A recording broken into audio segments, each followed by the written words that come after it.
Tantor Audio, a division of Recorded Books, presents The Song of David by Amy Harmon, narrated by J.D. Jackson and Zachary Weber. Will you forget me forever? How long will you hide your face from me? How long must I wrestle with my thoughts and day after day have sorrow in my heart? How long will my enemy triumph over me? Look on me and answer. Give light to my eyes, or I will sleep in death, and my enemy will say, I have overcome him. Psalm 13, the Song of David. Prologue. Moses. Millie called me yesterday morning. Tag is gone. He's gone, and Millie doesn't know where to look for him, even if that were possible. He knows she can't follow him, and that doesn't sound like Tag. He's not cruel. Never has been. The first time I met Millie, I knew Tag had found someone who might keep him still, keep him unraveled. She would happily untangle his knots and force him to slow down, and in return he would love her the way only Tag loves. It seemed like destiny, even though I don't believe in that shit. You'd think that I would, seeing what I see, knowing what I know, but knowing that there's a whole lot we don't understand has made me reluctant to indulge in foreordination, destiny, or things that people say are meant to be. Saying something is meant to be is a cop-out. It's a way for people to deal when they screw up or when life hands them a bowl of shit stew. The things that are meant to be are the things we can't control, the things we don't cause, the things that happen regardless of who or what we are, like sunsets and snowfall and natural disasters. I've never believed hardship or suffering was meant to be. I've never believed relationships were meant to be. We choose. In large part, we choose. We create, we make mistakes, we burn bridges, we build new ones. But Tag is different. Tag is meant to be. He just is. He's a whirlwind, a tornado you can't control. He just sucks you up and in. But unlike a natural disaster, he never lets up. He never lets you go. Yet suddenly, without warning, he has. He's let go. 3 years ago, Tag and I came back to Salt Lake City, and we stayed. In the beginning, I worried that Tag wouldn't be able to settle down, and that I would have to let him go. He's always been restless, driven, and easily bored. When you spend almost 6 years traveling all over the world, it gets in your blood. The movement, the speed, the freedom. It becomes hard to stay in one place for very long. But he had. We both had. We'd run away together as lost boys looking for Neverland, and somehow managed to come full circle as men. Tag had dug in and developed an entire city block. A world that provided a home for all the people he attracted and adopted along the way. I'd built my reputation, grown my clientele, almost gotten myself killed, eventually reconnected with Georgia, and managed to convince her to marry me. Our daughter Kathleen was born 6 months ago. Tag cried when he held her the first time, completely unconcerned with the fact that he was supposed to be a badass.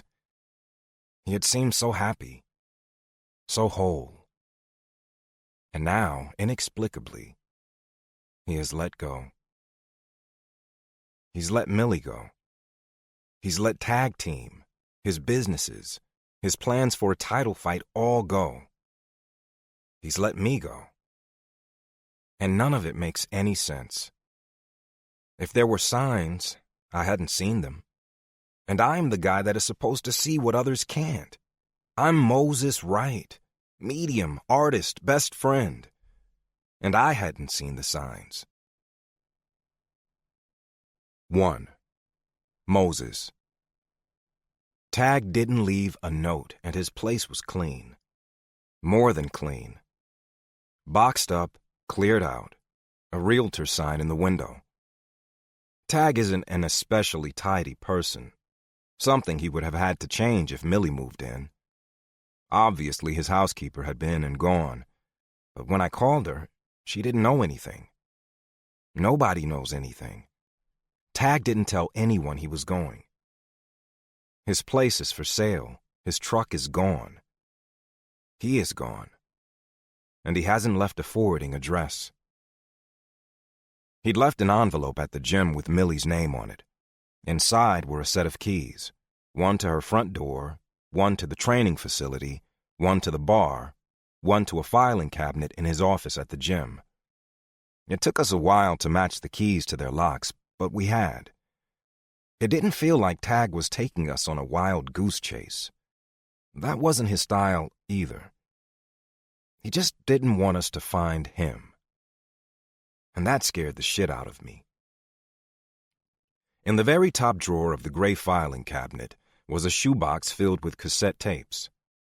They were labeled with Tag's name, a number, and a bumpy sticker.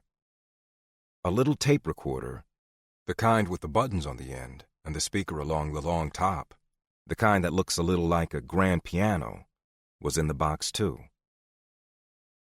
When I asked Millie if she knew anything about them, she'd run her fingers over them in surprise and then nodded.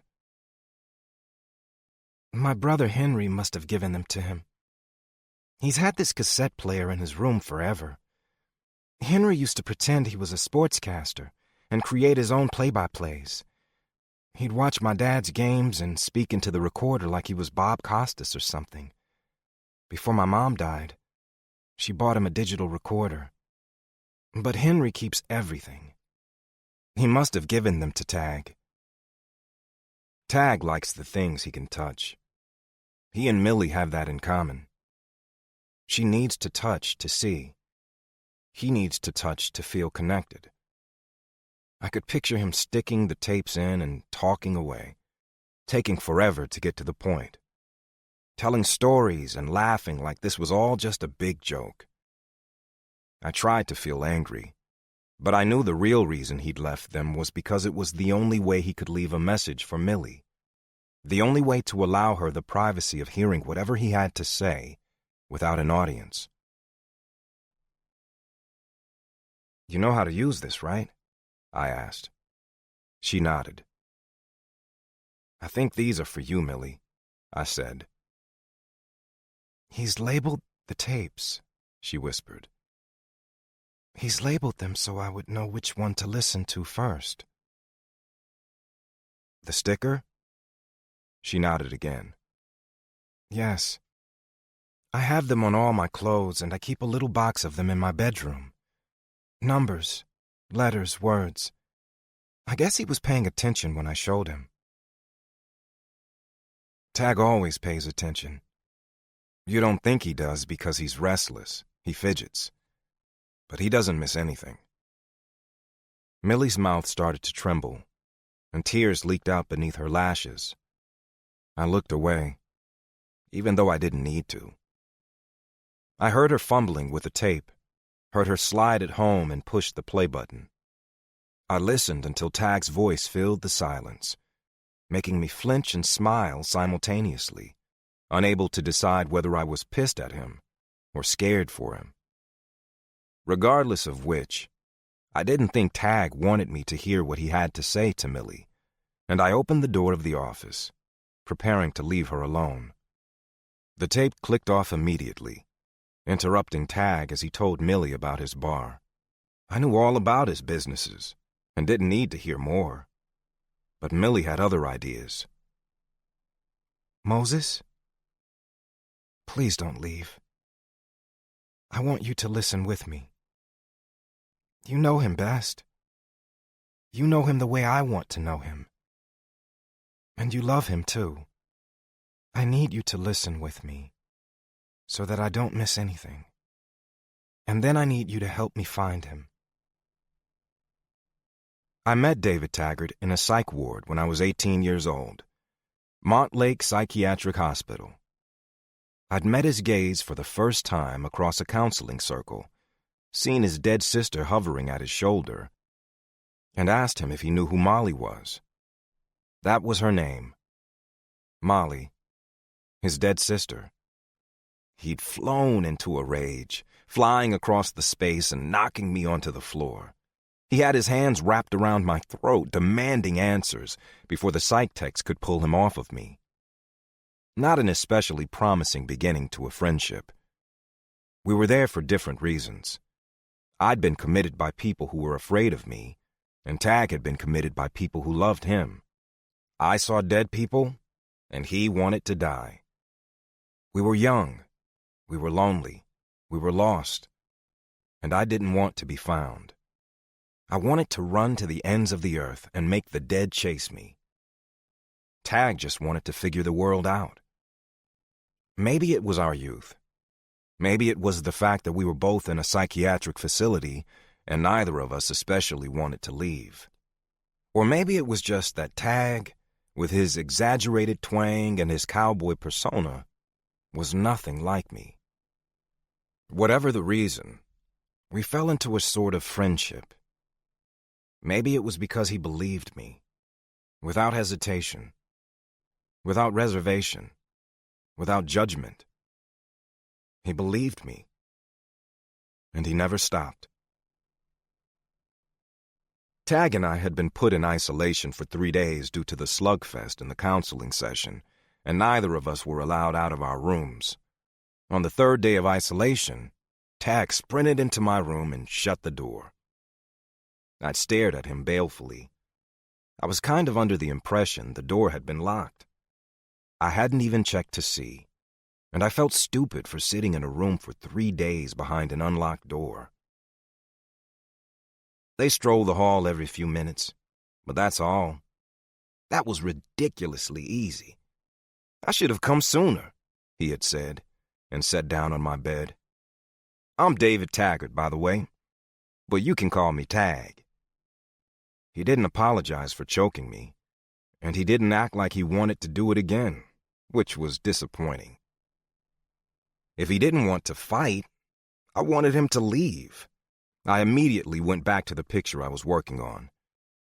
I felt his sister there, just beyond my sight, her image flickering through my walls, and I sighed heavily. I was weary of Molly, and I didn't like her brother. Both were incredibly stubborn and obnoxious. "You're a crazy son of a bitch," he stated without preamble. I didn't even raise my head from the picture I was drawing with the nub of a grease pencil. I was trying to make my supplies last. I was going through them too fast. That's what people say, don't they? They say you're crazy. But I don't buy it, man. Not anymore. You're not crazy. You've got skills. Mad skills. Mad. Crazy. Don't they mean the same thing? I murmured. Madness and genius were closely related. I wondered what skills he was talking about. He hadn't seen me paint. "No, man," he said. "They aren't. Crazy people need to be in places like this. You don't belong here." "I think I probably do." He laughed, clearly surprised. "You think you're crazy?" "I think I'm cracked." Tag tilted his head quizzically, but when I didn't continue, he nodded. "Okay, maybe we're all cracked, or bent. I sure as hell am." "Why are you bent?" I found myself asking. Molly was hovering and I drew faster, helplessly filling the page with her face. "My sister's gone. And it's my fault. And until I know what happened to her, I'm never going to be able to get straight. I'll be bent forever." His voice was so soft, I wasn't sure he meant for me to hear the last part. "Is this your sister?" I asked reluctantly. I held up my sketch pad. Tag stared. Then he stood. Then he sat down again. And then he nodded. "Yeah," he choked. That's my sister. And he told me everything. David Taggart's father was a Texas oil man who'd always wanted to be a rancher. When Tag started getting in trouble and getting drunk every weekend, Tag's father purchased a 50-acre ranch in Sanpete County, Utah, and moved the family there. He was sure if he could get Tag and his older sister Molly away from their old scene, he would be able to straighten them up. But the kids hadn't thrived. They'd rebelled. Molly ran away and was never heard from again. Tag struggled to stay sober, but when he wasn't drinking, he was drowning in guilt and eventually tried to kill himself. Several times, which landed him in the psych ward with me. I listened, letting him talk. I didn't know how his sister had died any more than he did. That wasn't what the dead wanted to share. They wanted to show me their lives, not their deaths. Not ever. When Tag finished talking, he had looked at me with sorrow-filled eyes. She's dead, isn't she? You can see her. So that means she's dead. I nodded, and he nodded too, accepting my answer without argument, his head lowering, my esteem for him rising. So I showed him the things Molly showed me, drawing the images that flitted through my mind whenever she was near. Then Tag told his father about me. And for whatever reason, desperation, despondency, or maybe just a desire to placate his adamant son, David Taggart Sr. hired a man and his dogs to cover the area I had described. The dogs caught her scent quickly, and they found her remains. Just like that.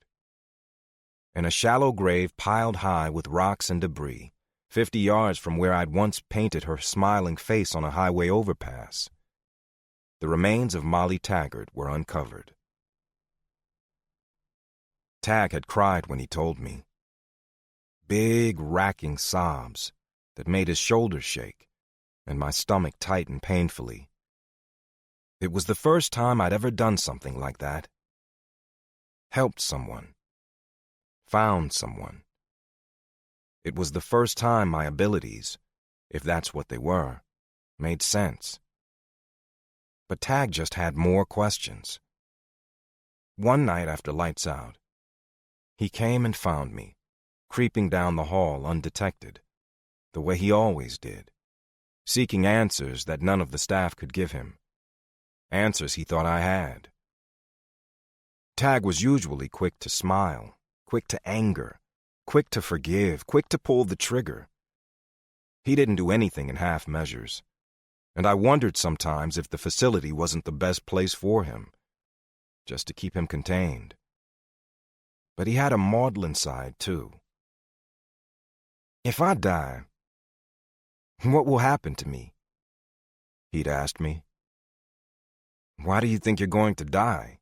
I'd responded, sounding like one of our doctors. I'm here because I tried to kill myself several times, Moses, he confessed. Yeah, I know. I pointed at the long scar on his arm. It hadn't been a hard deduction. And I'm here because I paint dead people and scare the living shit out of everyone I come in contact with. He grinned. Yeah, I know. He'd figured me out, too. But his smile faded immediately.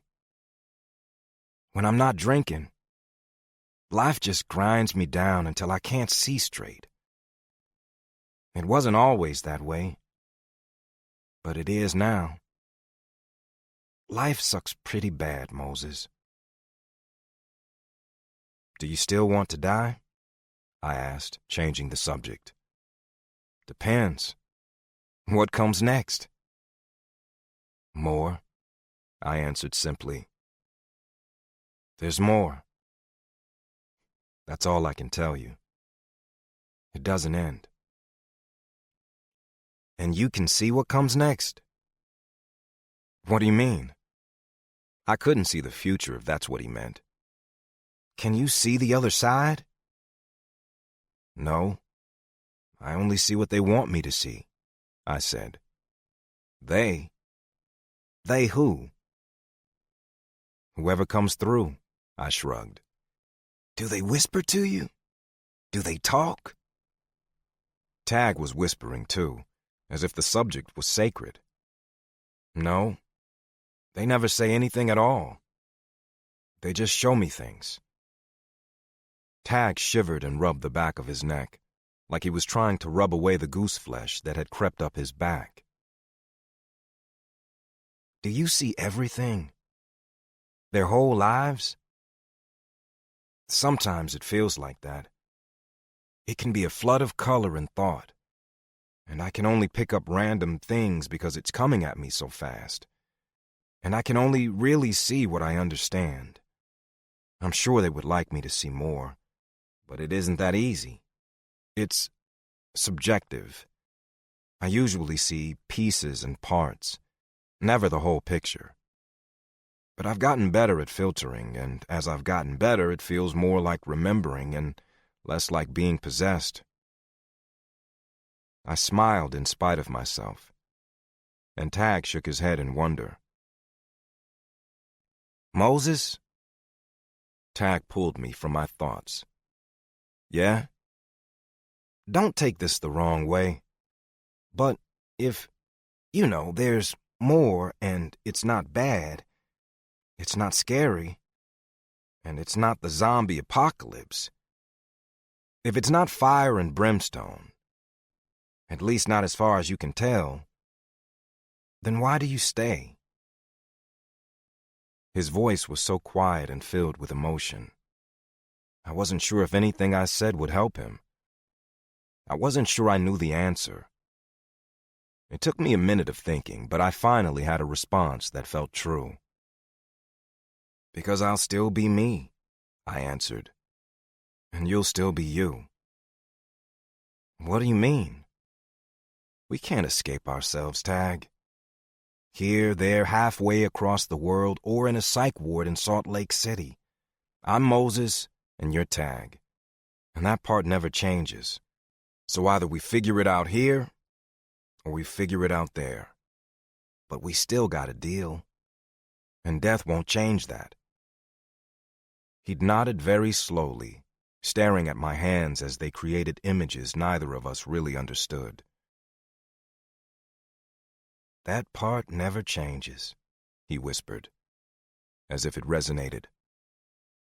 You're Moses, and I'm Tag. I nodded. Yeah, as much as that can suck sometimes, there's comfort in it too. At least we know who we are. He never asked about his own mortality again, and in the weeks that followed, he donned a confidence that I suspected he'd once had in spades. He seemed to be making plans for what came next. I still didn't have a clue. When you get out, where you gonna go? Tag asked one night at dinner, his eyes on his food, his arms on the table. He could eat almost as much as I could, and I was pretty sure Montlake's kitchen staff would enjoy a little reprieve when we left. I didn't want to talk about this with Tag. I really didn't want to talk about it with anyone. So I fixed my gaze to the left of Tag's head out the window, letting him know I was ready for the conversation to end. But Tag persisted. You're almost 19. You are officially out of the system. So where you gonna go, Mo? I don't know why he thought he could call me Mo. I hadn't given him permission. But he was like that, worming his way into my space. My eyes flickered back to Tag briefly, and then I shrugged as if it wasn't important. I'd been here for months, through Christmas, through New Year's, and into February. 3 months in a mental institution, and I wished I could stay. Come with me, Tag said, tossing down his napkin and pushing his tray away. I reared back, stunned. I remembered the sound of Tag crying, the wails that echoed down the hall as he was brought into the psych ward the night he was admitted. He'd arrived almost a month after I had. I had lain in bed and listened to the attempts to subdue him. At the time, I hadn't realized it was him. I only put two and two together later when he told me about what brought him to Montlake. I thought about the way he'd come at me with his fists flying, rage in his eyes, almost out of his head with pain in the session where we'd met. Tag interrupted my train of thought when he continued speaking. My family has money. We don't have much else, but we have tons of money. And you don't have shit. I held myself stiffly, waiting. It was true. I didn't have shit. Tag was my friend. The first real friend other than Georgia that I'd ever had. But I didn't want Tag's shit, the good or the bad, and Tag had plenty of both. I need someone to make sure I don't kill myself. I need someone who's big enough to restrain me if I decide I need to get smashed. I'll hire you to spend every waking minute with me until I figure out how to stay clean without wanting to slit my wrists. I tipped my head to the side, confused. You want me to restrain you? Tag laughed. Yeah. Hit me in the face, throw me to the ground, kick the crap out of me. Just make sure I stay clean and alive. I wondered for a moment if I could do that to Tag. Hit him. Throw him to the ground. Hold him down until the need for drink or death passed. I was big. Strong. But Tag wasn't exactly small. Not by a long shot. My doubt must have shown on my face because Tag was talking again. You need someone who believes you. I do. It's got to get old always having people thinking you're psychotic. I know you're not. You need somewhere to go. And I need someone to come with me. It's not a bad trade. You wanted to travel? And I've got nothing better to do. The only thing I'm good at is fighting. And I can fight anywhere. He smiled and shrugged. Honestly, I don't trust myself to be alone just yet. And if I go back home to Dallas, I'll drink or I'll die. So I need you. He'd said that so easily. I need you. I'd wondered how it was possible that a tough kid like Tag, someone who fought for the fun of it, could admit that to anyone, or believe it. I'd never needed anyone. Not really. And I never said those words to anyone. I need you felt like I love you, and it scared me. It felt like breaking one of my laws. But at that moment, with our release looming large, with freedom at my fingertips, I'd admitted it to myself. I had needed Tag too. We made an odd pair. A mixed-race delinquent who couldn't stop painting, and a big Texan with too much attitude and shaggy hair. But Tag was right. We were both stuck. Lost. With nothing to hold us down and no direction. I just wanted my freedom, and Tag didn't want to be alone. I needed his money, and he needed my company, sad as it usually was. And so we went. We ran. We didn't look back. We'll just keep running, Moses. It's like you said, here, there, on the other side of the world.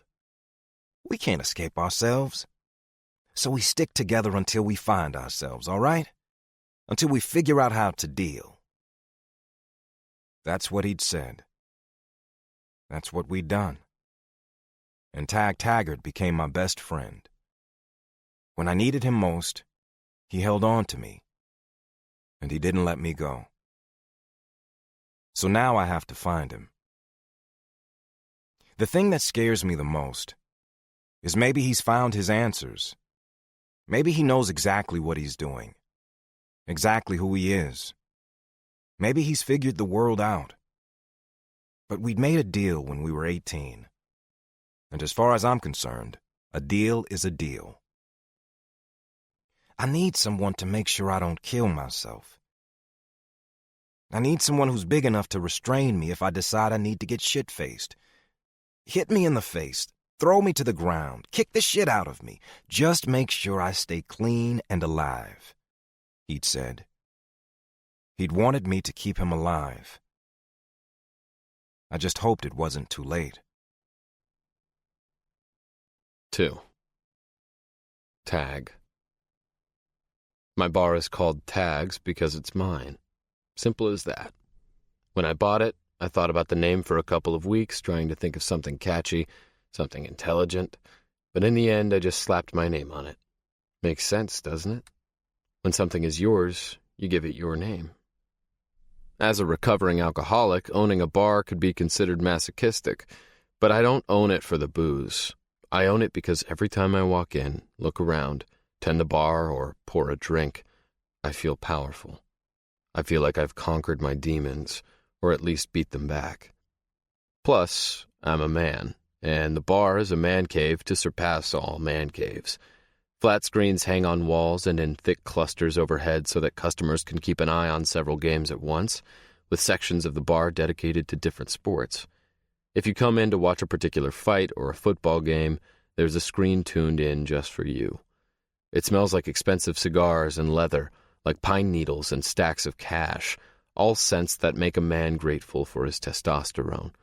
The decor consists of rock walls, dark wood, warm lighting, and pretty waitresses, and I'm extremely proud of it. But I don't just own the bar. The whole block is mine.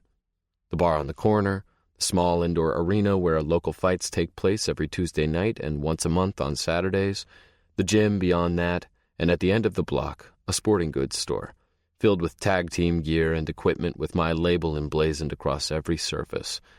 My own apartment and 2 others, occupied by people of my choosing, sit above the training gym. The city block is my whole world, a world of my creation, and it's all connected, each business playing off the others.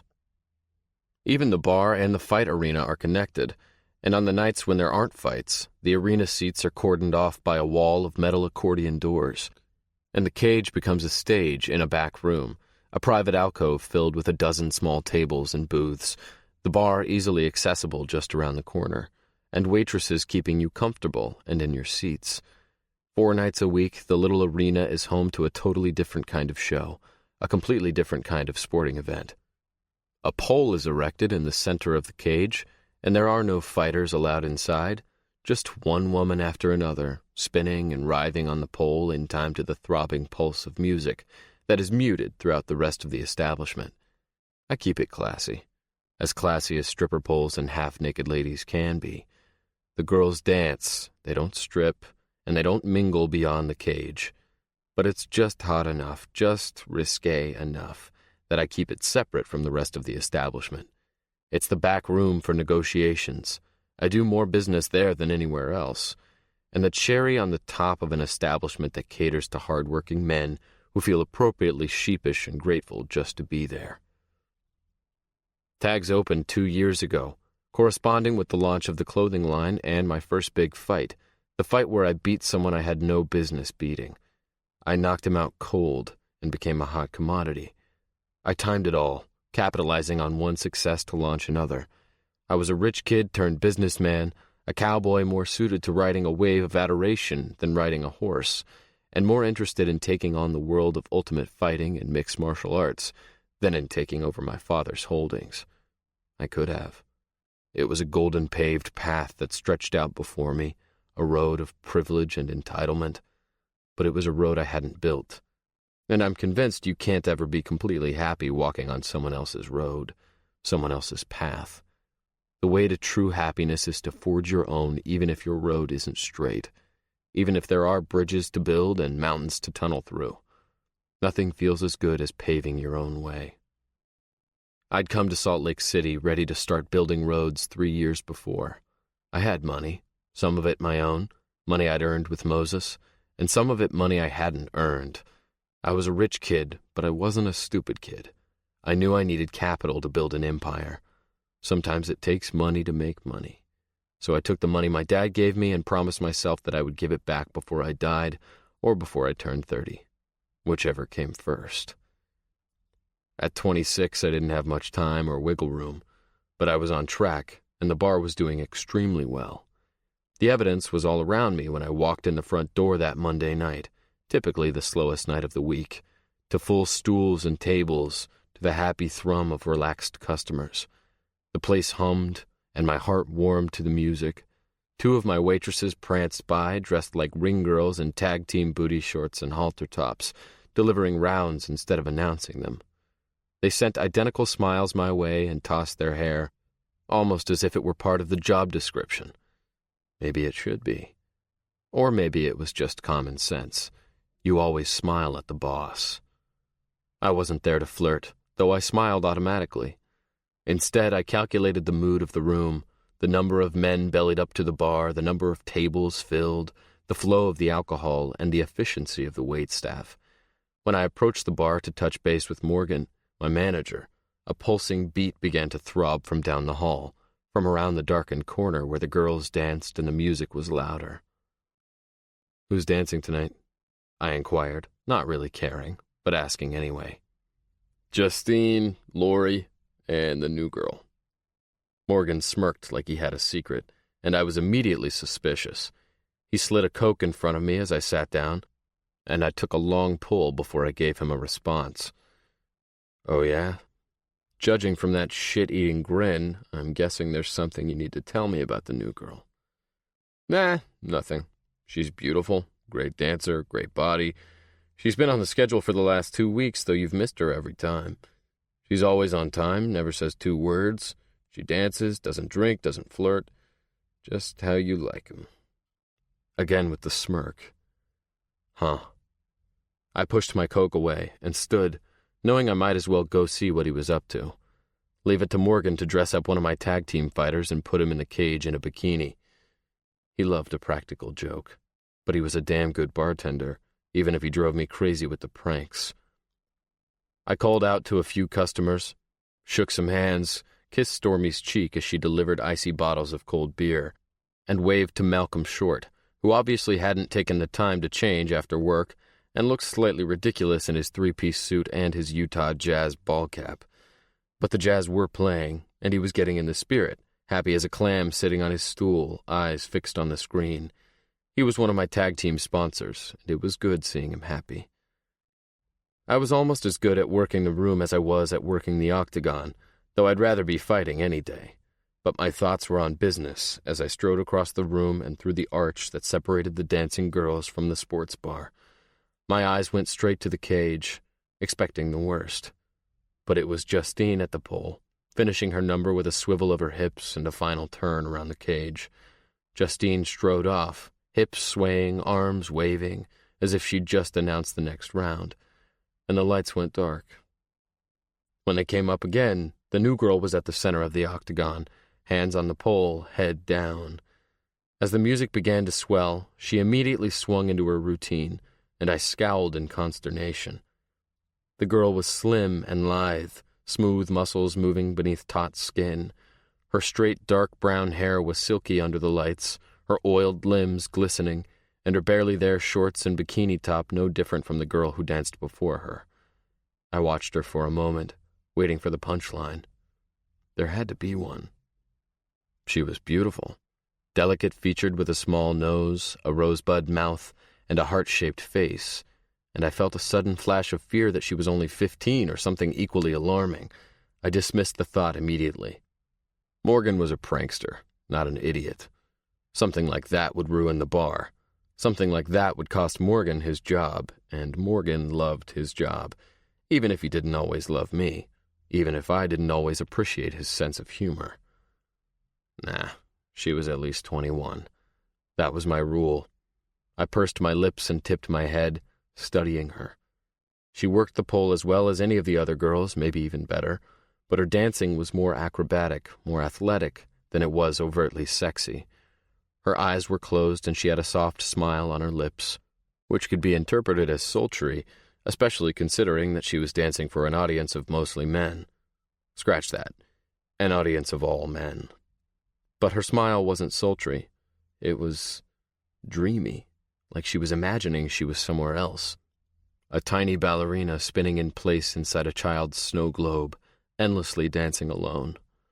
Her small smile didn't change, and her eyes stayed closed, the heavy sweep of dark lashes creating half circles of shadow on her porcelain cheeks. The lighting was strategic, hiding the viewers and displaying the dancer. Maybe the lights hurt her eyes, or maybe she was a little shy. I chuckled. No. The shy pole dancer was as big an oxymoron as the timid fighter. But someone should probably say something. The men in the audience loved to believe that the dancers were looking right at them, and though the dancers never mingled with the men, at least not in the bar, eye contact and subtle flirting were part of the job. I wondered if that was Morgan's joke. If so, Morgan was losing his touch. I turned away as the song ended and the cage lights went black, indicating the end of the set. 3 girls danced a 15-minute set each hour, with another 15 minutes between sets from 9 to midnight. It was Utah, after all, not Vegas. The dancers were off 2, sometimes 3 nights a week for fight nights and club nights, when the octagon was needed for bouts or disassembled to create a dance floor. With 4 dancers, now 5, on my payroll, it wasn't a full-time job by any means. Most of the girls had day jobs and grabbed extra hours and good pay announcing the rounds and bouts on fight nights.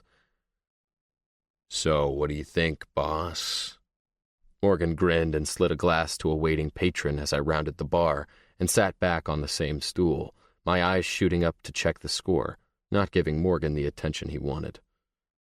"About what?" "About the new girl." "Pretty." He didn't need all the other adjectives that had run through my mind as I watched her dance. "Yeah?" Morgan raised his eyebrows as if my one-word assessment was surprising. "Yeah, Morg," I sighed. "You got something you want to tell me? 'Cause I'm not getting it." No siree, not a thing." I shook my head and groaned. Morgan was definitely up to something. "So how many weeks, boss?" 8. 8 weeks until I fought Bruno Santos. The fight that would give me a shot at a Vegas title fight. The fight that would catapult the tag team brand into living rooms across the U.S. 8 weeks of perfect focus, no distractions, and no decisions beyond one fight. After I won the fight, I would face what came next. After I won that fight, the world could end for all I cared. After I won. "Hey, boss, Lou called in sick tonight. He usually makes sure the girls get to their cars. You want to fill in, since you're here?" All the women on my staff are escorted to their vehicles at the end of their shifts. Always. This part of town is changing, but it isn't there yet. Tags is situated close to the old Grand Central train station in a refurbished district that is still caught somewhere between restoration and dilapidation. 2 blocks north, there is a row of mansions built in the early 1900s. 2 blocks south, there's a strip mall complete with bars on all the windows. A high-end day spa takes up the corner of the block to the left, and a homeless shelter is 2 blocks down on the right. The area is a conglomeration of everything, and there are some elements that aren't safe. I feel responsible for my employees, especially the girls, so I imposed some rules, even if it means I am sometimes accused of being overprotective, sexist, and old-fashioned. "Yep, I can do that." "Good. That was their last set. I'd do it, but the drinks won't fill themselves, you know. Kelly's boyfriend came in and picked her up 10 minutes ago, and Marcy and Stormy are closing with me, so I'll walk them out. You've just got Justine and Lori and Amelie." "Amelie?" I parroted, eyebrows quirked. "Yeah, the new dancer. Amelie, didn't I say?" "Nah, you didn't. What is she, French?" "Something like that," Morg said, and I could see that he was trying not to laugh. "She lives close by and she walks, though. Lou complains about it, but it really is just around the block. I tell him it'll do his fat ass some good." Huh. So that was the funny part. I would be walking the new girl home, and it was starting to snow. The French girl. Fine with me. I was too antsy to sleep anyway. I was considering hitting the speed bag until I could wear myself out enough to shut down for a few hours. On cue, Justine and Lori appeared in the entryway between the lounge and the bar, winter coats belted, duffel bags in hand. "Where's Amelie?" Morgan asked, looking beyond them. She said she'd meet Lou out front, Justine answered. Lou's not in tonight. Tag is walking you out, right, boss? Right, Morg. I tamped down my irritation as Morgan laughed again and winked at the girls. I escorted Justine and Lori to their vehicles in the back parking lot, watched as they pulled away, and then walked around to the front of the building, opting not to go through the bar, eager to avoid Morg for the rest of the night. As I rounded the building, I could see the new girl waiting on the sidewalk, face tilted up, letting the fat flakes land on her cheeks as if she enjoyed the sensation. She waited for me, as if she weren't in any hurry to get out of the cold, her hands wrapped around a long stick that, in the soft light spilling from the bar and the snow falling around her, made her look like a shepherdess in a Christmas pageant. Hello? There was a question in her voice as I approached, and she slid her staff forward just a bit and nudged my foot as I halted. Lou? Lou's sick, so I'll be walking you home, I answered slowly, flooded with shocked realization as she turned her face toward me. Her eyes were wide and fixed, and I felt a surprising pang from somewhere behind my heart. She had beautiful eyes. They were large and luminous, fringed by black lashes that swept her cheeks when she closed her eyes. But they were vacant, and looking in them made me inexplicably sad. So I looked away, studying her mouth and the straight dark hair that framed her face and spilled over her shoulders. Then she smiled, and the pang in my heart sliced through my chest once more and took my breath. Ah, the long pause. I always get those. My mom always said I was beautiful, she said dryly. But just in case I'm not, will you promise to lie to me? I demand detailed lies regarding my appearance. She said all this good-naturedly. No bitterness, just acceptance. So you pulled blind girl duty, huh? You don't have to walk me home. I got here all by myself. But Morgan told me it's the rule with all the girls. He said the boss insists. He's right. It's a great neighborhood, but you and I both know it's still pretty rough around the edges, I responded, refusing to feel sheepish, refusing to apologize for staring. She stuck out her hand and waited for me to grasp it. Well then, I'll introduce myself. I'm Amelie, and I'm blind. Her lips quirked, letting me know she was laughing as much at herself as at me. I reached out and wrapped her ungloved hand in my own. Her fingers were icy, and I didn't release them immediately. So she wasn't French. She was blind, and somehow Morg thought that was hysterically funny. Hello, Amelie. I'm David. And I'm not. She smiled again, and I found myself smiling too, the pang of sympathy I'd felt for her easing considerably. I didn't know why I told her my name was David. No one called me David anymore. The name David always made me feel like I'd failed without even trying. It was my father's name, and his father's name, and his father before him. David Taggart was a name that carried weight, and I had felt that weight from an early age. Then my friends had started calling me Tag. Tag set me free. It allowed me to be young, free-spirited. Just the word itself brought to mind images of running away. I'm Tag. You can't catch me. Your hands are calloused, David. It was an odd thing to comment on when shaking hands with someone for the first time, but Amelie curled her fingers against my palm, feeling the rough ridges that lined the base of my fingers like she was reading Braille. Exercise? She guessed. Yeah, I'm a fighter. A slim eyebrow rose in question, but her fingers continued to trace my hand intimately. It felt good and weird. The roof of my mouth started to tingle, and my toes curled in my boots. The calluses are from the weights, pull-ups, that sort of thing. I sounded like an idiot, like a dumb, Rocky wannabe. I might as well yell, "Yo, Adrian!" Do you enjoy it? Fighting? I asked, trying to keep up. She didn't converse like the girls I knew. She was so direct, so blunt. But maybe she had to be. She didn't have the luxury of learning through observance. Yes, fighting. Do you enjoy it? She clarified. Yeah, I do. Why? She asked. I'm big, strong, and angry, I said honestly, smirking. She laughed, and I expelled all the air I'd been holding since she'd held out her hand in greeting. Her laughter wasn't girlish and high, tinkling and sweet. It was robust, healthy, the kind of laugh that came from her belly and had nothing to hide. "You smell good, David." I half gasped, half chuckled, surprised once more, but she kept right on talking. "So, I know you are big, strong, angry, and you smell nice. You're tall, too, because your voice is coming from way over my head. You're also from Texas, and you're still young." "How do you know I'm young?" "Old men don't fight.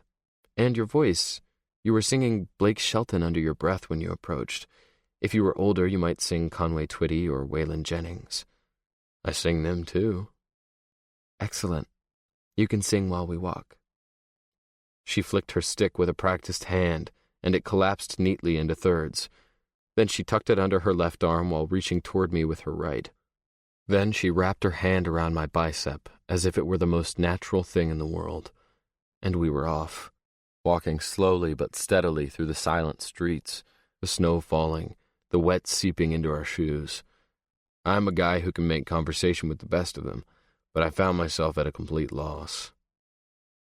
Amelie seemed completely comfortable and didn't offer up conversation as we walked, arm in arm, like two lovers in an old movie. Men and women don't walk that way anymore, not unless a father is walking his daughter down the aisle or a Boy Scout is helping an old lady across the road. But I discovered I liked it. I felt like a man of a bygone era, a time when men would escort women, not because women couldn't walk alone, but because men respected them more, because a woman is something to be cared for, to be careful with. There was a time when everything in the world was more beautiful. The words fell from my mouth, surprising me. I hadn't meant to think out loud. "What do you mean?" She seemed pleased at my statement, so I went with it. "Well, if you look at old pictures..." My voice drifted off awkwardly, realizing she couldn't actually look at old pictures. She saved me, gracefully. "If I could look at old pictures, what would I see?" "They had less, but they had more. It seems like people took more care with their possessions and their appearances. The women dressed up and the men wore suits. People wore hats and gloves and were well-groomed. The way they talked was different, more careful, more cultured. Same language, but totally different. Even the buildings and the furniture were beautiful, well-crafted with attention to detail. I don't know. The world had more class. Maybe that was it." "Ah, the days when men didn't fight for a living and women didn't dance on poles," she said, a smile in her voice. "Men have always fought. Women have always danced. We're as old-fashioned as it gets," I shot back. "We're timeless." "Nice save," she giggled, and I laughed quietly. We walked in companionable silence for several minutes when it occurred to me that I had no idea where we were going. "Where do you live?" "Don't worry, big guy. I know where we are. Turn right on the next corner. I'm the old house 30 paces in." "You live in one of the old mansions?" "Yes, I do. My great-great-grandfather built it, speaking of a time when the world was more beautiful. I'm guessing my house isn't quite as lovely as it once was, but everything looks amazing in my head. Perks of being a blind girl." "You said 30 paces. What? Do you count steps?" I could hear the amazement in my voice and wondered if she could, too. "Usually, but I'm less observant when someone is walking with me. I know where the sidewalk ends, where the trees are, the potholes, too." "That's amazing." "Well, I grew up here, and I could see, once. I can still see it in my mind. It'd be harder if I had to start over in a whole new place." "So, what happened?" "A rare disease with a fancy name you would probably forget as soon as I said it. We didn't realize what was happening until it was too late, and even if we had known sooner, there probably wouldn't have been anything anyone could do." "How old were you?" 11. I swallowed. My life had changed at 11, too, but in a totally different way. Before I could comment, Amelie came to a stop. "This is me. This is it." She snapped her stick back out and tapped it in front of her, turning toward a little wrought iron fence and stopping as her stick rattled against it. She released my arm and stepped away, feeling for the latch on the gate and releasing it easily. The house was old, turn-of-the-century old, if not older. And it was still stately, though the smattering of snow and the darkness camouflaged the yard and the large wraparound porch that had seen better days. Light shone from the upstairs windows, and the walk and the steps were clear. Amelie seemed comfortable traversing them, so I stayed by the gate, waiting until she was safely inside. She stopped about halfway down the path and turned slightly. "David?" she asked, raising her voice as if she wasn't sure I remained. "Yeah." "Thank you for walking me home." "You're welcome." I waited until the front door closed behind her before I turned away. The snow had stopped, and the world was so still I sang to keep myself company, closing my eyes now and then and counting my steps, wondering how it would be to not see it all, and wondering how a blind girl had ended up dancing in my club. Moses. Millie reached for the tape recorder, sliding her fingers along the buttons until she reached the one she wanted. Then she pressed it down and Tag's voice ceased. She sat gripping the player as if she were holding on to the memory. The room was filled with expectancy, with anticipation. I'd heard it in Tag's voice, felt it in the care with which he remembered the details, and felt his wonder as he retraced his steps. He'd pulled me in, and I'd forgotten for a moment where I was. But now I felt awkward, intrusive, and I wanted to put my hands over my ears. I couldn't stop thinking about him, and I couldn't get that Blake Shelton song out of my head, Millie said softly. He was nice and strong. I could feel his strength as he walked beside me. That night I actually dreamed about the way his arm felt against my hand. Right after I lost my sight, I still dreamed in pictures. I loved it because I could see when I went to sleep. But as the years have gone by, my dreams have started to look more like my reality. I still dream in pictures sometimes, but more often than not I dream in smells and feelings, in sounds and sensations. Millie's voice was hushed, like she was thinking out loud, like she'd forgotten I was there at all. I thought maybe I should speak up before she told me something she would rather keep private, but she continued suddenly.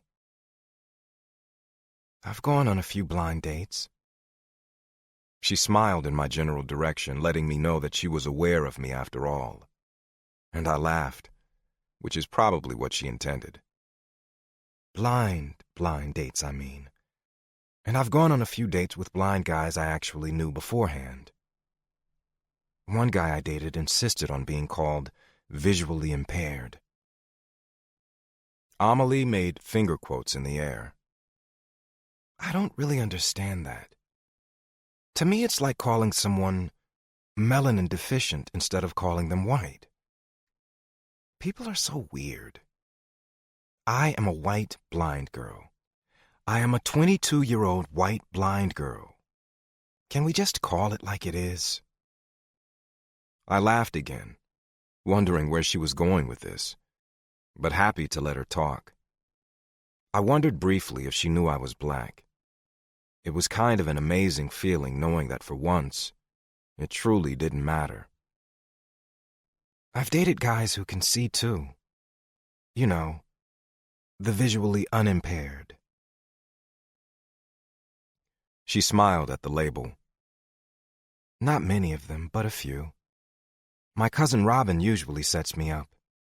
And I'm pretty sure every one of them has been extremely unattractive. Ugly, strange, warty, and generally rejected by other women. Which is okay. I can pretend they all look like $1 million, and I'll never know any different.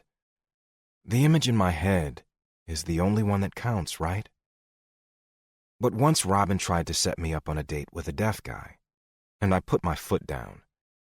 It wasn't that he was deaf exactly, but how did she think we were going to communicate? Robin sometimes thinks that because I'm disabled, I can only date guys with disabilities. Because of course, no one else would want me, right?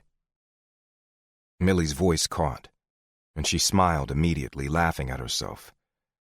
Uh-oh, struck a nerve there. That isn't true, I challenged. It's true sometimes, she whispered. And I could tell she was wondering if the truth had gotten to be too much for Tag. I found myself hoping David wasn't a good-looking guy. I hoped he wasn't good-looking because it didn't matter to me, and it would make him less desirable to everyone else. I thought if he were homely, it would make him more open to someone like me. She let her breath out slowly, almost sadly. But I knew he was beautiful. It was in the way he carried himself, his confidence, his kindness.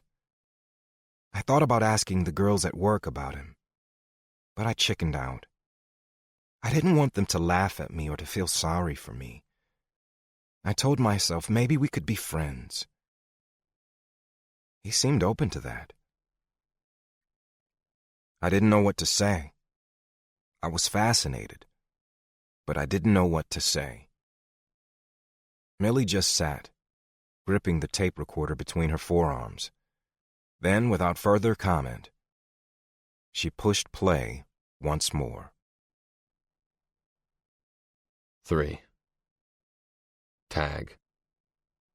The stage became an octagon on Tuesday for fight night, and on Wednesday Amelie wasn't on the schedule to dance, which Morgan informed me as soon as I walked in, smirking like he'd really pulled one over on me. "What's with you, Morgan?" I asked, dumbfounded and just a little pissed. "You act like it's a big damn joke. What, you hire the blind girl as a prank? That's an asshole thing to do." Morgan threw up his hands and protested, all the while laughing like that was exactly what he'd done. "She came in here with her stick, looking more like Helen Keller than Heidi Klum. No makeup, hair in a messy ponytail, wearing a big coat and snow boots. Kind of frumpy, you know. She said she wanted to apply for the job. Vince was tending the bar that day, and he and I thought maybe you had put her up to it, like you were punking us or something, so we said, sure. You know me, I'm always up for a good laugh. She waited for her audition with all the other girls, and amazingly enough, everyone was really nice to her. The girls kind of took her aside. Next thing we know, she's in the cage, wearing a little tiny pair of shorts and a skin-tight top, hair loose, working that pole like a pro." Hearing Morgan describe Amelie's audition made me feel slightly sick to my stomach. It shouldn't have. If he had been talking about Justine or Lori or any of the other girls, I wouldn't have thought twice.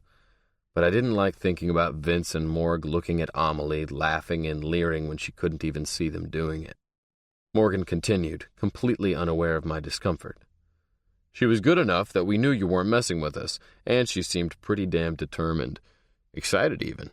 And I admit, I thought it was funny. Hilarious. You gonna fire her, boss?" Now, why would I do that?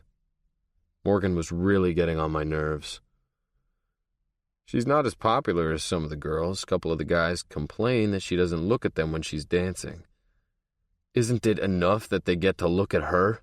I shot back, irritated. "Hey!" Morg raised his hands in surrender again.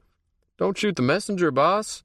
She can't carry a round card on fight night, so we're a little short there." "We're not short there, Morg. We have 4 other girls totally capable of working fight nights," I replied. The girls who danced at tags also got to prance around the octagon, announcing the rounds. "Okay, if you want to keep her, that's cool. She'll be back in on Thursday just in case you wanted to have a talk with her about sexing it up a little. You know, maybe dancing with her eyes open." Morgan was laughing again. "Morg?" "Yeah, boss? Go home." What?" Morgan's chuckle skittered to a halt. "I'll help Vince finish out the night. Go home." Morgan pulled on the hand towel he always kept over one shoulder and rubbed his hands nervously. "But," Morg attempted to argue, "you think it's funny to laugh at a blind girl. That kind of worries me, Morg. Makes me wonder about what kind of man I have managing my bar. See, there are two things I hate. I held up my thumb and my pointer finger and counted them off. Bullies and bitches. I never knew you were a bully, Morg. Now don't bitch or I'll have two reasons to fire you. Go home, and if you want to come back, you will rethink your sense of humor. You got me? My voice was mild, my posture relaxed, but I didn't break eye contact with my bartender, and I watched as Morgan dropped his eyes and shifted uncomfortably, as if waiting for me to change my mind. When I was silent, he threw down his towel and reached for his wallet and keys that he kept stashed beneath the bar. I'm old enough to be your father, Tag. Your dad was one of my best friends. You need to show me a little more respect. Morgan huffed, all joking clearly aside. You'll have to earn it, Morg. Bottom line, you're not my father. You're not my best friend, and I don't owe you shit. You can come back tomorrow if you're man enough to make some adjustments. If I don't see you tomorrow, I'll understand, and I'll be looking for your replacement. Morgan started to argue once more, thought better of it, and shut his mouth. With his lips clamped into a hard line, his jaw clenched, and his fist tight, he walked out from behind the counter and through the bar, shoving his way out the front door, practically mowing down Amelie, who had just entered the establishment. Morg cursed and shot a look over his shoulder at me before disappearing into the darkness. "Excuse me," Amelie gasped, her stick clattering to the floor as curious patrons turned to stare. She hesitated briefly and then squatted down, feeling for her stick before her fingers found it, and she rose gracefully. Her cheeks were slightly pink, and I wondered if she could feel the stares of those watching. She moved forward slowly, allowing the stick she held to guide her to the bar. I realized belatedly that I was on duty, and hurried around the counter, pulling off my jacket and rolling up my sleeves. Amelie had climbed up on a stool and was waiting patiently to be greeted. I wondered what she did when people ignored her. "Amelie, what can I do for you?" "David?" she asked, her head tilting in surprise. "Impressive. You've got a good ear for voices." "Thank you. Where's Morgan? Are you working?" She kept herself very still on her stool, not slouching or rotating in her seat like most people did. She didn't even lean on the bar as if she were fearful of upending something or invading someone's space. She couldn't know that the only other people at the bar sat at the far end, nursing beers and staring at the Spurs game above them. "Yep, I'm filling in tonight." I didn't elaborate. "Can I get you something to drink?" Amelie bit her lip and shook her head. "No, I don't drink. I'm already blind, and drinking dulls my senses, the senses I have left. Instead of relaxing me, it scares me to death." She shrugged. "I probably sound like a little kid." "Ah, I understand. I don't drink either." Her brows rose doubtfully. "But you work in a bar." "I don't drink because I've never been able to figure out how to do things in moderation. See, I don't drink. I get drunk. I'm all or nothing, all the time. Can't do all, so I gotta do nothing," I said conversationally, wondering at my need to reassure her. "You want something else? A soda, water, something non-alcoholic?" I changed the subject smoothly. "I'd love a Diet Coke." I hopped to it, and within seconds set the drink on a coaster in front of her. "Diet Coke at 12 o'clock. She smiled at my instructions and thanked me, then eased her hand forward carefully, letting her fingers brush the cool glass, tiptoeing around it until she could grasp it and pull it toward her. She leaned over it, almost like she was smelling it, and I watched as she held her face, oddly suspended, over her drink, her nose so close to the fizzy liquid it would be submerged if she moved another inch. "Is there a problem?" I asked. She sat up and rubbed her nose with her right hand, still grasping the drink with her left. "No, I like the way it sounds and the way the bubbles feel against my face. I didn't realize you were still watching me." There was a little steel in her voice, letting me know that staring wasn't appreciated. "I'll just be moving along, then." I grinned, liking the bit of sass she threw back at me. David," her voice rose. "I actually just came to get my check. Could you get that for me?" "Absolutely. Give me a minute and I'll be right with you. I won't be watching if you want to enjoy the bubbles a little longer." The checks were in a lockbox beneath the bar, and it took me a few minutes to locate the spare key from Morg's office. Morgan had taken his set of keys when he walked out. I swore, thinking of the complications, like rekeying the whole damn place, that would arise if Morg decided his pride was more important than his job. I really hoped the man came back contrite in the morning. I really didn't want to find a new manager, and Morg did a good job when he wasn't being an ass. When I slid the check labeled with her name across the counter, brushing the hand, not gripping her drink so she knew it was there, she grabbed at it and then handed it back. "Could you open it, please, and read me the total? I'll be able to deposit it at the ATM on the corner if I know the amount." When I tore it open and looked at the amount, I was stunned. I read the numbers back to her almost sheepishly, and she sighed. "Morgan told me I would be making minimum wage until my probation period was over. Do you know when that ends?" I felt the heat of outrage roil in my gut, but squelched it for her sake. I had to play along, not to protect Morg, but to protect her feelings. There was no probation period. Morgan had been playing games. Amelie had been hired as a joke, and a cheap joke at that. But I couldn't tell her that. "It's up. You'll be making the same as all the other dancers, and you'll receive the full amount you would have made in the first 2 weeks, minus the amount of this check." "Really? That's great. Morgan didn't tell me that part." I grimaced. Morgan was the one who was going to be on probation. She repeated the total of the check, a slight question in her voice, and I read the numbers back once more. "Got it. I'm going to go deposit it. What do I owe you for the drink?" "Employee perk, no charge for Diet Cokes or bubbles." She smiled widely, and I smiled back, her pleasure making it impossible not to, whether or not she could see my response. She slid carefully from the stool and snapped her stick out, heading for the door, her check tucked in her broad coat pocket. "Do you need any help? You want me to send someone with you?" She shook her head without looking back. "Touchscreens are obnoxious. I can't feel a touchscreen. But the ATM on the corner has Braille on the keypad, thank God. If the world is too flat, people like me will slide right off."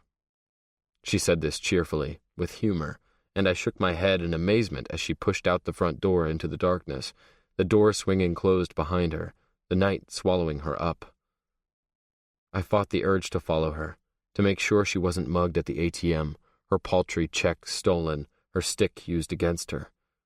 The world was a scary place for most people. For Amelie, it was downright lethal. She was completely vulnerable. "If the world is too flat, people like me will slide right off." And yet she didn't hesitate at all. I respected that, admired it, so I stayed behind the bar for several long seconds, a silent show of support, even though my heart was pounding and my palms grew slick. My sister's face flashed in my mind. She'd disappeared into the night once, too, and I never saw her again.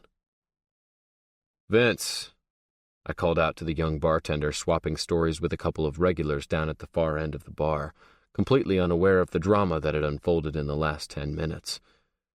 "Hey, Tag. You're going to be alone here for about a half hour. I'll be back to finish out the shift and help you close. Morgan had to leave. Will you be okay?" "Yeah, boss, no big deal. It's been kinda slow all night." I grabbed my jacket and was out the front door without another word, running down the street toward the ATM on the corner, catching up to Amelie before she'd made it half a block. She was surprised when I reached her, but shrugged easily when I referred back to the rules.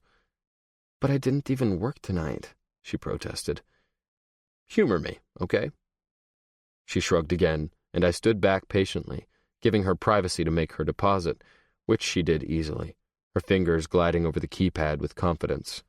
When she was finished, I moved to her side, and she linked our arms the way she'd done the night before. We walked in easy companionship, me humming softly, Amelie matching my stride like she trusted where I was taking her. We were almost to her door when she stopped, her hand pulling against my arm with urgency. "Listen." I searched the darkness with my narrowed eyes, suddenly nervous that we weren't as alone as it seemed. "There it is," she said. And then I caught the hollow whistle of a distant train and the clattering of wheels on a track. 10 p.m., right on time, Amelie breathed. The sound thickened and deepened, and the whistle came again, louder, bugling through the night with a warning that felt more like a song. I had always loved the sound of a train, but it had been a while since I'd stopped just to listen. Trains are like time machines. If you close your eyes, not that I have to, it's easy to imagine the world hasn't changed much in 100 years. You hear that sound, and it could be 1914 instead of 2014. Or we could be getting ready to head to Hogwarts for the new school year, I teased. She laughed again, and I liked the way she didn't hold back. You aren't a Harry Potter fan. No way. She poked me in the side. Not really, but I know the basics. I love Harry Potter, and I love the sound of a train. She sighed. It's one of my favorites. You have favorite sounds? Yes, lots of them. You? I guess I never thought about it, I confessed. I collect them, she said breezily. How do you collect sounds? The same way you collect memories. She tapped a finger to her temple. I had no response to that, but she didn't seem to need one. Speaking of collections, would you mind saying hello to my little brother? He is a huge sports fan. He would love to meet an actual fighter. He's a little awkward, but he would be thrilled. Sure, I shrugged. I was curious to see the inside of the house, curious to see how she lived, curious about parents who let their blind daughter wander around the city and dance half-naked in a bar. She fished a key from her coat pocket and felt her way to the lock. It didn't take her long, and she didn't ask for help, so I was silent at her side. The door groaned as she pushed it open into a foyer that was dark. The house smelled slightly of mildew and furniture polish, which was probably due to its age more than anything. Henry? Amelie called, setting her stick aside and pulling off her coat, hanging it on an old-fashioned hat and coat tree to the left of the door, with only a hint of fumbling. Henry! She called a little louder. I heard a door open overhead, the sound of sports commentary spilling out and then cutting off again as the door was closed. Footsteps sounded above, and a chandelier came to life, showering light from the top of the ornate staircase that the house had been built around. A boy in his early teens appeared from around the corner, his hair an unruly mass of red curls. He'd either been asleep or combing his hair wasn't a priority. He wore a black Chicago Bulls jersey with a pair of flannel pajama pants, and he folded his thin arms across his chest when his eyes met mine, shifting from one foot to the other, clearly uncomfortable with the unexpected company. Henry? Amelie had obviously heard his approach and subsequent halt. Henry, this is David. David, I forgot to ask your last name. She didn't wait for me to supply it before she added enthusiastically, the way a mother does with a child. He's a real live fighter, Henry. I thought you might like to say hello. Henry stayed frozen at the top of the stairs. I waved. Hi, Henry. I'm David Taggart, but you can call me Tag, I offered. The boy seemed more nervous than impressed. Tag? Amelie squeaked in alarm, turning toward me slightly. Oh, my gosh, I didn't realize... you're Tag Taggart. You said your name was David. I just thought you were a bouncer at the bar who fought in his spare time, like Lou. Oh my gosh, you're my boss. Amelie put her hands up to her cheeks, and I tried not to laugh as she breathed in and out, clearly a little embarrassed by her earlier informality. Boxing became a legal sport in 1901, Henry blurted. He's not a boxer, Henry, Amelie recovered quickly. He's an MMA fighter, right, Mr. Taggart? So now I was Mr. Taggart. I started to laugh. I couldn't help myself. It's kickboxing, wrestling, judo, grappling. It's a little of everything, I agreed, still chuckling. Float like a butterfly, sting like a bee, Henry said, and folded his arms even tighter. You like Muhammad Ali, huh? I asked. The greatest, the people's champion, the Louisville Lip? Henry rattled out before turning and fleeing down the hall. A door banged closed, muting the radio, and leaving me and Amelie alone in the foyer once again. The next time he sees you, he'll know everything about you, your record, and everything about mixed martial arts. Henry has a phenomenal brain, but he's not great at small talk, Amelie said softly. She bit at her lower lip like she wanted to say more, and then stiffened her back as if deciding against it. I guessed it went a little deeper than not being great at small talk, but I said nothing. I didn't know who you were. I feel stupid now, she offered timidly. Why? I treated you the way I treat Lou. What, like a friend? I flirted with you. Well, that's happened to me before. I think I can deal. Her nose wrinkled and her brows curled. Are you smiling? Yes, I am. Okay, well, that's good. I will try to be more professional in the future. With that, she held her hand out in my general direction, obviously wanting to shake hands in a professional manner. I clasped it briefly, fighting the urge to laugh again. She was funny, especially because she wasn't trying to be. If you think Henry would like it, bring him by the gym. It's 2 doors south of the bar, same side of the street. I have a whole team of fighters. Lou works out with us sometimes, too. We spar and train from about 10 to 4 most days. I can show him a few things, introduce him to the guys. Really? She squeaked, and she squeezed my hand tightly, bringing her other hand up to envelop it between her 2 smaller ones. I'll ask him. I actually think he might like that. He's really shy, and he doesn't like it when people touch him, but maybe he could just watch. I wasn't going to ask him to get in the octagon, I said wryly. Are you smiling again? It was a strange sensation to think I could wear whatever expression I wished, and she would be totally unaware. I could make fun of her, roll my eyes, grimace, stick out my tongue, and she would never know. Yes, I guess I am. I thought so. Amelie smiled too, but her face was tilted away from me, her eyes fixed on nothing, almost excluding me. Her teeth were white and straight behind smiling pink lips, scrubbed free of the red lipstick she'd worn in a cage the night before. In fact, her face was completely devoid of makeup, and here under the bright lights of the chandelier, where I could really see her, she was young and lovely, with her dark hair tucked behind her ears.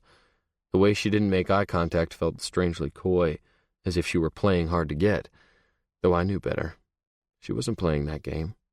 She couldn't. I released her hand and stepped back, my hand reaching for the door. She tilted her head toward the sound of me moving away. I knew she was the one at a disadvantage technically, but damned if I didn't feel like I was the butt of a private joke, the way her eyes never drank me in. Thank you for seeing me home, Mr. Taggart. You're welcome, Miss Anderson, she supplied, although I already knew her last name. Good night, Amelie Anderson. I let myself out, pulling the door closed behind me. Moses. The first tape ended with the loud click of the play button releasing, and I exhaled deeply, as if I'd been released as well. I'd been holding my breath throughout, afraid to relax, worried I would miss the clues, that I wouldn't pick up on what Tag wasn't telling us. The problem was, he seemed to be baring his soul, leaving nothing out of their first encounters, even the details better left unsaid. I don't watch movies. I listen to them. I'm partial to great dialogue and awesome soundtracks, and romance is a must. Millie spoke up as if she felt compelled to supply the behind-the-scenes details Tag hadn't shared. A while back, my cousin Robin and I had an 80s movies marathon, complete with Dirty Dancing and Flashdance, and I did my best to follow along while Robin filled in the blanks. I put Flashdance on again when Robin went home. I listened to it over and over, and I imagined how it would feel to dance in front of an audience, to dance in front of people who didn't know I was blind. That's where I got the idea.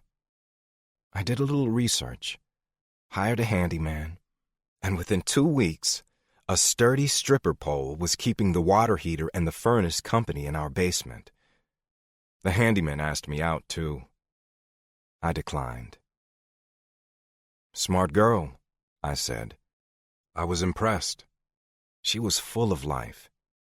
and I felt a brief flash of happiness for my friend before I remembered that he'd let go.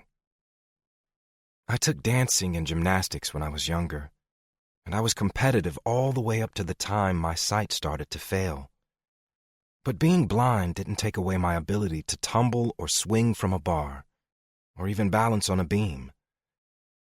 With the help of my mom and some patient coaches, I was able to continue with my gymnastics up until just a few years ago. I still work out at the training facility sometimes, but I've overstayed my welcome. I've outgrown my pathetic appeal, and I feel like a burden more often than not, always having to have someone nearby, keeping an eye out for me. But in the basement with the pole, with the music pounding as loud as I want, I can put my dance and gymnastics training to good use. And no one has to help me. Nobody has to make sure I don't fall or hurt myself. When I dance, I can pretend like I'm the real thing. I can pretend I look as good as dancing makes me feel. I even got brave enough to show Robin. She told me I looked amazing. She was so excited for me. So I started creating routines, dreaming a little. I even choreographed a routine to Perfectly Blind by day 26. It's a sexy song, and that's funny. Admit it. I figured if I could laugh at myself, then it wouldn't bother me if other people laughed too. I wanted to dance. I dreamed about it. But I could just imagine the wave of new material available for stand-up comics. I would start a movement. Instead of blonde jokes or yo mama jokes, it would be blind stripper jokes. I can think of a few. I was teasing her, and she giggled. Yeah, me too. I have 1,000,000 of them. I didn't ask her to share, but I was curious. Her laughter faded quickly, and she smoothed her hair self-consciously. I make jokes, but I actually care about the way I look. I go to a lot of work to take care of my appearance. Robin's a beautician, and that helps. I've been told I'm pretty often enough, and there's no reflection in the mirror to dispute it, so I choose to believe it. But dancing in front of people? That's a whole different story. A few months ago, Robin told me they were hiring dancers at the club on the corner of Broadway and Rio Grande. She thought I should apply. I wanted to. I really, really wanted to. I could laugh at myself with Henry and Robin, and I could dance around a pole in my basement, but could I actually dance anywhere else? Could I actually get paid to dance? Tag apparently thought so, I interrupted. Millie nodded but continued her narrative. Robin told me she would help me. And she would have. She would have had me looking like $1,000,000. But in the end, I walked into the audition looking like a bag lady. A blind bag lady. Or at least what I imagined a bag lady looked like. I walked in off the street prepared to be turned away, my clothes unflattering, my hair a mess. I did it on purpose. I wanted to give them every reason to turn me down. I wanted to provide them with an easy way out. But they didn't turn me down. Millie paused. I guess now we know why. I had no idea why Tag included that part of his story on the tapes. I'd watched Millie when Tag had recounted the scene with Morgan, and her face had fallen like a house of cards. I'd wanted to throw the tape recorder out the window and hunt my best friend down so I could slap some sense into him. But then, as Tag had continued talking, Millie's expression grew thoughtful, and her stiff posture relaxed, and I realized suddenly why Tag was sharing the uncomfortable story. Tag confessed the details of Millie's hiring because he didn't want her hearing it from someone else and thinking that he was in on the joke. Tag clearly wanted Millie to know that the first time he'd seen her dancing, he'd had no idea she was blind. He thought she was beautiful. You heard what he said, Millie. He didn't know. You convinced him you were the real deal. He thought you were even better than the other dancers. My gut twisted again. If Tag were coming back, he wouldn't have felt the need to make that clear or insulate Millie from gossip. I know, she whispered, and then stood. I need to take a break, Moses. I need to go home and make sure Henry's okay. I offered to give her a lift, but she refused, claiming she needed to stretch her legs. She had to dance at the club in a few hours, too. And I was glad to hear it, even if she was only going through the motions. Going through the motions means you aren't sitting still. Sitting still is what kills you. And so far, everyone was keeping up appearances for Tag. Everyone was showing up for work, doing their jobs at his gym, his bar, and his store on the corner. Tag may have abandoned his world, but if we all went through the motions, maybe we could keep it turning for him until he came back.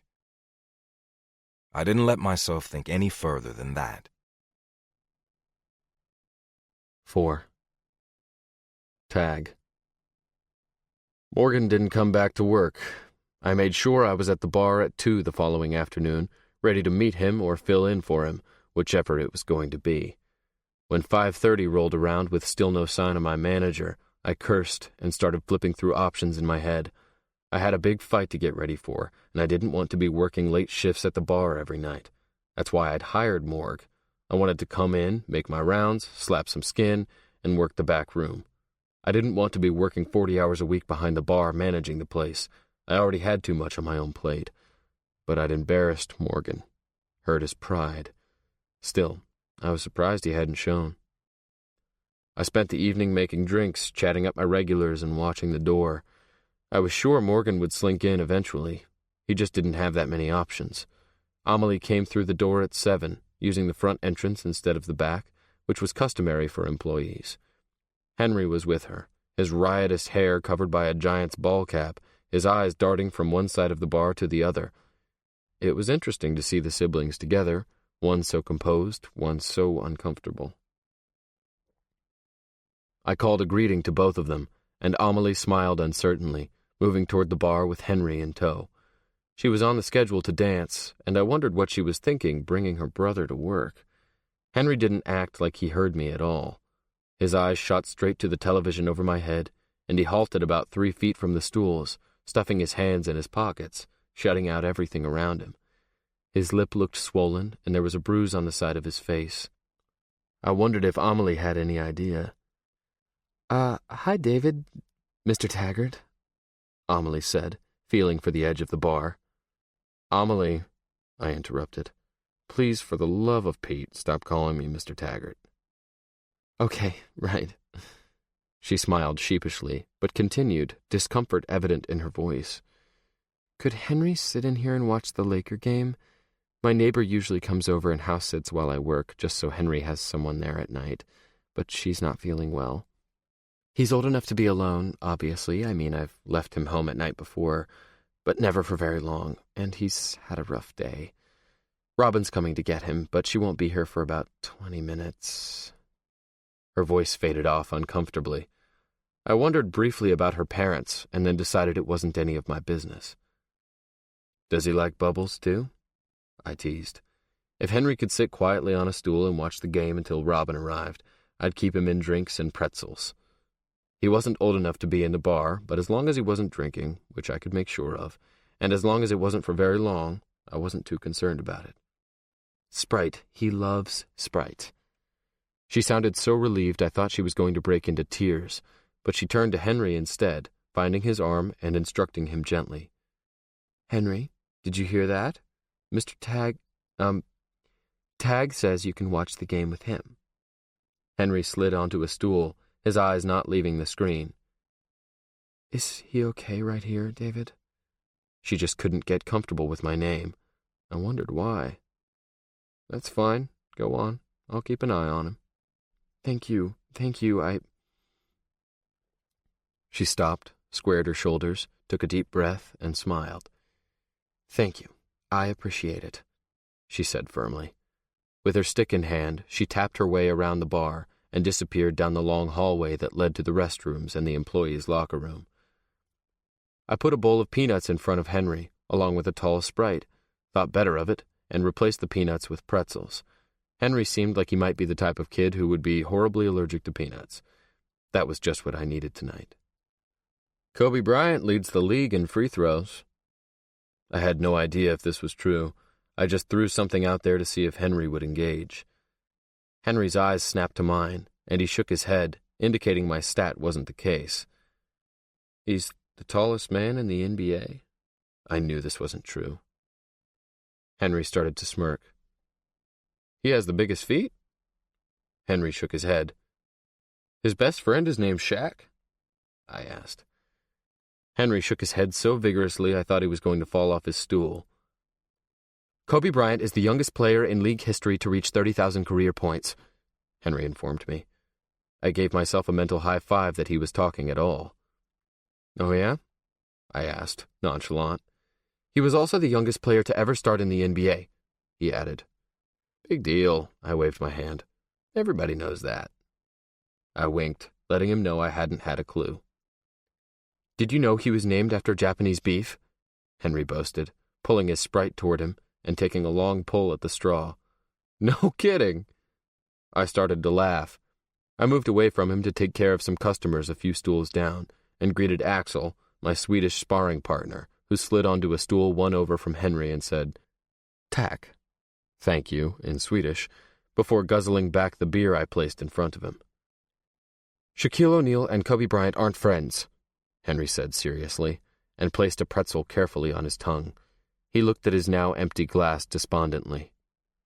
No? Why not? I asked, refilling his Sprite. Giants don't make good friends. Are you talking about Shaq or Kobe? They're both pretty big. I tried not to laugh because Henry wasn't laughing. Giants don't like when someone is bigger than they are. I don't know about that. Look at me and Axel, we're both pretty big. Who's the biggest? Henry asked. I am, I said firmly, and at the same time Axel thumped his chest. Henry looked at me owlishly, as if I had just proven his point.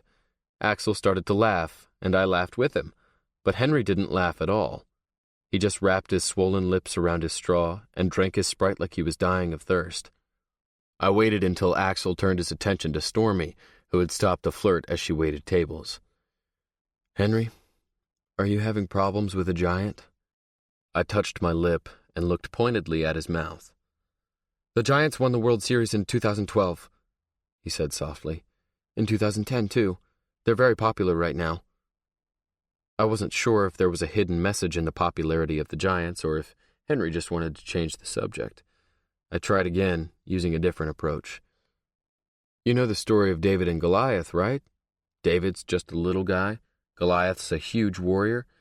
David ends up killing him with just a slingshot and Goliath's own sword.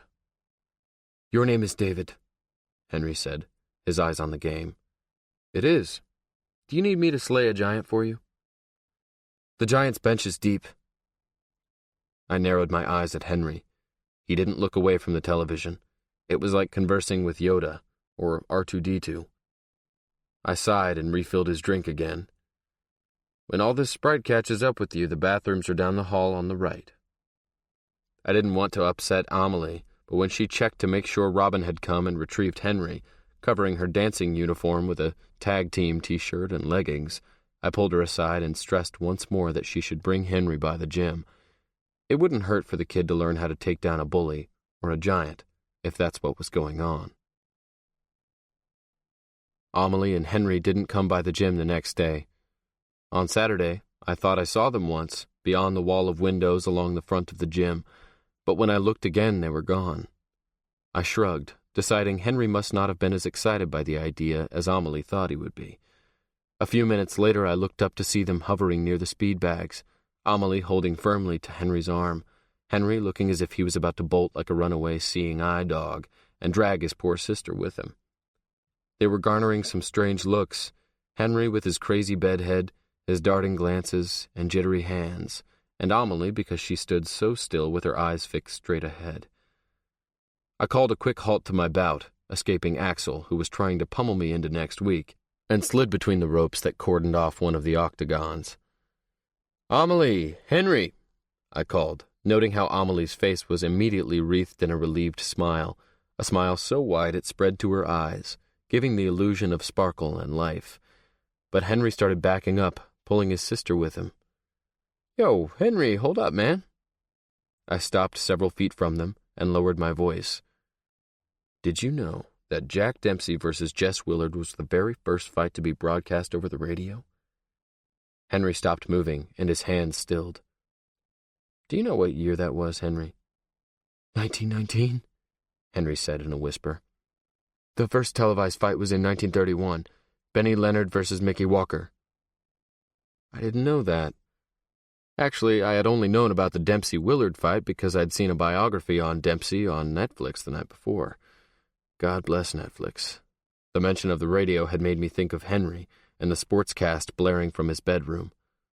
"You want to tell me more?" "David Taggart, light heavyweight contender with a professional record of 18 wins, 2 losses, 10 knockouts." "You checked up on me, huh?" Henry's mouth twitched, and he looked away shyly. "You did.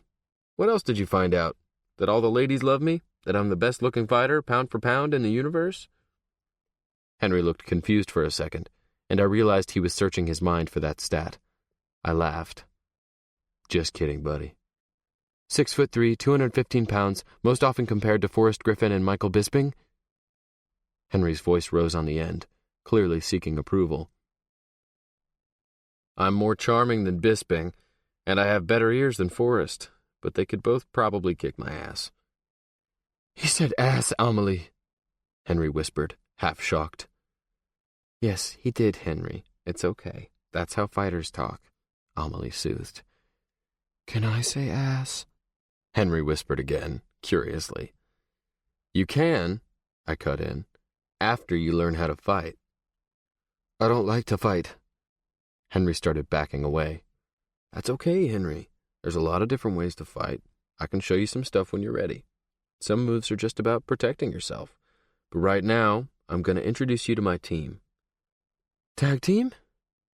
Henry's voice lifted with excitement. "That's right. We're missing a few people, but a bunch of my guys are here." Henry had already met Axel, my Swedish sparring partner, at the bar, but Amelie shook his hand politely, and Axel shot me a pointed look over the top of her head. He'd seen her dance, obviously.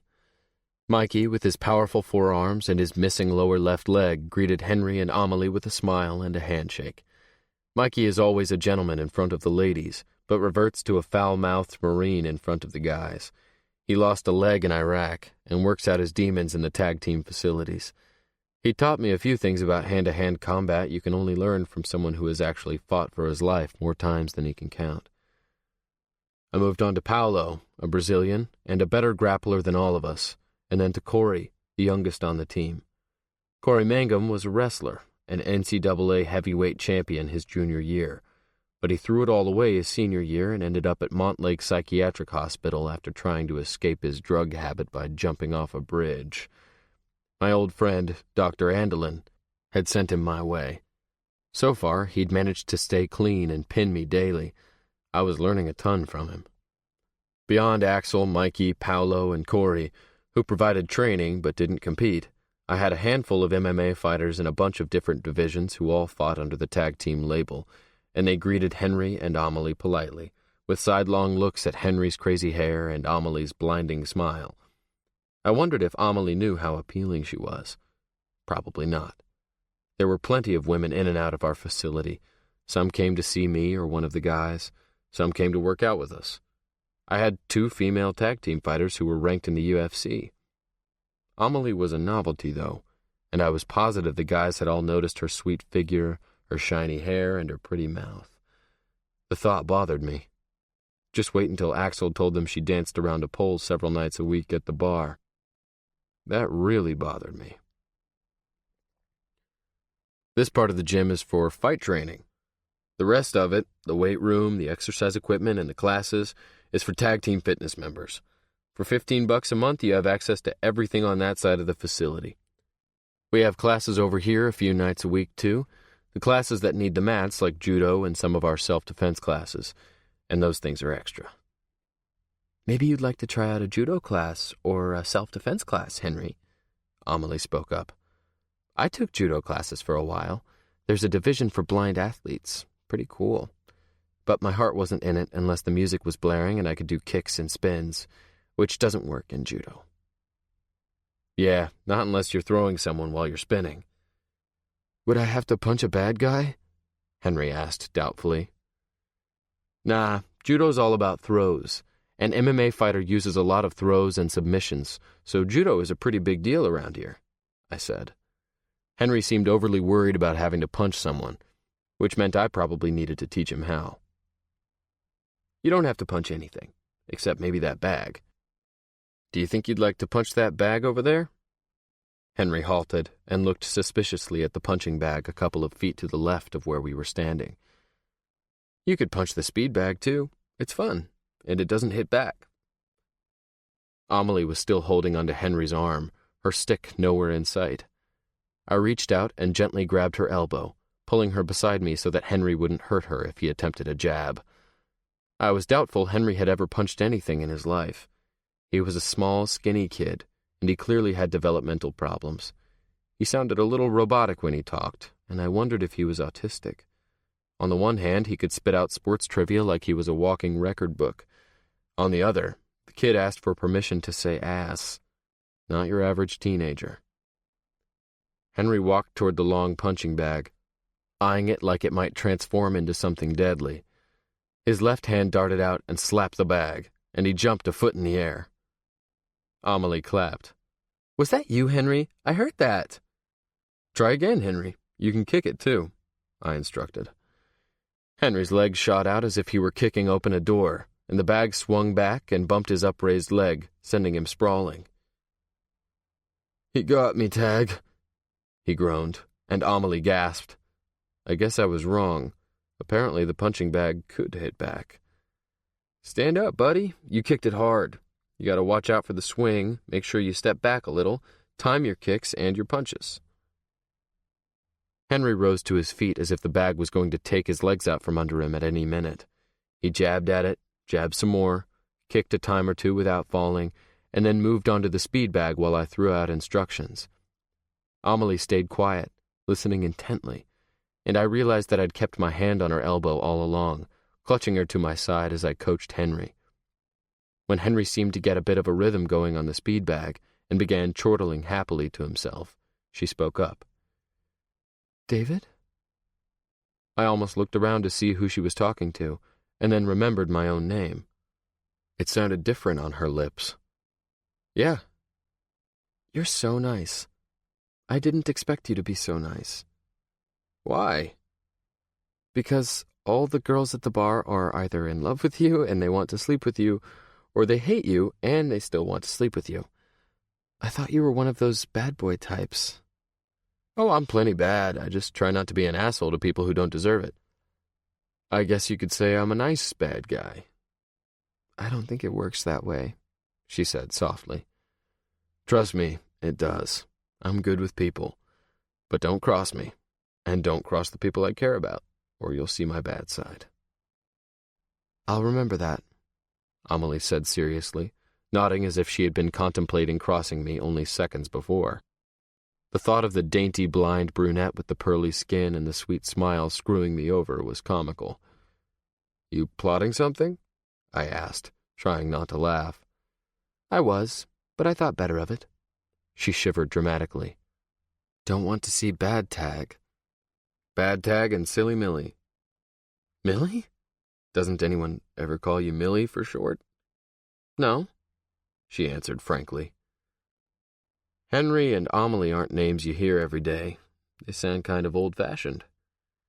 That's because we were actually born in the late 1800s when our names were more popular. We vampires don't age, you know, and my blindness is just a ruse to make people feel safe. Her lips twisted in a smirk. Is that right? I drawled. Well, I'll be damned. So you and Henry are forever gonna be, what, 13 and 22? 15. Henry's 15. But you're actually 122? That's right. We'll still look this good in another 100 years. That was a sad thought for Henry, but for Amelie, not so much. You'll outlive us all. Amelie's face fell a smidgen, and her smile slipped. If I hadn't been looking directly into her face, I wouldn't have seen it. But I did, and I realized Amelie had already outlived someone she cared about. Are your parents among the undead, too? I asked lightly, wondering if she would abandon the banter. No, my dad isn't in the picture. Haven't talked to him in years. My mom died a while back. She shrugged, the fun completely ruined by reality. I'm sorry, sweetheart. It was an endearment that I used easily. I'd called more women sweetheart in my life than I could count, but Amelie's cheeks pinked and her chin dipped almost shyly. People must not call her sweetheart very often. My dad didn't handle it very well when I went blind. 2 kids with issues was one too many for him, apparently. So you take care of Henry by yourself? I was stunned and tried not to let it show, but she heard it anyway, from the set of her chin and the stiffening of her back. Do you really want to know, or are you doubting me? She turned her face toward me, as if confronting my question head-on. And when I stared down at her, I felt a quaking in my chest that was instantly familiar. It was a jumping-off-a-cliff kind of feeling, a heart-swelling, chest-bursting sensation, and I'd stumbled across it a few times in my life. I felt it when I watched Moses hold his new baby girl for the first time. He and Georgia were so happy, so deserving, and the joy in his face had spilled over and filled my heart with wonder. I felt it 2 years ago when I came back in the 5th round to win my first big fight. I've actually felt it a lot of times over the last few years, seeing Moses at work, seeing people weep at his gift. But the first time that feeling took my breath away was in Venice. It was a year after I'd gotten out of Montlake, 8 months since Moses and I had taken off across the globe. I'd been so sad and so lost for so long that I'd gotten used to not feeling anything else. But there, in a little boat in Venice, as I watched the sunset, a fiery, hellish red ball turning the water and sky into shades of heaven, my eyes had filled up with tears at the violent beauty of it all. In that moment, I realized I wanted to live again. For the first time in a long time, I was glad to be alive. Looking down into Amelie Anderson's heart-shaped face, her mouth set in a stubborn line, I had that feeling again. It rushed through me, taking my breath with it. I really want to know, I said, and it came out in a husky whisper. We take care of each other, she said simply. He helps me with the stuff I have a hard time doing. He even cooks sometimes. I mean, not gourmet, but between the two of us, we get by. I may never truly know if my clothes match or if the house is actually clean or if there's a fly in my soup. But Henry takes as good a care of me as I take of him. Right.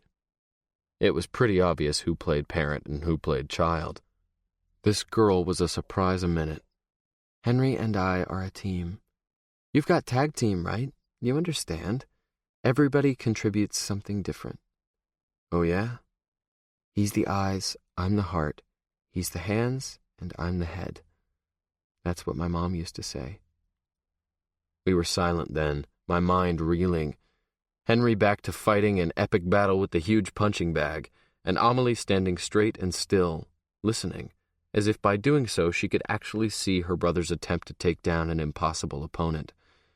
What she didn't know, what she couldn't have known, was that she'd leveled me. I may have been standing next to her, but I was already falling. Moses. He's the eyes, I'm the heart. He's the hands, and I'm the head.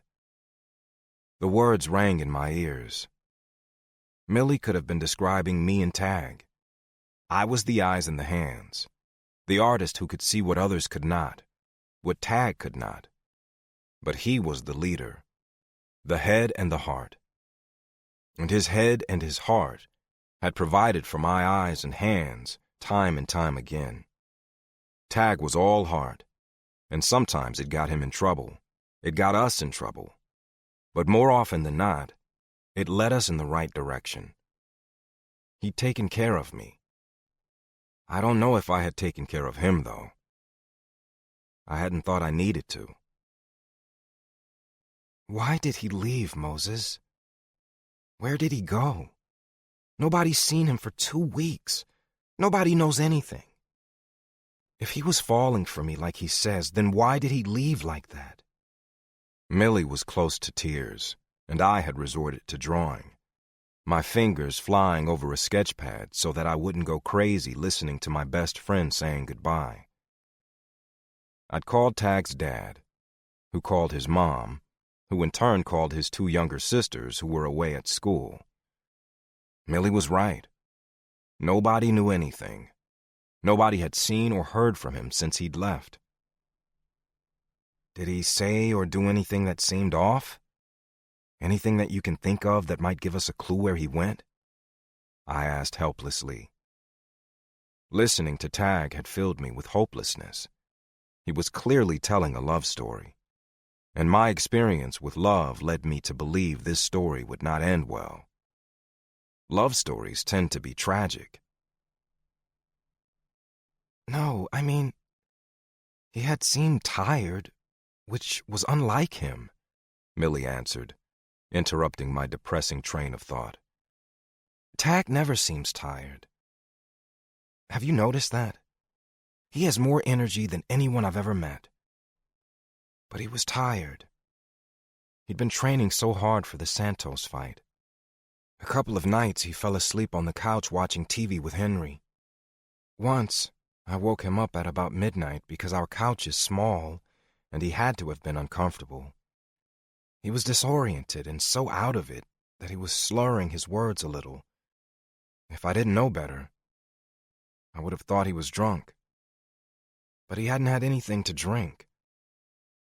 He's never had so much as a beer the entire time I've known him, and he's been asleep on the couch for 3 hours. I didn't want him to drive. I told him he was too sleepy to be driving, even if it was just a few blocks. But he said he was fine. I walked him out to his truck, and he made a joke about the blind leading the blind. Her voice broke. Was that the last time you saw him? No. The last night I saw him, he and I... Millie's voice trailed off and her cheeks grew suspiciously pink. Son of a bitch. I didn't need any further explanation. Once again, I was at a complete loss. I excused myself to call Georgia, and she answered on the first ring, her voice sharp with hope and fear. What's the news? She said, foregoing a greeting for the obvious. That's Georgia. Take the bull by the horns. It was one of the things I loved most about her. One of the things that had saved us when our own love story took a few tragic turns. The phrase awakened a memory, and instead of answering, I said, Do you know that Tag actually grabbed a bull by the horns once? I saw him do it. Georgia was silent for a heartbeat before she pressed me again. Moses, what are you talking about, baby? What's going on with Tag? We were in Spain, in San Sebastian. It's Basque country, you know. Did you know there are blonde Spaniards? I didn't. I kept seeing blonde women and they all reminded me of you. I was in a horrible mood, so Tag got this bright idea that we should go to Pamplona for the running of the bulls. He said a shot of adrenaline was just what I needed to cheer me up. Pamplona isn't that far from San Sebastian, just an hour south by bus. I knew Tag had a death wish. At least he did at Montlake. And I knew he was a little crazy. But he actually waited for the bull to run past him. And then he chased the bull. When the bull turned on him, he grabbed it by its horns and did one of those twist and roll things that cowboys do at rodeos. Steer wrestling? Georgia still sounded confused, but she was listening. Yeah, steer wrestling. Tag tried to wrestle a bull. The bull won, but Tag got away without a scratch. I still don't know how. I was screaming so loud I was hoarse for a week, which was fine, because I didn't talk to Tag for 2. That son of a bitch, I thought he was going to die. I stopped talking, emotion choking off my ability to speak. But Georgia heard what I couldn't say. What's happening, Moses? Where's Tag? I don't know, Georgia. But can you come? I need you. And I have a feeling that before this is all over, Millie's going to need you. There are certain things you can't talk about with a man, even if he's your lover's best friend. Especially if he's your lover's best friend. 5. Tag. I was parked in front of Amelie's house Monday morning, waiting for Henry to leave for school. I'd coaxed the information out of Robin when she came to pick up Henry from the bar, determined to figure out who had bruised up his face. Henry had gone to the bathroom to relieve himself of a bladder full of Sprite, and I'd grilled her. I hadn't said anything to Millie that night or even at the gym Saturday, but it wasn't okay to ignore it. And the thought of someone making Henry's life miserable, of someone putting their hands on him, gave me the itch to hurt people. Bullies and bitches. Hated them. So I took it upon myself to intervene, beyond just teaching him a few moves at the gym. Robin said Henry walked to and from school most days. It was only a few blocks, and sometimes Millie walked with him.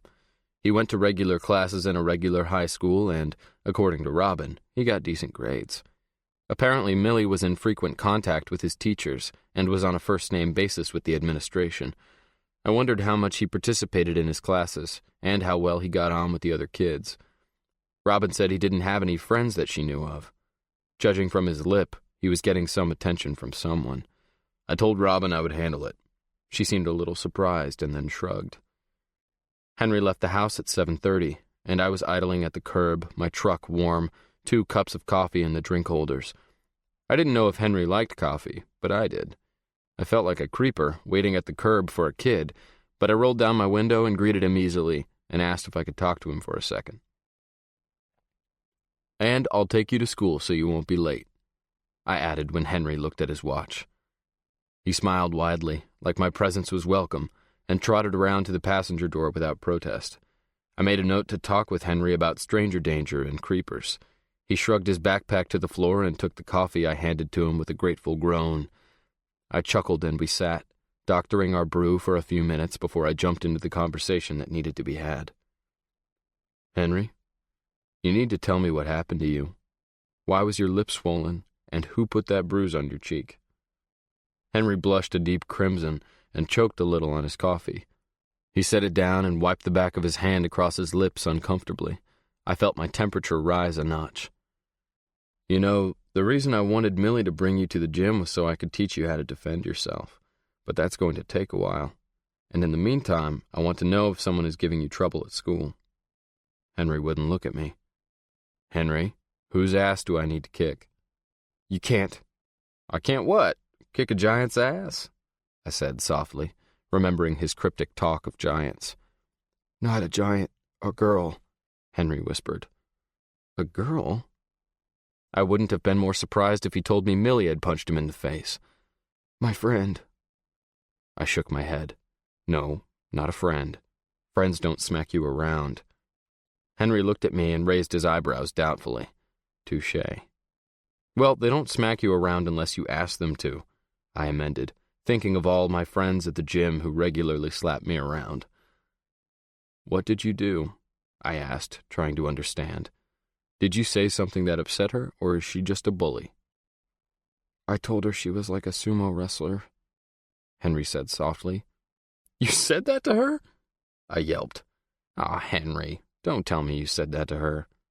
It was all I could do not to laugh. I covered my mouth so Henry wouldn't see my lips twitching. Henry looked crushed. "Sumo wrestlers are heroes in Japan," he insisted. "Henry," I groaned. "Do you like this girl?"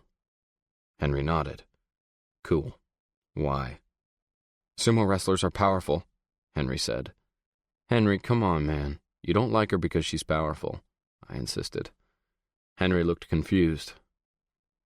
Wait, you do? Now I was confused. The average sumo wrestler weighs over 400 pounds. They are huge. But she's not huge, is she? No, not huge. Does she look like a sumo wrestler? I asked. Henry shook his head. No, but she's big, maybe bigger than other girls?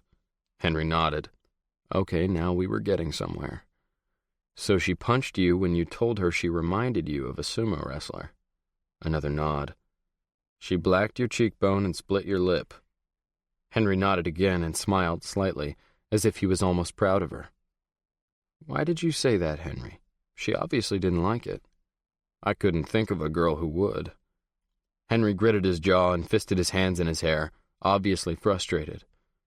Sumo wrestlers are awesome, he cried. Hey, man, I get it. Talking to girls is hard. I said all kinds of stupid things the first time I walked Millie home. Luckily, she didn't punch me. Amelie isn't a fighter, Henry said, and laughed a little, releasing his hair and taking a deep breath. You're wrong about that, buddy. She's a fighter. She's just a different kind of fighter. We were both quiet for a minute, mulling that over. I like her, Henry stuttered sadly, as if such a simple statement was so much harder than spitting out trivia. And maybe it was. Because she's powerful, I repeated, hoping he'd give me something more. Yes. And has she been nice to you? Before she hit you in the face, I mean? Yes, Henry nodded vigorously. Like a bodyguard. She looks out for you? Henry nodded again. I felt lightheaded with relief, and I started to laugh. So nobody, no giants, no jocks, nobody is pushing you around. Henry shook his head slowly. I'm sorry, he whispered. I messed up. And I'm going to help you fix it, man, I said suddenly, shifting my truck into drive and pulling away from the curb. Henry pulled on his seatbelt as if he were about to go for a wild ride. I slid into the parking lot in front of the school, turned off the ignition, and climbed out. Henry was staring at me, his eyes huge. Let's go, Henry. I'll help you smooth it over with your friend. Come on. Henry walked beside me, holding onto the straps of his backpack like he was getting ready to parachute from a plane. His face was grim. You can do this, Henry, I encouraged. He nodded once, but his eyes stayed forward. A few people stared, but the hallways were thick with kids, and, for the most part, the only heads that turned were of the female variety. I would have felt flattered, except everybody looked like they were about 14, especially the guys. It was weird. I thought I was such a badass in high school. I thought I was a man. These kids looked like they still secretly sucked their thumbs. Henry stopped suddenly, and I laid a hand on his shoulder. He was shaking so hard he was vibrating. He pointed toward a girl standing alone next to a row of red lockers. Is that her? I asked. Henry nodded, still staring. I choked, swallowing my laughter. She wasn't huge at all, but she was Japanese. She was short and softly rounded, maybe a little bit chubby, but most of her weight was in her chest, which told me a lot about where Henry's attention had been. Henry continued toward her and then stopped next to her, his eyes darting between the lockers beside her head and my face. He looked desperate. The Japanese girl stared at me and raised one eyebrow expectantly. She had a row of loops through that eyebrow, a tiny diamond in her nose, and 2 rings through her bottom lip. Her ears were practically bedazzled. I'm Taggart. I stuck out my hand and gave her a smile of dimpled sincerity. It was my money grin. Ayumi Nakahara, she answered, extending her small hand. I almost laughed. Her voice was impossibly sweet and high. I gave her hand a brisk shake and released it. Then I folded my arms and got serious. Henry likes you. He thinks you're amazing. He's told me all about you. Both eyebrows shot up, and I had a feeling it had more to do with Henry confiding in me than the fact that he liked her. She looked at Henry for a minute, her expression softening, and then looked back at me. Henry leaned his forehead against the lockers as if the whole conversation was making him dizzy. He's sorry, Ayumi. He wasn't trying to infer that you are like a sumo wrestler. He was trying to tell you he reveres you, the way the Japanese revere their wrestlers. Henry started to nod, his head banging against the locker. I put my arm around his shoulders and pulled him back just a bit so he wouldn't knock himself out. However, he does think you're tough. You obviously know how to throw a punch. I looked pointedly at Henry's face, and Ayumi blushed a deep ruby red. I figured I didn't need to say anything more on that subject. I just hoped she'd think before popping poor Henry again. Because, girl or not, she couldn't go around slugging people, especially people like Henry. And anytime you want to come and hang out with us at Tag Team, me and Henry, you can. A friend of Henry's is a friend of mine. Okay, she squeaked, and I tried to imagine her angry enough to double up her fists and swing. Henry must have really set her off. The bell rang and Henry jumped. Lockers slammed and kids started to clear the hall. See you at the gym after school, Henry, okay? Henry nodded, his face relaxing into a smile. His color was returning to normal, and his grip on his backpack had eased. I tousled Henry's hair, giving him a one-armed man hug, and as I walked away, I heard him rattle off my record to his little friend. David Taggart, light heavyweight contender with a professional record of 18 wins, 2 losses, 10 knockouts.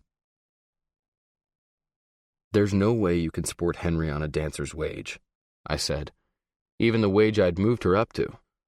I was walking Millie home again, like I'd done every night she'd worked for the last 2 weeks. I still hadn't found a replacement for Morgan, and I was still working too many hours at the bar. But I hadn't minded it at all, and the reason walked beside me. No, there isn't. But lucky for us, my mom planned well. She had a life insurance policy, a good one, and the house was hers, free and clear. It's been in her family forever. And my dad gave her a chunk of money. Maybe you've heard of him? Andre Anderson? He played for the San Francisco Giants. He was a first baseman. I don't know what he's doing now. Well, I'll be damned, I said, surprised. I do remember him. Amelie nodded. We think that's why Henry became so fixated on sports. He was only 5 when my dad split. You know how players study game film? Well, Henry does that. My mom had discs made up of all the video, all the recordings of my dad's games, as much as she could get her hands on. Henry would sit and watch endlessly. He still does. He can quote entire innings. It's crazy. So why do you dance? I hadn't meant to ask. It just came out, the way most things usually did. If I felt something, it eventually worked its way from my gut to my throat and out my lips. Why do you hit people? She asked. I didn't bother to defend the sport. I did hit people. That was a big part of it, and it was silly to argue about it. I've spent my whole life fighting. Your whole life? Amelie asked doubtfully. Since I was 11, I amended.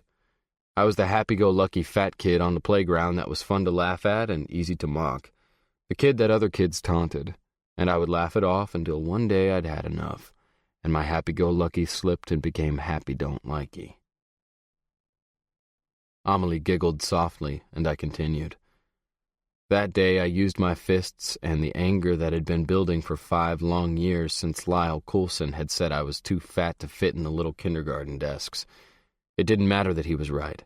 I was too fat to fit in the little desks, but that only made me angrier. The fight wasn't pretty. I only won because I laid on Lyle and trapped his skinny arms beneath me and wailed on his mean red face. I got sent to the principal's office for the first time ever, and then I was suspended for fighting. But Lyle Coulson never bothered me again. I learned I like to fight, and I'm good at it. Well, there you go, she shrugged. We're not so different. I like to dance, and I'm good at it. I don't like you dancing at the bar. She laughed, a sudden sparkling eruption that created a white plume in the frigid air and had me staring down at her upturned face, marveling, even though I knew I was about to take some heat. It was my bar, after all. I was her employer. It was my freaking pole, for hell's sake. What don't you like? David Taggart, are you a hypocrite? You aren't. I know you aren't. She was smiling, but not up at me, like other women did. She was smiling straight forward, at no one and nothing, and I felt an ache in my chest, a warning note. She would never smile at me like other women did. Was I okay with that? Because if I wasn't, I needed to back the hell off. I was getting personal. Nah, you know what I mean. Why do you dance in a smoky bar spinning around a pole wearing next to nothing for money that isn't all that good? You're a classy girl, Amelie, and pole dancing just isn't very classy. Backing off wasn't my style. Her smile was gone, but she didn't look angry. She stopped walking, her stick extended like she was strolling with an imaginary pet.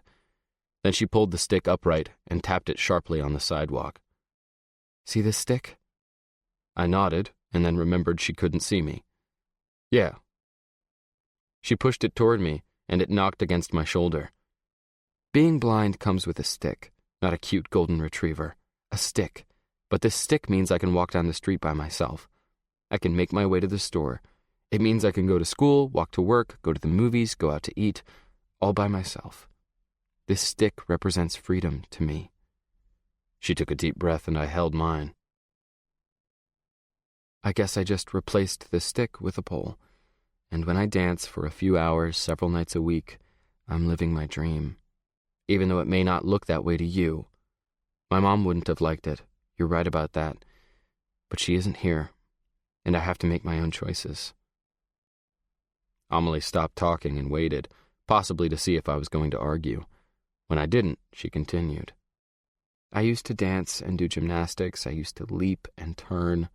I could do it all, and I didn't need a pole, just like I used to walk down the street and chase my friends and live my life without my stick.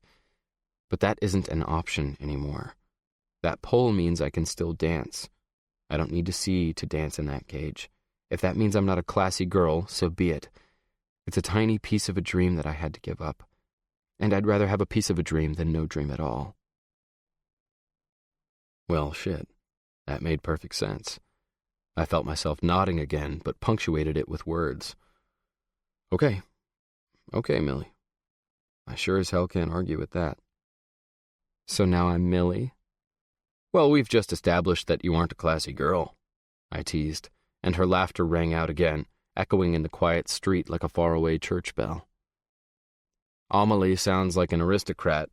Millie sounds a little more down-home. A girl called Millie can be friends with a guy named Tag. David? Yeah? I have a new favorite sound. What's that? The way you say Millie. It shot straight to the top of my list. Promise me you'll never call me Amelie again. Damn if my heart wasn't pounding in my chest. She wasn't flirting, was she? I couldn't tell. All I knew was that I wanted to call her Millie again, and again, and again, just because she asked me to. I promise, on one condition. She waited for me to name my price, a small smile tiptoeing across her mouth. I'll keep calling you Millie if you call me Tag, I said. You calling me David makes me feel like you expect me to be someone I'm not. The people I care about the most call me Tag. That's what fits. I like calling you David. I think you're classier than you give yourself credit for. And everyone calls you Tag. I want to be different, she admitted softly. I felt a slice of pain and pleasure that had me holding back and leaning in simultaneously, but I pushed the feeling away with banter, the way I usually do. Oh, I'm very classy, she laughed with me, the way I wanted her to. But you being special and different has nothing to do with what you call me, Millie. But you can call me any damn thing you want to. Any damn thing doesn't have the same ring as David, but okay, she quipped. You're a smart aleck. You know that, right? She nodded, grinning, and gave my nickname a shot. So, Tag. Yeah, Millie. Tomorrow's Sunday. Do you go to church? No. You?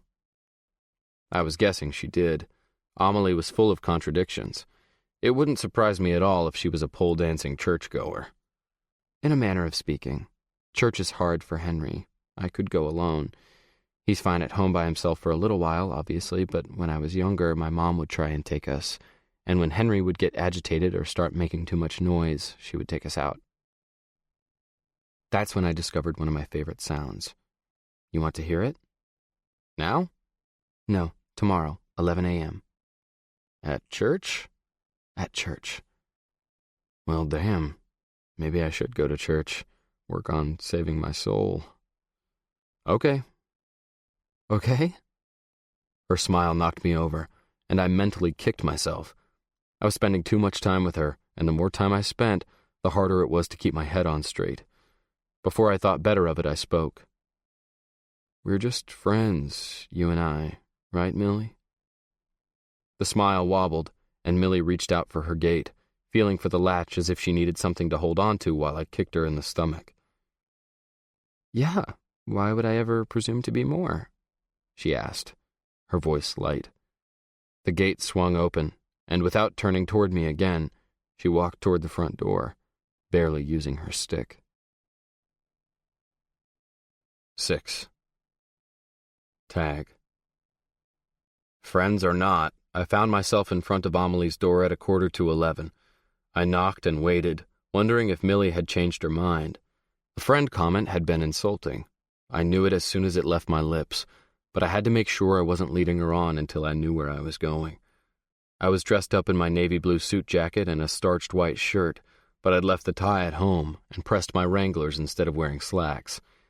I could dress up when I needed to, but I was hoping my pressed Wranglers and shiny boots were good enough. I'd slicked back my shaggy hair and told myself I didn't need a haircut. I'd never been attached to my hair, I just never got around to taking care of it. But it made me look a little unkempt, so I wetted it, threw some goop in it, and slicked it back. I looked like one of those shirtless guys in a kilt on the cover of a romance novel, the kind my mom used to read and collect. It didn't matter. Millie couldn't see my long hair or the way it curled well over my collar. She couldn't see my jeans for that matter, so I didn't know why I cared. The front door swung open, and Henry stood there with wide eyes and a baseball bat. Hey, Henry. Henry stared. You look weird, Tag, said the guy with the bat and the hair that looked like a burning bush. I'm dressed up, Henry. What did you do to your hair? Henry hadn't moved back to let me in. I combed it. What did you do to yours? I asked, smirking. Henry reached up and patted it. I didn't comb it. Yeah, I can tell. It looks like a broom, Henry. We stared at each other for a few long seconds. They use brooms in the sport of curling, Henry said.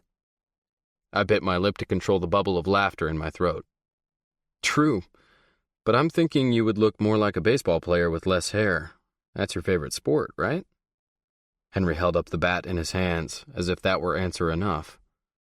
I was thinking that you and I should maybe head over to my friend Leroy's and get a trim tomorrow. Leroy owns a barber shop. What do you say?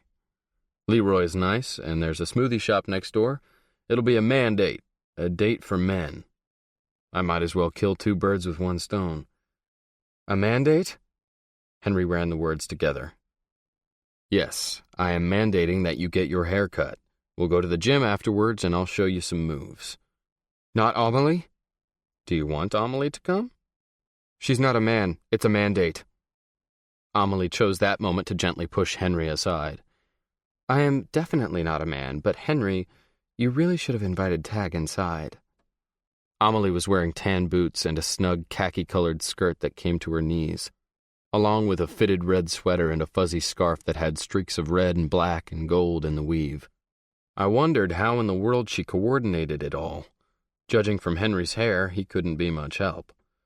On February 6, 1971, Alan Shepard hit a golf ball on the moon, Henry offered inexplicably, and moved aside. And today is February 6th, isn't it? Millie said, clearly understanding Henry's thought processes a whole lot better than I did. That's right, I said. So February 6th, a golf ball was hit on the moon, and on February 7th, 2014, Tag Taggart and Henry Anderson are going to get haircuts. Right, Henry? Okay, Tag. Henry ducked his head and headed up the stairs. Call me if you need me, Henry, Millie called after him. She waited until she heard his door shut before she addressed me. Henry has an attachment disorder. He doesn't even like it when I cut my hair. If my mom had allowed it, he would be the biggest pack rat in the world, but hoarding and blindness don't mix. Everything has to be in its place or the house becomes a landmine. So he wears the same clothes until they're threadbare, won't cut his hair, still sleeps with his Dragon Ball Z sheets he got for his 8th birthday, and has every toy he has ever been given stored in plastic bins in the basement. I don't think he'll go through with the haircut. He's only let Robin cut it twice since my mom died, and both times he cried the entire time, and she had to put the clippings in a Ziploc bag and let him keep them, just to get him to calm down. I was slightly repulsed, and I was glad Millie couldn't see my expression. So he has bags of hair in his room? I'm assuming he does, though he won't tell me where. I pay my next-door neighbor to come in and clean once a week, and she hasn't found it either. Well, Henry said okay, so I'm planning on it, but we won't be bringing any bags of hair back home. Millie's brows furrowed, and she looked as if she wanted to argue, but stepped toward me instead, felt for her walking stick that was leaning against the wall, and changed the subject. Did you drive? Because I'm thinking we should walk. The church is around the corner. I eyed my shiny red truck wistfully, and then forgot it when Amelie slid her hand around my arm. Other than a few scattered snow flurries that dumped in the mountains and frosted the valleys, Salt Lake City was enjoying the mildest winter we'd had in years, and though the temperatures plummeted here and there, in comparison to normal February temperatures, it was almost balmy. We walked east toward the mountains that ringed the valley. The mountains were the first thing I noticed about Utah when my family moved from Dallas my junior year in high school. Dallas didn't have mountains. Salt Lake City had staggering snow-covered mountains. I'd spent more than a few weekends in them skiing, though I was careful about how much skiing I did when I was training. Unfortunately, I always seemed to be training. Amelie lifted her face as if to soak up the sun. Can you see anything at all? I wondered if the question would offend her. Light. I can differentiate light from darkness. That's about it. I can tell where the windows are in the house, when the door is open, that sort of thing. Natural light is easier for me than artificial light, and the light doesn't illuminate anything else. So it's really only good for orienting me in a room with windows, if that. So if I danced around in front of a spotlight, you wouldn't be able to see my outline? Nope. Why? You thinking about doing a little pole dancing at the bar? She said cheekily. Yes, damn it. How did you know? I exclaimed, and she tossed back her head and laughed. I admired the length of her throat and her smiling mouth before I caught myself and looked away. I stared at her way too often. You look nice, Millie, I said awkwardly, and felt like an idiot for the understatement. Thanks. I'd say the same thing to you, but, well, you know. You smell nice, though. Yeah? What do I smell like? I asked. Wintergreen gum. It's my favorite. You also smell like a pine-based aftershave and soap. New cologne called Sap, I joked, with a hint of gasoline. I stopped to fill up on the way. Guess I didn't need to since we're walking. We're walking because we're practically there. An old church that looked like it had been built around the same time as Millie's house rose from a circle of trees at the end of the block. There's been talk that they're going to tear it down, then I'll have to find somewhere else to go. As we closed the distance, I could see that the church was a pale brick with a towering white spire and soaring windows on the tallest end. A creek ran to the north of the building, and Amelie and I crossed a sturdy bridge that ran adjacent to the road. No water in the creek? She asked, as if she already knew the answer. Nope. Soon, a couple of months, and I'll be able to come hear two of my favorite sounds at once. You like the sound of the creek? I do. When spring comes, I stand on this bridge and just listen. I've been doing it for years. When I began to veer across the grass on the other side of the bridge, heading for the wide double doors that were clearly the entrance to the church, she pulled against my arm. Aren't we going in? I asked. No. There's a rock wall. Do you see it? Ahead was a crumbling 20-foot wedge of piled rocks cemented into a divider that rimmed the side of the church, separating it from the grassy slope that led down to the dry creek bed. I led Millie to it, and she dropped my arm and felt her way down it a ways before she sat and patted the spot next to her. Are the windows open? She asked. It looks like one is, just a bit. Mr. Sheldon usually remembers. He leaves it cracked for me when the weather's good. Do you listen from out here? I was incredulous. I could hear muted men's voices and then laughter, as if there was a meeting of sorts going on behind the windows. No, not exactly. She listened for a second. They've started earlier today. It fluctuates. Sometimes it's 11:15 or 11:30. They like to visit and are slow to begin sometimes, but I don't mind waiting. This is a nice spot, and when it's not too cold, I'm happy to just sit on this wall and think. When it's warm, Henry comes with me and we have a picnic, but he gets bored, and I don't enjoy it as much when he's here. Maybe because I can't relax. The piano began playing, and Millie sat up straighter, tipping her head in the direction of the music. Oh, I love this one. I could only stare at her. This was one of her favorite sounds. Then voices were raised, and the sounds seeped out the slim opening and floated down to the place where we sat, and I forgot about the fact that my suit coat was a little tight across the shoulders and my knuckles were sore from yesterday's sparring session. I forgot about all of it because Amelie's face was lit up by the sound of men's voices, singing in worship, mellow and smooth, lifting and lowering over the words. They weren't professional. It wasn't a barbershop quartet or the Bee Gees. There were more voices than that, probably 20 or 30 male voices singing praises. And as I listened, I felt it deep in my belly. There is no end to glory. There is no end to love.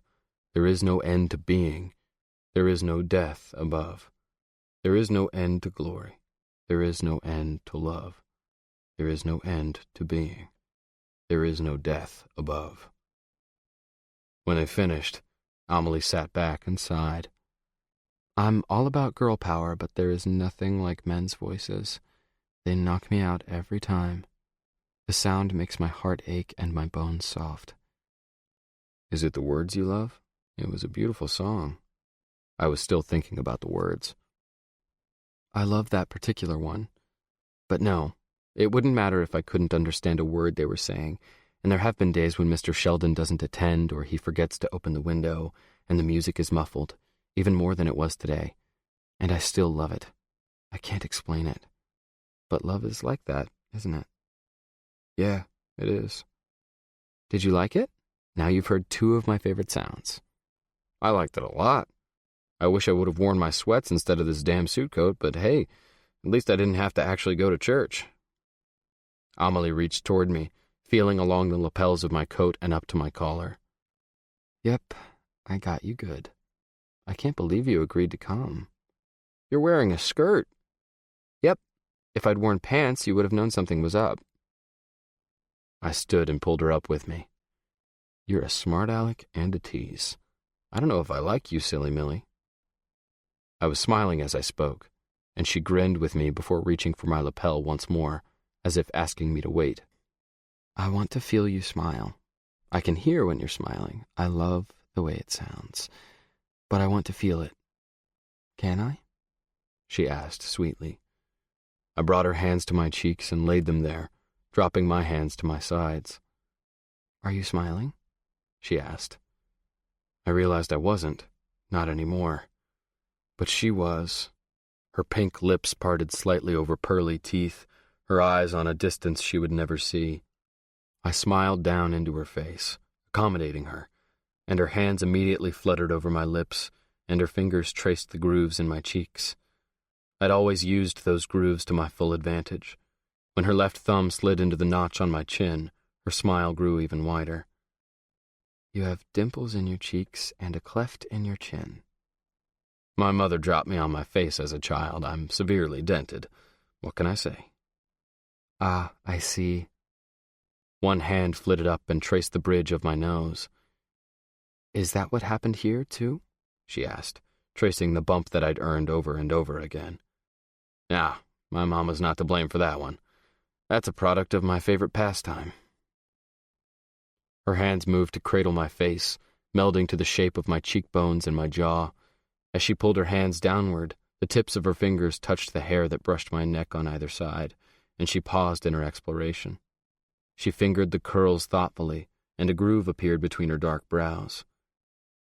Haircuts with Henry tomorrow, huh? That's very sweet of you. But don't cut it all away, okay? You like the Scottish Highlander look? I tried for a Scottish brogue, but didn't quite make it. My heart was pounding, and I wanted to close my eyes and lean into her hands. Her explorations were erotic without meaning to be, sensual without sexual intention, but my body didn't seem to know the difference. I don't know, maybe? I'm not sure what a Scottish Highlander looks like, but I like your face. It's strong, full of character, and the hair suits you. She was staring up into my face, describing me, and yet she couldn't see me at all. I stared at her mouth and wondered what she would do if I pressed my lips against hers. Would it startle her, or would she recognize the sensation immediately?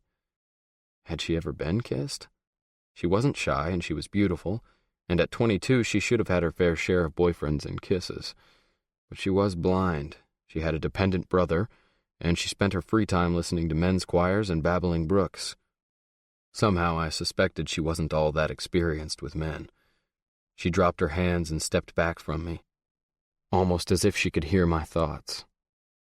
"Let's get some ice cream," she said, and I shook myself awake, pushing away thoughts of kisses and linking her arm back through mine. Moses. I wanted him to kiss me, but he didn't. And I was convinced that he didn't like me that way. Millie said sheepishly, her face flushed. I kept expecting her to turn off the tape recorder and ask us to leave. Hearing Tag's inner thoughts and feelings was downright embarrassing, and when I saw him again, I was going to punish him for making me sit through it. We were at Millie's now, parked in her living room so that she would be there when Henry got home from school. It had been 48 hours since Millie had called me, 48 hours since my world had shrunk to one priority, everything else pushed aside or postponed. Tag went to church with you? Georgia's voice was incredulous. Millie and I had brought Georgia up to date, and her presence calmed me, reminded me that regardless of the priority, regardless of my fear, she was with me. She was mine. That part of my world was intact. She'd arrived last night with baby Kathleen, and we'd rented a hotel room, unwilling to stay in Tag's apartment, though I had a key. There was a freaking for sale sign in the window, and I didn't want to be sleeping in Tag's bed only to have a realtor show up with buyers in tow. The thought made me angry, even as George's question made me laugh. Tag and church didn't really mix.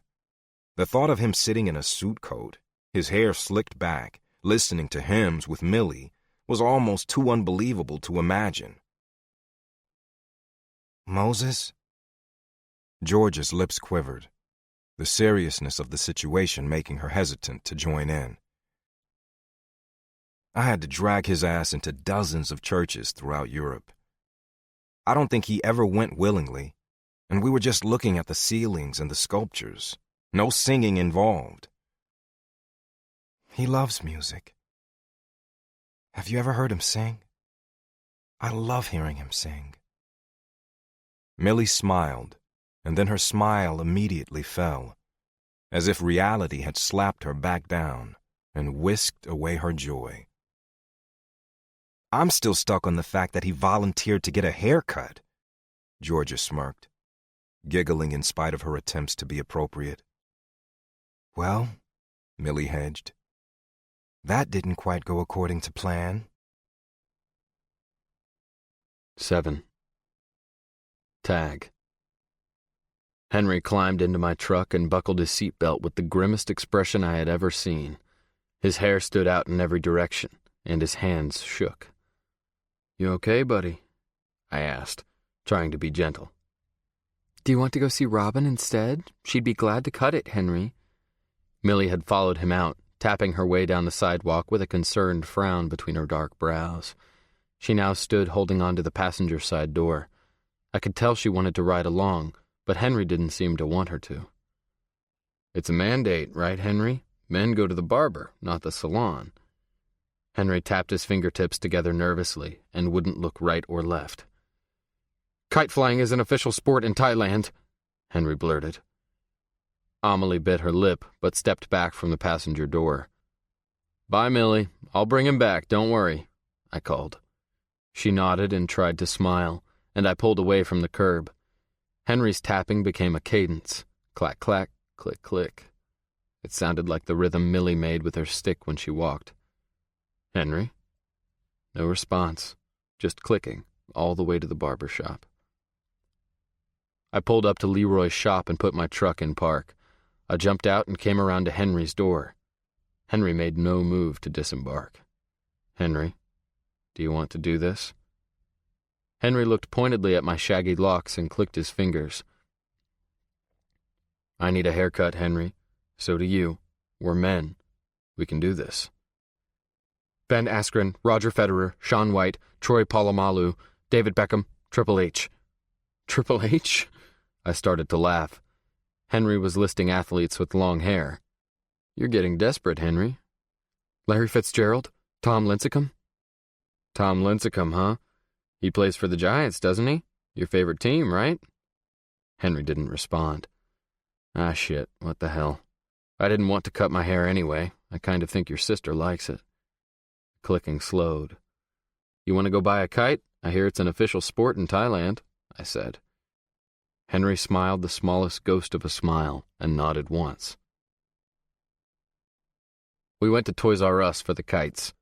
They have the best selection of fun stuff, and we weren't messing around. Henry took his time considering and settled on a kite with LeBron James on it.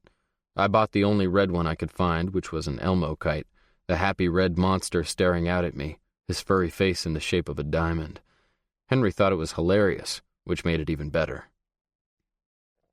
"I like red," I told him, laughing because he was laughing. "We should get Millie one, too. What do you think she would pick?" I felt stupid immediately. I was constantly forgetting that she couldn't see and wouldn't care what it looked like. But Henry didn't seem to think it was a stupid question, and considered the kites all over again. He pulled a shimmery, bright pink one from a shelf and handed it to me. "Referees in the National Rugby League wear pink jerseys," he said seriously. Okay, I don't know what the National Rugby League has to do with Millie, but good choice. When we arrived back at the house an hour after we left, Henry scooped up all of the kites and was out of my truck before I put it into park. He ran up the walk like he was 5 instead of 15, barreling through the door, while I followed him at a slower pace. By the time I made it into the kitchen, Millie was running her hands over Henry's head with a furrowed brow. I lifted one of her hands and placed it against the back of my neck where my hair fell over my collar. "You were right," I said simply. "We're too attached to our hair." The furrow lifted, but she didn't drop her hand. She curled her fingers against my scalp and tugged a little, testing its length, and I did my best not to start purring. Henry didn't. He dropped his head to her shoulder and closed his eyes, completely tamed. "Don't fall asleep, Henry. We have some kites to fly." Millie threw back her head and laughed, her hands dropping to her sides. "Oh, you didn't miss that not-so-subtle suggestion, huh?" she snickered. "Nope, I got it loud and clear. We got you a pink one." Henry picked it out. "He knows me well. Pink's my favorite color." "Oh yeah? Why?" "Because it has a smell. It has a flavor. Every time I taste something pink, I can remember the color. It floods my memory for a second before I lose it again." "Huh. I thought you were going to say it's because you love rugby." "Ah, the pink jerseys?" Millie asked. "Henry needs to get out more," I answered, laughing. "Let's go!" Henry shouted, running for the door, as if taking my advice to heart. The street was tree-lined, the front yard too small, and the traffic a little too steady to give us an open place to put our kites in the air. We piled back into my truck, Millie in the middle, straddling the gear shift, and Henry sitting by the door, practically bouncing with enthusiasm. Moses hates my bench seat. He says it's irritating not to have an armrest. But Mo isn't the smartest man, sometimes. I was never more grateful for the bench seat than I was at that moment, with Millie pressed up against my side, my right tricep brushing against her breasts every time I shifted. She smelled like fruit, strawberries or watermelon. She smelled pink. The thought made me smile. She felt pink, too. Pink and soft and sweet. Damn. I decided then and there that pink was my favorite color, too. I drove to Liberty Park, just south of downtown, and within minutes, Henry had his kite out and was urging LeBron James into the air. "He's done this before," I said in surprise. "Not in forever. I can't remember the last time, actually," Millie replied. "Is he doing it?" "Listen," I said. "Can you hear it?" I listened with her, straining for a sound that would connect her to the visual. Then the kite dipped, caught the wind again, and lifted, making a soft whop-whop in the air, like laundry on a clothesline flapping in the breeze. "I hear it." "That's Henry's kite. He's a natural." "Will you help me get mine in the air? I could take off running, but that might be dangerous. I don't want to run headfirst into the pond." "There is a pond, isn't there?" "Just run away from the sound of the ducks." Before long, I had our kites airborne, and LeBron James, Elmo, and Millie's bright pink triangle were dipping and darting, enlivening the pale afternoon sky. "Give it some slack, Millie," I hollered as her kite veered downward, tethered too close to the ground. "Let it fly." Millie squealed, panicked, but immediately followed my instructions, and her kite corrected itself, catching a draft and soaring higher. "I can feel it climbing," she shouted, ebullient. Henry wasn't the only one who was a natural. He was running back and forth, the kite streaming behind him, his hair falling in his eyes, his cheeks ruddy in the tepid February sunshine. "If you could go anywhere, just holding onto the tail of that kite, where would it be?" I asked Millie, my eyes on the sky, thinking about the places I'd been. Or is traveling kind of a scary thought? "No, it's not scary. Just unrealistic. There are lots of places I'd like to go even though I wouldn't be able to see them. I could still press my hands against the walls and soak them in. Buildings soak up history, you know. Rocks do too. Anything that's been around a while." Amelie paused as if waiting for me to snicker or argue, but my best friend can see dead people. I have no doubt that there is a lot we don't understand, and I can accept that. It's easier than trying to figure it all out. "It's true," Millie added, even though I hadn't argued at all. "My mom took me and Henry to the Alamo in San Antonio when I was 13. Apparently there are signs all around the Alamo that say, 'Don't touch the building.' And it's cordoned off by rope, so you can't do anything but look, which is pretty unfair if you ask me. I look with my hands, so my mom got special permission. She was always finding a way to help me experience as much as I could, even if it meant finding someone to let us break the rules. I stood right next to the Alamo and laid my hands and face on the walls, and just listened." "And what did you hear?" I asked. "I didn't hear anything, but I felt something. It's hard to describe, but it felt like a vibration, almost. The way your legs feel when you're waiting for a train to go by. That sensation, you know what I mean?" "I know exactly," I said. Whenever we traveled, my mom would make sure we stayed in hotels that had some history. In San Antonio, there's a hotel called the Fairmount, built in 1906. We walked in that place and I felt like I was on the Titanic.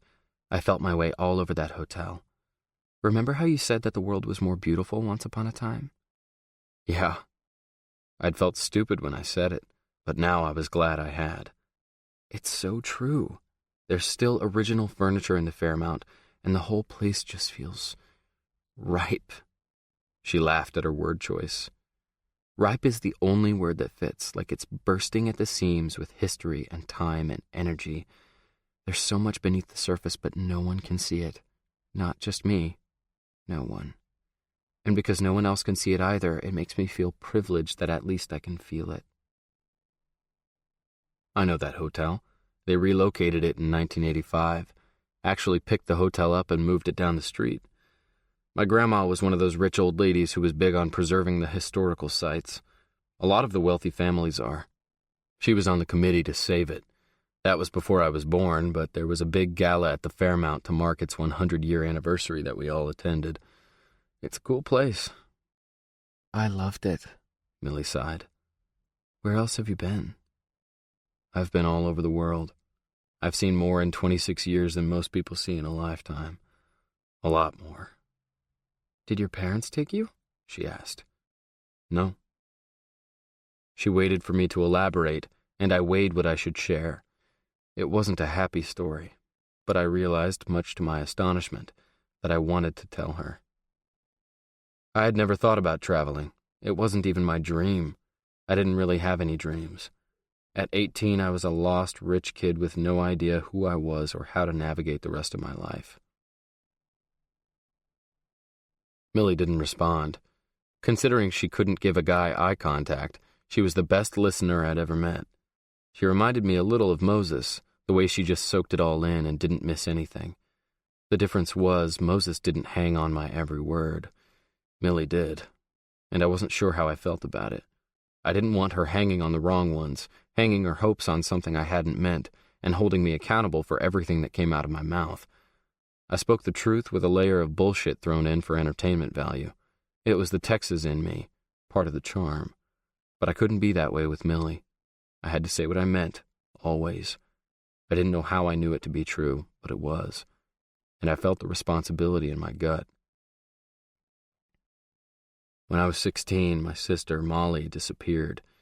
She was kind of a party girl, same as I was. We were wild, but we were close, and we always looked out for each other. She was a couple years older than I was, but I was a man, you know. She up and disappeared on the 4th of July, and we didn't know what happened to her. Not for 2 years. And I blamed myself. I looked for her, but I couldn't find her. So I drowned my frustration with alcohol. Dad kept a well-stocked bar in the house, and I helped myself often. But by the time I was 18 years old, the alcohol couldn't touch the itch beneath my skin or the restlessness in my blood. I'd lost my sister, and I was strangely jealous that she couldn't be found. I considered how far to go, and ended up leaving a bunch of stuff out, not because I was ashamed, but because it was just too damn heavy for kite flying. And then I met Moses. Moses had nothing, but Moses knew everything. He painted away his pain. That was how he coped. And he let me hang around. He let me in. He helped me see. Neither of us had anywhere to go, but I had money. My parents were relieved to see me leave. They were tired, grief-stricken, and they handed me a credit card and washed their hands of me. "And you just went to Europe?" Her voice awestruck. "We went everywhere. We were barely legal, kids really, but he could paint. I could bullshit my way out of almost anything, so he painted his way across the world, and I made sure people bought his stuff instead of throwing us in jail for vandalism. He wanted to see all the famous art, the Louvre, the Sistine Chapel, the architecture, the Wall of China. That was his dream, so that's what we did. And when I couldn't talk us out of trouble, we fought our way out of trouble. That was my goal, see? I wanted to get in a fistfight with someone from every country. Got my ass kicked by a big Swede. He now works at my gym, and I make it my mission to kick his ass every day." Millie's laughter pealed out like a song, and I examined my words to make sure I'd told the truth at every turn. Satisfied that my account had been spot on, I relaxed and laughed with her. "Axel?" She ventured a guess as to the Swede's identity. "Axel," I confirmed. "I met Andy in Ireland and Paolo in Brazil. When I opened the gym, I tracked them all down and asked them to come work with me." "So you collected people and Moses collected art." "Something like that." "How long did you travel?" "We kept traveling until we found ourselves." "What does that mean?" "Moses told me once that you can't escape yourself. You can run, hide, or die, but wherever you go, there you'll be. I was pretty empty for a long time. It took a while to figure out what fills me up." "I understand that. Darkness is very empty, and I'm always alone in the dark." Without thinking, I reached over and took her free hand, the gesture so instinctual that I was holding her hand before I realized what I was doing. I forgot about Elmo, about kite tails and excess string, and she must have too. For a minute we were wrapped up in past places and painful memories. She gripped my hand, but didn't continue speaking, obviously waiting for me to finish my story. We kicked around for more than 5 years, just moving from one place to the next.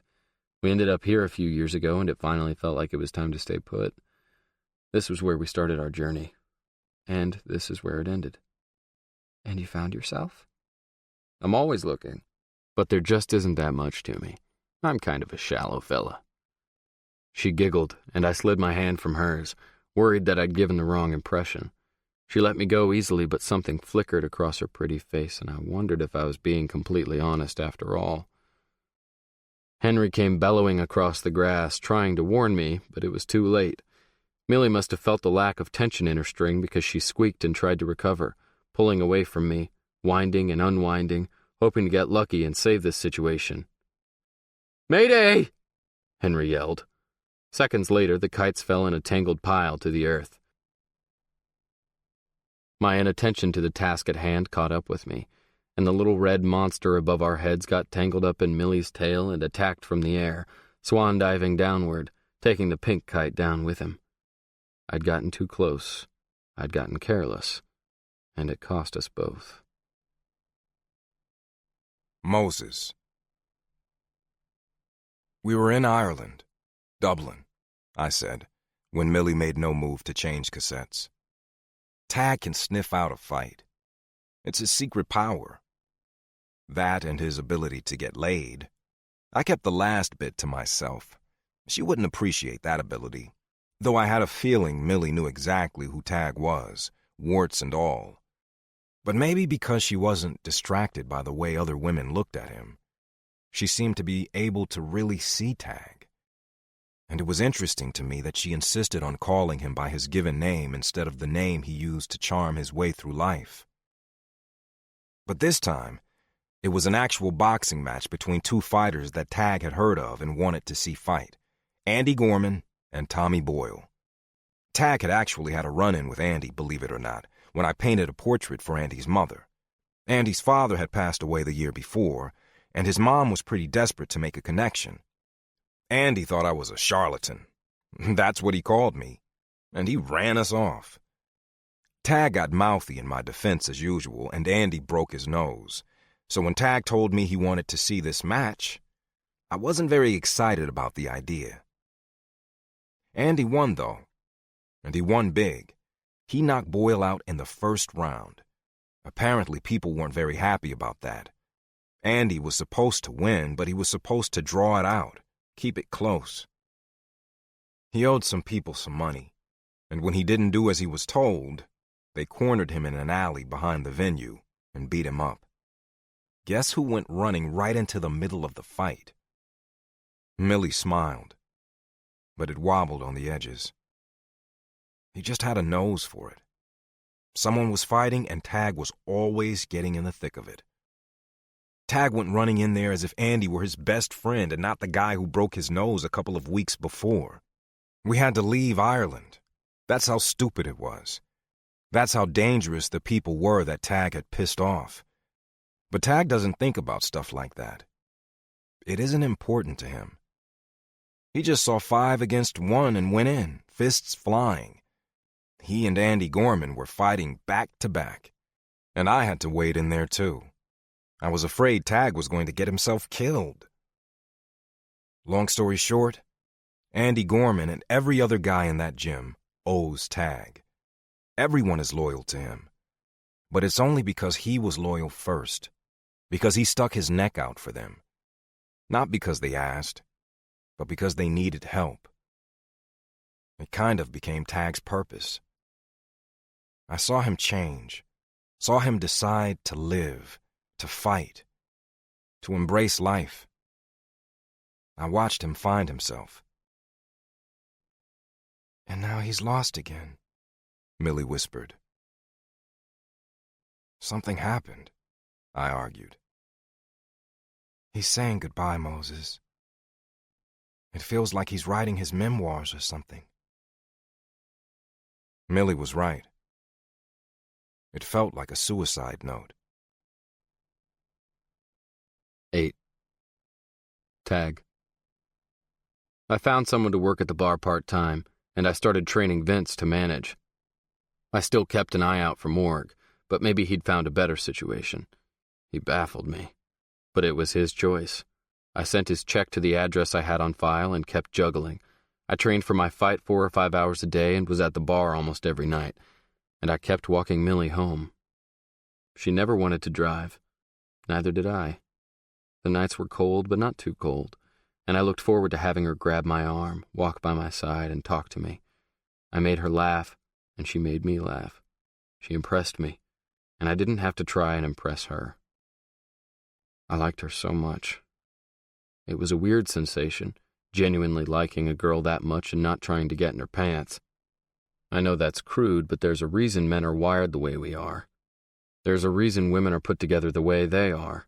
It's just biology, basic biology. But I wasn't trying to sleep with Millie.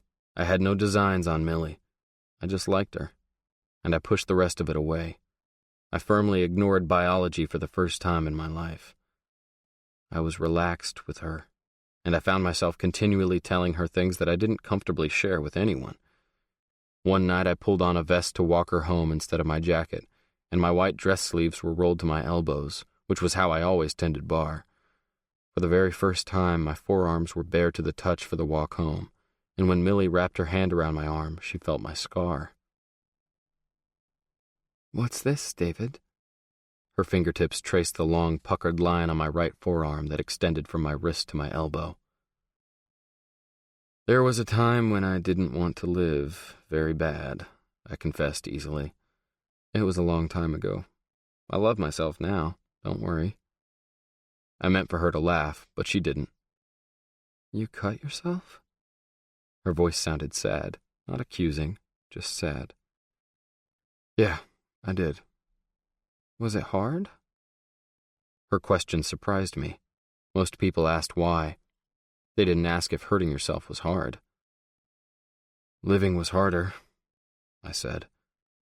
She didn't fill the silence with words, and I found myself needing to explain, not impress, just explain. The first time I tried to kill myself, I held a gun to my head and counted backwards from 17, one count for every year of my life. My mother walked in when I reached 5. The guns were locked away and the combination on the safe changed, so I resorted to a pocket knife. It was sharp and shiny, clean, and I wasn't afraid. For the first time in a long time, I wasn't afraid at all. Her fingers traced the line as we walked, smoothing as if she could rub the scar away, so I told her the rest. But fate intervened again, and they found me before it was too late. They kept finding me, saving me. But I couldn't save my sister, see? And I felt helpless and hopeless. After a week in the hospital, I was transferred to a psych ward. My mother cried, my dad was stone-faced. They'd lost one child, and there I was trying to take myself away too. They told me I was selfish, and I was, but I didn't know how to be any different. They gave me everything, and everything was never enough. And that is terrifying.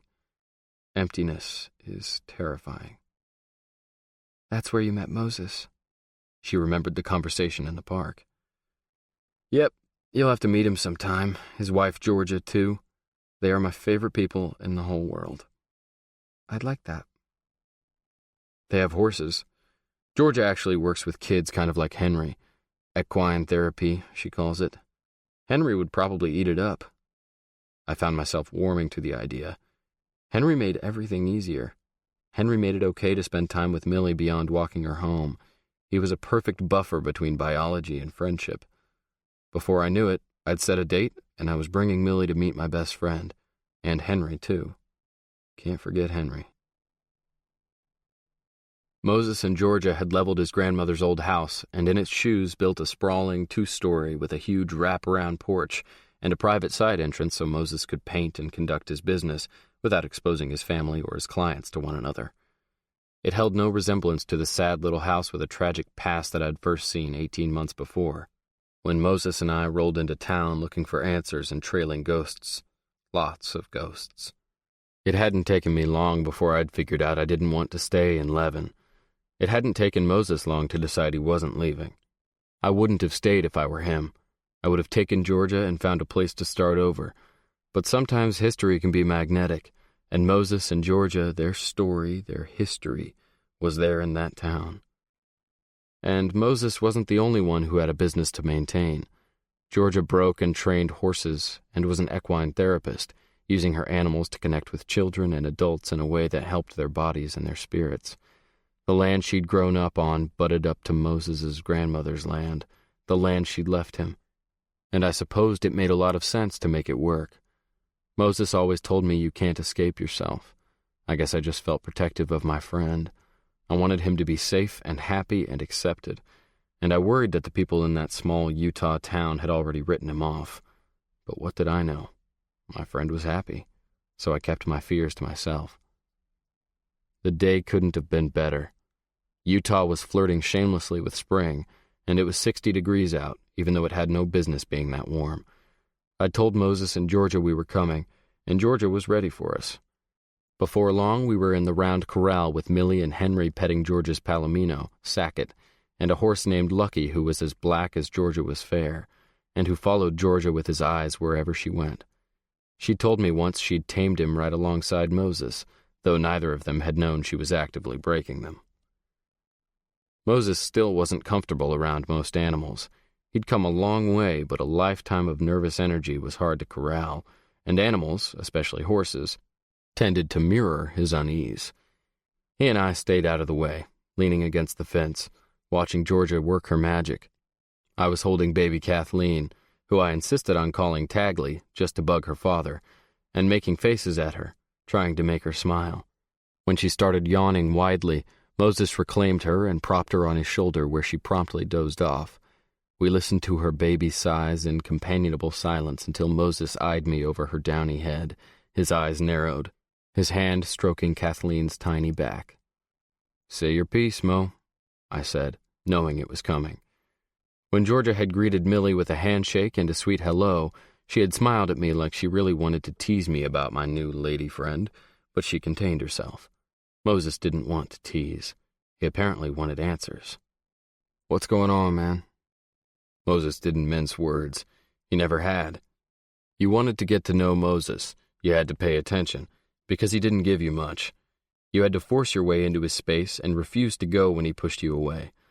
That was what I had done. That was my gift. Push, fight, cling, grapple, wear you down. It was what Georgia had done too, and she'd paid a price. The price for Moses's love and devotion was a high one, but she'd paid it, and in return, Moses worshipped Georgia. "What do you mean?" I scowled at my best friend. "Millie's not like the girls you date." Moses finished the sentence with a much milder word than the one we both mentally inserted into his long pause. "That's because I'm not dating her." "No?" "Nah, she's an employee, a friend. She's funny, interesting, and tough. I like that. I like Henry, too. She's been bringing him by the gym. I've been working with him a little. His dad split when he was little, and he just soaks it up." "You rescuing people again, Tag?" "I don't rescue people." "Bullshit. You collect lost causes and charity cases like old white women collect cats. You rescued me. You rescued Axel and Corey and even that piece of shit Morgan, who thinks he's doing you a favor by managing your bar. You call it tag team, but you should call it ragtag team. You rescue everyone. You have an invisible cape. You've been wearing it your whole life. I never rescued you." I couldn't argue about the rest of it, though I'd never thought of it that way. "Yeah, Tag, you did. We rescued each other." "Nah, I would have let you drown, man.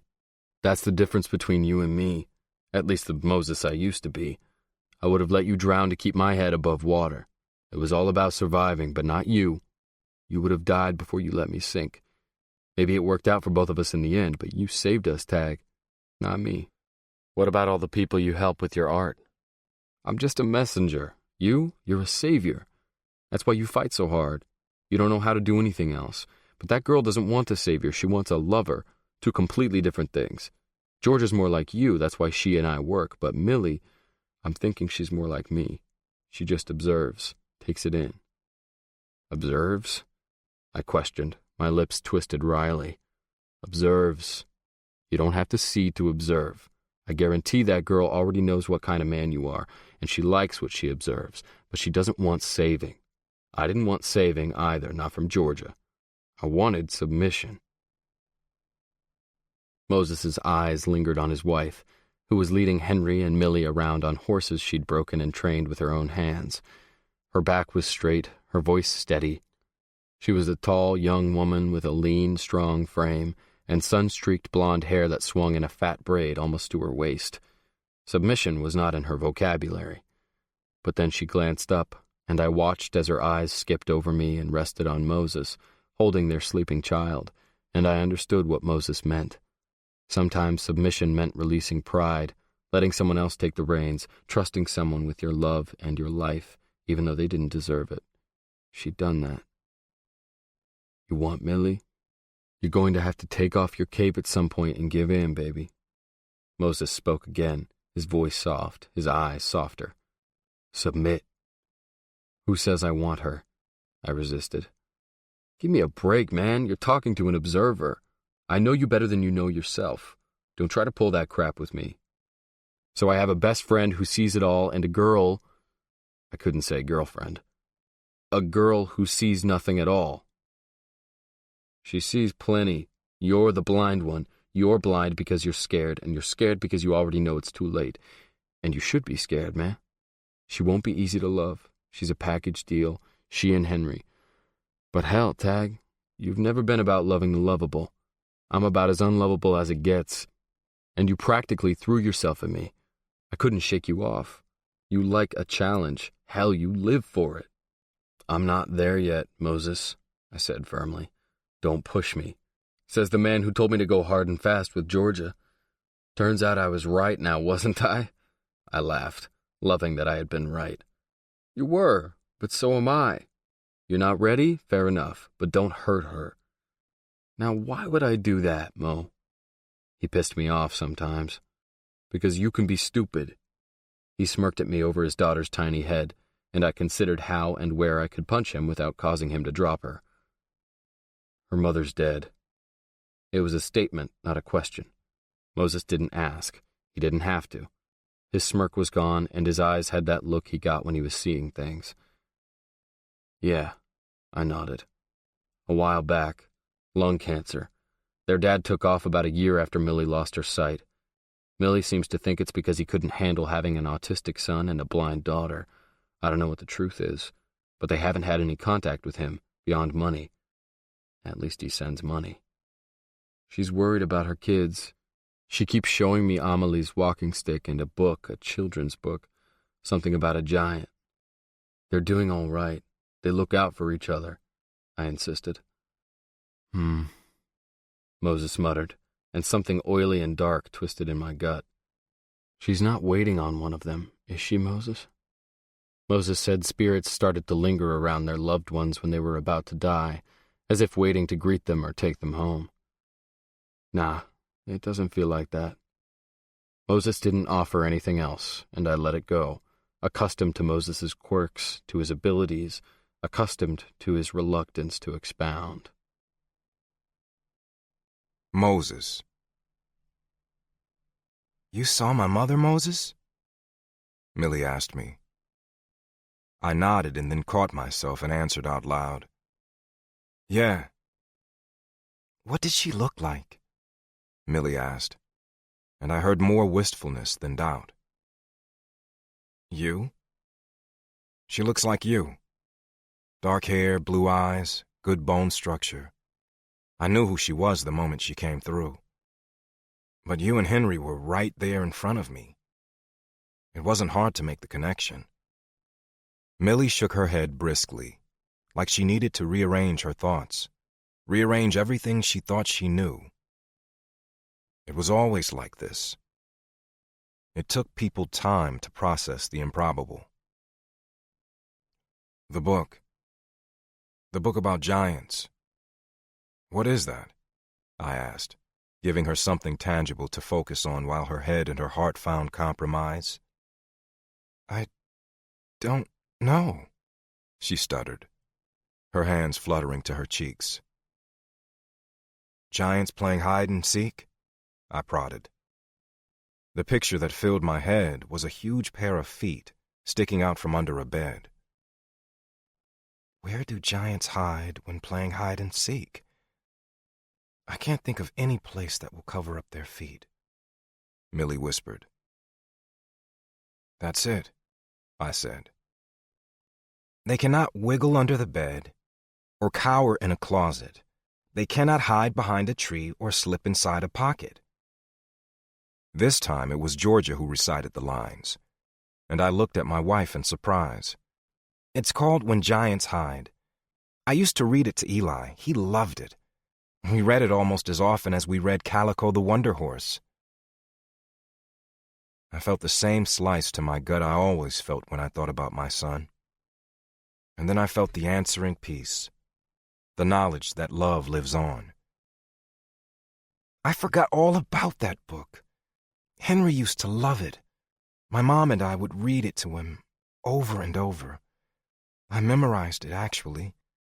And even when my sight started to go and then left me altogether, Henry would turn the pages and I would pretend to read.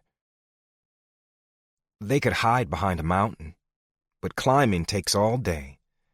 They could hide beneath the ocean, but they might float away, Georgia recited.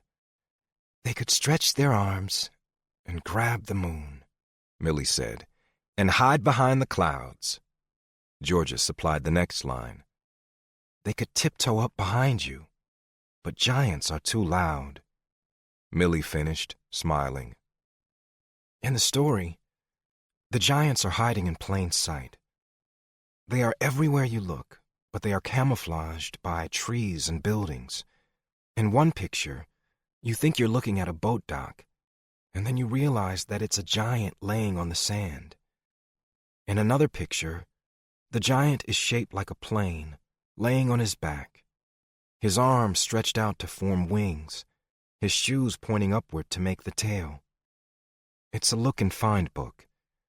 You know, Where's Waldo, but instead of tiny figures in red and white striped shirts, the giants are huge, but the artist drew them in such a way that they just blend in. There is a place where giants hide, but I'm not about to tell. If you want to find the giants, you'll have to search yourself, Georgia inserted. She was smiling, but her smile was pained, and I reached out and grabbed her hand. When I went blind and started using the stick, Henry was only 4. He thought I was looking for giants. He thought my stick was a giant finder. He'd walk around with his eyes closed, smacking things with it.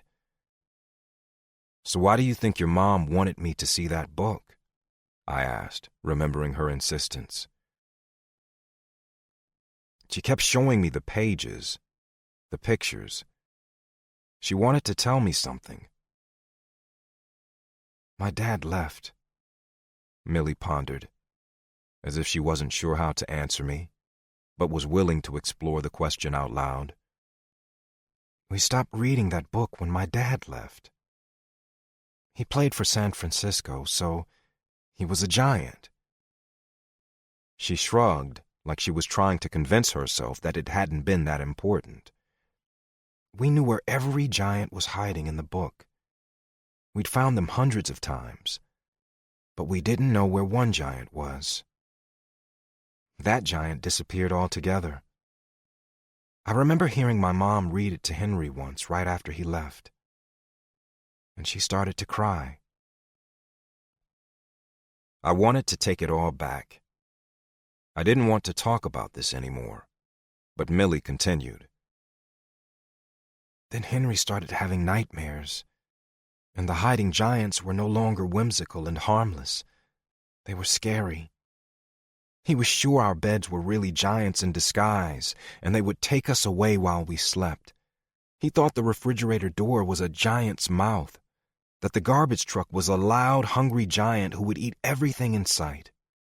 It got ridiculous until my mom banned the book, and that was it. The giants slowly became household appliances once again, and his bed was just a bed. He still doesn't like garbage trucks, though.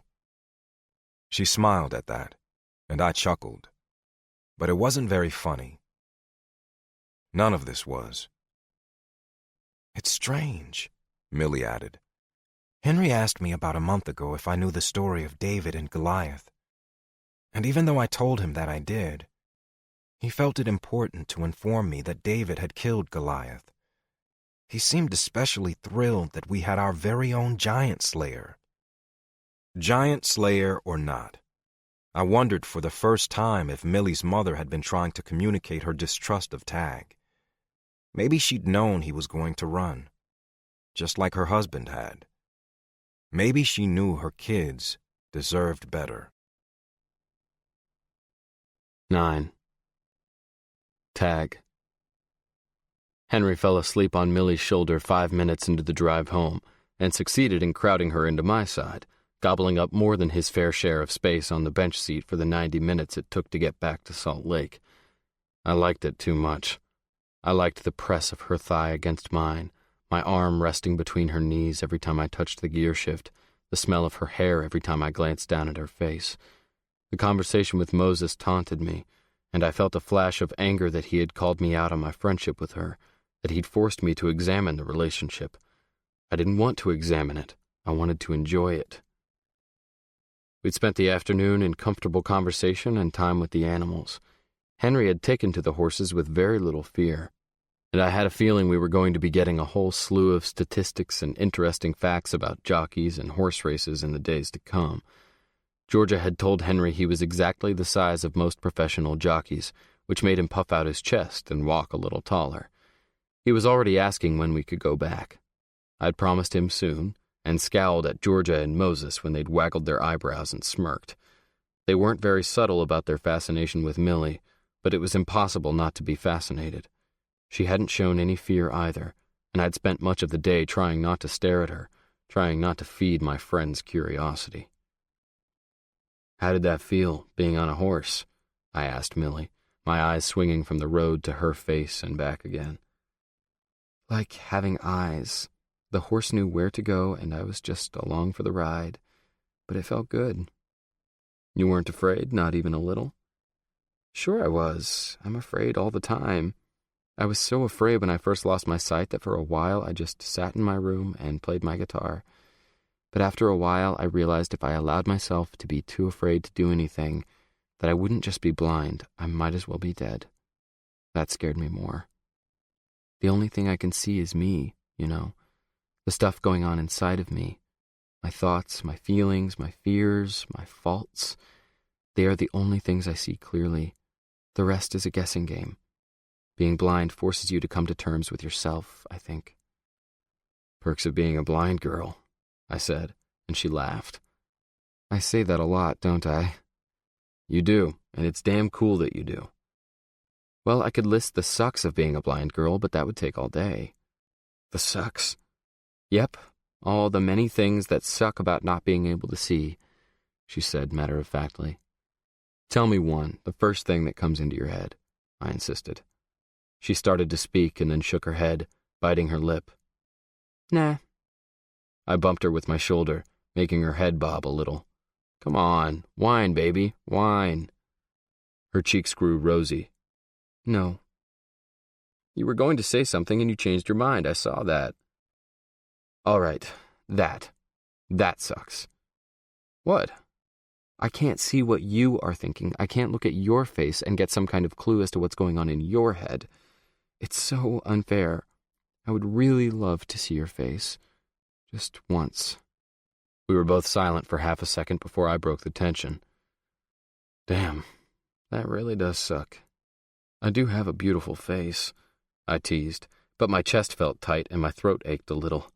I gasped and laughed as she dug her sharp little elbow into my ribs. "You know what else sucks?" she shot back, emboldened by my apparent lack of empathy. "I told you could only name one. We don't want to open the floodgates, Millie." She growled and continued on as if I were driving her crazy.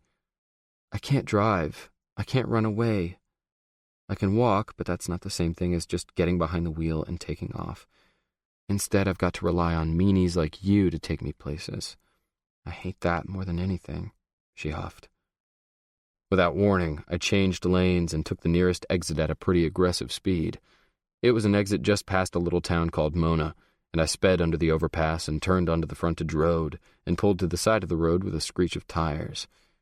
Henry bobbed in his seatbelt and changed positions without waking up, conveniently freeing Millie's shoulder. "Whoa!" Millie cried, grabbing at my thigh. "What are you doing? We've got a ways to go, don't we?" "I'm gonna let you drive," What? She gasped, clutching at the dashboard.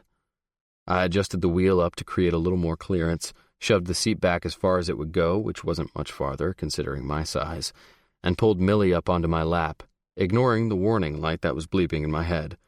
Too close, back away, hot female in lap, breach, friend zone, breach. David! She was pressed back against me, her hands clinging, as if I'd told her we were jumping from a cliff. Stop wiggling! I laughed so I wouldn't moan, and she immediately froze. I've got you, Millie. I've got you. This is going to be fun, just like riding a horse with Georgia holding the reins. Okay, she squeaked, nodding vigorously, her head bumping against my chin, and I chuckled, impressed all over again by her guts and her trust. I placed her hands where I wanted them on the wheel, and she ran her hands down and back up, as if she had never touched anything like it. Maybe she hadn't. She turned the wheel this way and that, and giggled nervously before she put them back where I'd placed them. You good? Yeah, okay, good. Now I'm going to be right here to tell you what to do, and I'll help you steer if you start running us off the road. I revved the gas pedal and then placed her foot on it and let her do the same. I could tell she was trying not to bail off my lap. Her body was practically vibrating with nerves, but she didn't. She stayed, listening intently. I gave her basic instructions, and then I helped her ease onto the road, going about 5 miles per hour. She didn't move her hands from 2 and 10 o'clock, and I had to tug at the wheel slightly to straighten us out. And then we picked up speed, just a bit. How does that feel? Like falling, she whispered, her body rigid, her arms locked on the wheel. Relax. Falling is easier if you don't fight it. And driving? That too. Everything is easier if you don't fight it. What if someone sees us? Then I'll tell you when to wave. She giggled and relaxed slightly against me. I kissed her temple where it rested against my cheek, and she was immediately stiff as a board once more. Shit. I hadn't thought. I just reacted. I would have patted you on the back, but your forehead was closer, I drawled. You're doing it. You're driving. How fast are we going? She said breathlessly. I hoped it was fear and not that kiss. Oh, you're flying, baby. 8 miles an hour. At this rate, we will reach Salt Lake in 2 days. My legs will be numb, and Henry will want a turn. Give it a little gas. Let's see if we can push it up to 10. She pressed her foot down suddenly, and we shot forward with a lurch. Whoa! I cried, my arm shooting up to brace hers on the wheel. I saw Henry stir from the corner of my eye. Danica Patrick is the first female NASCAR driver to ever win a NASCAR Sprint Cup Series pole, he said woodenly, before slumping back down in his seat. I spared him a quick glance, only to see his eyes were closed once more. Millie obviously heard him, and she hooted and pressed the gas pedal down a little harder. Henry just compared you to Danica Patrick, and he obviously isn't alarmed that you're driving because he's already asleep again. That's because Henry knows I'm badass. Oh yeah, badass, silly Millie. Going 90 miles an hour down a dead-end street. I sang a little Bob Dylan, enjoying myself thoroughly. And Henry trusts you, Millie added, more to herself than to me, and I fought the urge not to kiss her temple again. I suddenly didn't feel like laughing or singing anymore. I kind of felt like crying. Moses. There was something about the smell of the gym. Tag loved it. He said it smelled better than fresh-cut hay, a woman's breasts, and steak combined. And those were his favorite things. Tag's gym smelled like sweat, bleach, and a hint of fabric softener. I hadn't decided why the fabric softener smell was so prominent until I realized that heat and sweat made the scent rise from clothing. It smelled wholesome. Perspiration, soap, and good intentions mixed with a healthy dose of testosterone and overconfidence. It smelled like Tag. Tag kept music pumping all the time, but his choices were interesting. A little Merle Haggard, a little more Metallica, interspersed with songs by Michael Jackson, Neil Diamond, and The Killers, just to liven things up. He had eclectic tastes. That, and he had a short attention span. Before Georgia had stepped onto that elevator 18 months before and stepped back into my life, I'd lived in an apartment over the gym and worked out there with Tag almost every day. It was comfortable for me. The people, the atmosphere, all of it. And when I walked in the front doors, I was greeted on all sides with enthusiasm and obvious curiosity, which was fairly normal for me. I spotted Axel working with a group of fighters and saw that Andy was padded up, taking punches in the octagon. As I debated who I should interrupt first, my name rippled through the gym, and they were both excusing themselves and approaching me without me having to make a move. Mikey followed on Axel's heels, grabbing up his crutch and bearing down on me like he wanted answers too. Mikey rarely worked out with his prosthetic, and he was a one-legged wonder in more ways than one. A kid named Corey, who'd been new to the team when I'd married Georgia, wasn't too far behind them. The question in their eyes and the worry in their expressions had the tension I'd been trying to tamp down flaring once more. I didn't have any answers. That's why I was here. "Any word?" Mikey asked, foregoing a greeting altogether. I noticed the people around us were waiting to hear what I had to say, and I didn't want to discuss Millie and Tag in the middle of the gym. Axel caught my wary side glances and led the way to the little office I'd plundered 2 days before in an attempt to find Tag. Mikey, Corey, and Andy didn't ask permission to come along, and I didn't deny them. Maybe together we could figure something out. Axel didn't wait for me to start the impromptu meeting. He pointed at the wall, at a schedule for the next month that was all filled out. "That's Tag's writing. He must have come in here at some point last week and filled it in. Nobody saw him, and I didn't think anything of it when we first talked, Moses. The schedule's always updated, always written out a month in advance.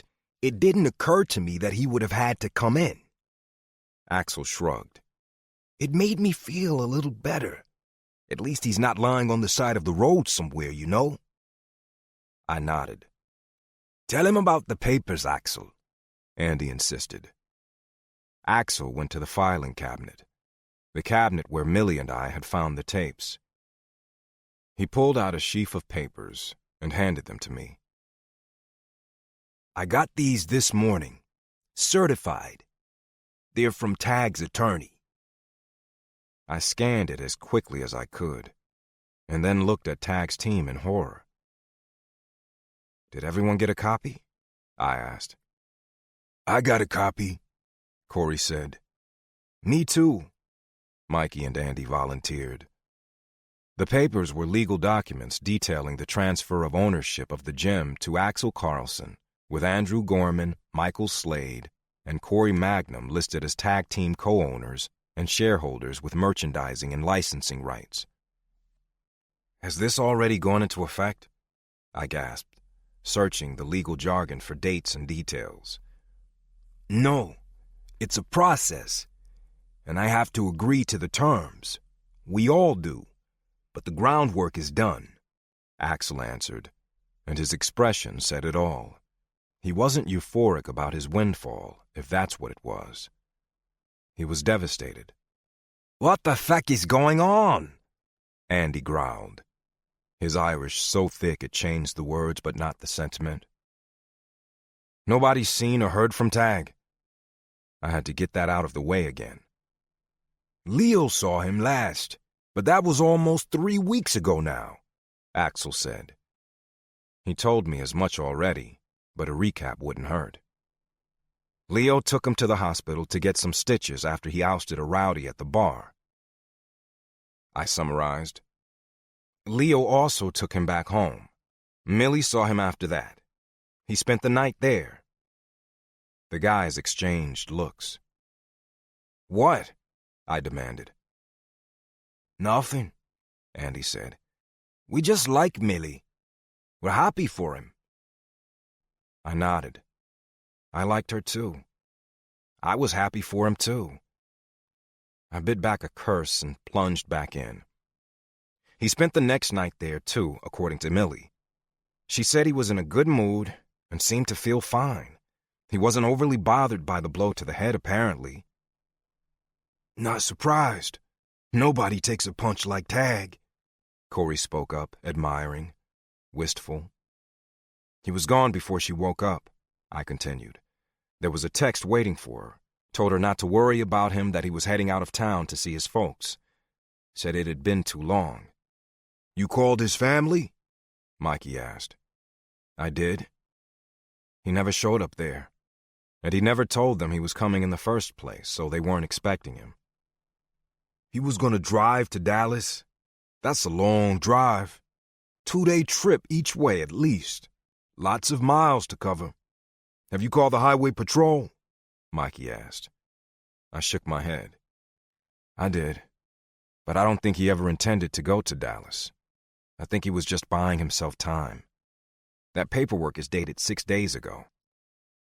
Buying some time to do what? Axel asked, no one in particular. Buying some time to get his shit organized. To make sure things were covered, I said grimly. Tag made Vince manager about 3 weeks ago, and Leo got promoted too. But Vince said Tag's name isn't anywhere on the bar schedule anymore. He thought it was just because Tag was tired of working so many hours.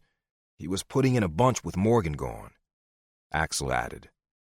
Corey let loose with a series of expletives that had the others pointing at a water jug already brimming with quarters labeled Henry on Tag's desk. It was the swear jar, obviously. Your whole paycheck is going in that thing, Mangum, Mikey sighed. Though I had the feeling no one was going to be making him pay up. So no one has actually talked to him or seen him for at least 2 weeks. And Millie saw him last? Axel reiterated, running his hands through his hair. His blonde crew cut didn't budge.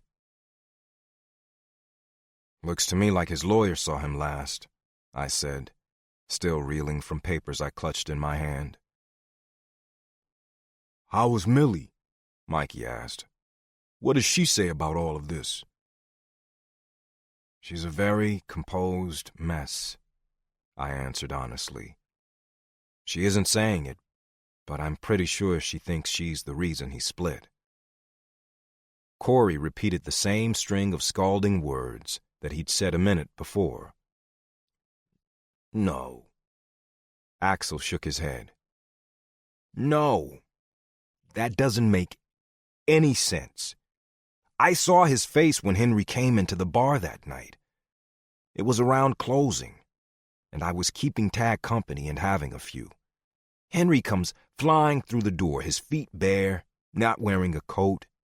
He'd run all the way there, and he was freaking out. Why? I asked. I hadn't heard this story yet.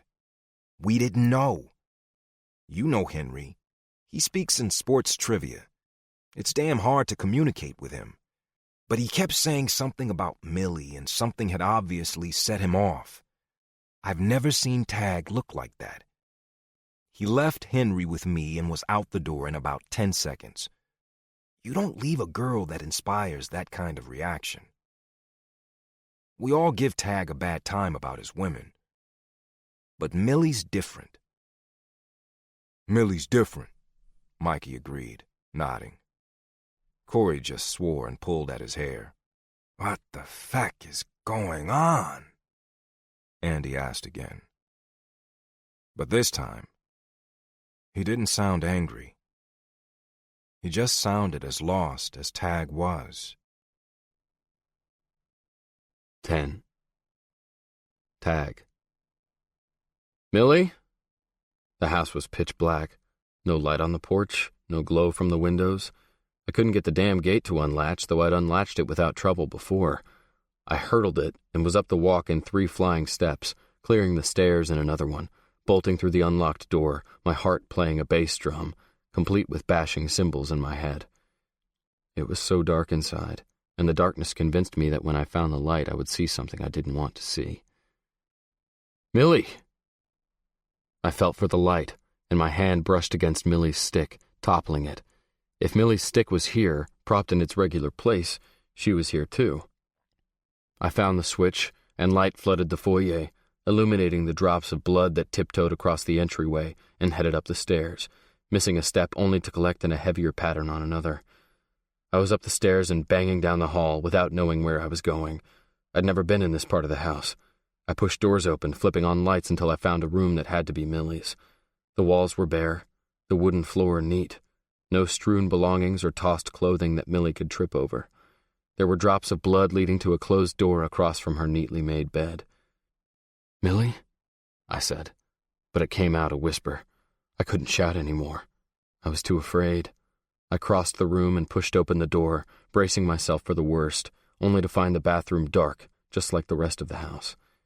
Light from the bedroom spilled into the small space, and I found myself staring at Millie, perched on the edge of the tub in a tank top and shorts, her hair piled on her head like she was preparing to bathe and didn't want to get it wet. Blood was smeared all over the sink and across the splash tiles in a macabre finger painting. I slid my hand along the wall beside the door, and the light I switched on turned the burgundy blood into a cheery red. Millie had earbuds stuck in her ears, and her head bobbed like she was just chilling out instead of bleeding out. She had wrapped one set of fingers in a ratty washcloth and was gripping them tightly. Her eyes were opened, blankly staring, and she was completely unaware that I was there. I yanked the earbuds from her ears, and she yelped a little, clearly startled. "Amelie," I growled. "David?" she cried, but her voice carried more surprise than pain. "What the hell are you doing?" "What the hell are you doing?" she shot back, immediately matching my angry tone. "The house is dark, there's a trail of blood up the stairs, this bathroom looks like you attempted suicide, and you're sitting here zoning out to your iPod. I sliced my finger open. I don't think it's that bad, it's throbbing a little, but that's all. It was bleeding a lot, so I'm trying to get it to stop enough to put a Band-Aid on it. Let me see." I knelt in front of her and eased the washcloth away from her fingers. The blood immediately welled and spilled over, but not before I got a decent look at the injury on the fleshy pad of her pointer finger. It's pretty deep, but you could probably get away with a Band-Aid if you aren't afraid of a little scar. I wrapped her finger back up tightly and instructed her to keep it raised. "Where are the bandages?" "I thought there were some in my cabinet above the sink. I couldn't find any, but I didn't look very long. I was bleeding and wanted to get it stopped before I made a huge mess. Henry hates blood, and I didn't want to wake him." "Too late." "What?"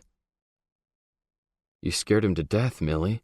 Henry came into the bar in his pajamas, babbling about blood and the number of stitches on a baseball. He was completely freaked out. I thought something terrible had happened to you. I didn't know what I'd find."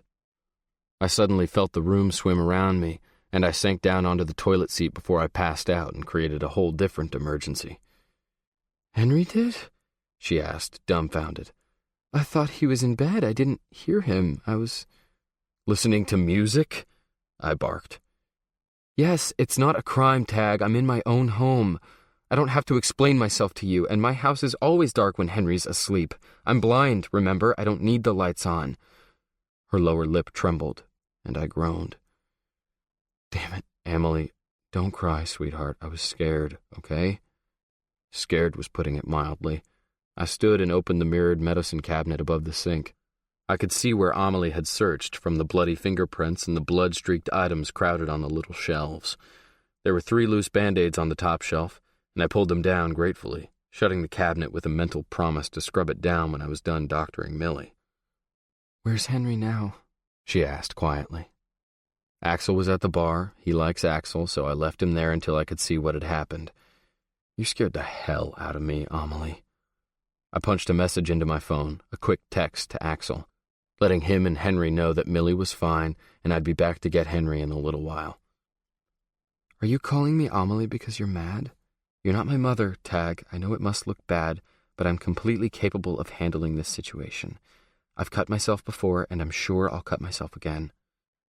"Shh, Millie, I'm not mad. I'm not mad. Just come here." I pulled her up, and positioning her in front of the sink, bandaged her finger. There were streaks of blood down her arms and some on her legs as well. I rinsed out the washcloth she'd used to stem the blood flow, wringing it out until the hot water ran clear. Then I used it to gently blot the blood away from her hands, trying not to notice the way her skin goose-pimpled as I continued up her forearms, and then up farther, wiping away a spot from her left shoulder and a smudge on the tip of her chin. The bathroom was small, the act intimate, and the frustration and fear I'd felt disappeared with the bloodstains. I kept rinsing the cloth so it was warm against her skin, and when I knelt to clean her feet, she laid her hands on my shoulders for balance as I lifted one foot and washed it and then moved to the next. I stopped to rinse and warm my cloth before I moved up one lean leg and down the other and felt her fingers curl into my t-shirt, making heat curl in my stomach. I continued until every inch of her bare skin was pink from the heat of the cloth and slightly damp from my ministrations, and when I was done, I wished I wasn't. I couldn't do anything about the blood on her black tank top or the hot pink shorts that matched her toenail polish. I touched one toenail with the pad of my thumb. How do you do that? What, paint them? Yeah. Practice? So did you match the shorts and the toes on purpose? I looked up at her to see her response. Of course. She smiled, but her voice remained a whisper, almost as if she was too afraid to disturb the charged air that buzzed around us. I rose from my haunches, leaving only a few inches between our bodies. Why? It seemed so unimportant, so insignificant for something that must take a lot of effort. And she couldn't even see the results. It's all about the little things. Haven't you learned that, big guy? She said big guy the way I said sweetheart. When did your mom die, Millie? My voice was soft, even softer than my hands had been on her body. When I was 18. She'd been sick for about 2 years. She shouldn't have made it that long, but she knew she had to make it until then. I had to be a legal adult in order to be Henry's guardian. So who takes care of Millie? I whispered. I don't need to be taken care of, Tag, she whispered back. I've been trying to tell you that. Need and want are two different things. I swallowed once, trying to convince myself that I didn't want what I wanted very, very much. When I made no move to take it, Millie stepped into me and carefully slid her arms around my waist. My heart was pounding in my chest and she laid her cheek against it, listening. I couldn't hide from her. She was blind, yet she saw every damn thing. Almost as carefully, I wrapped my arms around her too, loosely, gently, my big hands resting on her slim back. Can I ask you something, Tag? Her voice was plaintive and small, as if she were speaking to my heart, which lay directly beneath her lips. Its galloping response should have been enough. Maybe it was, because she didn't wait for my lips to answer. Are you afraid to kiss me? Why would I be afraid? I was so damn afraid. Because kissing a blind girl is like stealing from a beggar or lying to a priest, don't you know? Like hitting a child or drowning a kitten. It's one of those unpardonable sins. I swore beneath my breath, half tempted to laugh at her audacity, half angry that she was so astute. Or maybe you think it's like pulling on that loose string only to unravel an entire sweater. One of those things that is innocent but has dire consequences. That's not it, Millie. I lied. That is it, Tag. And don't insult me by assuming that I need some sort of guarantee just because I can't see. If I were any other girl, you would have had my clothes on the floor by now. It's a kiss, Tag. Not a promise signed in blood. A kiss. When I gently pushed her away from me, forcing her to lift her head from my chest, I could see the hurt slam across her face, and her eyelids fluttered closed as if to protect what was already lost. But she misunderstood. I was creating space to move, not distance. I slid my fingers along the sides of her face, cradled her head in my hands, and laid my lips across hers. She clutched at my wrists, a small gasp escaping from her mouth before I swallowed it up, adding it to the fear that still hummed in my chest. Her lips were soft and her mouth was slightly sweet, and for a few seconds I was hyper-aware of the smallest details, the rasp of my whiskered chin against her smooth cheek as my mouth whispered over hers, the silky heat of her breath hitching in anticipation, a strand of her hair tickling my face as I applied the gentlest of pressures to her lips. And then she leaned into me hungrily, demanding more, and the details blurred into the heady experience of wanting and being wanted. My stomach dipped, and my hands slid from her face to her waist before my arms wrapped around her slim form, gripping her tightly, trying desperately not to lose control, trying valiantly to maintain emotional indifference as my body waved the white flag. Then my thoughts were overpowered by sensation, and I didn't think at all. Millie didn't just kiss me. She traced me, holding my face to her mouth as her fingertips curled into my skin, the brush of her fingers and her mouth peeling away my resistance, sinking into my flesh until I was panting against her lips, my tongue tangling with hers, her feet dangling above the floor as I lifted her off her feet. I urged her legs around me in an attempt to get closer than we already were, and she acquiesced, her legs encircling me as tightly as my arms embraced her. Then I was stumbling out of the bathroom, gripping her to me, cradling her like a child I was desperate to protect, kissing her like a woman I was suddenly hell-bent on having, and falling across her bed like my legs had been shot out from beneath me.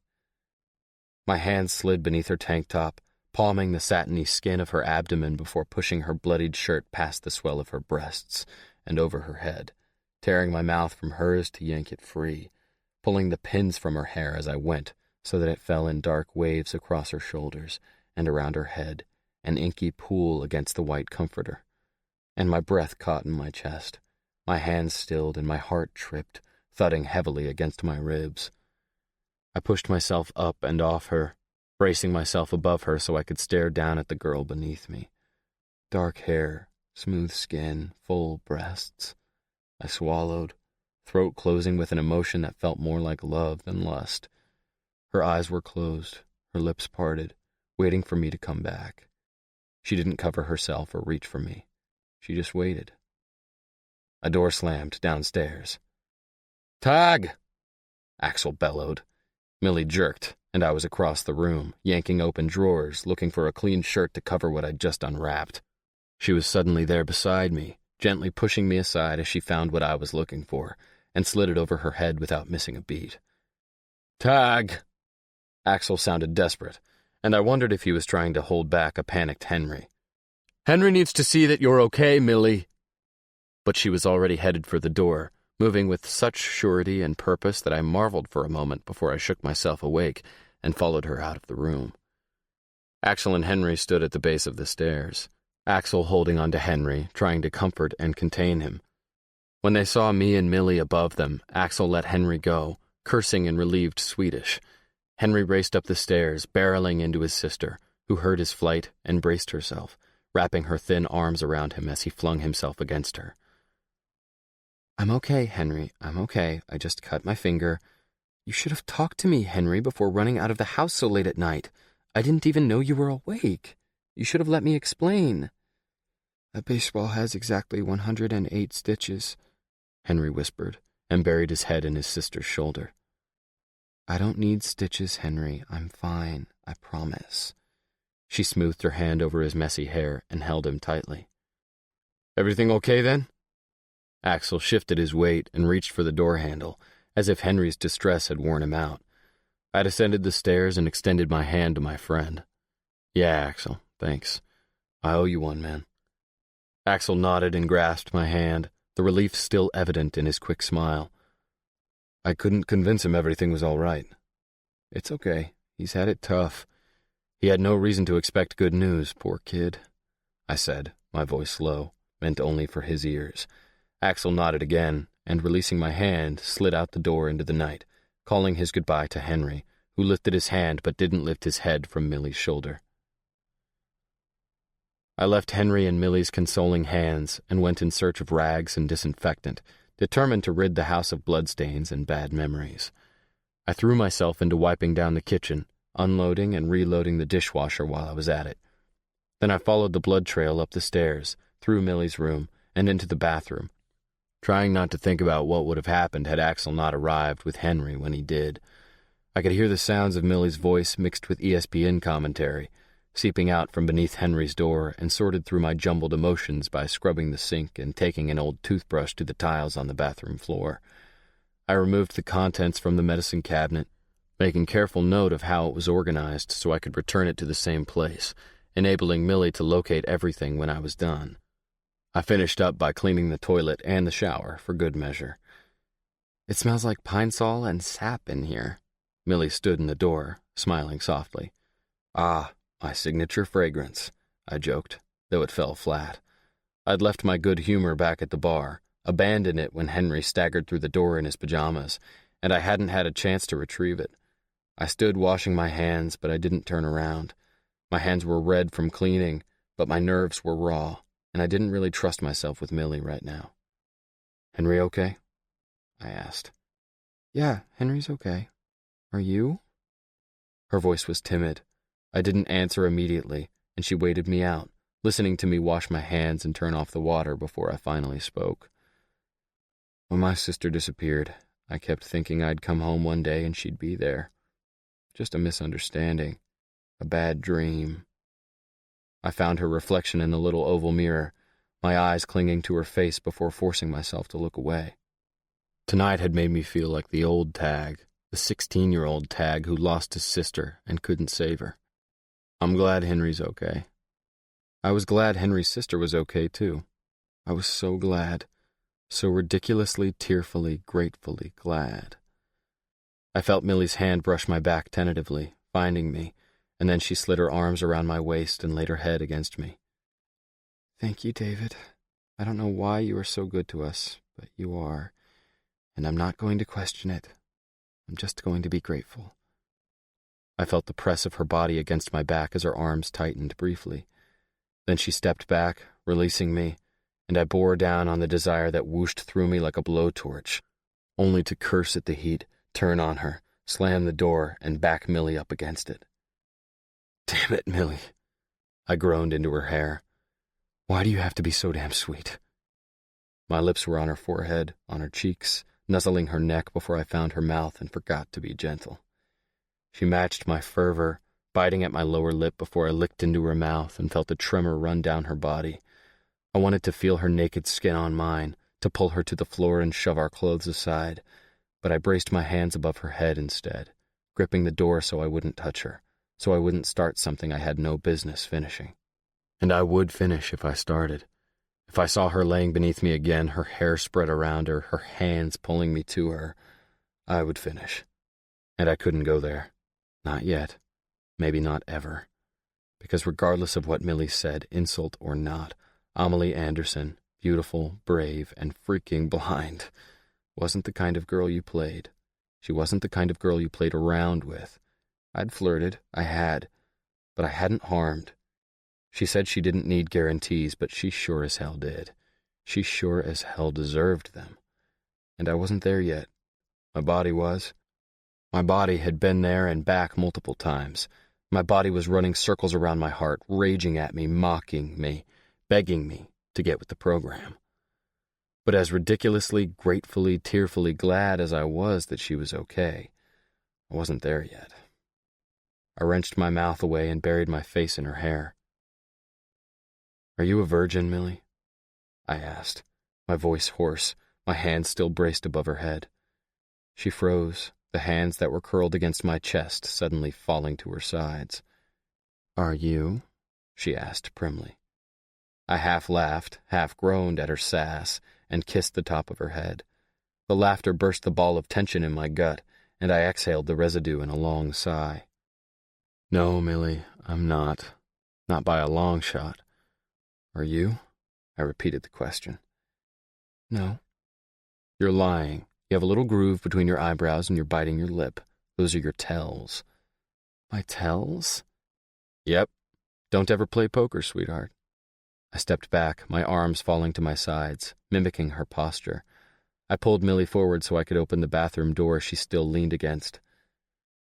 "It's got to be close to 2 a.m. I need to go before I get careless. I'll say goodnight to Henry and be on my way." Millie's back stiffened, and her chin lifted slightly, another tell, but she followed me out without a word. I'd embarrassed her, but there wasn't a damn thing I could do about it, so I held my tongue and kept my hands to myself.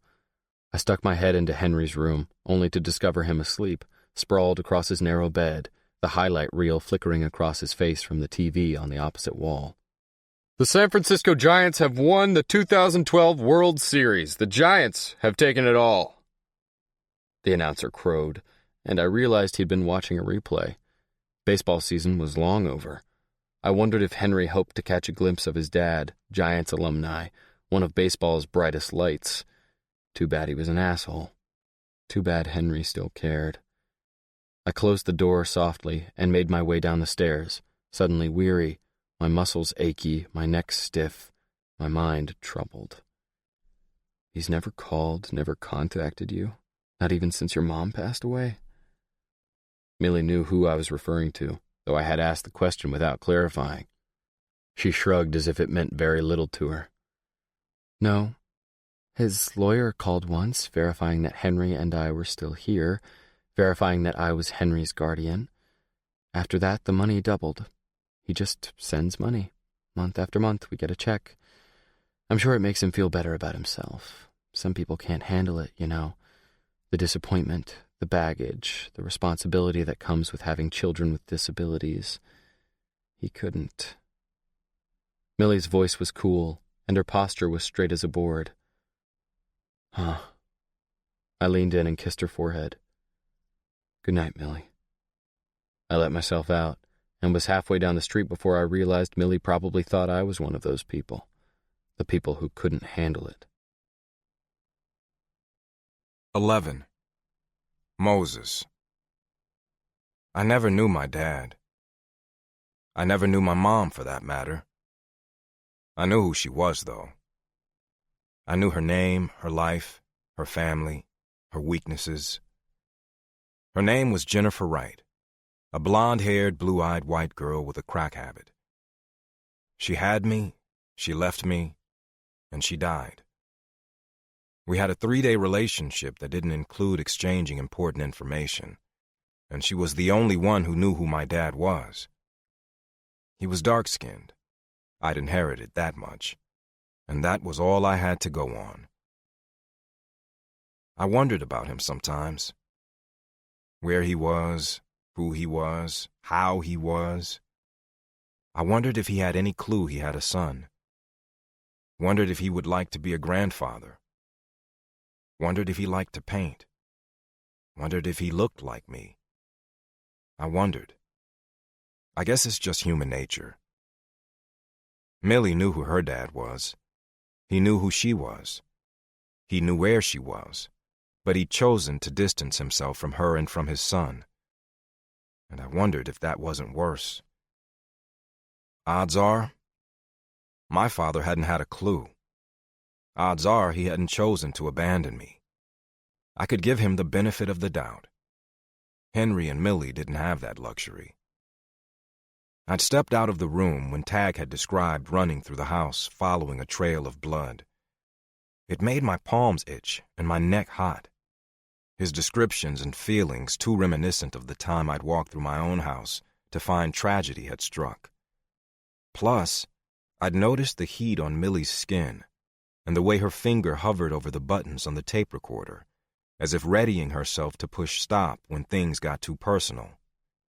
Georgia had followed me from the room, and though Millie must have heard us go, she didn't stop us.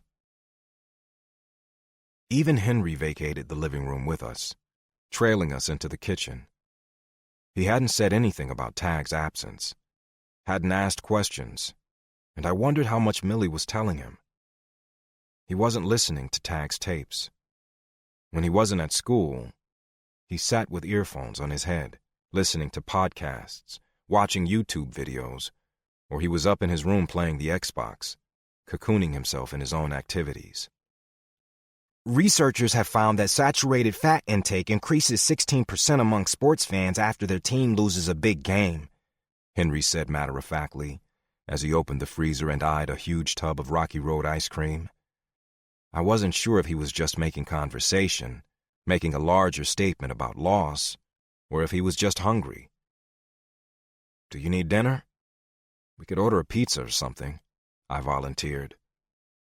Henry inclined his head toward the crock pot on the countertop, and I noticed belatedly that the kitchen smelled warm and spicy. Amelie made chili. Lots of chili. Major League Baseball fans consume approximately 10 million chili dogs per year.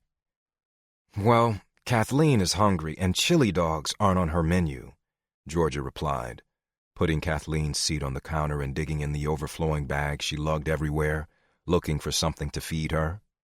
Kathleen let out a yowl of impatience. Henry shut the freezer on the ice cream temptation and pulled a stack of bowls from the cupboard. We were clearly invited for dinner. He took crackers and sour cream and cheese from the fridge, setting things out, stealing looks at Kathleen as her complaining gained momentum. Kathleen doesn't look like you, Henry said suddenly, staring at me. No, she doesn't. Not really, I stammered, not knowing what else to say. Without another word, Henry turned and left the kitchen.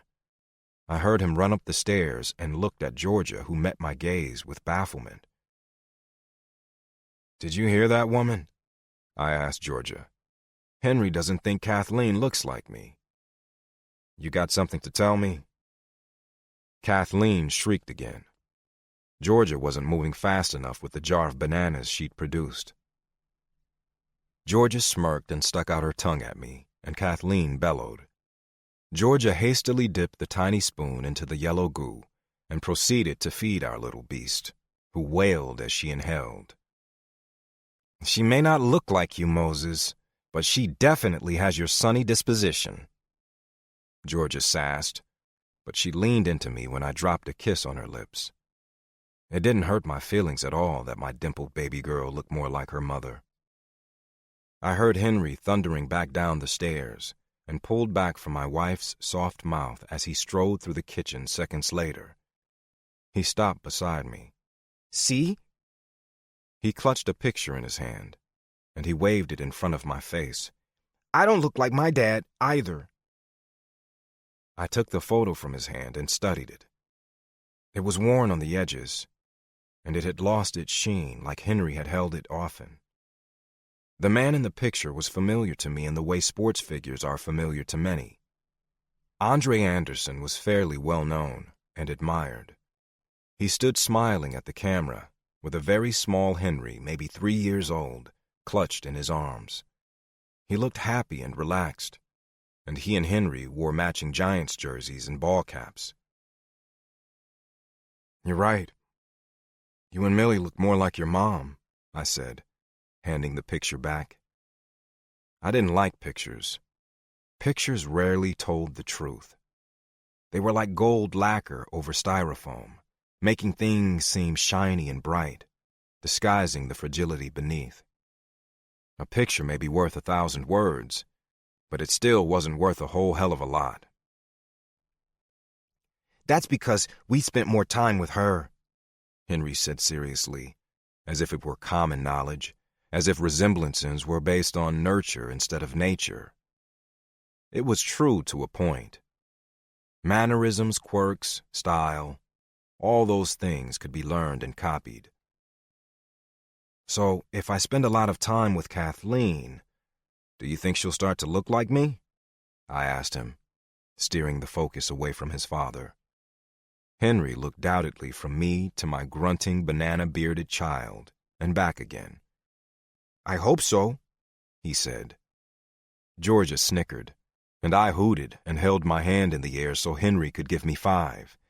"You hear that, Georgia?" "Henry hopes so," I crowed. "I guess that means your baby daddy is a beautiful man." Henry obviously didn't mean to be funny, and he totally left me hanging. Georgia reached up and slapped my hand and winked at me.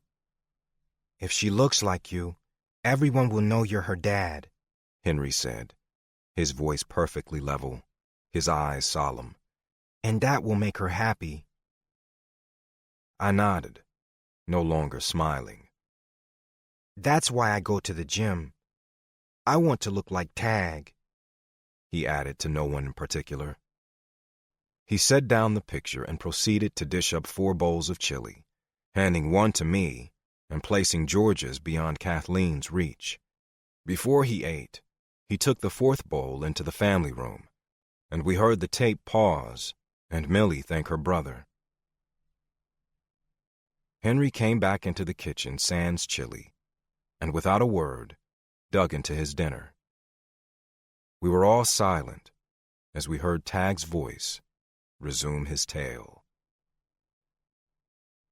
Tag. People who can see constantly move their heads. It wasn't anything I had noticed before, not until I spent time with Millie. But movement was directly tied to sight, and where everyone else tossed and turned their heads, their bodies following where their eyes went, Millie moved cautiously, her spine straight, her chin level, her shoulders back, ready to soak in every available clue. She didn't tip her head toward her feet when she tied her shoes, or tilt her head up when the bell of a shop rang overhead. Moving her head didn't give her any more information, and as a result, she was perfectly contained and strangely impenetrable. It made her appear regal, like a Japanese geisha. But it was intimidating, too. I was restless, always had been, and her stillness beckoned me while her concentration on the smallest things made me more aware of myself, of my size and my tendency to break things. I had always been physical, more inclined to hug than hold back, as inclined to touch as talk, although I did both. I wondered if Millie would have been as controlled if she could see, or if her poise and patience were a byproduct of the loss of her sight. The only time she moved with abandon was when she was dancing, hands glued to the pole, head moving with the music, body pulsing with the rhythm. I watched her dance every chance I could get. It wasn't her skimpy outfit or her graceful limbs, taut stomach, and shiny hair, though I was a man, and I'd taken note of all those things immediately. But all the girls had beautiful, strong, slim bodies. All the girls danced well. But I watched Millie. I watched Millie because she fascinated me. She was a brand new species, an intoxicating mix of girl and enigma, familiar yet completely foreign. I'd never met anyone like her, yet I felt like I'd known her forever. And since the moment I'd looked down into her face and felt that jolt of ode to joy and holy shit, I'd been falling, unable to stop myself, unable to look away, helpless to do the smart thing. And the smart thing, the kind thing, would be to stay away. But no one had ever accused me of being particularly smart. Now she stood perfectly still in the center of the crowded room, people swarming and slipping around her, her eyes open and unseeing, but open. Her stillness drew my gaze, her straight dancer's posture unyielding, chin high, hands loose at her side. She was waiting for something, or just absorbing it all. I didn't know, but I couldn't look away. Everyone hurried around her, and almost no one seemed to see her at all, except for the few who tossed an exasperated look at her unsmiling face as they squeezed past her, and then realized she wasn't normal, and hurried away. Why was it that no one saw her, yet she was the first thing I saw? Her dress was blue, a pale baby blue that made her eyes the same color. Her hair was gleaming, her lips red, and she held her walking stick like the stripper pole, swaying to the music as if she wanted to dance. She'd never come to the bar on club night before. I would have noticed her. It had been almost a week since the kiss. Millie had worked her shifts as usual and was her same smiling self, calm and collected, unassuming and independent. I thought for sure I was going to have some explaining to do, some unruffling, but Millie seemed unaffected, or maybe she just had me figured out. I didn't know, but I was simultaneously grateful and offended that there hadn't been any attempts to pin me down. Instead, I walked her home like I had a dozen times before, and we conversed like old friends, though I found myself looking longer, eyeing her mouth, and thinking of her when we weren't together. Being with Millie spoiled me a bit. I never had to guard my feelings or school my expression. I could look at her like a man looked at a lover, and she had no idea. She had no idea I watched her now, although I hoped like hell she'd come here for me. I excused myself from the palms I'd just greased and moved toward her. From the way her chin rose and her nostrils flared slightly, she heard me coming, even though she didn't turn her head. I took her stick and set it aside. Then I laid my hand on her waist and took her hand in mine. I was a rich kid, wasn't I? My mama had made me learn all the rich kid things, dancing, good manners, all the things that made me as slick as could be, all the things that made people trust me and made me slightly sick to my stomach. But Millie wanted to dance, that was plain to see, and no one was asking. Thank God. I didn't know if I could handle watching her dance with someone else. I pulled her in tight and felt her little intake of breath and couldn't help but catch my own. She was so composed, but she felt something. She felt the ode. I wouldn't lead her around the floor in a silly side-to-side shuffle. I knew how to dance, and dance we would. You know how to waltz, sweetheart? She raised one eyebrow disdainfully. Who's the dancer here, David? Just making sure you can keep up with me, darling, I cracked. I was laying it on thick, and it was all I could do not to laugh when she snorted, setting her left hand gracefully on my shoulder, signaling she was ready. Are we going to dance, or are you just going to hang on to me? She wriggled impatiently. By all means, let's dance. With that, I began to move, pulling her so close she stood on her toes, her breasts pressed against me, her legs scissoring mine. She slid into the movement effortlessly, matching my sway, my timing, my steps, and we flew around the room. 1, 2, 3, 1, 2, 3, 1, 2, 3. We waltzed, and everyone watched. Nobody waltzed anymore, but we did. Millie's eyes were closed, her lips parted, her cheeks slightly flushed. Ray LaMontagne sang about being saved by a woman, and I believed him. She won't let me go, he moaned. She won't let me go. I sang with him, my lips against Millie's hair. She tipped her face up, listening as we moved together. Then one song became another song in 3/4 time, and then another. I made a note to tip my DJ. He knew what he was doing, and I knew every word of every song. We'd drawn quite the audience, though Millie wouldn't know that. A group of women huddled at the edge of the floor, their heads together, their eyes on us, and I realized I'd slept with all of them, and I'd never danced with any of them. Kara, Brittany, Emma, and Lauren. Good Lord. They were friends? I didn't know they were all friends. They came into the bar and worked out at the gym. I winked when I caught Brittany's eye.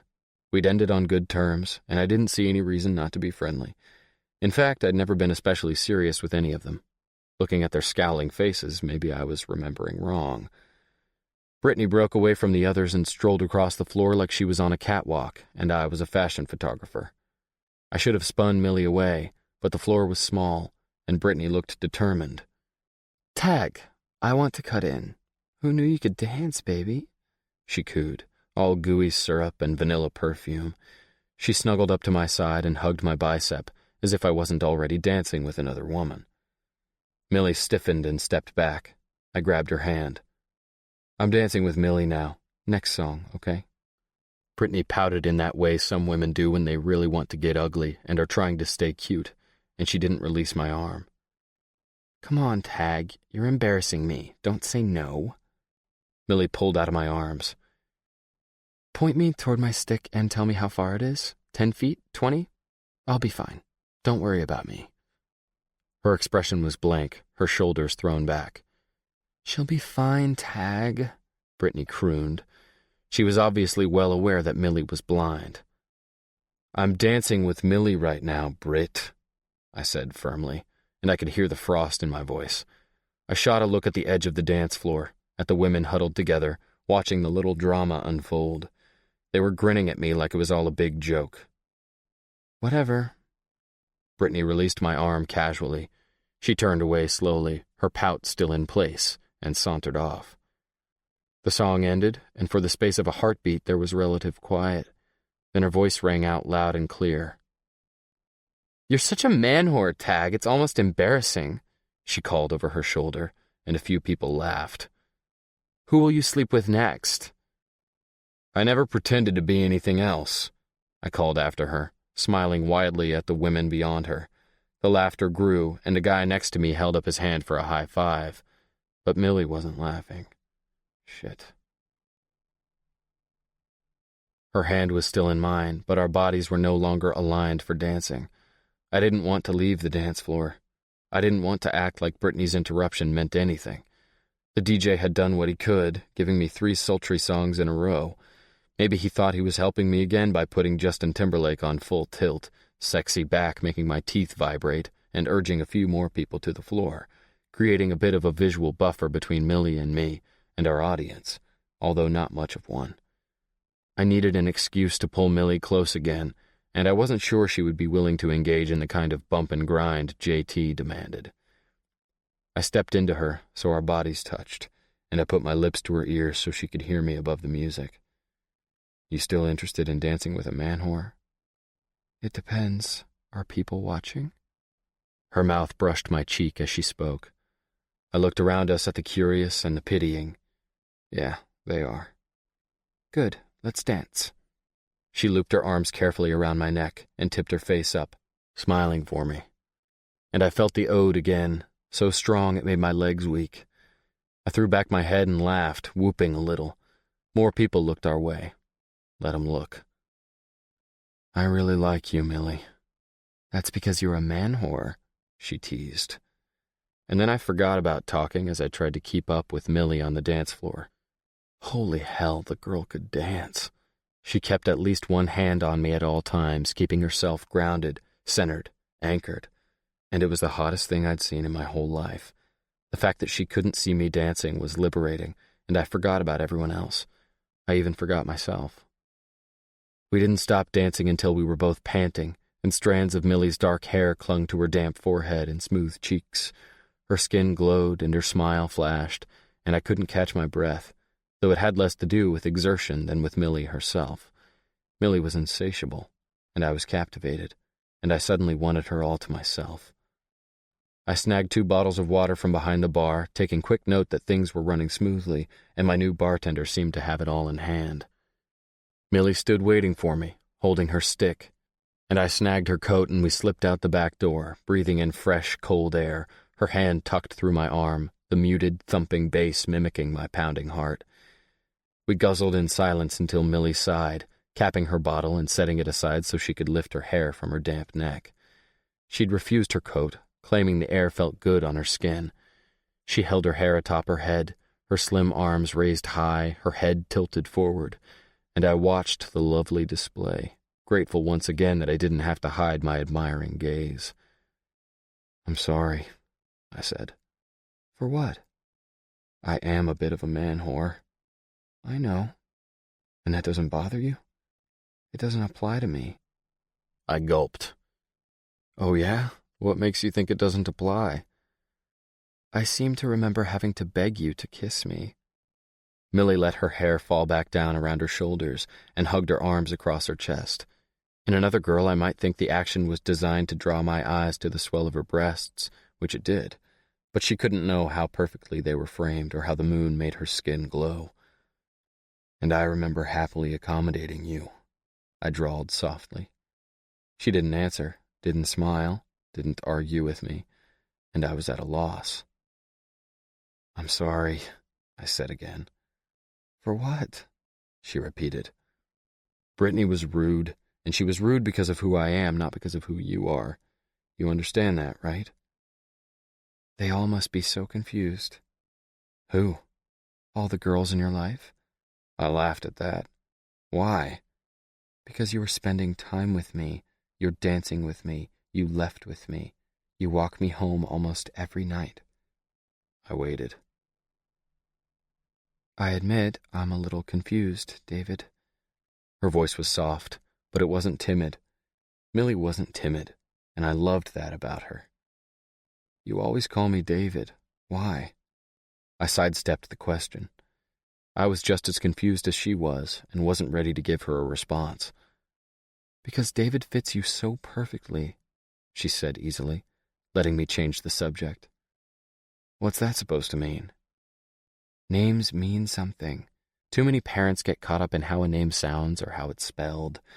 I wonder how often they take the time to find out what a name means, or at the very least, what it means to them. Is it the name of a beloved family member? Is it the name of a place that brings back memories? What? Or is it just the name Ashley spelled Aschleigh in an effort to be unique? Utahans, as religious as their population is, are great at giving out spiritless, meaningless names with preposterous spellings.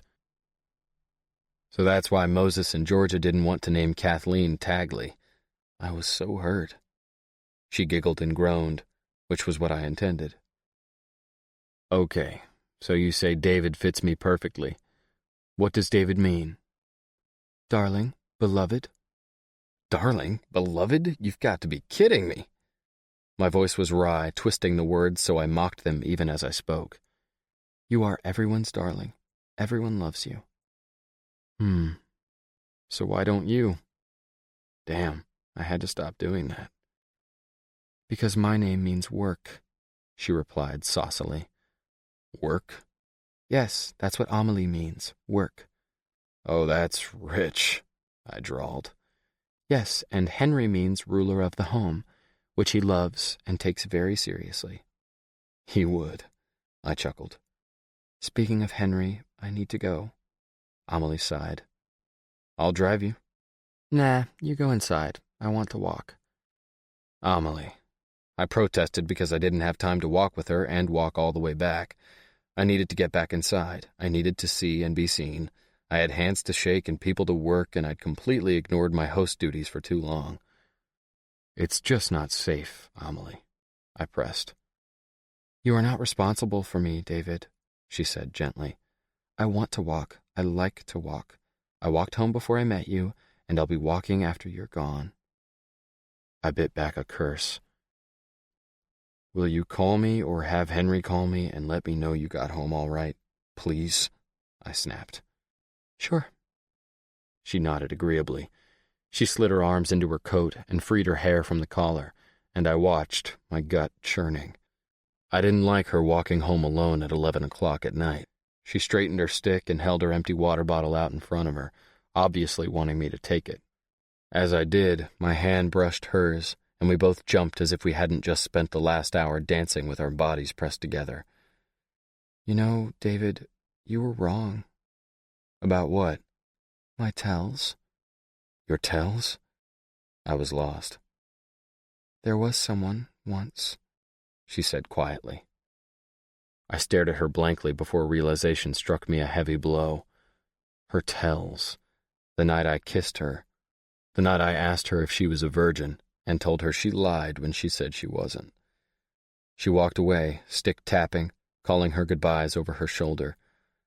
I watched her walk down the street, a sway in her step, like she was still hearing Ray LaMontagne.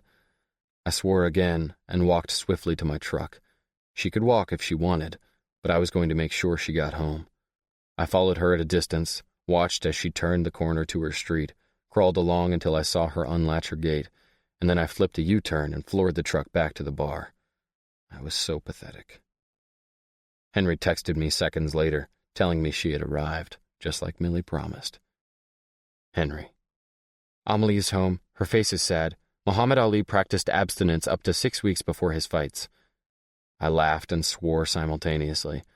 Apparently everyone thought I was a man-whore. 12. Tag. Saturday afternoon, Henry showed up at the gym without Millie. It surprised me a little, as she'd always come with him before, but I shrugged it off, feeling a little twinge of disappointment in my stomach, and studiously ignoring it. Her words shot through my mind. There was someone once. I found myself worrying that there was someone again, someone from the school she worked at on Tuesdays, or maybe Robin had set her up again. Millie claimed she hated that, but there was always the exception. Maybe it was the disappointment, or maybe it was habit. But I lingered a little longer in conversation with some of my female fighters, accepted a hug and a smile from Deanna, a cute redhead who I'd taken to dinner once or twice, and spotted a couple female clients on their chest presses, like any good athletic club owner would. Henry glowered at me from the corner mats, where Corey was showing him how to shoot a duck under. I wondered if he was just feeling neglected, and took Corey's place, shooting instructions at Henry and critiquing his form, which was terrible, every time he tried to perform the move. His jaw was tense, his movements jerky, and he seemed close to tears. Henry, what's up, man? We're just here to learn a few things and look good for the girls. Loosen up, I teased gently, ruffling his hair. Henry shoved at my hand and swung on me suddenly, wildly, one fist connecting with my stomach, the other glancing off my jaw. Whoa! I half laughed, shooting a double leg and scooping him up across my shoulders, WWE style. I straightened and roared like I was Hulk Hogan or The Undertaker, and I spun a thrashing Henry around in exaggerated circles until I realized he was pounding and kicking furiously, and not in a way that indicated he was messing around or having fun. I put him down immediately, my arm steadying his shoulders in case he was dizzy. I felt a little dizzy myself, and tried to clear my head. Henry didn't let up, though. His face was flushed, and his arms were pinwheeling. I put a hand on his forehead, the way my dad used to do when I was little, my hand palming his head like a basketball, keeping him at arm's length. "Henry, buddy, we're just playing. Relax." If anything, he just doubled his efforts to take me out with his scrawny arms and sharp knees. "Henry, I outweigh you by 100 pounds. You can't fight me, kid." "Manute Bol was 7'7", he yelled. People were starting to stare. Axel and Mikey had stopped grappling on the mats nearby and were watching, both of them breathing hard. Axel rose to his feet and started toward us. "What the fuck?" I cut myself off immediately. Every time I swore, Henry looked slightly stricken. I'd had to talk to the guys about the every other word is the F-word language we all used without thought. We had a huge water jug in the office brimming with quarters from our slips. "You're going to have to explain that one, Henry." I released my hand from his head and let him come at me again. When he started pummeling my chest, I wrapped my arms around him, pinning his arms to his sides. He immediately started headbutting me, though the top of his head barely reached my chin. I nuzzled my head down, trapping his head between the side of my face and my shoulder, the way boxers do when they're trying to stall, trying to catch their breath. And I was trying to do both as I scrambled to figure out why Henry was so angry about a 7'7" basketball player. "Henry," I spoke into his bushy hair. "Henry, I don't know what you're trying to tell me." "Manute Bol's grandfather had 40 wives. His voice had dropped slightly, but the fervor was still there, and behind the fervor, tears threatened, and he still strained against me. "Seriously?" I laughed, trying to snap him out of it. "Lucky guy." Henry jerked viciously, pulling his head free, nailing me in the mouth. I let him go, spitting blood and forbidden words. I think I owed the water jug $10. "Not lucky," he roared. He turned away and stomped to the edge of the mat. He picked up his duffel bag and his sweatshirt and headed for the door. I could only watch, completely dumbfounded. "He's pissed at you," Axel commented, as if I hadn't figured that much out. "Yeah, he is. Did you know Manute Bol's grandfather had 40 wives? I almost started to laugh. Henry communicated in the most frustrating way. "Who's Manute Bol?" Axel frowned.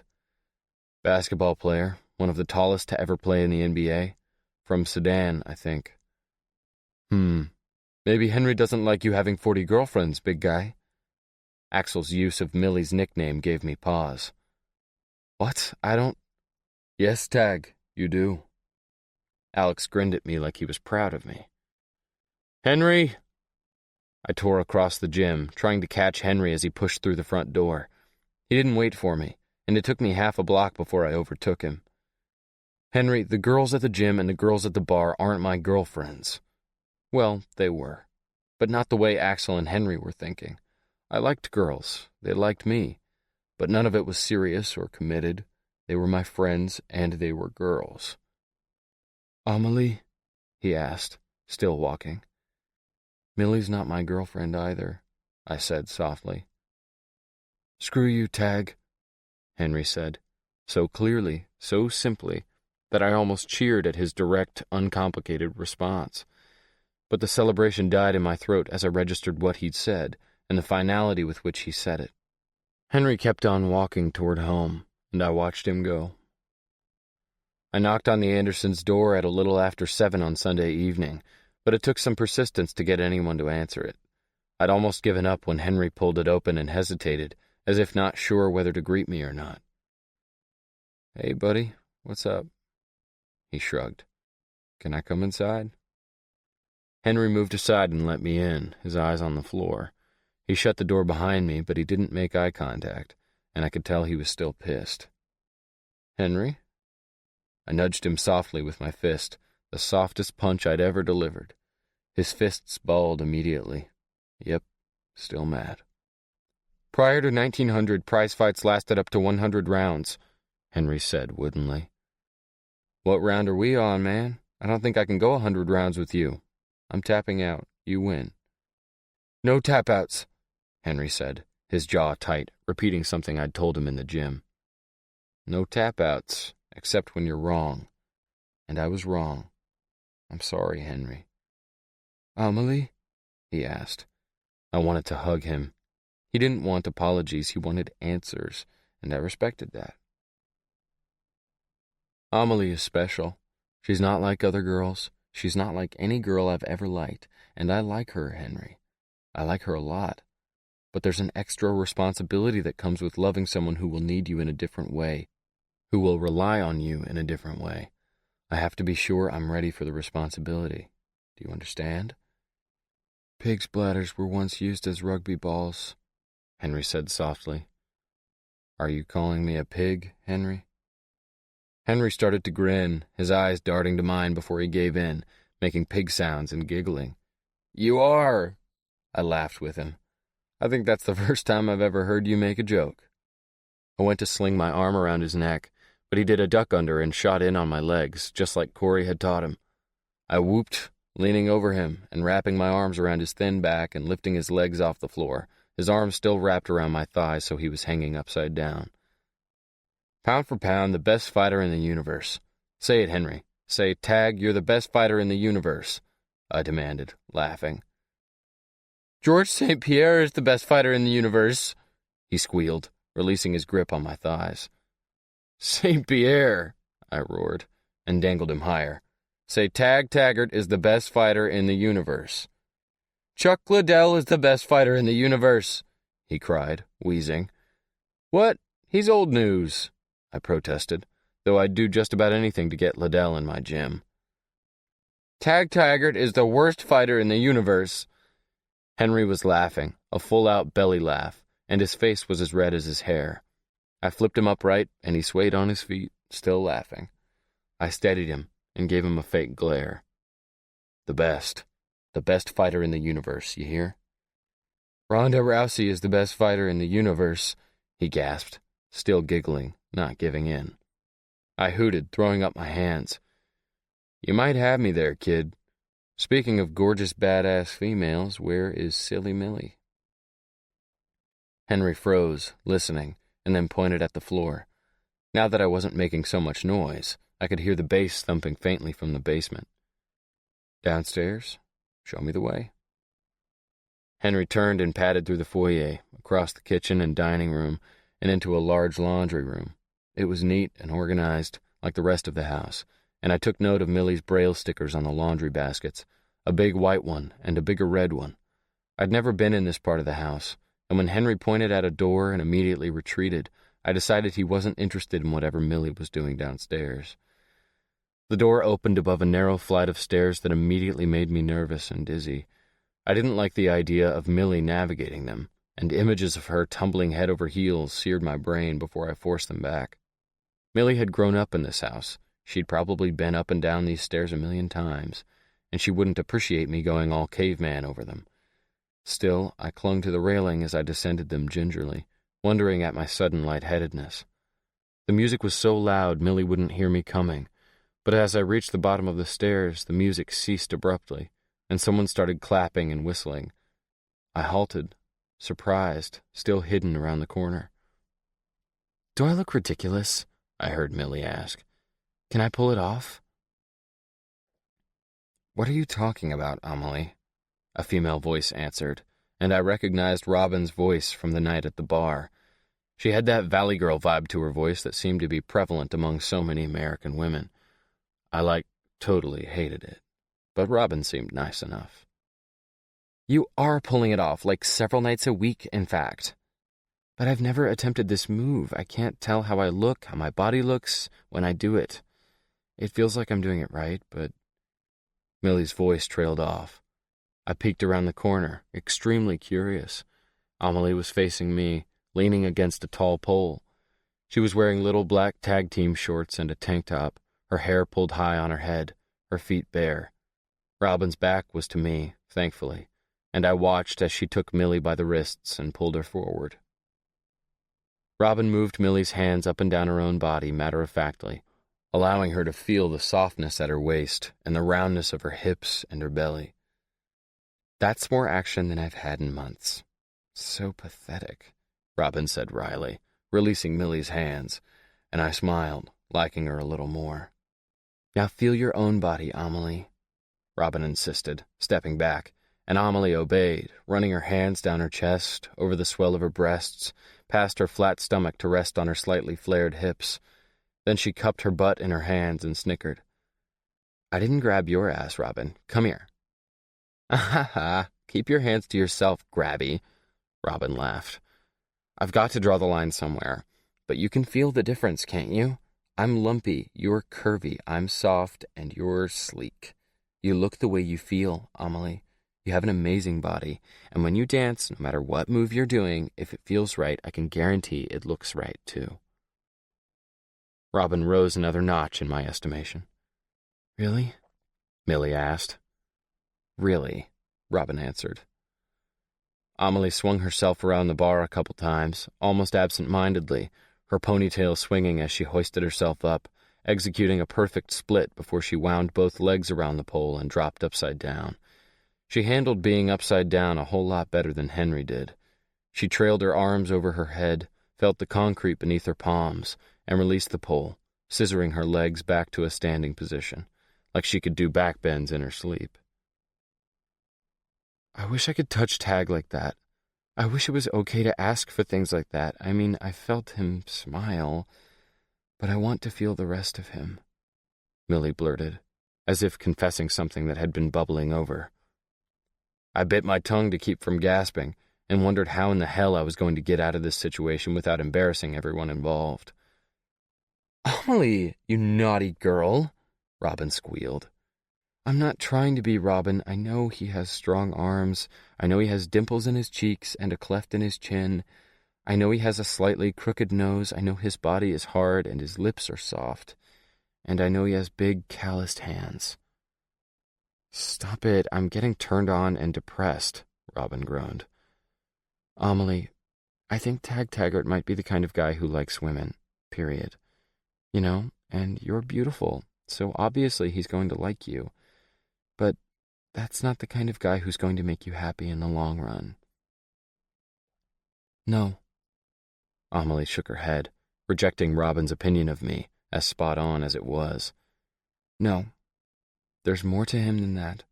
He's special, and he makes me feel special. Sometimes I think there's something between us. I can feel it in my chest, the way I can't ever really catch my breath when he's around. I feel it in my stomach, too, the way it flips when he says my name. And mostly I feel it when he talks to Henry. He's gentle, and he's sweet. Millie shrugged. But then, other times, I think he's just the kind of guy who is really good at taking care of people, and Henry and I are needy. We were facing each other, 20 feet apart, and Millie had no idea I was there, standing by the stairs at the shadowy end of the long basement, listening as she confessed her feelings for me. I considered sneaking back up the stairs, but the stairs were old, and I was guessing they creaked like an old man's joints. I was frozen between wanting to hear Millie's secrets and wanting to hide from them. I wonder if he enjoys touching as much as I do, Millie mused. I want him to touch me, and I want to touch him. But I want him to actually like me, the way I like him, and not just the beautiful parts of me, all of me. Blind eyes, knobby knees, big ears, pointy chin. All of me. So that when he does touch me and I touch him, it will be wonderful and not weird. I wished more than anything that Robin was not standing between us at that moment. I wished I could walk over, wrap my arms around Millie, and kiss that pointy chin, and whisper assurances in the ears that were a little big, now that she mentioned it. I slid back around the corner and sat down on the bottom stair, resting my head in my hands. She'd laid it out, and I'd been lucky enough, or unlucky enough, to hear it. I was lucky because Amelie Anderson was falling in love with me. I was unlucky because I couldn't pretend that I didn't know. I'd refused to listen to Moses when he'd called me out on Saturday. I'd refused to examine the kiss in the bathroom or the line I'd already crossed when I'd lain Millie across her white comforter, a comforter I still saw every time I closed my eyes. But standing there, listening to Millie spell it out, I couldn't ignore it anymore. I couldn't pretend that I had more time to decide. Time was up, and I had to choose. I didn't question my feelings. The feelings had been there from day one. From day one. I'd seen her standing like a shepherdess in the night, her head tilted back, her tongue catching snowflakes, and I'd felt something shift. 3 days in, and I'd looked down into her face and felt the ode, a feeling no other girl had ever inspired. And I'd known. Since that day, I had found myself saying things, feeling things, doing things that I'd never done before. Millie had become my favorite sight, my favorite smell, my favorite taste, my favorite sound. My favorite. But that was never what any of this was about. It was about me. Millie called it the night I'd cleaned the blood from her skin and kissed her silly. Silly Millie. She wasn't silly at all. She knew the score, and she was waiting for me to decide if I was man enough to love a blind girl.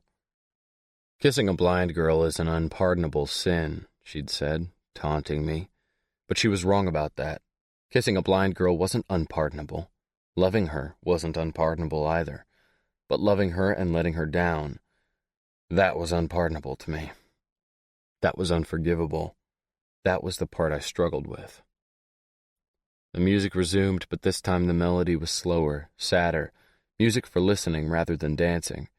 It was a Damien Rice song called The Blower's Daughter, and it pleased me that Millie knew it too, the discovery making me feel hopeful in an if we love the same music our hearts must match kind of way. I rose, grateful for the noise to cover my ascent, but Robin rounded the corner before I could take a single step. When she saw me, she squeaked and jumped a foot in the air. I held a finger to my lips, shaking my head vigorously. Millie didn't need to know what I'd heard. I turned and climbed the stairs, hoping Robin was following me, hoping Millie wasn't. I walked into the laundry room with Robin at my heels. I shut the door carefully behind her and shoved my hands into my front pockets, meeting her wide-eyed gaze. I want you to yell down the stairs. Tell her that I'm here. Tell her I'm coming down, I demanded. But how long were you there? She stuttered. I waited, not answering, and Robin's face twisted into a scowl. You're right about me, you know, I said, giving her an indirect answer. I do like women. I like them a lot, especially beautiful women. And I've never been interested in having just one. I've never even had a girlfriend.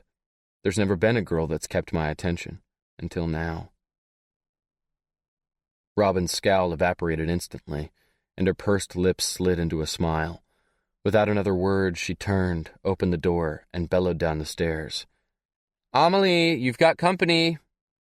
I slid past Robin, winking as I headed back down the way I'd just come. Don't screw this up, she hissed. She's had too much shit in her life, and she doesn't need more, taggart. Sunshine, roses, kisses, adoration. That's your job. No shit allowed. I couldn't promise a future with no shit. I couldn't even promise I wouldn't cause some. I couldn't alter my DNA, and I was sure I had strands that were soaked in this stuff. But I was bound and determined to shelter Millie from as much as I could. I shot a look over my shoulder and nodded once at Millie's protective cousin, an acknowledgement that I'd heard her, and Robin closed the door, giving us the privacy I hadn't afforded them. Millie stood waiting, obviously not sure who her company was. She'd pulled her ponytail free and her hair tumbled around her shoulders in rumpled disarray, but she didn't smooth it down or tug at her clothes. She was regal and composed in her stillness, confident enough in herself that she didn't fuss over what she couldn't fix.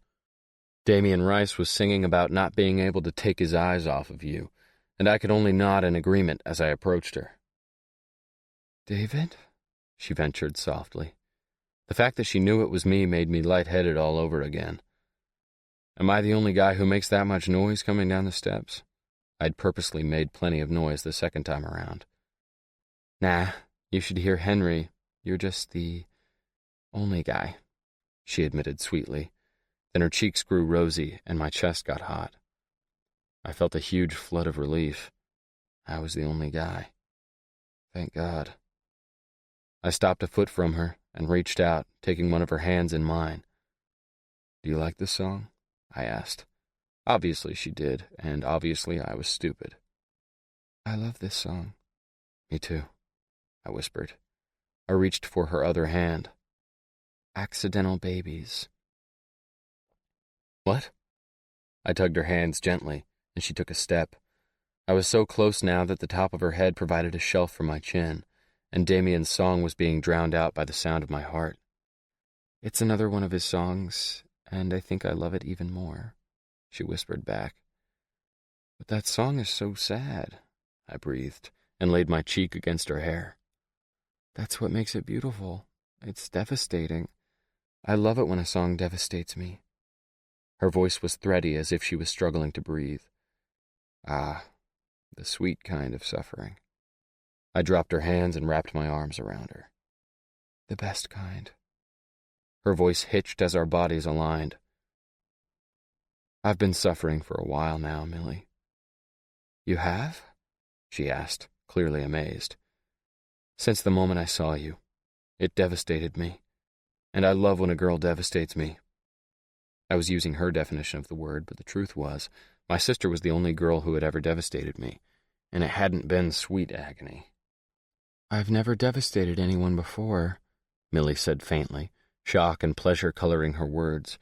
She still stood with her arms at her sides, almost like she couldn't believe what was happening, but her lips hovered close to my jaw, as if she was enjoying the tension between almost and not quite. I'm guessing you've left a wake of destruction, I whispered. You just don't know. Can't see my own mess. Perks of being a blind girl. I could hear the smile in her voice, but I couldn't laugh now. I was on fire, and the flames were growing uncomfortable.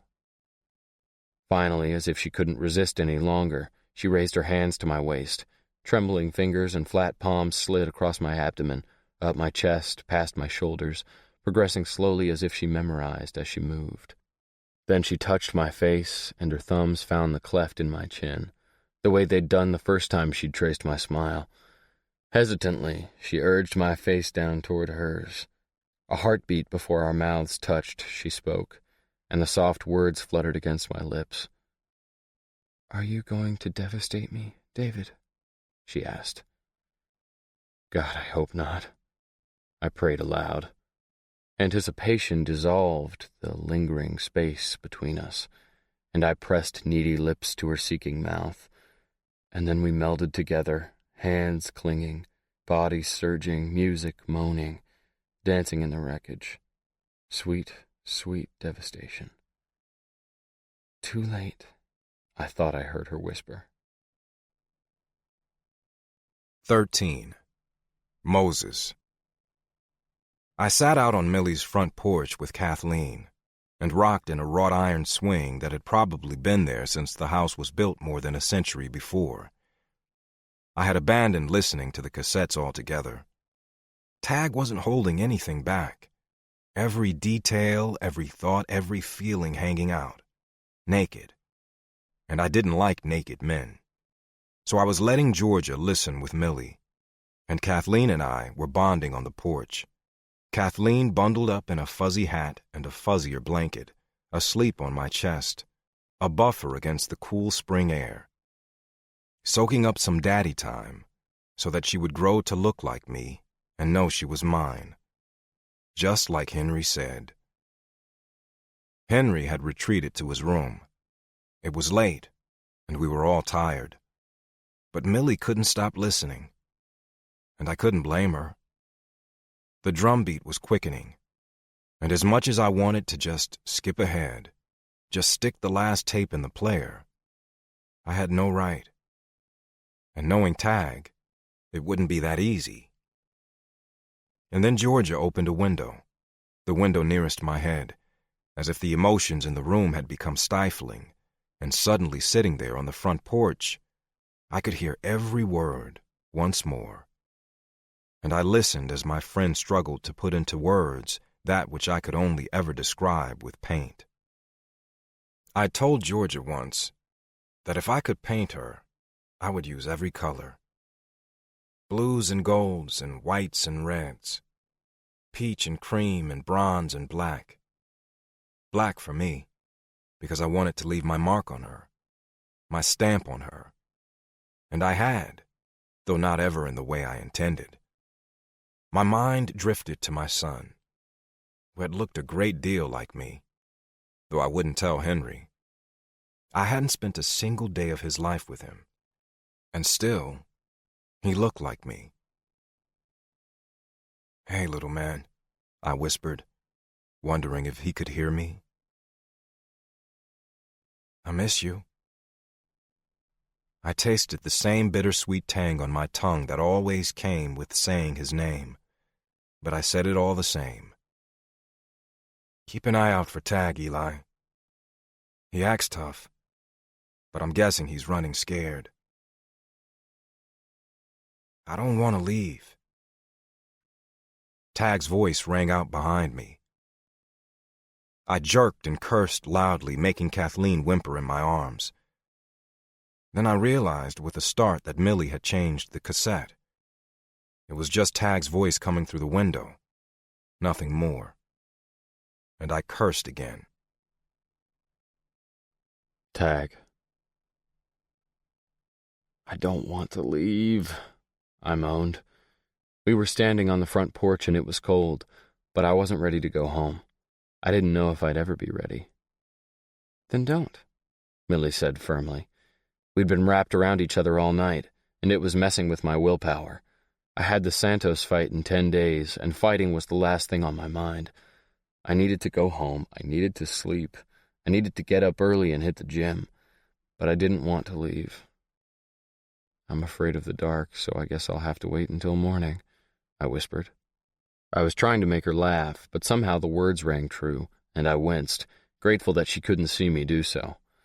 But she was too attuned to the nuances in a person's voice to miss it. She stiffened a little. I felt it, just a tremor that traveled through her arms and down to her hands resting on my chest. "Are you really afraid of the dark?" she asked, and I allowed myself to get sidetracked once more. "No, not really. It's more tight spaces, dark, tight spaces. I had asthma when I was a kid. I guess it's the feeling of not being able to breathe, of feeling helpless, being trapped." "I see. I won't make you sleep with me in my coffin, then." "That's right, you're a vampire. I forgot." I smiled, and she heard the grin in my voice because she smiled with me. "The darkness is huge, though. You don't need to be afraid of the dark. Whenever you start feeling trapped or helpless, just close your eyes, and you have more space than you'll ever need." I nodded and kissed her forehead because she was so earnest and sweet. "Close your eyes. Come on, close your eyes," she commanded. I did, but immediately felt dizzy, disoriented, and I reached for her. My balance had been off lately, and I blamed it on lust. "Don't be scared." I could hear the smile in her voice. "I'm right here. I'm touching you, and you are safe." She was enjoying this game. "Go down." "What?" she asked. "Your hands are on my chest," I said. "Yeah, they are." "Keep moving them down. I'll tell you when to stop," I demanded. She burst out laughing, understanding dawning. "You have no idea how often I've used my blindness to accidentally feel someone up." "Really?" My voice rose in surprise. "No, not really. Now shh," she commanded. "I need to look at you a little." I swallowed as her hands slid across my chest and down my torso, her fingers brushing against the swells and valleys that made up my well-muscled abdomen. If it was possible, I felt more naked, more vulnerable than I'd ever felt with a woman, even though I wasn't naked at all. The fact that she couldn't see me made me more aware of the attention she paid to every detail. She slid her hands beneath my shirt, and I smiled into her hair. I was both ticklish and turned on. "Your skin is smooth, but it's bumpy, too. I adore bumps, you know." I chuckled, thinking of all the braille, the bumps in her house that helped her order her world, and I tried not to moan as she ran her fingers up the swell of my lats and rested her head against my chest, pulling me close. I leaned down and kissed the top of her head, the silk of her hair welcome against my lips. "I am going to touch you a lot," she said sincerely. "I'm okay with that," I said magnanimously. "But the things I can't touch, you'll have to describe." "Okay." Your eyes, what color are they? She asked. Green. Like the grass? Yeah, maybe a little paler. And your hair? Dark and light, a mixture of both. Yours is chocolate, mine is... I thought for a moment, trying to come up with a description. Do I really have to describe it? You can feel it. She ran her fingers through it, and I tried not to purr. She reached for my hands and brought them to her face. Now, look at me the way I look at you. I ran my fingers over her cheekbones, closing my eyes so I could see the way Millie did. Your cheekbones are high and pronounced, and your face is slightly heart-shaped, I declared, though her face was in my mind as my hands traced the features I described. I have a big forehead, she interrupted. And a pointy chin, I added. I felt the silk of her hair and pushed her hair behind her ears. And big ears, she said. I traced them with my fingertips. You have pretty ears, I said, and they were. Between my fingertips they felt dainty and detailed, little whorls of soft skin in the shape of a question mark, always waiting for answers. What's your favorite thing about my face? Millie said after I'd explored a little more. I touched her mouth, pressing the pads of my thumbs against the fullest part of her bottom lip, and then sliding them upwards to rest in the crease so I could part them slightly. This is my favorite part. Because you can kiss me? Ah, my girl knew how to flirt. I liked that. Yes, I said, and I did. I kissed her softly, and then sweetly, and then I kissed her again, and again, over and over, for several long minutes, until our lips were sore and I knew I should stop, but found myself sinking in again, licking between her smooth teeth and sliding my tongue against hers because the friction felt so good, and her flavor lit a fire in the pit of my stomach. I don't want to leave, I said again. I didn't know if I would ever be ready. Millie tried to take me to church again, but I had a surprise for her. We lived in a city that boasted one of the most famed choirs in the world, and we were going to hear them sing. I twisted some arms and made some calls and got permission to sit in on a rehearsal. I didn't want to share the experience with a crowd, and Millie would be completely surprised if I just let her in, right down to the front row of the tabernacle, and sat her down. If there was a crowd, she would be expecting a performance. No crowd, and the surprise would be complete. She was excited, her cheeks pink and her smile wide, and she held on to me, squeezing my arm like an anxious child. Are we in a church? She whispered theatrically. Kind of. It doesn't feel like there are lots of people here. Are there other people here? Kind of. Her eyebrows rose and she pinched my arm. How can there kind of be other people here? Either there are or there aren't. There are other people here, but they aren't attending church. Okay, Millie said doubtfully, but I could tell she was dancing in her skin.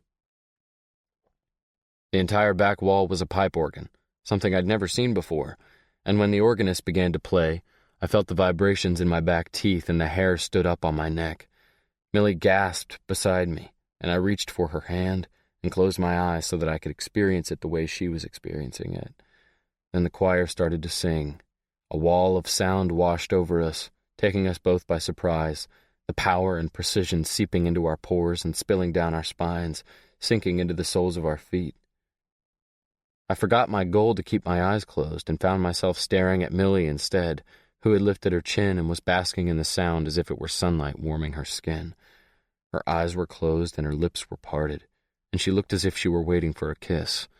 It was an Easter hymn, the choir proclaiming joyfully that he had risen, followed by jubilant hallelujahs in triumphant harmony. That's what heaven sounds like, don't you think? Millie breathed, but I stayed silent, not wanting to ruin the moment with my own opinions about what heaven sounded like. In my limited experience, heaven was silence, a silence so pervasive and complete that it had mass, it had weight. And in that silence there was sadness and guilt, regret and remorse and loss. Loss of what could have been, loss of what never would be, loss of love, loss of life, loss of choice. I felt all those things when I'd swallowed that bottle of aspirin and slit my wrists for good measure. I'd lost consciousness only to become more conscious, more aware, and the silence had been deafening. It wasn't dark, it was light. so light you had no choice but to see yourself, all of yourself. I hadn't liked it. Though I'd wailed and protested being yanked back to the ground, yanked out of heaven, or hell, whatever it was, I'd been grateful too, and my gratitude had filled me with guilt. It wasn't until I'd met Moses that heaven had become something different. Moses saw people who had died and gone on. Heaven wasn't silent for Moses. It was filled with memories and moments, filled with color. He brought the dead back to life. He painted them. Moses hadn't wanted to see any of it, but he didn't have a choice. He had to come to terms with it.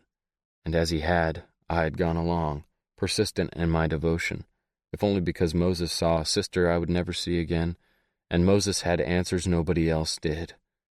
Even if those answers sometimes made death more alluring, at least death wasn't the end. Of that, I was sure. Maybe for Millie, heaven was a place that sounded like angelic choirs and pipe organs, because that was where she felt alive. It was all about sound for Millie, not sight, not colors, like it was for Moses. But for me, heaven would be something else. It would sound like the bell at the beginning of a round. It would taste like adrenaline. It would burn like sweat in my eyes and fire in my belly. It would look like screaming crowds and an opponent who wanted my blood. For me, heaven was the octagon. You know my fight against Santos is Tuesday night, right? Talking about this now, while we still sat in the tabernacle, wasn't probably the best time. The hairs on my arm had been standing at full attention for the last half hour while we listened to one song after another. The choir was singing Beautiful Savior, and I was looking down at Millie's face, thinking what a beautiful savior she'd turned out to be. If heaven was the octagon, then Millie was my angel at the center of it all. The girl with the power to take me down and lift me up again. The girl I wanted to fight for. The girl I wanted to claim. Yes? Her lips were turned into my ear so our conversation wouldn't interrupt the rehearsal taking place. I didn't answer immediately, waiting as the stirring rendition came to a close.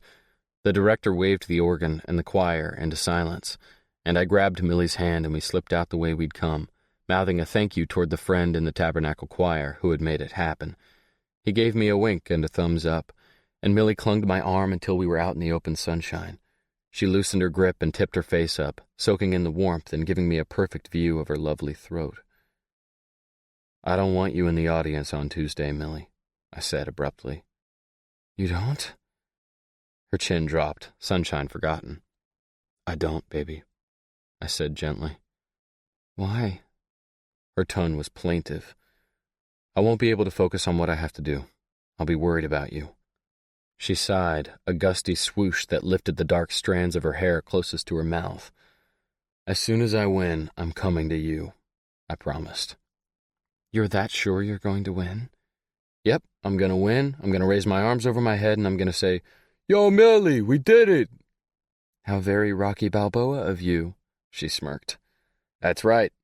And then I'm going to go running through the crowd, out the doors, 3 blocks down, 2 blocks over, and I'll bang at your door, and you can congratulate me in any way you see fit. Make sure Henry's with Robin. She laughed, but I could tell she didn't want to laugh. Silence settled between us, and we started to walk, meandering in the general direction of where I'd parked. The grounds around the tabernacle were perfectly maintained, and ideal for walking, even if Millie couldn't enjoy the landscaping. I'm not made of glass, David, she said softly. I know. Really? Because I'm guessing if I could see, you would want me at your fight. Maybe, I admitted, nodding to myself. But you can't see, and having you out there in the crowd being bumped and pushed, hearing the fight going down, and not knowing if I'm winning or losing, that seems unnecessarily cruel, and I don't want that. You'll be afraid for me, and I'll be afraid for you, and if I'm worrying about you, my mind won't be where it needs to be. But Tag, that's kind of how it works. I care about you. You care about me. It's called a relationship. There was frustration in her voice, and I noticed she called me Tag whenever she was a little irked at me. I protect you, you protect me, I insisted. That's how it works. You protect me by being safe and secure while I fight so I'm not distracted, and I protect you by insisting on it. She sighed again, and I stopped walking and turned her to face me. Gently, with the pads of my fingertips, I smoothed her forehead, traced the scowl between her eyes, and then touched her unsmiling lips, pushing the edges up, forcing her to smile. She grabbed at my hands and nipped at my fingertips, biting a little harder than was playful, showing me her frustration. It'll be broadcast on FightNet. Fox Sports will be there too, but I don't think it'll air until later. But on FightNet, you can watch it in real time. You can log in and watch it at home. Mikey does the play-by-play for tag team fights. He's good at it, Millie, and I'll make sure he knows you're listening so he gives a little more detail than usual. That way you will know exactly what is happening when it happens. She shook her head as if she didn't like it at all. "Please, Millie," I whispered. "I don't want you to feel alone. It feels wrong not to be there," she protested. "Everyone fights alone, Millie. That's not something you can help me do." "Okay," she whispered. "Okay?" I asked. "Okay," she acquiesced. I kissed her gratefully, almost desperately, and she kissed me back. But I sensed the hurt and tasted her reservations. When I dropped her off at home, I didn't come inside, and she didn't sulk or simper. I was buzzing with pent-up energy, nerves, and anticipation. I had 48 hours to mentally prepare for the fight, and I needed a clear head and no distractions, even beautiful ones. "You'll come here Tuesday night no matter what time it is?" she asked, her hand on the door handle, her stick at the ready. "I will," I promised. Bloodied, bruised, beaten, I would be there. "I'll be listening, I'll be cheering, and I'll be waiting," she said simply. She pushed the truck door open, slid to the ground, and I watched as she made her way inside and carefully shut the door. Moses. Millie hadn't been at the fight. I realized that now. At the time, I was too amped on the energy of the crowd and the hype of the big event to notice a missing female, especially when she wasn't my female. Georgia hadn't gone either.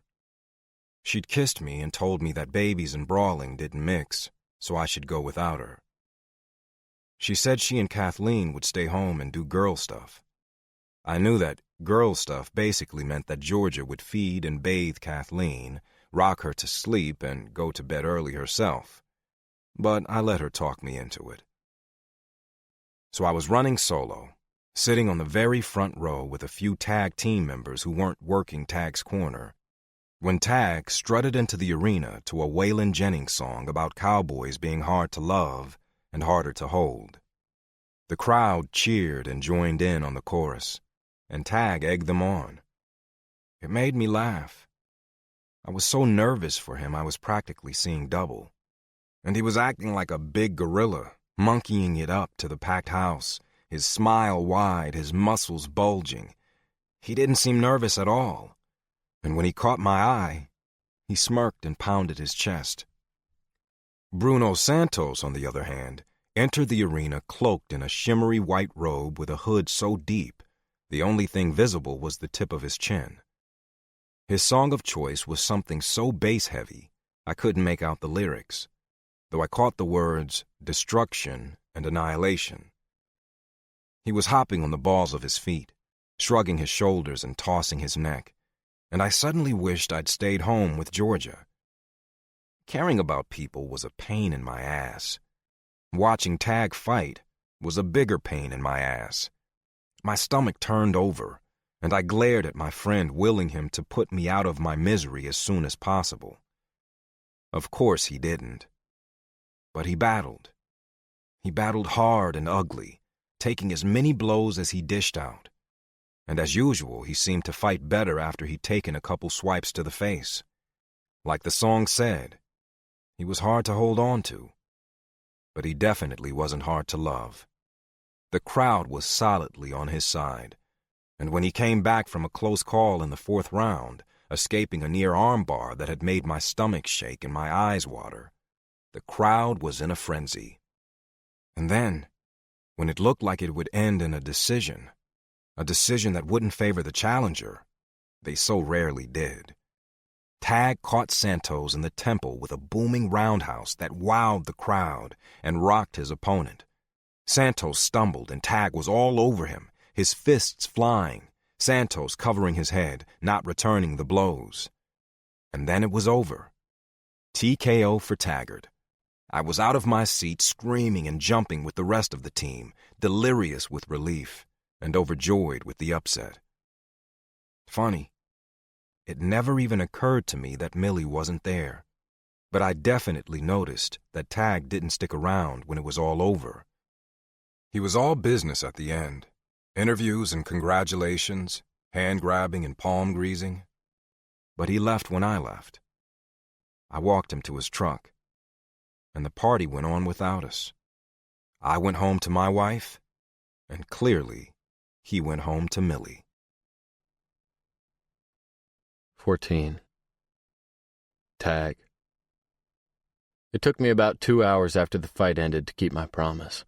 I had an interview, a shower, a deep muscle rub-down, and another series of interviews before I could separate myself from the celebratory atmosphere and head for Millie's. I was sore, and I'd popped a couple ibuprofens, but the adrenaline was still pumping, and I wanted to see my girl. They must have been watching for me because Henry shot out the front door and was buzzing around me before I was all the way out of my truck. Millie had her stick and was on the porch, waiting for me, just like she'd promised. "Tag!" Henry was clicking his fingers again, obviously thrilled to see me. 40% of light heavyweight fights end in TKOs or KOs, he recited. It was nice to see he had the lingo down. I put my arm around his shoulders and pulled him back toward the house. Amelie cried the whole fight. Then I told her your nose was bleeding and she covered her ears. Henry, Amelie sighed, rebuking him. But she reached out her hand for me, and I took it, releasing Henry and pulling her toward me, tucking her against my body, under my right arm as we all entered the foyer and shut the door behind us. The referee stopped the fight. Did he stop the fight because you were going to kill Santos? Did it make you mad when he made your nose bleed? Henry shadowboxed around the foyer. Nah, it just made me fight harder. I laughed at Henry's wild-eyed recap. Everyone was yelling tag team. I started yelling it too. The whole crowd had on tag team shirts. Henry was so animated he was practically levitating. I remembered the shirt that was still clutched in my right hand. That reminds me. Here, I got you one. I tossed it to Henry, and he caught it and pulled it on, right over the Kobe Bryant jersey he was wearing. The shirt silenced him momentarily, and he admired himself in the ornate mirror hanging to the right of the staircase. I brought you one too, Millie, I murmured, but I left it in my truck. It's your favorite color. Does it say my boyfriend fought Santos and all I got was this lousy t-shirt? She said dryly, a smile playing around her lips. Oh man, that's cold, I drawled, but I leaned in and touched my mouth to hers, wrapping both of my arms around her. She returned my embrace and held on tight, her face buried in my chest.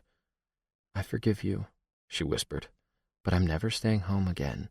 That was the single most agonizing experience of my life. I told you I would win, and then I'd come here. And here I am, I said, nuzzling her hair. Will you marry us, Tag? Henry asked intently, inserting himself back in the conversation. What? I wasn't sure I had heard him right. Will you marry Millie and be my brother? He repeated, his expression completely serious. He wasn't messing around. We want to be part of tag team. I laughed and looked down at Millie. Her face was frozen. Her back had stiffened the moment the words left Henry's mouth, and she pulled free of my arms. She reached for the stick she'd set aside, as if she needed something besides me to hold on to. Statistically, athletes with solid family units have better stamina, more purpose, better mental health, and overall improved performance than athletes who are either divorced or unmarried. Henry rambled off robotically, and I tore my gaze from Millie's stunned face. Did you make that up, Henry? I grinned. Henry looked confused, as if making up sports trivia to support his arguments was impossible. Maybe it was. Maybe in Henry's world, where lines and facts were clearly drawn, lying wasn't even feasible. You're already a part of tag team, Henry, I said gently. You've got the shirt to prove it. I'll get you as many as you want in every color, and you can be in my corner any time. Henry tilted his head to the side, considering my offer, but the disappointment was evident in his expression. Millie turned around and, fumbling for the front door, exited the house in a rush. Millie, I called after her, but she didn't hesitate, and I could hear her stick clicking and clacking down the sidewalk in front of the house. Ah, Henry, you've gone and done it now, I laughed, and my laughter surprised me. So did my relative non-reaction to the M-word. When girls started dropping hints about any type of commitment, it was always the last time I asked them out. Always. I was great at playing tag. No one ever caught me. I guess I'd always thought I would marry someday, when I was 80. Yet Henry was proposing, and it didn't alarm me in the slightest. In fact, the thought of marrying Millie made my pulse quicken. It made my palms tingle. It made my heart smile so big I could feel the edges of the grin poking me in the ribs. That, or I was starting to feel the hurt from the Santos fight. Because they both lost so many players to World War II military service, the Pittsburgh Steelers and Philadelphia Eagles combined to become the Steagles during the 1943 season, Henry recited. What? The Steagles? My eyes were on Henry, but I needed to chase Millie down. Henry nodded, straight-faced. We could do that. We could combine. We could be the Taggersons. That's a very interesting idea, Henry. I nodded, biting my lip so I wouldn't laugh. But I need to convince Millie. I'm not sure she wants to be a Taggerson just yet. Andert? Henry offered another combination, wrinkling his nose and then shaking his head, as if it didn't have the same ring. Give me a minute to see what Millie thinks, okay? Henry gave me a solemn thumbs up and sat down on the bottom stair to wait for the verdict. I ran out the door and down the walk to the street, looking right and left down the sidewalk, hoping Millie hadn't gone beyond where I could easily find her. I spotted her about half a block down. Millie. She looked like she was headed for the church, and I loped to catch up, calling after her, feeling every single blow I'd taken that night as I chased her down. Millie, wait, sweetheart, you're killing me. She stopped but didn't turn around. She held herself stiffly, holding her stick vertically the way she'd held it the very first time I saw her outside the bar, the silent shepherdess once more. Millie. I slowed to a walk and approached her, wrapping my hands around hers so we both clung to her stick, like two people on a subway sharing the same pole. Then I pulled gently, taking the stick from her hands so she would hold on to me instead. Why are you running away? The question is, why aren't you? She asked, biting her lip. Do you want to be a Taggerson, Millie? I whispered, freeing her lip with my teeth and kissing it better. A what? She breathed. Or maybe an Andert? I brushed my mouth over hers again, and her lips opened slightly, waiting for me to apply a little pressure. Henry seems to think we should merge our names, I explained. Millie groaned, and I could feel the embarrassment coming off her in waves. Henry really needs to quit asking grown men to marry him, she complained. Yeah, he's a little young for that kind of commitment. I pressed another kiss on her upper lip, then one on her lower lip, soothing her, reassuring her. And for several long minutes there was no conversation at all. David, she whispered when I finally let her breathe. Yeah. I sank back into her, not able to help myself. She tasted like cold water and warm wishes, and I was drowning and basking, my fight forgotten, the swelling on my cheekbone and the tenderness in my ribs completely non-existent. I'm in love with you, Millie confessed softly. I felt her words on my lips and the shape of them in my head, and we both stood completely still, letting them whirl around us. The air was suddenly blooming, alive, a riotous explosion of color and sound. The world was magic, and I was king. I'm in love with you, too, I said, no hesitation whatsoever. The words slid out of my mouth with the absolute ease of total truth. Holy shit. I was in love with Amelie Anderson. I was in love with a blind girl, and everything was in sharp focus. Millie drew back and smiled, a big, dazzling grin that had me smiling, too. Does this mean you'll wear my t-shirt? I asked. Proudly, she answered. Standing in the middle of the sidewalk, the streetlight creating a pool of soft white around us, I kissed Millie with every intention of never letting her go. Ever. I walked her back home, and there was no more talk of Taggersons or Anderts that night. Millie sternly informed Henry that he was too young for marriage, and he would just have to be happy with the t-shirt. He'd seemed a bit irritated by that, and I shrugged at him, like it wasn't my decision. I made sure he had a t-shirt for every day of the week, and one for Ayumi, too, and that seemed to appease him slightly. But the seed had been planted. I'd only known Millie for 2 months, yet I was surer of her than I'd ever been of anything in my life. I was halfway down the aisle and just waiting for her to catch up with me. In the days that followed the Santos fight, things got more hectic, not less, and the frenzy had me running on empty. I was tired for the first time in my life. It was kind of a strange sensation. I found that I really just wanted to be with Millie and Henry, and I spent more time at their place than my own. In fact, it started to feel like home. So much so that I fell asleep on the couch one night watching a game with Henry and woke up to music. Millie sat on the floor in the middle of the living room, her back to me, and her guitar cradled in the well of her folded legs. The game was clearly over, and Henry had obviously given up on me and gone to bed. I would have to make it up to him, though I didn't mind missing the game. I'd never been much of a spectator anyway. I preferred to play. I watched Millie pick her way through a couple songs, her head tilted toward the guitar like she liked the way the strings squeaked. She held the guitar upright, the neck almost vertical, and I listened, not commenting, letting her think I was still sleeping. She was always surprising me. I knew she could play, but she was pretty damn good. "Why haven't you ever played for me before?" I asked, quietly, my voice drowsy and content. "You're awake," she said, and I could hear the smile in her voice. "I'm awake, you're beautiful, and you need to come here." She ignored me, her fingers finding their way across the strings. "If you were a chord, David, what chord would you be?" she mused, playing one chord after another. I listened as she experimented. "Oh, here's a good, sad one," she said, strumming softly. "You think I'm sad?" I asked. "Nah, definitely not. That's not your chord. No minor chords for you." "Absolutely not. I'm a major chord all the way. A major chord and a major stud." She laughed and I sighed. I didn't know what time it was, but the golden glow of the nearby lamp and the warm strings made my eyes heavy and my heart light. "This is Henry's chord." Millie played something dissonant and curious, and I laughed out loud because it made total sense. "But you would be something deeper," she added. "Because I'm a sexy man," I drawled. "Yep, because you're a sexy man, and we would want something with a little twang to it. Because I'm a sexy Texan.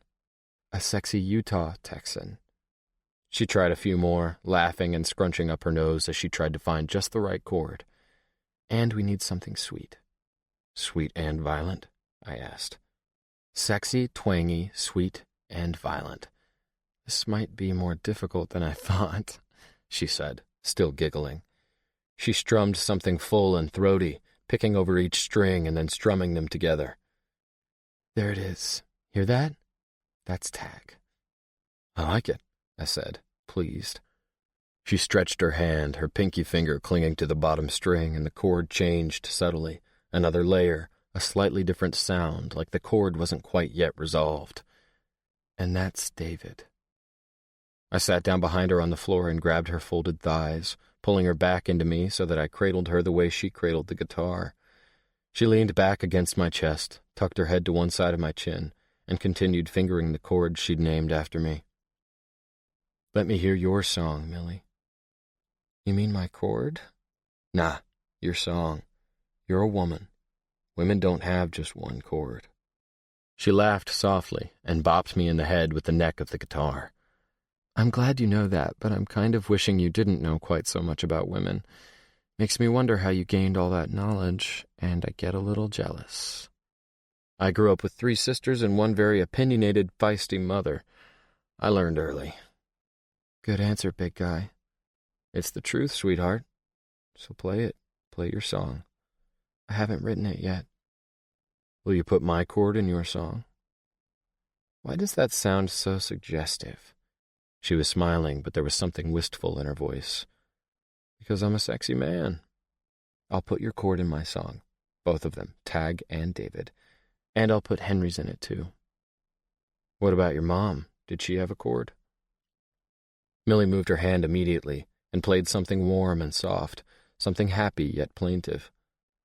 "That's my mom. That chord there. Do you recognize it?" I thought for a minute. "Is it part of her song?" "It's part of an old country song. It's the very first chord of Blue Eyes Crying in the Rain." I sang a couple bars of the song.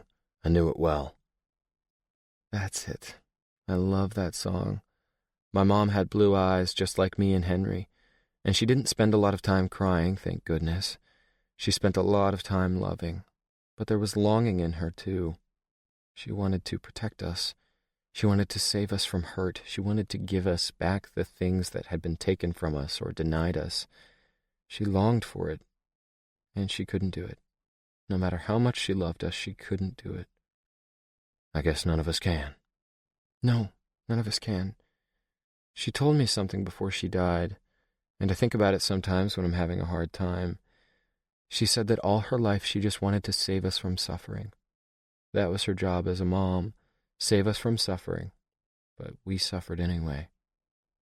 Millie paused as if she were remembering the conversation, and I wanted to kiss her mouth, kiss that lower lip that trembled just a bit with the emotional memory.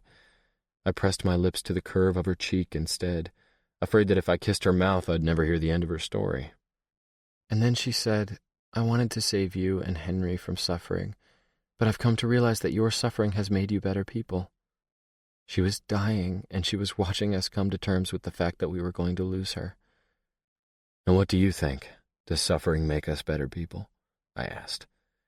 It all depends on the person, I suppose, she mused. Maybe it depends on the amount of suffering, too, I added, stroking a hand over her hair. And whether you have people holding your hand along the way, sharing the burdens, shouldering some of the pain. She leaned into my hand.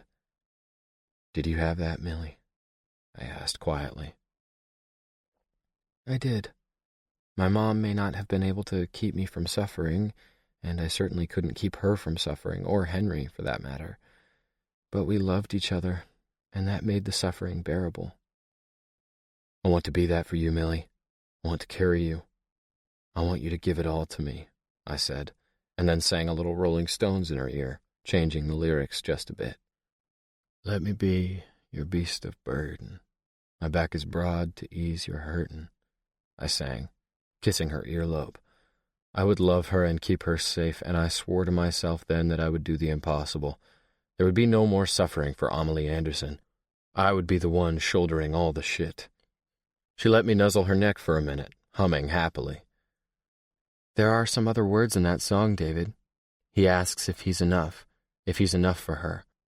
So I am asking you, Tag, am I enough? Because I'm not too blind to see. The bridge of the song she quoted cartwheeled through my mind, and I shook my head, amazed. I'd forgotten the line about being too blind. Am I tough enough? Am I hard enough? I sang, more than a little turned on. So are you going to give it all to me too, big guy? The good, the bad, and the ugly? Because I want it all. I smiled at her earnest delivery, her heartfelt declaration, and tried not to laugh at the sexual innuendo. She had no idea, so I wouldn't crack up. I pulled the guitar from her hands and laid it on the floor. You're more than enough, silly Millie. She turned in my arms and found my face with her hands before she let her lips touch mine. I kissed her as Mick Jagger crooned the line about drawing the curtains and making sweet love somewhere in the back of my mind. Moses. Hello, Doc? It's Moses Wright. Moses, it's so good to hear from you. Dr. Andelin's voice was deep and butter-warm, the way it always was, and I marveled at his ability to make people feel instantly safer, better, heard. He'd been a squeaky new psychologist when I first met him at Montlake, maybe 26 or 27 years old.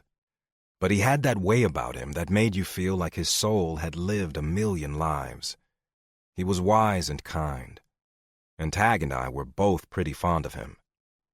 But I pushed through the niceties that Tag was so much better at, interrupting Noah Andelin even though I knew it was rude, and he would think I'd lost all the ground I'd gained since being a surly 18-year-old in his care at Montlake. Dr. Andelin, I know Tag's seen you on a fairly regular basis since we came back to Utah, and I know you can't tell me what you talked about. I get that. Doctor-patient confidentiality and all that stuff. I don't need to know what Tag's said to you or what you've said to him. But he's gone, Dr. Andelin. He just split suddenly. He's in love with a great girl who loves him back. But I keep seeing his sister. Doc. And I don't have to tell you why that scares me to death.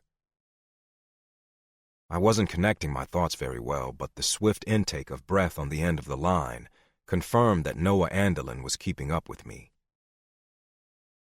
In your professional opinion, would he hurt himself? I mean, he's not suicidal. I stopped suddenly, because I realized I didn't know if that was true. Listening to Tag, I had no idea if he was emotionally back in the corridors of Montlake, wanting to escape himself. I amended my statement. I mean, he's not suicidal like he was. In some ways, Tag is the healthiest guy I know. But he has a crazy streak. And he's great at saving everyone else and not always very good at taking care of himself. He just took off so suddenly. Where do you think he'd go? Do you have any advice that could help me find him? Dr. Andelin didn't answer immediately, and I could picture him with his hand against his face, his head tilted, just thinking. How do you know he isn't just taking a break? Dr. Andelin finished inanely, as if trying to come up with a viable alternative. He's left us some cassettes. The girl he's been seeing is blind, so he's recorded himself talking to her, basically.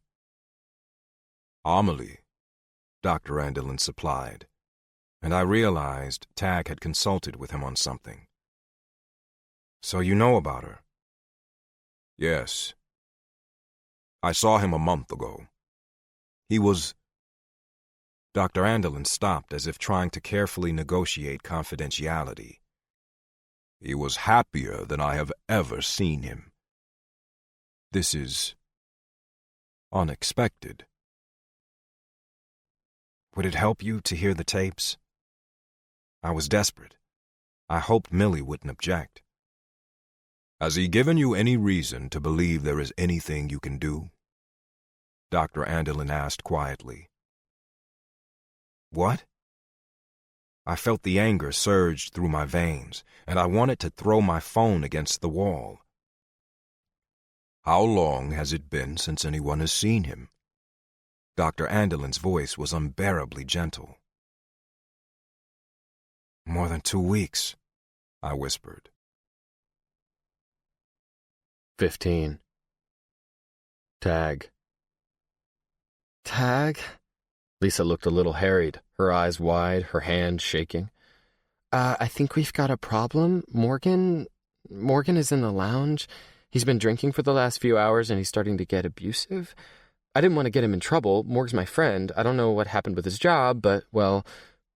I was around the bar, tossing instructions at Vince and moving down the hall and into the lounge with Lisa trotting after me, making all kinds of excuses for Morgan. The music was thumping, something guttural and earthy, and Amelie was in the octagon, twirling and swaying around the tall pole, a determined smile pinned to her face.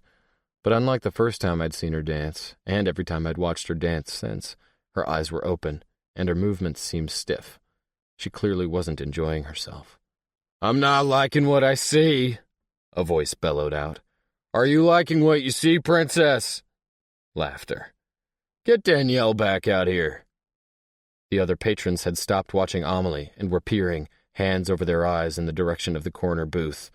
The dim lighting made it hard to make him out, and the loud bass camouflaged his taunts, but Morgan was doing his best to be heard, and the charged atmosphere in the room had nothing to do with sexual tension or the scantily clad dancer performing a seductive routine under a spotlight. He was so intent on heckling Amelie, he didn't see me coming. So when I reached over the back of the booth and grabbed him around the ears and yanked upward, he came to his feet with a yelp of pain and surprise. Lady Gaga was singing about having a poker face, and Amelie was trying to take her advice, dancing like a wind-up doll, unable to see the cause of the drama unfolding in front of her. I was extremely grateful for that.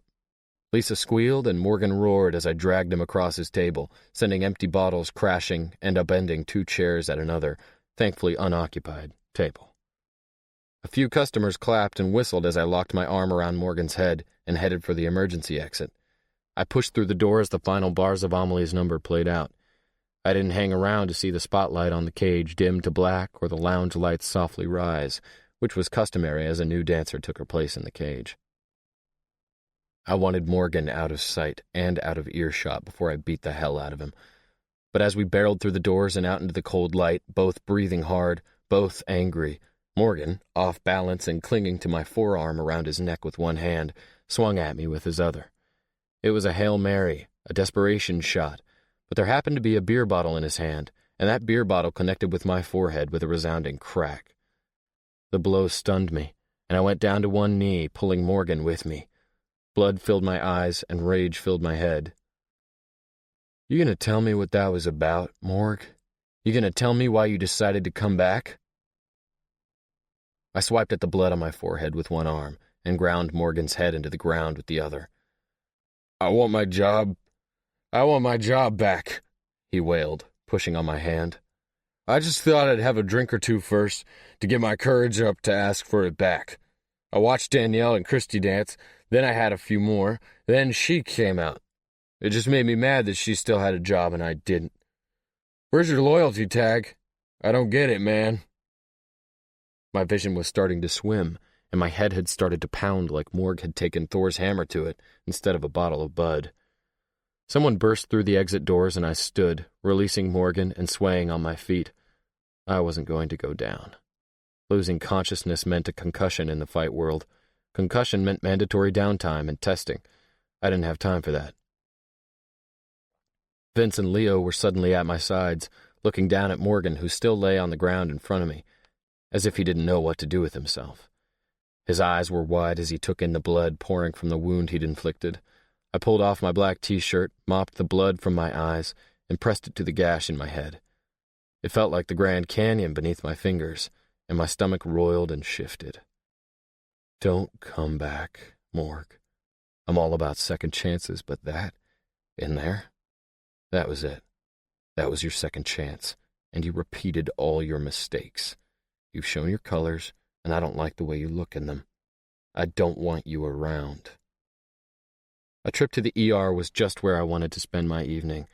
They had to dig glass fragments out of my forehead, and that hurt worse than the actual blow to my head. The shot of Novocaine wasn't a picnic either. But I kept my eyes open and my mouth moving as the emergency room doctor stitched me up. "You're going to look a little like Frankenstein," the doctor said good-naturedly. "You've got 30 stitches holding your forehead together. It's right at your hairline, though, and I'm guessing the scar will be pretty well hidden. I'm more worried about concussion. Your head is extremely swollen, your pupils still haven't returned to normal, and I know you think you're fooling me, but your speech is wobbly, and so are your knees. I think we need to order an MRI just to be safe. In fact, I'm going to insist on it. That's my drawl, Doc. That's just how I sound. And I'm tired. I've been up for 18 hours, and an MRI isn't quick, right?" I'd had an MRI in high school when a bull I attempted to stay on for 8 seconds, a bull named Ginger, sent me careening into a fence a few seconds after my butt hit his back. Less than 8 seconds to warrant a test that had taken forever. I had learned I was claustrophobic, and that I didn't especially want to ride bulls anymore. Plus, I was feeling fine, and I wanted to see Amelie. She would be wondering where I was. Leo had run me to the hospital, and Vince had gone back inside, while the new guy, Chuck, made sure Morgan went home. Everyone had been firmly instructed to keep their mouths shut. Millie didn't need to be worrying about me getting my head bashed in. For all she knew, she'd had a heckler, and he'd been removed. I told my employees as much. I would tell her an abbreviated version of events and leave Morgan's name out altogether. But her shift had ended hours ago, and I hadn't been there to walk her home for the first time since we'd met. I'd texted her and told her I'd come when I could. She had an app on her phone that announced her messages and read them aloud when she tapped the screen. I purposely made my text ridiculous because it was so funny to hear the canned voice relay my messages. She'd responded with song lyrics about waking her up, and I responded with a demand that she go to sleep. "I'll let you go home as soon as you're done. This will give us another hour of observation, too. Humor me, Tag. In your line of work, sparring day in and day out, you can't mess around with a head injury. I grumbled and resisted, but the doctor was adamant, and I finally decided it would be easier to give in than to keep arguing. In the end, the ER doc got pulled out on an emergency. A tech wheeled me in, and I spent a grueling 45 minutes trying to stay calm inside a tube while pictures were taken of my brain. It was 3 a.m. before I walked out of the hospital, the tech promising that a radiologist would read the results, talk to the doctor who'd ordered the test, and someone would be calling me. I waved it all off. Other than the dull ache in my forehead and a desperate need for a shower, I felt absolutely fine. The nurse who handled my discharge asked if I had someone who could stay with me and wake me up every so often, just to be safe. Leo had fallen asleep in the waiting room, and I didn't want to put him out any more than I already had. Plus, Millie was the only one I was interested in spending the night with, even the few hours of the night remaining. Leo dropped me off at home and I took a bath, carefully washing the blood out of my hair, and made it to Millie's at about 4 a.m. Maybe I shouldn't have been driving, but I felt fine, and I didn't want to stay away any longer. I knew where the spare key to Millie's front door was stashed, the key Henry had shown me with all the seriousness of a man with a highly important secret. He kept it tucked inside a latticework curlicue, directly across from the door, and I felt for it in the darkness, finding it easily, and mentally thanking Henry for entrusting me with the keys to the house. I opened the door and put the key back in Henry's spot before I slid into the dark foyer and tiptoed up the staircase. I turned on the light in her room, a definite perk of loving a blind girl, and found her sprawled across her bed, her phone by her head, her arms wrapped around a pillow like she didn't want to be alone. I flipped the light back off, pulled off my shoes, and padded to her side in the darkness. I laid down beside her, pulled the spare pillow from her arms and stuck it beneath my head, and rolled her into me, settling her on my chest to compensate for the theft of her pillow. "Hey," she said sleepily, but the pleasure in her voice warmed me. "Hey, go back to sleep. I didn't want to wake you. I just wanted to see you." "I want to see you too," she mumbled, and her hands immediately began exploring, making me feel immediately less sleepy. This was a first for us, sleeping side by side, and that was as far as it was going to go, though her sleepy sighs and roving hands had me considering options. I should have known she would discover my bandage immediately. "What's this?" she asked, her fingers cradling my head. "That's a few stitches I got when a drunk heckler decided to smack me in the forehead with his beer bottle." She sat up immediately. "My drunk heckler?" she asked, incredulous. I didn't answer. "So that's where you were, the hospital? Why didn't anyone tell me? Why didn't you tell me?" "I didn't want you to worry." But I'm your girl, right? So that's my job. That's what people do when they care about each other. They worry." Her voice rose and I shushed her immediately, smoothing her hair. We'd had this argument before. People that care about each other don't cause unnecessary worry. I'm fine. I'm here. And I'm going to have an awesome scar for you to trace when it's all healed up. Millie pushed my hand away and rose from the bed, retreating to the bathroom without a word. She shut the door a little harder than necessary, and I tried not to laugh. Millie was a typical female when it came to showing her displeasure. She wasn't happy I'd kept her in the dark. I heard her flush the toilet and listened as she slammed around for several minutes. When she finally clomped out of the bathroom and laid down beside me once more, I feigned sleep just to see what she would do. She lay stiffly beside me for several minutes and then turned into me, wrapping her arm around my waist. "I know you're not asleep," she whispered. "How can you tell?" "You're too still, and you're listening too hard." "You can hear me listening?" "People take very shallow breaths or they don't breathe at all when they are really listening." "I'm trying to hear your thoughts." "I'm mad." "You must not be too mad. You brushed your teeth even though you didn't need to, which means you want to kiss me, which means you are planning on forgiving me." "I'm mad because I really like you and I want to kiss you because I really like you." "You're mad because you like me?" "I'm mad because I love you," she confessed with a sigh, "and you didn't let me know you were hurt." "Well, I love you too, Millie, and I'm always going to try to protect you. That's who I am. That's what I do. If you knew I was getting a few stitches in my head, you wouldn't have been laying here fast asleep, so sweet and so soft I could eat you. You would have been chewing on this lip, worrying, instead of dreaming about me." I leaned in and tugged on her lower lip with my teeth, gently mimicking her tendency to bite her lip when she was concerned. I kissed her pouting mouth and felt her anger slip away as I slid my tongue beneath her lips. Our breaths grew short and our bodies restless, and it was Millie who pulled away first, clearly not quite ready to extend this night of firsts. I closed my eyes and willed my heart to still as she stroked my head, her fingers slipping through my hair and easing the dull ache still lurking behind my eyes. "David," she whispered. "Yeah." "Sing me a song." "What kind of song, baby?" "A love song." "Millie, Millie, you're so silly. I'm so glad your name's not Willie," I sang in my best country twang. "Willie?" Let me rephrase. I cleared my throat and began again. "Millie, Millie, you're so silly. I'm sure glad you don't have a Willie." "That's not a love song," she giggled. "Okay, how about this? I love your legs, I love your chest, but this spot here I love the best." I tickled her smooth stomach and she squirmed against me. "Keep singing," she demanded, swatting my hand away. "I love your chin and your funny grin. I love your hair in that spot there." I tickled her beneath her right rib and she grabbed my fingers, laughing. "I love it. Second verse, please." "I love the way you shake your booty. I love the way you smell so fruity. I love the way you call me David and la la la, nothing rhymes with David." "That was beautiful," she giggled.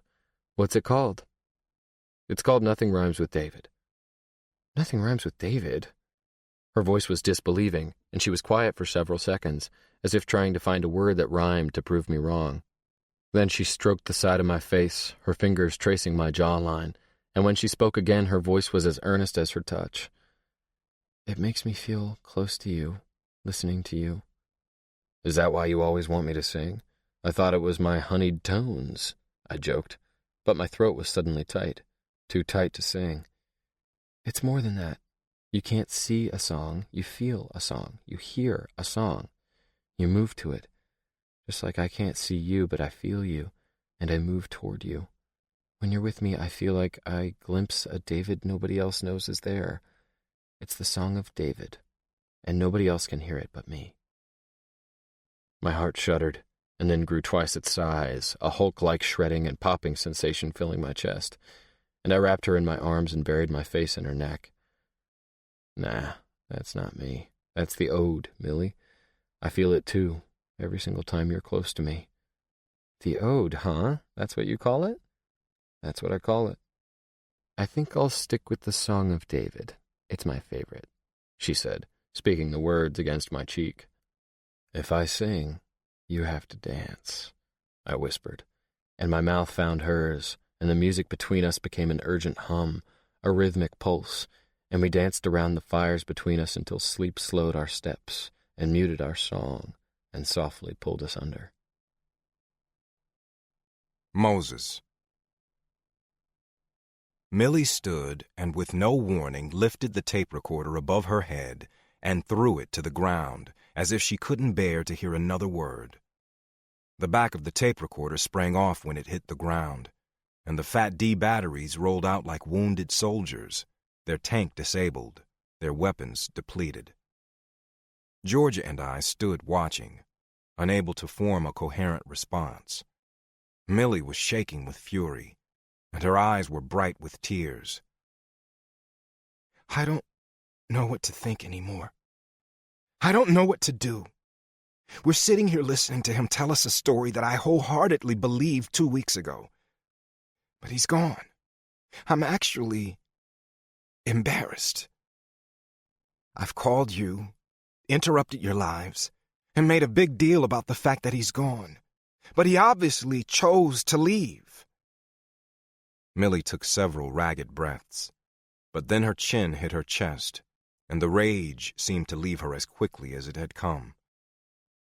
"The worst part is, I actually hope it's just that he doesn't know how to tell me he changed his mind. I actually hope he woke up and realized he wasn't in love with me after all. I hope that's it. Because I can't think of an alternative that isn't 100 times worse. And I'd rather lose him Then lose him. I knew exactly what she meant. My phone peeled out mercifully, and Georgia knelt to put the batteries back in the tape recorder as I excused myself to take the call. "Mikey," I greeted, slipping out the front door. "Moses," he said in reply, "I've got news." My heart did a belly flop. "Tag is fighting in Vegas tomorrow at the MGM. Corey caught the weigh-in on ESPN this morning. Apparently, he's a last-minute substitution. It's a big fight, Moses. A huge fight. It's the Terry Shaw versus Jordan Jones matchup, but now it's Terry Shaw versus Tag Taggart."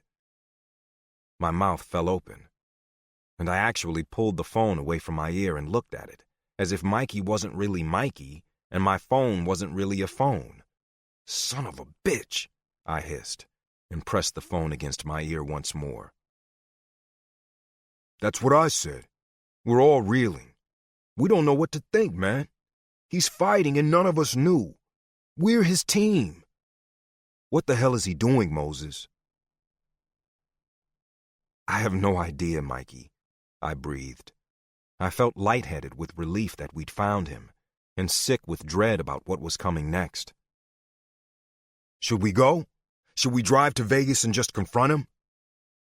I could tell Mikey was pissed and confused. How hard is it to get close to a fighter at the MGM if you don't have a pass, if you don't have clearance? I asked doubtfully. Mikey swore, and I nodded to myself. That wasn't going to work. If Tag didn't want his team there, they weren't going to get to him. "Is everyone there, Mikey? All the guys?" I asked. "Yeah, everybody but Paolo, but the rest of us are here, Moses." "Hang tight. I'll be there at 5. I called into the house, letting Georgia know I was heading out for a minute. I wasn't ready to tell Millie what I just learned. I needed to know more. Judging from her attempt to smash the tape recorder, she had reached an emotional peak. Even still, the tape recorder was back on, clearly none the worse for wear. I could hear Tag speaking like he'd never left, and my anger spiked again. I walked through the doors of the training gym 4 minutes later and headed for the office. As Mikey had promised, all the guys were assembled, and the footage was cued. It was a media zoo, just like all weigh-ins. The scale was center stage, and one by one, each fighter took his position. I watched as Tag stripped down with none of his usual smirk and swag. He was hard-faced and serious. No flashing dimples, no chest pounding, no nonsense. He stepped onto the scale in nothing but a tag team ball cap and a matching pair of fitted nylon shorts with tag team emblazoned in yellow across the butt. He stood as his weight was announced, and then flexed his arms for the pictures. He looked lean and cut, thin, though that could be from cutting weight to hit the required 205. He looks skinny. Axel confirmed what I was thinking, although skinny was relative. Tag was big and muscular, ridiculously so, but there was something gaunt and hollowed out about his cheeks and hip bones. His walking around weight is easily 220, and he's at 203. What's he thinking sucking off an extra 2 pounds? "He hasn't been in the gym for 3 weeks, that's why," Corey exclaimed. "And he's fighting freaking Terry Shaw. This could be a bloodbath," Mikey moaned, as we watched shotgun Terry Shaw step onto the scale, looking surly and sour and cocky as hell. He shot Tag a look of disdain. Tag just ignored him altogether. "No." Andy shook his head stubbornly. "Tag knows what he's doing." He folded his arms and stared us all down. "We just don't know what he's doing. But I know one thing. I'm going to Vegas." "Me too," Corey said. "Count me in," Mikey agreed. "I'll drive." Axel took out his phone as if the decision was made, and reservations were in order. "I gotta tell Millie," I sighed. What you gonna tell her, Moses? Andy asked. Maybe we should go see what's up before you say anything, Axel suggested. His face was creased with concern, and his big arms were folded across his chest. I had noticed that Axel was pretty protective of Millie, and Henry too, and I was pretty sure all the guys were thinking what I was thinking. Tag had run out on Millie. For whatever reason, he'd split. And now I had to tell her. I shook my head slowly. No, I can't do that. I have to tell her we found him. Axel shook his head adamantly, like he couldn't believe any of it, and the rest of the guys kept their eyes trained on the floor. My phone bleeped, indicating a text message, and I glanced down at it. Georgia, call me. Give me a second, guys, I said, excusing myself. Georgia picked up on the first ring. Moses? Georgia's voice was tight. Yeah? I think we know why he left. Come back to Millie's. You need to hear this for yourself. 16. Tag. I awoke to a killer headache and a sense of well-being that completely belied the pain. Millie had let me sleep, though she'd gotten up with Henry for school and had been awake for hours, just waiting for me to roll out of bed. I liked the way it felt, coming awake in Millie's bed, listening for her in the house. I thought of the ring in my glove box and wondered if today wasn't as good a day as any to extend an official invitation to join tag team. I staggered into her bathroom, considering how I would pop the question. One look at my reflection, both eyes black, my head swollen and ugly, the stitches across my forehead garish and spiky, and I decided it could wait until I felt a little better. After a few kisses, a couple of painkillers, and a pile of fluffy eggs that Millie had expertly prepared, I was finally ready to start my workday, though it was almost noon. Millie had a full day, too, and we parted at her front door. Millie going one way, me going another. She didn't want me to drive her to the blind center. She wanted to walk. Surprise, surprise. So I watched her walk away, enjoying the view enormously. Millie didn't drag her stick from side to side when she walked. She tapped it, rapping it against the concrete. Left foot forward, stick goes right. Right foot forward, stick goes left. Click, clack, click, clack. Maybe it was the dancer in her, but she liked creating a rhythm when she walked. Sometimes she bobbed her head and wiggled her hips, even though anyone looking on would probably wonder at the blind girl shaking her butt to the rhythm of her walking stick. But she said she couldn't see them staring, she couldn't see them laughing, so she didn't care. Perks of being a blind girl. "Hey, silly Millie," I called after her. She stopped and turned around. "Yeah, big guy? What song you dancing to?" "It's a new one. Maybe you've heard of it. It's called Nothing Rhymes with David." I threw back my head, laughing at her quick wit, and bellowing the song I'd composed the night before as she continued on her way. "I love the way you smell so fruity. I love the way you shake your booty." "That's the song," she called out, and wiggled a little more as she waved and continued down the sidewalk. My phone vibrated in my back pocket, and I answered it, still laughing at my girl. "Mr. Taggart, this is Dr. Stein at LDS Hospital. I had a chance to look over your MRI test results with radiology." "Don't tell me. My brain is abnormally small," I teased, my mind not really on the conversation at all, but on Millie's retreating form. She made it hard for me to concentrate on anything else. The doctor didn't laugh. That should have been my first clue. That and the fact that I'd left the hospital less than 8 hours before and he was calling me himself. But in that moment, the moment before the news left the doctor's lips and my eyes left Millie, I was completely, perfectly happy. Life isn't perfect. People aren't perfect. But there are moments that are, and that was one of them. That moment was a bright red balloon filled with anticipation of what life would bring, of Millie and me and a million tomorrows. And then it ended. It popped with a loud crack, and the rubbery remnants of my perfect moment lay at my feet. "I would like you to come back in. I want to run another test, focusing on the area of concern.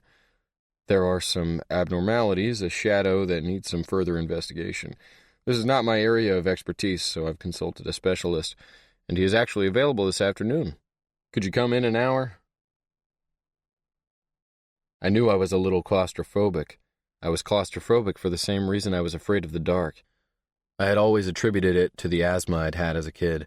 Waking up in the middle of the night gasping for air, the feeling of being closed in, of not being able to take a deep breath, of knowing you had to breathe or you would die and not being able to. Claustrophobia was just another word for helplessness. I hated feeling helpless. They told me not to move and I didn't, but I didn't breathe either, and they aborted the first attempt until I got my shit together. Is there someone we could call, Mr. Taggart? Someone you would like to be here? I shook my head. No, I didn't want a soul knowing I was here.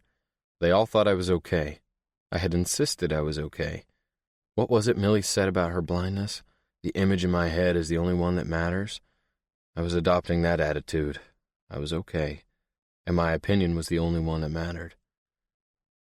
Nah, it's good. I'm fine. Let's just do this. I found myself winking at the pretty nurse, putting on a show the way I always did, distracting myself. She winked back. I knew she liked me. I could always tell when a girl found me attractive. The way their lips pursed, the way their eyebrows raised, the way their eyes darted, all the little clues and signals that I'd never gotten from Millie. And yet Millie loved me. Millie loved me, and I loved her. Whenever you start feeling trapped or helpless, just close your eyes, and you have more space than you'll ever need.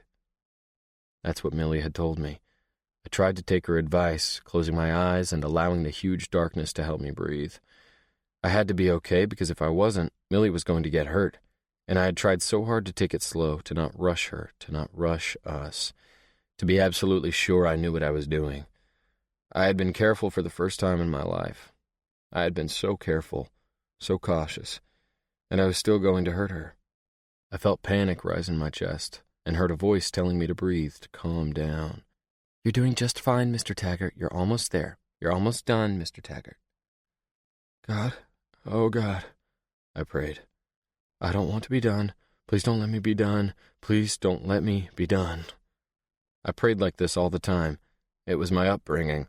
Talking to God felt a little like having a conversation with myself, the inner me. I'd always believed God created that inner me, so talking to him was a bit like having a heart-to-heart with myself. No, I don't have a God complex. I just think most people make too big a deal about God, fighting wars to defend him or staging protests to deny him. He just seems like a good guy to me. I like talking to him. I don't usually kneel when I pray, though I had when Moses almost died. I'd made all kinds of deals, too, and I don't make deals with God. I know myself too well. I just ask him for stuff and thank him for stuff, no strings, no promises in return, so that I don't ring up a huge tab that I have to pay off at some point. I figure if he helps me, gives me what I need, it's because he thought I deserved it or wanted to give it to me, so I don't owe him anything. But I'd broken my rule for Moses. I guess that's what you did for the people you loved. You broke your rules. Moses had done it with Georgia. He'd smashed all his stupid laws, and I had broken mine. Not just with Moses, but with Millie. I had finally settled on one woman, and I was breaking my rules again now, begging God to forgive the tab. I'd made a deal for Moses, and I hadn't fulfilled my end of the bargain. Maybe God was calling it in. There's a giant mass on your frontal lobe. The doc didn't beat around the bush. He just pointed at pictures of my brain and spoke very matter-of-factly. I could see the black mass he was outlining as clear as day. He turned to look at me. You haven't had trouble with your handwriting, trouble with speech, maybe weakness in your right side. It's off to the left side of your brain, which will always affect the opposite side of the body. You haven't had any symptoms. I wanted to say no, but the symptoms had been there. I just always rationalized them away. I've been seeing spots when I'm tired, and I have noticed more muscle fatigue on the right side. My left hand has always been my dominant hand, so maybe that's why it didn't affect me as much. I've been training hard. I thought it was dehydration, thought it was stress. You took a blow to the head in an altercation?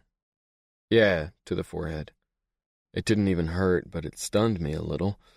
It was a good thing he stopped swinging because I couldn't see a damn thing for about 10 seconds. I just stood there while he laid on the ground, covering his head. My vision cleared once I mopped the blood off my face and I could see again. I guess it was a good thing the guy was drunk and stupid. Guess so. His lips quirked, and I was glad he wasn't going to lecture me on the seriousness of the moment. I got it. The seriousness hadn't escaped me. So what do we need to do? I asked. We have to get in there, see what the mass is, and remove as much of it as we can. He didn't call it a tumor. He called it a mass. But I wasn't stupid. Get in there? Craniotomy. We put you out, drill a hole into your head, remove as much of the tumor as we can, take a section for biopsy, and stitch you up. It sounds a bit Frankenstein, but you can actually go home in a day or two. It's not something that requires a lot of recovery time. So it's no big deal? I wouldn't go that far. We are talking about your brain, after all. And what are the risks? What if I don't want you drilling into my head? The risk of leaving it there, of not determining whether it's cancer or not, could be fatal. If it is cancer and you don't treat it, it will be fatal. And then there are the risks that come with any type of surgery that involves the brain, loss of memory, sight, motor functions. We're talking about the brain, he repeated. I don't know what to do. I don't know what to do. I don't know what to do. I don't know what to do. I don't know what to do. I don't know what to do. The words became blurred and blended, and yet I couldn't shake them from my brain. The doctor urged me to move quickly. He said time was of the utmost importance. He said we needed to act, and all I could do was shake my head. No, I'd said. No. David, it's the only way we can move forward. We have to operate as soon as possible. Millie was the only one who called me David.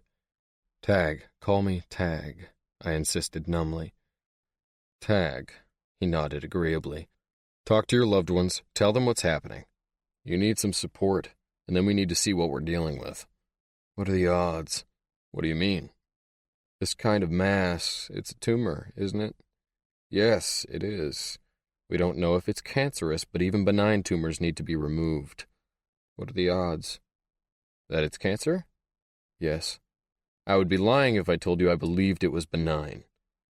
Have you ever seen a tumor in the brain that wasn't cancer? Not personally. No. No. No. No. No. There was an odd echoing in my ears, and I couldn't sit still. I stood and headed for the door. Tag? I need to think, Doc. Please don't think too long, Mr. Taggart. You have my number. I jerked my head in the semblance of a nod and pushed out of his office and into the long, sterile hallway beyond. I don't remember walking out of the hospital. I don't remember walking across the grounds or whether the sun was shining or whether rain fell. I remember pulling my seatbelt on and staring at the buckle in my hand and clicking it home carefully, as if it would protect me from the news I'd just received. I stuck the key in the ignition and backed out of the lot as my phone rang. I couldn't talk. I wouldn't be able to hide my agitation, but I clicked the speaker anyway, almost desperate to avoid myself. I didn't look at the display, didn't know who was calling, but it delayed what came next. This is Tag, I barked, and then winced at the volume of my voice. The echoing remained, and I rubbed at my temple as if I could adjust the reverb in my head. Tag, it's Moses. With his voice on speaker, it was like he was sitting beside me in my truck. I wished he was, and was grateful he wasn't. "Sup, man?" I shot back, and winced once more, this time because I was such a fake. You okay? It was an I demand to know question, not a polite how are you, and it shook me. It made me defensive, too. How the hell did he know I wasn't okay? Yeah, why are you asking? I pushed back. I saw Molly. Moses sucked at polite conversation. My mind tripped over itself again. What? I haven't seen Molly in years, not since Montlake. Last night I ended up painting a mural of David and Goliath like something from a Sunday school story, instead of painting the picture I'd been commissioned to paint. Now I'm behind, and I blame you. Me? I was only half listening as I backed out of the parking lot and began to drive. I didn't know where I was going. Yeah, you. The David in my mural looks suspiciously like you. So your dead sister is obviously trying to tell me something. That or she doesn't like your chosen profession. David kicked Goliath's ass, remember? Nothing to worry about. I was conducting the conversation from a very mechanical, detached side of my brain, and I observed myself talking to Moses even as my thoughts were bouncing in a million different directions. I don't think Goliath's ass was involved, Moses growled. If I remember right, it was his head. Goliath took a blow between the eyes. Yeah, right. That must be it. I got cracked between the eyes with a bottle of beer last night. Was it just last night? Guy laid my head open. I have a few stitches. I'm impressed, Mo. So now you're a psychic, too? You okay? There it was again, the demand to tell him everything. Yeah, all stitched up, doesn't even hurt. I wasn't lying. It didn't hurt, but I was skirting the truth. I wasn't okay. Not at all. Well, that's not surprising. You have the hardest head of anyone I know. What happened? Just someone heckling Millie while she was dancing. I grabbed him to throw him out, and he nailed me in the head. I didn't want Mo saying I told you so. He'd never liked Morgan, so I left Morgan's name out of it. Millie? He asked. Millie, I answered. He was quiet for a heartbeat, and I waited, wondering what he was stewing over. You there yet, Tag? He asked. Where? A huge sigh seeped through the phone's speaker. Are you there yet? He said again, louder, slower, so damn pushy. Yeah, I'm there. I love her. Is that what you want me to say? My hand started to shake, and suddenly I couldn't see the road. A horn blared behind me, and I realized I had drifted out of my lane. I swerved and swiped at my eyes, trying not to kill myself, at least not yet. I don't care what you say. I already knew. I'm happy for you, man. She's kind of a miracle. Yeah, she is. The tears were streaming down my cheeks, and I gripped the wheel with both hands. I wasn't sure you'd get one, or even that you needed one, but you did. We both did. How the hell did that happen? He had relaxed with my confession, and I could hear the smile in his voice. You believe in miracles, Mo? I wasn't smiling. I was searching. I got no choice. I've seen too much. You think I'll get more than one? It was all I could do to spit the words out. More than one miracle? Why? Millie's not enough. He laughed at me, but I heard the surprise, too. Millie was more than enough. I wasn't greedy. I just wanted to be around to enjoy my miracle. 17. Moses. Tag had ended that phone call too quickly. I should have realized something was wrong. But I could tell he was driving and had let him go without protest. I had thought he sounded off, but he'd had me on speaker, and everything sounds a little distorted when you're hearing someone that way. I thought that was all it was. I told myself that was all it was. I don't know when I started believing my own lies. I had grown complacent with the dead. I painted them in pretty pictures, and they no longer hounded me like they once had. They weren't portents of destruction. They didn't look like zombies or haunt the halls of my house. They had become manageable. Life had become sweet and soft. Georgia had done that for me. She'd settled me and smoothed out my edges, and with the loss of those edges, I guess I wasn't as sharp as I used to be. So when I saw Molly Taggart, a soft mirage from the corner of my eye, I refused to be suspicious. 8 years, almost 9? It had been a long time since she'd demanded my attention. I was in the middle of something, communing with the dead of a wealthy client.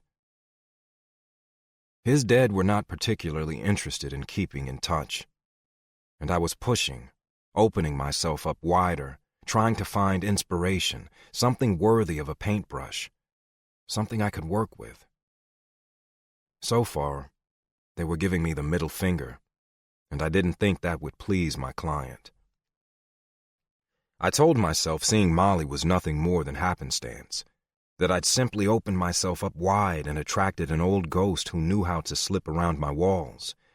She had flooded my mind with color, streaks of red fear and blue despair shot with purple-hued passion and green regret, all washed in white and dipped in black.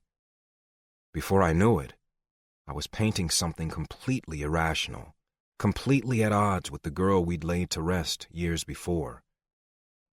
2 hours later, I stepped back from the canvas and stared, dumbfounded, at the picture I'd created.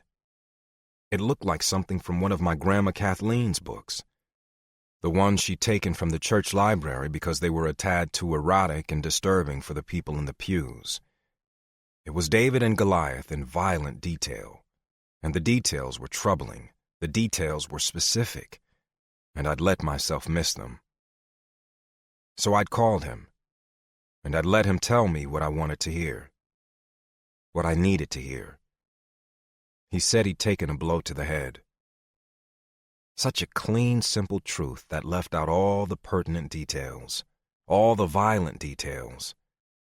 The details were troubling. The details were specific, and I'd let myself miss them. As Georgia requested, I came straight home from the gym, walked in the house, and without a word my wife had cued the cassette tape. Then I listened to my conversation with my friend. I listened to all the things he hadn't told me. Now the fear was twisting in my gut, and I was pacing.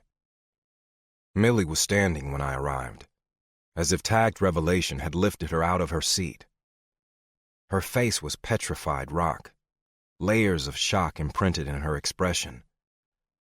By the time we reached the end of the tape and Tag's voice had broken, Millie broke with him, and she'd bowed her head, fumbled for her chair, and collapsed into it.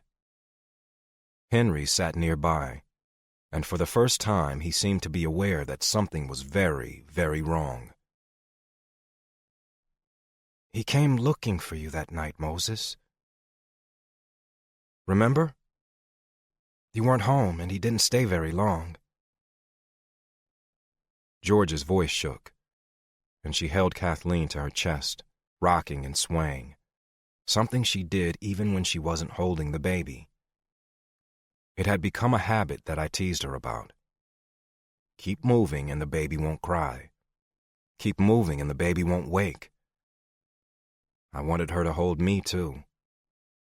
I wanted her to move with me in her arms so that I wouldn't wake up, so I wouldn't cry. If I was asleep, then none of this was real. But there was more, and it was all too real. Tag. I kept driving. The weather was clear, the sun was shining, the sky blue, the air crisp and cool. So I drove and I thought. I pulled into Moses and George's driveway late in the afternoon, and the sky was so radiant over the crouching hills west of town that I stopped for a minute as I stepped out of my truck and just let the view settle on me. But the beauty just made me ache. What am I going to do? What am I going to do? What am I going to do? The chorus started up in my head again. No one answered the door, and I ended up walking around back to see if anyone was in the pasture beyond. Moses was becoming more and more comfortable around animals, though it was Georgia who was the horsewoman. She was working on her man, and had coaxed Moses into the saddle enough times that he had actually started to enjoy it, though he grumbled and scowled whenever I asked him about it. Georgia was in the round corral, dead center, running a glossy sorrel around in circles. The sorrel seemed to be cooperating, and Georgia's attention was glued on the animal, talking, reassuring, applying pressure, and then releasing it to draw him to her. She was nothing like Moses, and she was perfect for him. I'd known it the moment she'd opened her mouth, the moment she looked in my eyes and stuck out her hand. "Hey, George." I called her George because Moses hated it. "Hey, Tag, what's happening, handsome?" George's face lit up in a smile so big the ache in my chest spread to my gut and made my insides twist. I missed her already. I didn't want to miss her. What am I going to do? What the hell am I going to do? She strode to the fence, stepped up on the bottom rung, and reached for me, pulling me into a fierce hug. I needed that hug. I needed it so badly. But I knew if I gave in to the need to hold on to her longer than I usually did, she would sense my turmoil, and she would know something was up. So I squeezed her tight and let her go, and put a smile on my lips that felt like a lie, and called on my God-given ability to bullshit. It was a talent that had served me well in life. "Hey, baby, where's Mo?" Yep, I still had it. My voice was smooth and my hands were steady as I pulled the hat off her head and perched it on my own. Always the flirt, even with my best friend's wife, even when I was hanging by an emotional thread. It was just my way, and Georgia knew it. She grabbed her hat back and ducked under the fence to join me on the other side. The horse she'd been working with whinnied at the loss of attention, and Georgia looked back and laughed. "Oh, now you want me around, sis? You were running from me a minute ago." "Ah, but the chase is the best part, George, you know that," I said, laughing with her, my eyes on the disappointed sorrel. "The moment you turn away is the moment she'll beg you to come back." "Ain't that the truth?" Georgia laughed. "But it's my turn to play hard to get. Speaking of hard to get, you just missed Moses. He had a session tonight in Salt Lake. I think he was going to drop by and see you, actually, but you're here, so that's not going to work. You didn't bring Millie?" I winced. I didn't mean to, but I couldn't think about Millie. Not right now. "Tag?" Georgia hadn't missed the wince, and she studied me, a troubled groove between her eyes. "Nah, I didn't bring her. It was a spur-of-the-moment trip. Moses called me, said he'd painted me into a picture last night, and I was curious. That's all. Plus, I miss my godbaby. I want to hold her. Where's little Tagly?" "My mom's got her." Georgia pursed her lips and narrowed her eyes. "Moses didn't tell me about the painting. Let's go snoop, shall we?" I didn't really care about the painting. It was just the first thing that had popped into my mind, but I trailed after Georgia agreeably and kept a steady stream of bullshit coming so that she wouldn't get too close. It was David and Goliath, but lusty and lush, with bold colors and barely covered bodies, as if the biblical confrontation between a shepherd and a soldier had taken place in the Garden of Eden instead of on a battlefield. Moses's David was small and young, a boy really, 10 or 11, younger than I imagined he had actually been, and in the boyish face I saw my own, the shaggy hair, the green eyes, the strong stance. I hadn't looked like that at 11. I'd been rounder, softer, and I'd been big for my age. My size had made me a target, the way physical difference always does. Goliath was huge, towering over the boy like they belonged to two different species. His biceps and thighs bulged, his calves were unnaturally large, and his shoulders were as wide as the boy was tall. His head was thrown back, and his mouth was gaping as if he roared like the beast he resembled. The fists clenched at his sides were bigger than the boy's head, and young David stood stoically looking up at Goliath, his sling hanging from his hand, his eyes solemn. I leaned in closer, noting the detail, the lack of fear on the boy's face. I looked at Goliath again, comparing and contrasting, and then my breath caught in my throat. I didn't just see my face reflected in David. I saw myself in Goliath, too. David was me, and Goliath was me. They both had my face. I was the boy, and I was the giant. I stepped back, distancing myself from the suddenly disturbing image. "Georgia, am I seeing things, or did Moses put my face on David and Goliath?" "Well, I'll be damned." She was surprised, but she saw it too. It wasn't just me. "What do you think it means?" I pressed. "Hell if I know, Tag. I don't understand half of what Moses paints. He doesn't understand it. It's intuitive, you know that. But it always means something. And he'd seen Molly. Molly had inspired the painting. Maybe it means you are your own worst enemy," Georgia said cheerfully and winked at me. I swallowed and looked back at the picture. "So which one are you, David or Goliath?" "Neither," I said quietly, a memory resurfacing so swift and so sharp that it swept me away. "Fight! Fight! Fight! Fight!" The chant rose up around my head. The fact that they were children's voices didn't dull the roaring sound or the intimidating taunts. It didn't ease the pressure I felt to swing my fist or give in to the curiosity to see what it would feel like. I'd never wanted to hit anyone so badly. "Fight! Fight! Fight! Fight!" He's a chicken. He's a baby. You're a baby, aren't you, baby Cammy? Cameron Keller huddled in a ball, his knees tucked into his chest. Cameron and I were friends. Cameron was small and sickly, where I was tall and heavyset. Cameron was quiet, and I was the class clown. But we were both outcasts, teetering on the far edges of the spectrum, and normal and acceptable lay somewhere between us. I pushed my way into the circle, my size making it easier than it otherwise would have been. And people parted, more out of surprise than anything. I hadn't ever gotten physical with anyone before. Lyle Coulson leaned over Cameron's shaking form, and gathering the spit in his mouth, let it hang from his lips, dribbling in a long, phlegm-thickened strand before it landed in Cameron's hair. With a roar, I shoved Lyle Coulson to the ground and pressed his sneering face into the dirt. Someone pushed at my back, toppling me off to the side before Lyle was up, swinging and cursing. Someone else grabbed at my arms, trying to prevent me from slugging Lyle before Lyle could punch me. There was a roaring in my ears. Maybe it was my heart working overtime. Maybe it was adrenaline dulling my senses. But whatever it was, I liked it. The roaring in my ears made the rage echo in my belly. It was the sound of finally fighting back. I took a hard punch in the back, or was that a kick? I turned, swinging wildly, arms pumping like pistons, landing a few, taking a few more, until suddenly kids were running away, scattering like wildebeest on the African savanna. Just like the show on the National Geographic Channel that I had watched with Molly on Sunday. This time I was the lion. I was the predator. But Cameron didn't run. Cameron stayed huddled like the wounded calf he'd always been.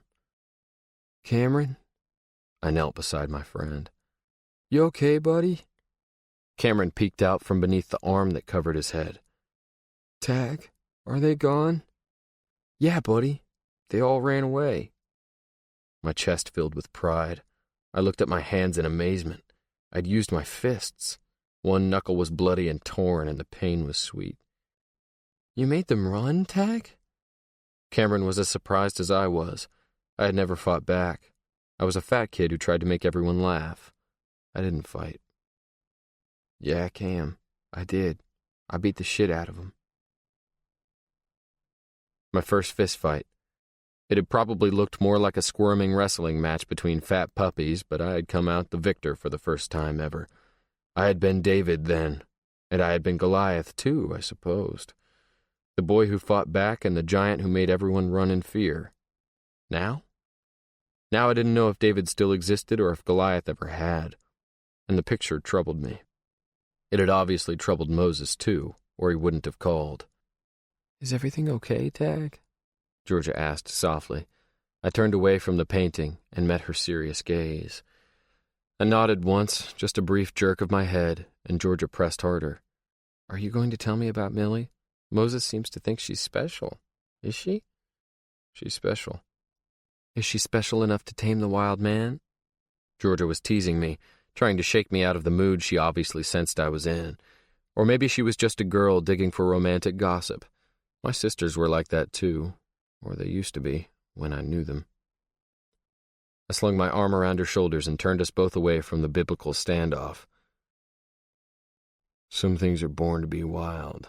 Some horses can't be broken," I said in my best Clint Eastwood. "All right, well then I guess the question should be, are you special enough to let a blind girl break you?" "It's already happened. I just don't want to break her." My voice caught, and I pulled my arm from George's shoulders and shoved them into my pockets, striding away so she wouldn't see the trembling around my mouth and the panic that I could feel oozing out of my pores. I was so glad Moses wasn't here.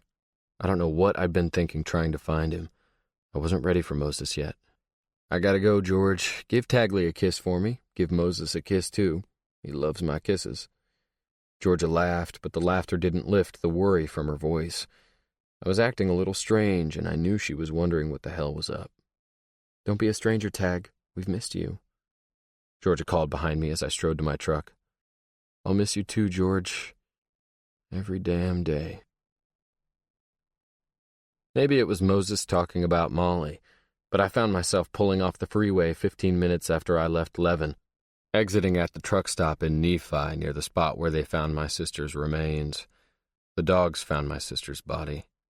The dogs found her when I could not. I'd looked so hard and so desperately that I'd almost convinced myself she couldn't be found. If she couldn't be found, then I hadn't failed. Not exactly. Her grave was just a hole in the earth, marked by tumbleweeds and ringed by sagebrush. Almost 2 years we'd looked, and she'd been waiting in a litter-strewn field near an obscure overpass outside a little town everyone mispronounced. A town that meant nothing to the girl who was forced to make it her final resting place. Nephi. Nephi. When I had first heard it pronounced, I'd thought of the giant in Jack and the Beanstalk, yelling from his castle in the heavens. Fee, fi, fo, fum, I smell the blood of an Englishman. Fee-fi rhymes with Nephi. Nephi, fo, fum, I smell the blood of your missing ones.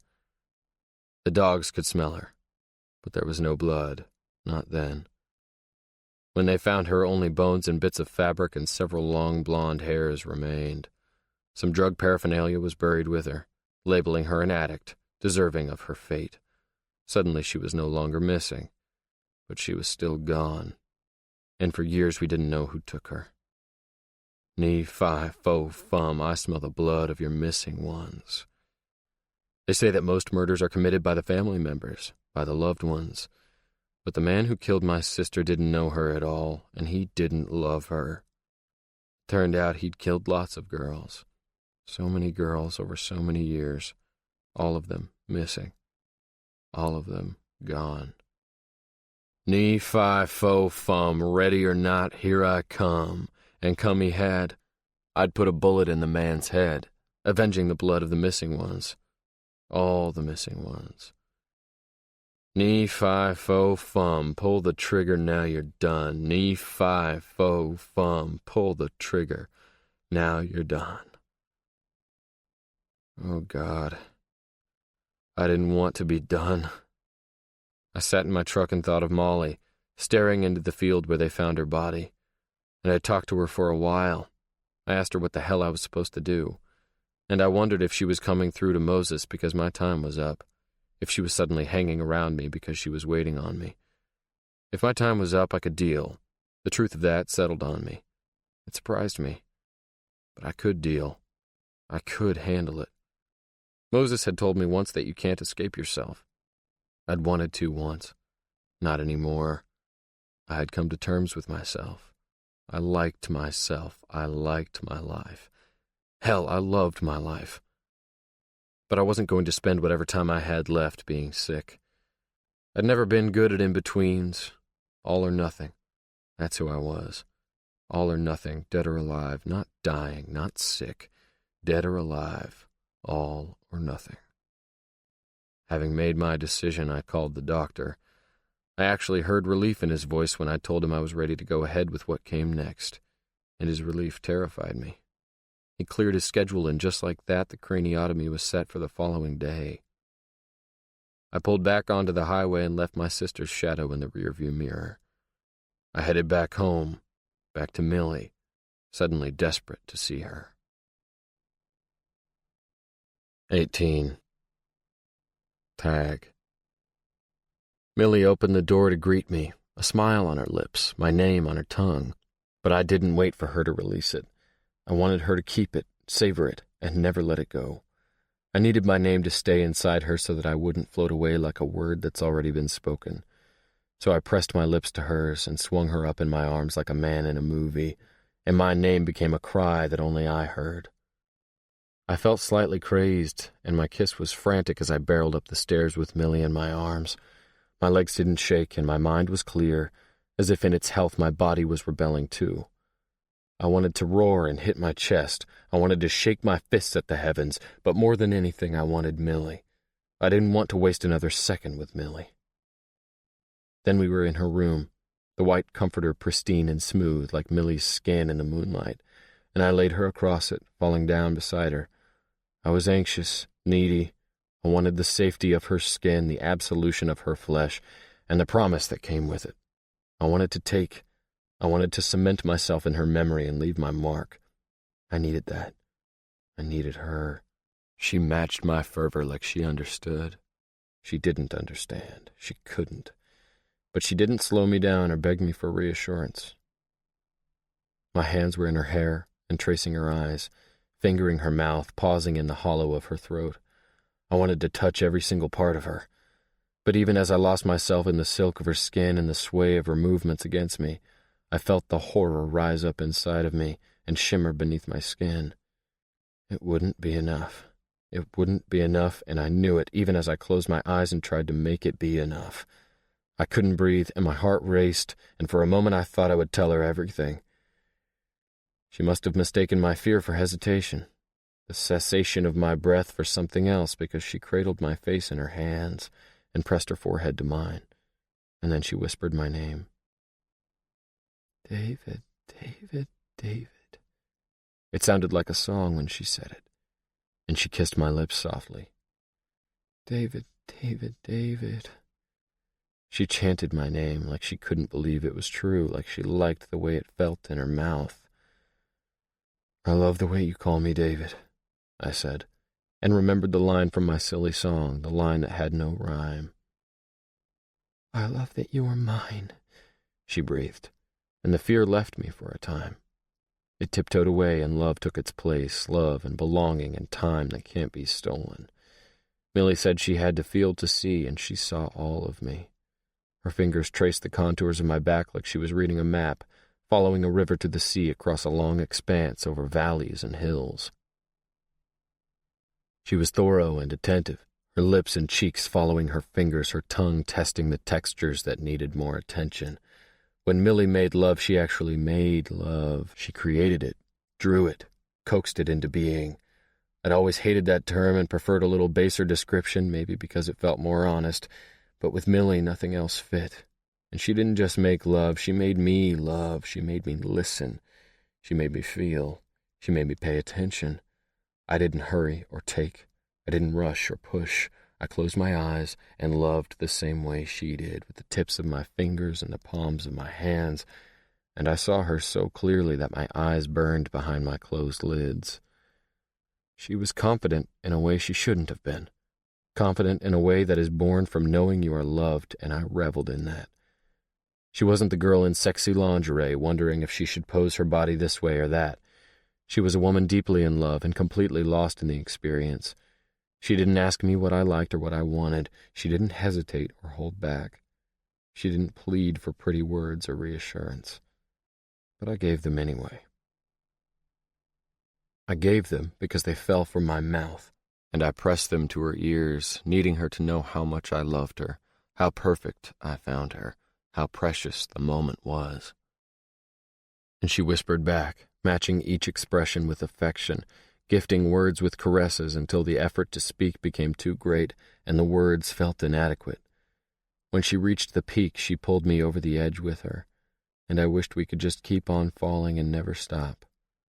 Falling would feel like flying if you never hit the ground, but the landing was soft and our breathing slowed, and I pulled her in tight as the world righted itself, or wronged me.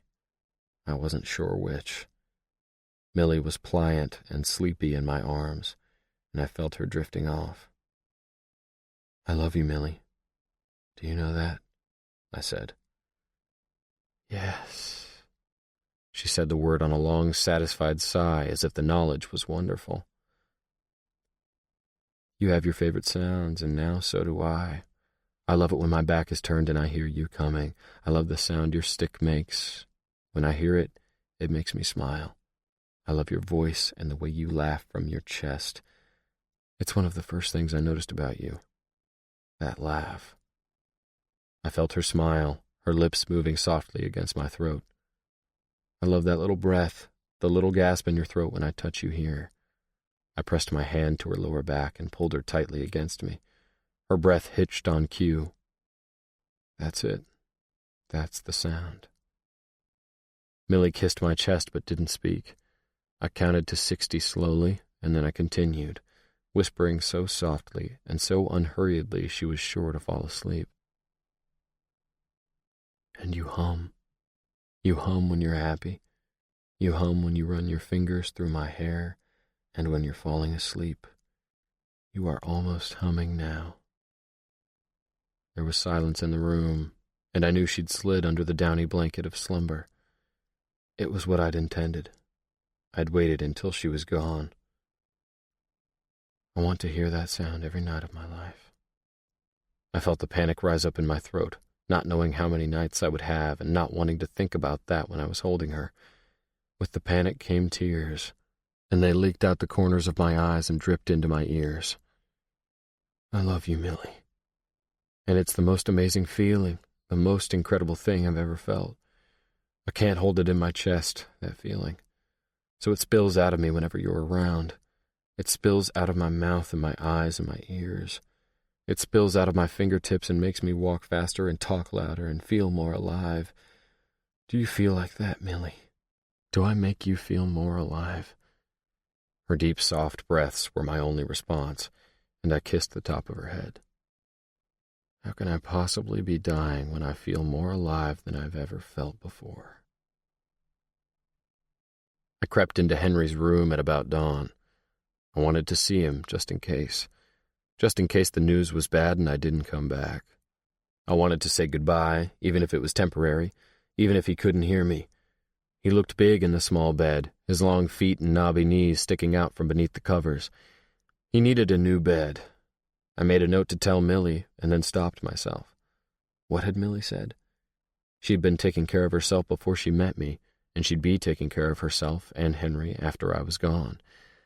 They'd been taking care of each other.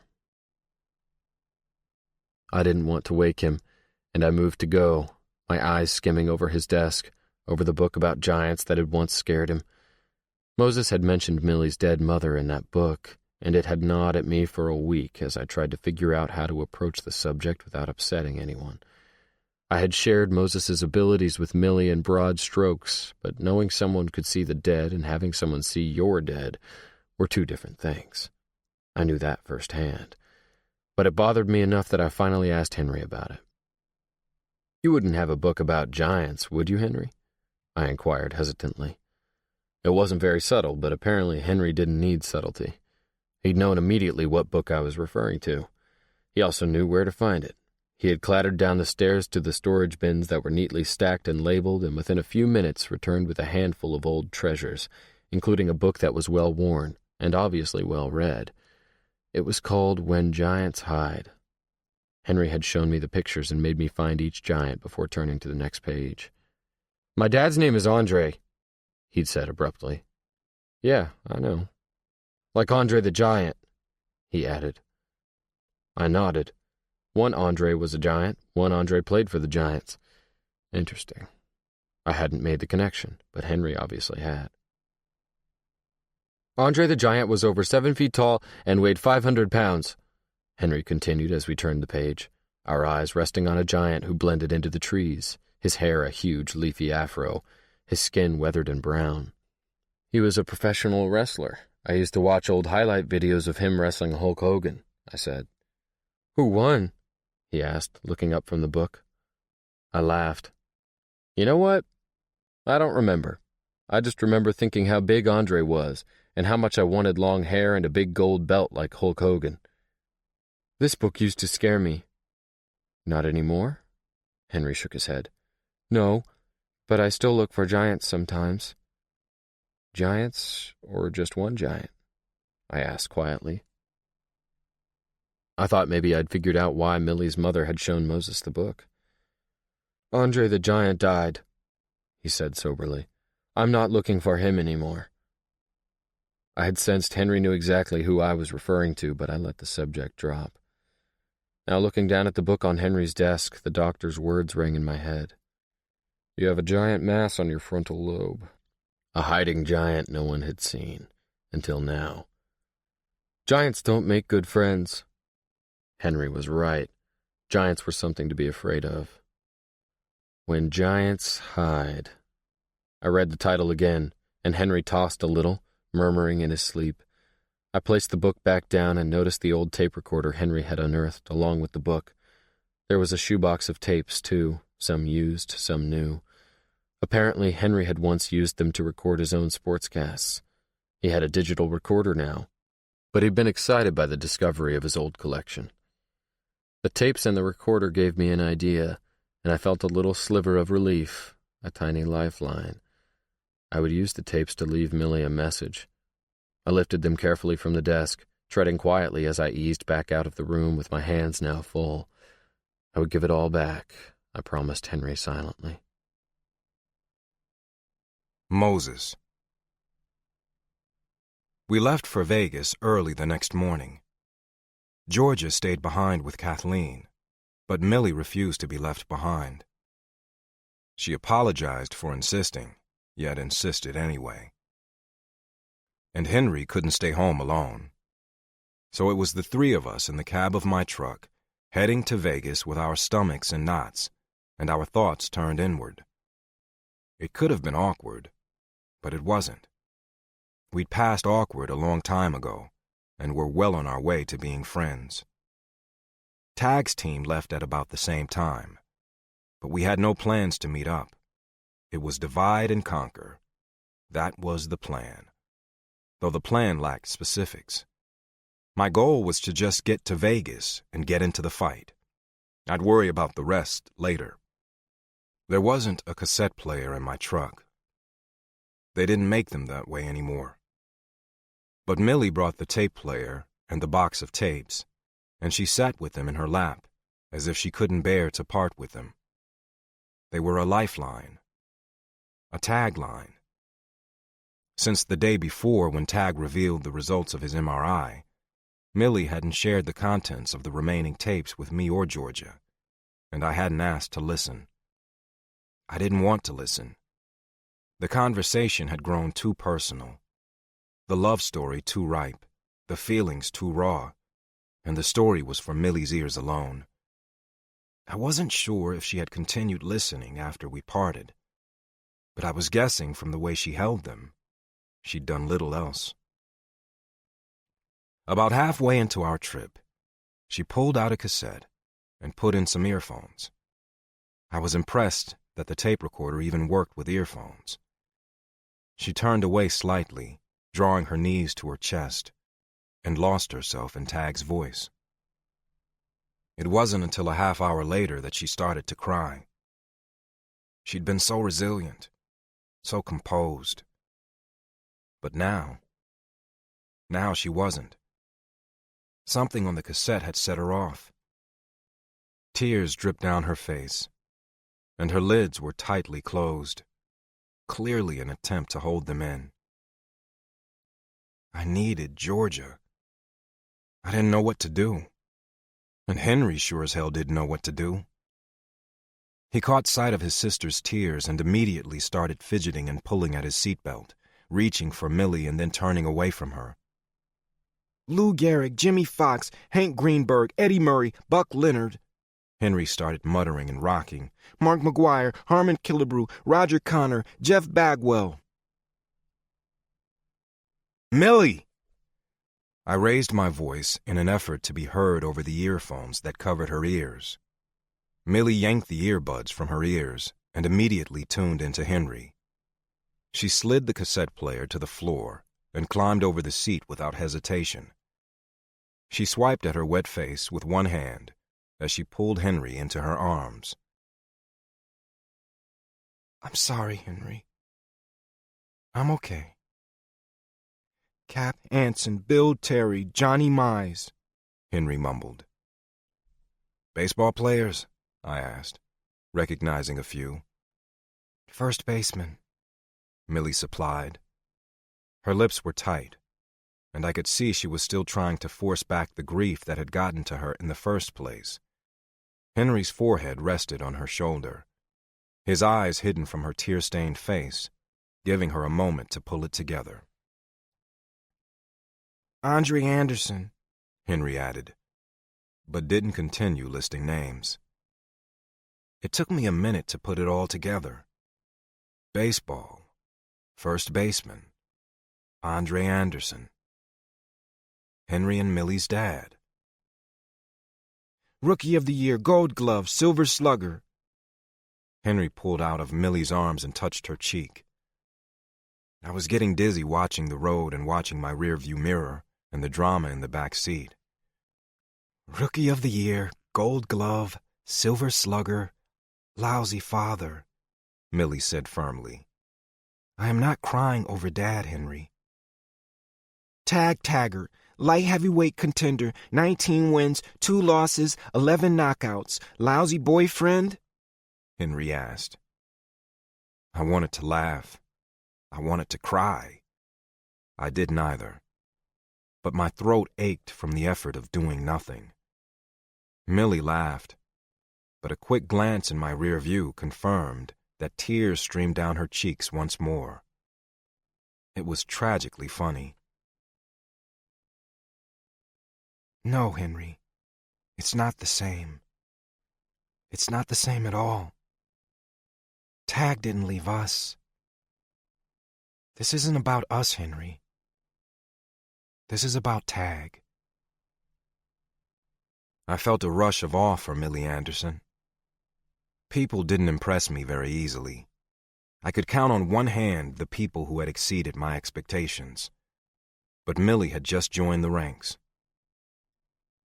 He's still gone, Henry insisted, making me flinch.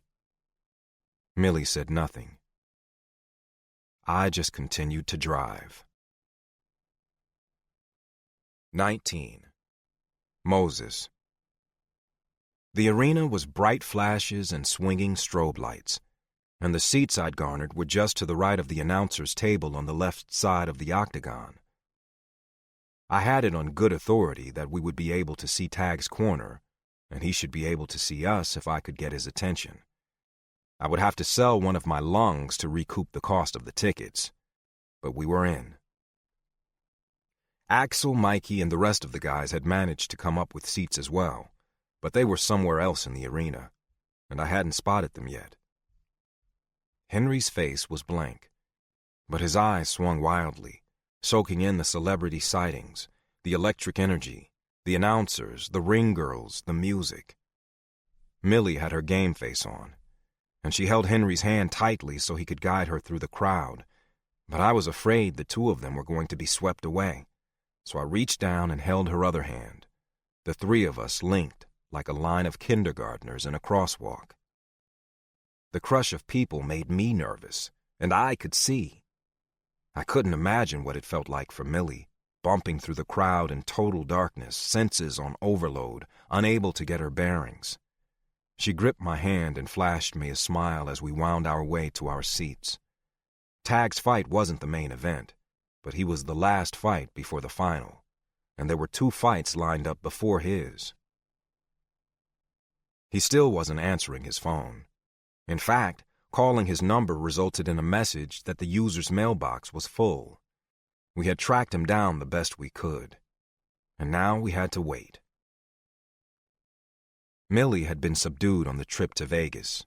Her face shadowed and shuddered, looking after Henry and making quiet conversation with me, and beyond the tears that had leaked out when she had listened to one of Tag's tapes, she'd kept her emotions close to her chest. Me? I was angry.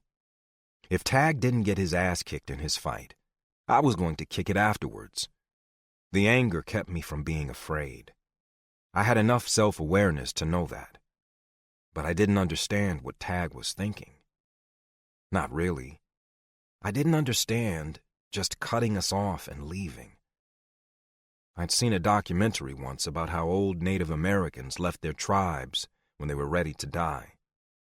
But Tag was 26, and he wasn't Native American, and I refused to believe he was dying. The rage built in my chest again, and I mentally changed the subject. Henry was tuned into the announcer's table, more interested in the commentators than the fights themselves, and his interest drew my own. They were talking about Tag, and I felt Millie stiffen next to me. For our viewers who are just tuning in, Tag Taggart was not scheduled to fight tonight, but when Jordan Jones pulled out at the last minute due to a shoulder injury, Fight Commissioner Cliff Cordova called Tag Taggart, definitely a rising star in Ultimate Fighting, and asked him if he wanted to step in. Tag defeated Bruno Santos by technical knockout in the 5th round only a month ago, which is the second time he has completely obliterated his underdog status and beaten a highly favored opponent. And now, David Taggart is entering the arena wearing his signature tag team gear, but he's completely alone. He has 2 arena security guards with him. That's it. No corner help, no coaches, no team whatsoever. I don't think I've ever seen that before. For a guy who has been building the tag team brand so aggressively, that's a little odd. Tag! Tag! Henry was screaming and jumping up and down, trying to draw Tag's attention, and Millie was shaking so hard I gritted my own teeth to help her stop. Tag saw Henry, saw me, and then he saw Millie. His jaw clenched, his eyes widened, and he slowed, almost stopping, before he seemed to remember where he was. He actually stepped toward us, and Henry yelled his name once more and waved theatrically. Tag's eyes shot to mine again, and he pointed at me and then pointed at Millie, as if to say, "Take care of her." I could only stare back. Then, after a nudge from security, he continued on to the edge of the octagon, pulled off the tag team warm-ups, stepped out of his shoes, stuck a mouthguard over his teeth, and waited for the official to call him forward. He didn't look toward us again, and I recognized the set of his shoulders and the jut of his chin. I'd seen this tag more times than I could count. It was game time, and sadly, this wasn't a game. "What's happening, Moses?" Millie asked, the fear in her voice cutting through the roar of the crowd around us. I leaned down and put my head next to hers. I didn't have enough air in my lungs to shout. "He's going to do it. He's going to fight. I hate that I can't see him." Her face was white, and her mouth trembled. I marveled for the millionth time at her courage. How would it feel to go through life in perpetual darkness, putting yourself out there and hoping the world could see you, even if you couldn't see it? I saw more than I wanted to see, and for much of my life I'd hated it. I'd hated what I could see, but it was better than seeing nothing at all. "He saw you, Millie. He knows you're here. He knows we're here." "How does he look?" "He looks ready." It was the only thing I could say. "Why is he doing this?" The question was almost a sob, and I took her hand again. I didn't have an answer. The announcer began his build-up, introducing Tag first, and Henry mouthed his sequence almost word for word, the wins and losses, the nicknames, and finally, David Tag Taggart, as the crowd roared and my conscience screamed. Tag was such an idiot. It was David and Goliath, and I could only look on helplessly as Terry Shotgun Shaw was announced, and the referee called the 2 fighters to the center of the octagon. Henry knew shotgun stats as well. Millie's attention was once again riveted on the television play-by-play, the 2 co-hosts chatting excitedly, giving her information that she couldn't see. I listened to them launch into an introduction of the upcoming fight as the referee stood in the center of the octagon and talked to the 2 fighters who stood chest to chest, eye to eye, trying to take each other apart before the buzzer sounded. Tag had told me once that those few seconds of intimidation were invaluable. Shotgun's camp wasn't very happy about the matchup. They don't think Taggart has earned the right to be in the octagon with Shotgun. They really wanted the fight with Jones, but Jordan Jones was out, and after Taggart's big win against Santos last month, he was the obvious choice in my opinion. He's a rising star, popular with the fans, popular with other fighters, just an all-around great ambassador for the sport.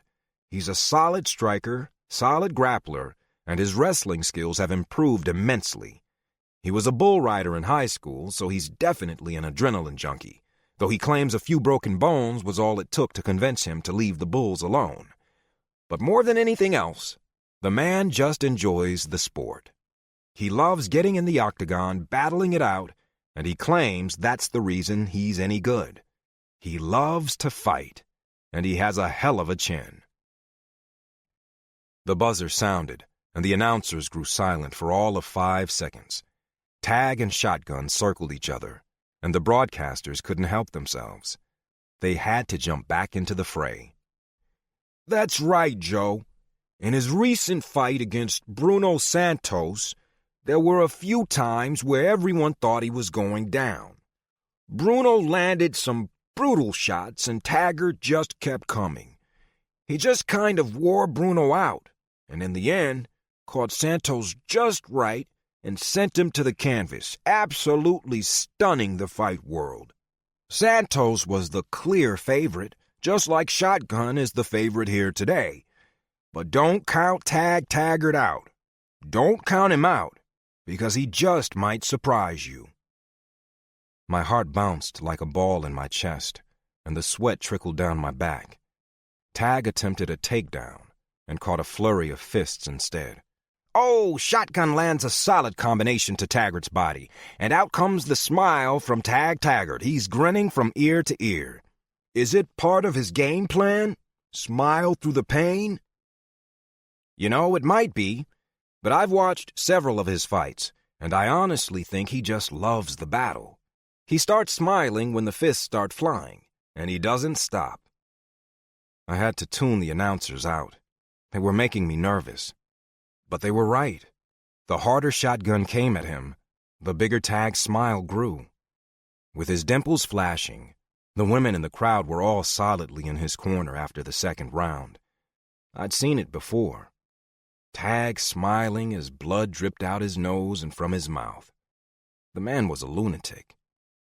But he didn't look sick, and he didn't act sick, and I felt a sliver of relief that Tag wasn't trying to die. Not yet. Shotgun's fist glanced off Tag's forehead at the end of the first round, and for a minute, Tag's legs stiffened. Shotgun saw that Tag was temporarily rocked and flew at him, fists flying, only to have his confidence and momentum used against him.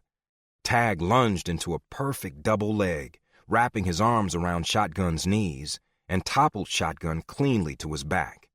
The crowd went crazy, the announcers went wild, and Millie strained to hear their commentary, her hand in mine, her other hand resting on Henry. Tag took him down, I yelled downward, giving her the play-by-play I knew she needed. But my eyes stayed locked on Tag's back as he struggled to grind his way past Shotgun's guard. Ground and pound, Henry shrieked. But the round ended, and Tag was forced to let Shotgun up.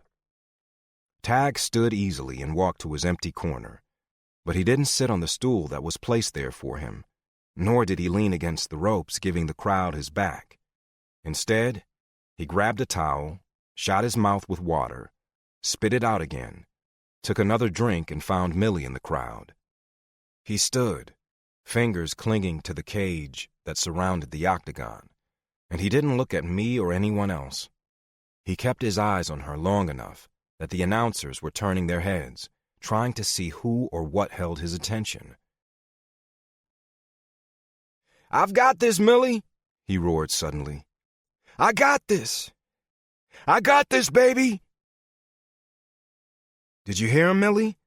I yelled down at her, my eyes never leaving Tag as his eyes stayed planted on Millie's face. She nodded vigorously. He wants you to know he's okay.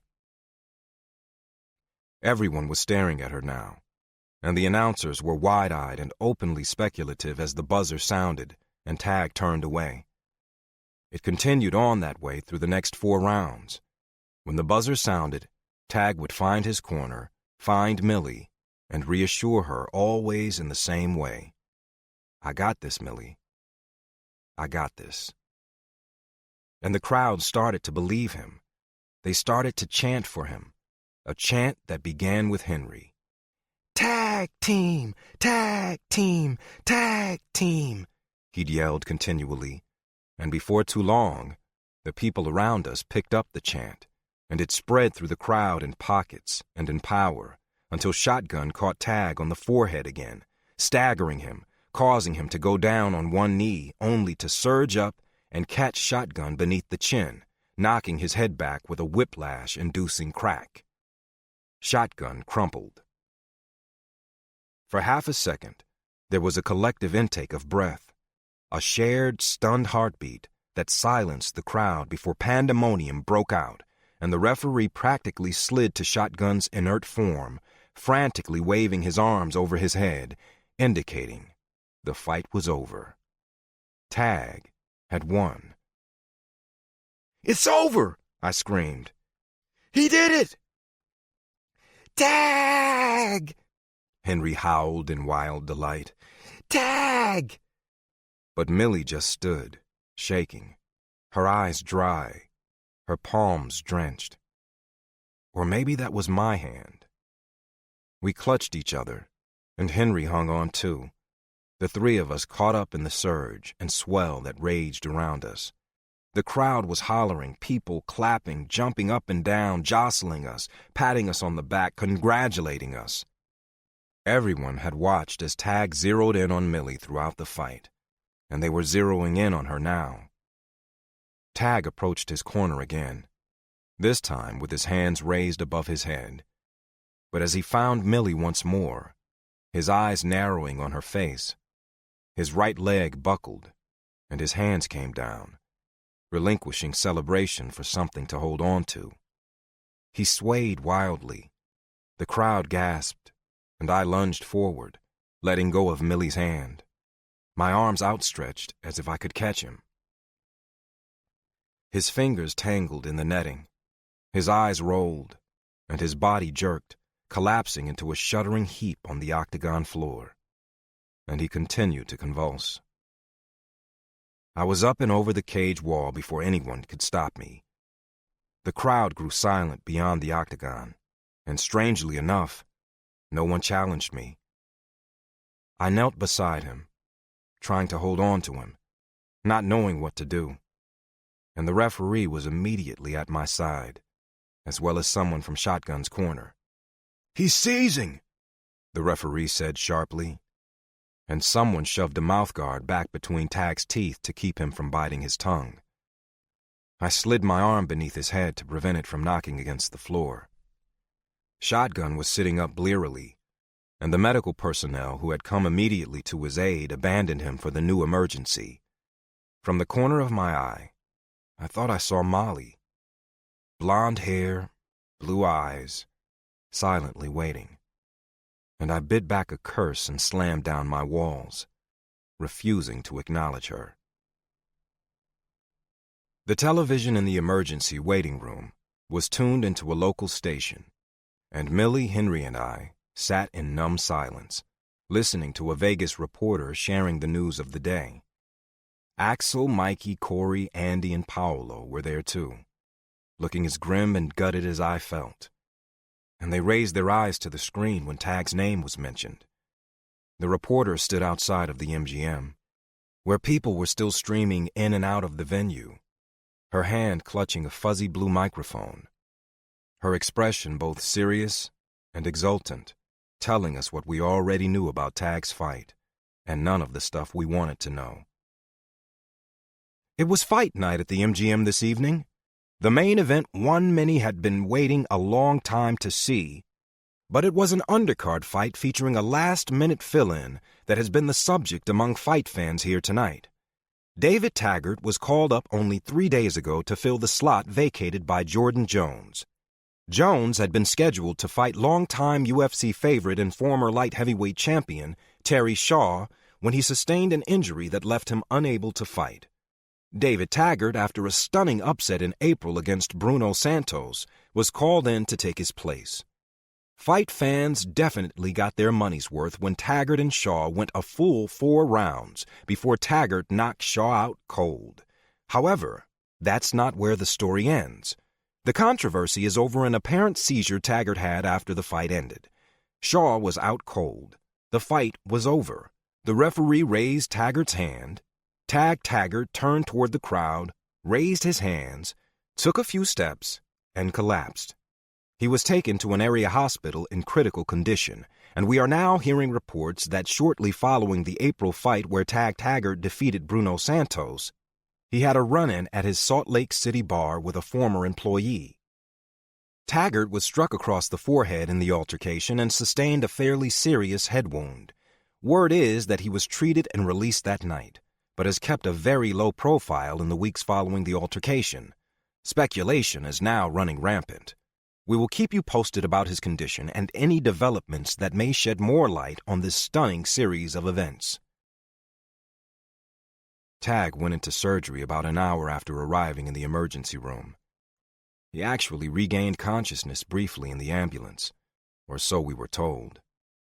He asked about the fight, was told he had a seizure, and he went under again.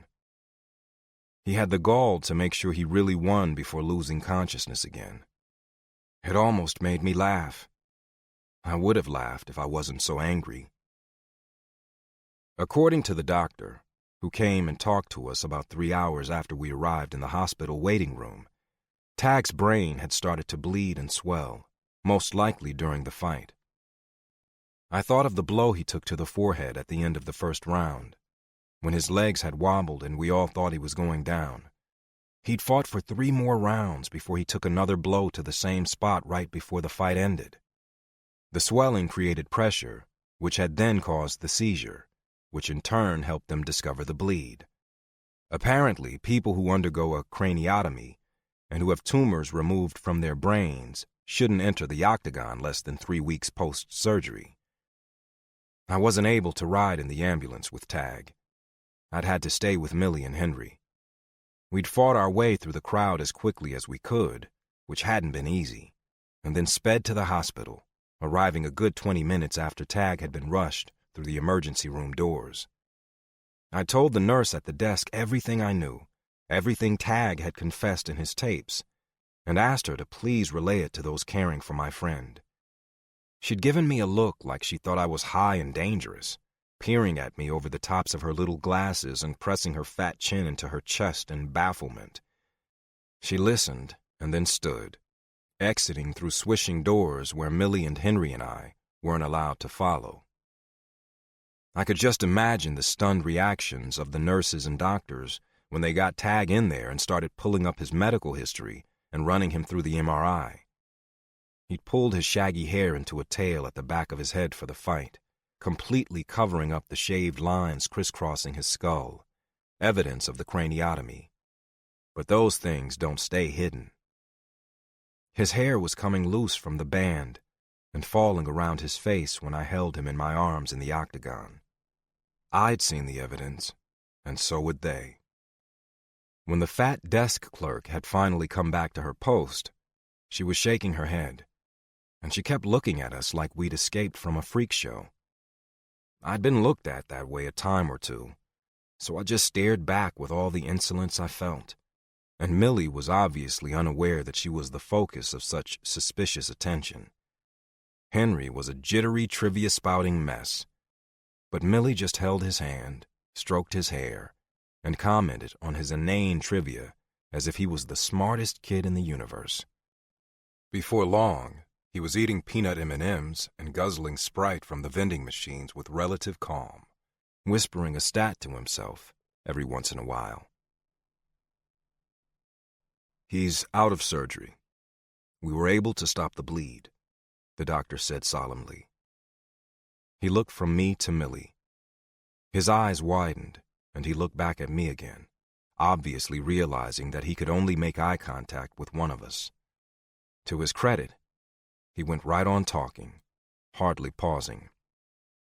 "He's unconscious, and we'd like to keep him that way at this point. But we think when the swelling eases in the next 12 hours or so, he'll come around. We need to watch him over the next few days, but he should be fine. Brain activity looks good. Vitals are good. I have consulted with Dr. Stein and Dr. Shumway at LDS Hospital.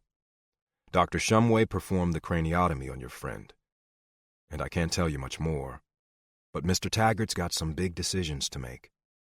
I think having you here, having people call him on what he did, and on what he needs to do is important.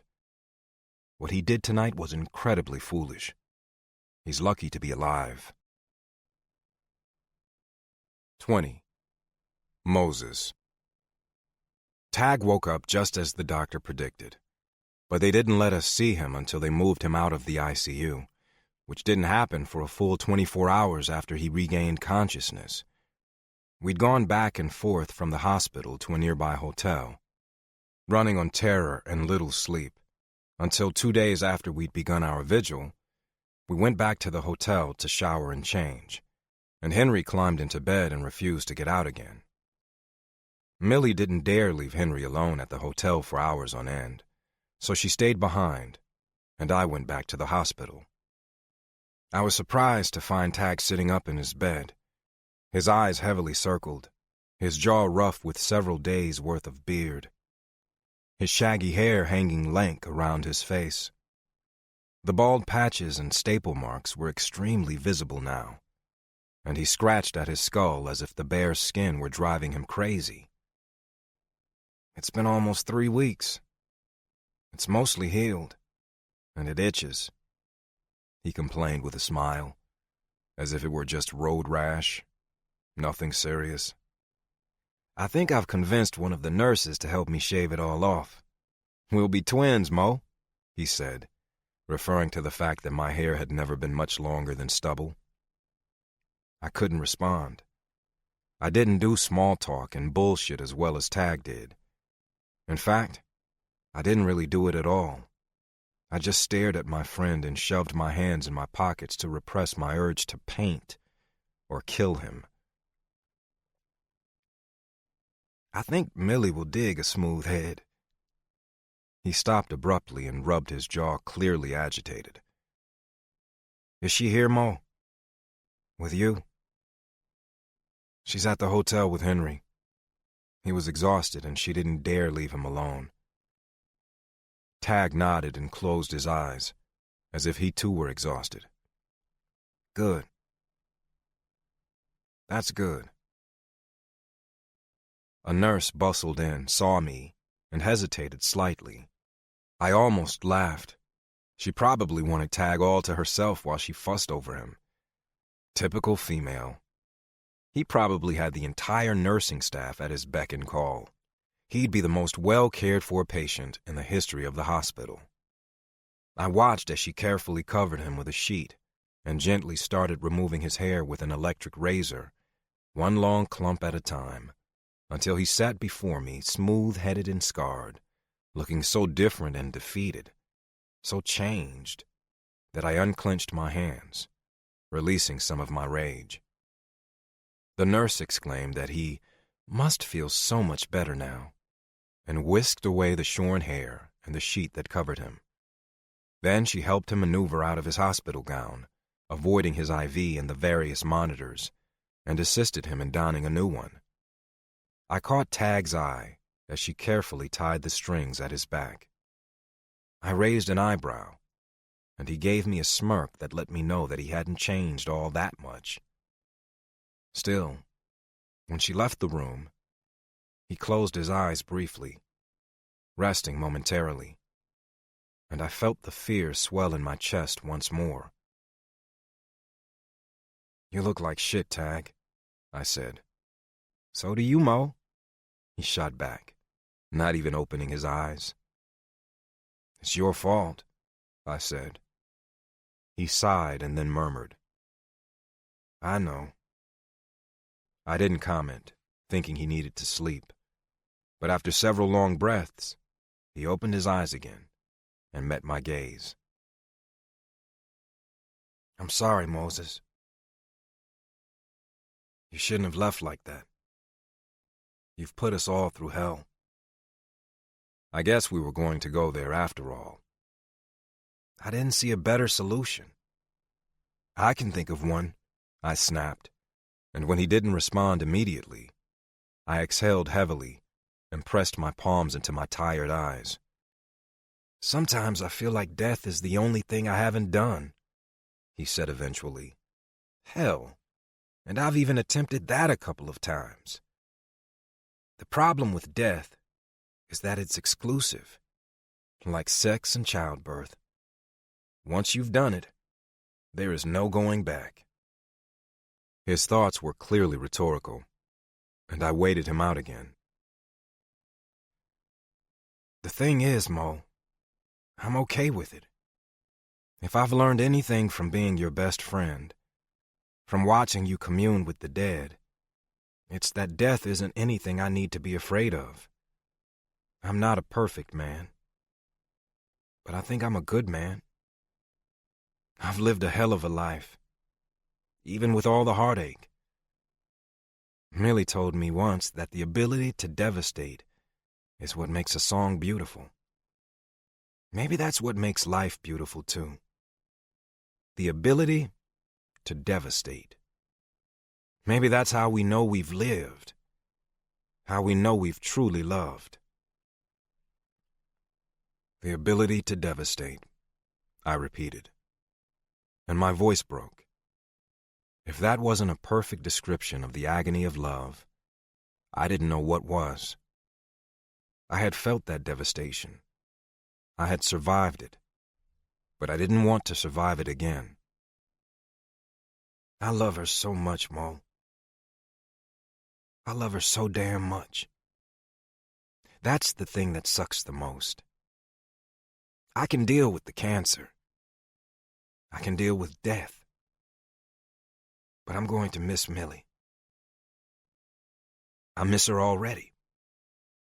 He swallowed, his throat working overtime against the emotion that choked us both. I would miss you too, Mo, but you can see dead people, so I can haunt you. I laughed, but it came out a groan, and I stood, needing to escape, hating the sorrow, raging against the futility of grief, yet feeling it anyway. Tag watched me pace, and when I finally sat back down, indicating I was ready, he spoke again. I'm okay with death, Mo. I'm good with it, Tag said quietly. But dying is different. I'm afraid of dying. I'm afraid of not being strong for the people who love me. I'm afraid of the suffering I will cause. I'm afraid of the helplessness I'll feel when I can't make it all better. I don't want to sit in a hospital bed day after day, dying. I don't want Millie trying to take care of me. I don't want Henry watching me fade from giant to shadow. Can you understand that, Mo? I nodded slowly, though doing so made me feel sick, like I was condoning what he'd done, leaving like he had. I laid in bed all night after they told me what I was facing. They gave me all the risks, the time frames, best-case scenarios, worst-case scenarios. By morning, I knew it wasn't for me. I told my doctor, "Thank you very much. But I'm going to go now." And you weren't going to tell anyone? No. Tag shook his head, his eyes on mine. No. But I didn't understand. I wasn't following. I got my affairs in order. I met with my attorney, got things figured out. Drew up the will, liquidated a bunch of stuff. The only thing that was bothering me was the money I still owed my dad. I could sell it all, the bar, the gym, the clothing line. If I did, I'd have more than enough. But I don't want to sell. I want to leave the gym to the guys. I want to leave the bar to Millie and Henry so Millie can dance around that damn pole until she's 82 and no one can tell her no. And so that Henry can have a place where he can talk sports and someone will listen. He loves the bar. I wanted to leave you something, too. But I knew you would hate that. He got that right. He was messed up about everything else. But he got that right. But even with the sale of the apartments, the liquidation of everything but my truck, I still owe my dad 50 grand, Tag continued. Wasn't that an inheritance? I didn't want an inheritance. I wanted to build my own road, Tag argued. I told him I would pay it all back by the time I was 30. 30 ain't gonna happen, Mo. So I needed to find a way to pay it back sooner. The fight. Yeah, Tag nodded. The fight. It just so happens I got offered a little fight that would pay me 50 G's if I won. And I had absolutely nothing to lose. And after the fight, I was going to take a trip to Dallas, see my mom and my sisters, and pay my dad back. I haven't seen them in a while. Then, take a hike up into the hills, above that overpass in Nephi. The one where Molly was buried? The one where Molly was buried, he confirmed. Hike up into the hills, take a pill, watch the sunset as I went to sleep. That's it? I asked, reining in my temper. That's it, he answered, with no temper at all. I felt the rage surge in my chest and pop in my ears, but I kept my voice level. Apparently, he hadn't thought he needed to say goodbye to me. So you left the tapes. Why? It was my way of saying goodbye. I wanted Millie to know how I felt. Every step of the way. Falling in love with her. I never wanted her to have a reason to doubt me. I wanted her to know it was real. That it was perfect. That it was the best gift I've ever received. And you repay her by taking that gift and tossing it? Tag was silent, staring at me, his face a study in compassion. Love lined his face and leaked from the corners of his eyes. I love you, Mo. You know that, don't you? He said gently, and I knew he did. I had no doubt whatsoever, but he had a hell of a way of showing it. Fuck you, Tag, I hissed. I know what you want from me. I know you want me to tell you I support your decision. But I'm not that selfless. I'm not that friend. I don't want you to suffer. I really don't.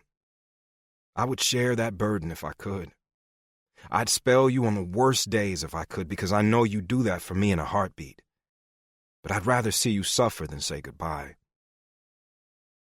Sorry. If that makes me an asshole, then I'll change my name. Just put it on a name tag and I'll wear it. I don't give a shit. When did you start being afraid of a little pain? That's not it, Mo. Bullshit! You owe it to the people who love you to battle. You owe us. It's not my pain I'm worried about, man. He said it so softly I barely heard him. Where is your rage? Where is the green-eyed monster who wanted to kill me just for breathing his sister's name? Where's the guy that grabbed the bull by the horns in Spain just to see if he could? Where's the guy who shot a man to protect me? Who threw himself in the line of fire? Let me get this straight, Tag. You would die to save my life, but you won't even fight to save your own? Not if I have to put people through hell to do it. Take off the cape, bro. Take it off! Or I'm gonna beat the hell out of you, put you in a straitjacket, and start pumping you full of chemo myself. You watch me. I love you, Mo. Stop saying that, Tag! I love you, Mo. I felt a splintering sensation inside my chest, and I knew I had to get out before I lost it. I rarely cried, but I had a tendency to store up the grief, tucking it away in hidden compartments, boxing it up, building partitions. I hoarded my grief. But now I was bursting at the seams, unable to escape the towering feelings that had been threatening to bury me since Millie called and told me Tag was gone. I was falling apart, and I had to go. Tag. It took me several days to make the tapes. It had started out as a way to say goodbye, a way to express my feelings, my love for Millie, in my own words. And as I told our story, I realized what a miracle it was. Moses was right. I got a miracle. And with every word, every tape, I became more convinced of it. The problem was, I didn't know how to stop. I didn't want the tapes to end. I couldn't say goodbye. When I got the call about the fight, I put the tapes I'd completed, along with the tape recorder I'd borrowed from Henry, in the filing cabinet in the office at the gym, and left the key in an envelope for Millie. But I still had so much to say. I would remember something else, something I'd missed, something I wanted to tell her, and I would want to call her and talk to her. Then I'd remind myself of what the doctor said. Stage 4 glioblastoma. And I would consider all the terrible things I'd read and researched about my diagnosis. I'd think about the pictures I'd seen, recite the survival rates. I'd think about the way I would die, the way I would suffer, the way those closest to me would suffer. And I wouldn't let myself call her. Instead, I went searching for a tape recorder of my own so I could make more tapes. I ended up spending the next day, when I should have been on the road to Vegas, going from pawn shop to pawn shop looking for one. I hit pay dirt at the 5th shop I tried when an old woman sold me a dusty handheld tape recorder from her back room, along with an unopened package of empty cassettes, all for $100. She'd told me, straight-faced, that I was getting a deal. She was probably right. I would have paid $200. The results of my biopsy had come back fairly quickly. I was only in the hospital for 2 days after my craniotomy. Not very long, considering they drilled into my head and took a big chunk of tissue off my brain. They were able to remove 95% of the tumor, which was great news. They also got the biopsy results back much sooner than they anticipated. They thought it would take 6 days post-op to get results. I got lucky. It only took them 4. Lucky, lucky me. When I went in for the craniotomy, I made a deal with myself. If the results came back negative, no cancer, I would call Moses, and I would call Millie, and I would tell them about the little scare I'd had. I'd tell them I hadn't wanted to worry them, and hey, no big deal, I was fine. I would let Millie get mad at me and huff, and then I would kiss it all away, and I would make her marry me. Why wait? What had I said? When you love something, you give it your name. I'd done that with my bar. I was going to do it with my girl. Hell, if Henry wanted my name, I'd adopt him too. I didn't see why it couldn't be done. We'd all be Taggarts. That's the deal I'd made with myself. And if the news wasn't positive, if I had a terminal diagnosis, if the news wasn't positive, I wouldn't be calling anyone. And that's what I did. I called a cab to come and get me after the craniotomy. The nurse had insisted on calling someone, and I'd insisted right back that I could take care of myself. I felt fine. My head ached, which made sense. But other than that, I felt fine. I kept saying that because it was true. My body felt fine. It was my heart that hurt. My heart felt like shit. But I felt fine. I went home and slept for 2 days, waking up to drink water, go to the bathroom, and go back to sleep. Then I got the word that the results were in, and I drove myself to the hospital to find out I had anywhere from 6 months to a year to live. I drove myself back home again. I still didn't call Moses, and I didn't call Millie. I didn't call Axel or bother Mikey.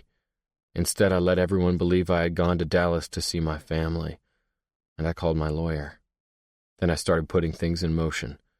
During that time, I ignored my phone calls. I didn't read my texts. I couldn't and remained strong. But I was in the middle of making Millie a tape when the phone started ringing, interrupting my flow, and I'd grabbed at it to silence it, only to see Cliff Cordova's name lighting up the display. I'd answered it on instinct. He had a fight for me. Saturday night in Vegas, 6 days away, against Terry Shaw. $50,000 if I won, $10,000 just for showing up. I told him I'd only do it for $50,000, regardless if I won or not, but I promised him I would win. He agreed and told me if I won, tag team would get another $20,000, and he told me to be in Vegas in 48 hours. It would mess up my plan. My team would find out. It would be hurt that I'd fought alone. Word would wind itself to Millie. She would be hurt too. Moses would find me in the afterlife and kick my ass. But what a hell of a way to go out. I thought I would be strong. I thought I would take one for the team. I thought I was going to go out in a blaze of glory, fight and die, strong. But they found me first. And when I'd seen Millie standing there in the crowd, Henry at her side, Moses holding her hand and looking at me like he wanted to strangle me, my resolve shook and my legs got weak. And it had pissed me off. I wasn't going to dissolve in a puddle for Terry Shaw to wipe up in one round. I was not going to have all my sacrifice and all my plans shot to hell because my girl was in the audience and my best friend was pissed. I was not going to let the dull throb in my head that hadn't gone away since I'd woken up with 20 staples in my skull make me sloppy and slow. I was not going to let cancer win. Not this round, at least. I fought harder than I've ever fought before. Everything hurt. My energy was spotty. My 2 weeks out of the gym more of a factor than the surgery. I'd jogged 3 miles the day Cordova called.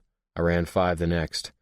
The day before the fight, I'd hit a Vegas Gold's gym and worked up a good sweat punching and kicking the hell out of bag, smelling the last of the anesthesia on my skin, feeling pretty damn strong, reminding myself I had nothing to lose. I wasn't even nervous. It was bizarre. That feeling had continued until I'd seen Millie. Then the nerves had hit me like a fire hose, and I'd been terrified that I would let her down. Worse, that I would get my trash kicked and she would have to stand there and witness it happening. I'd seen her face after that first round.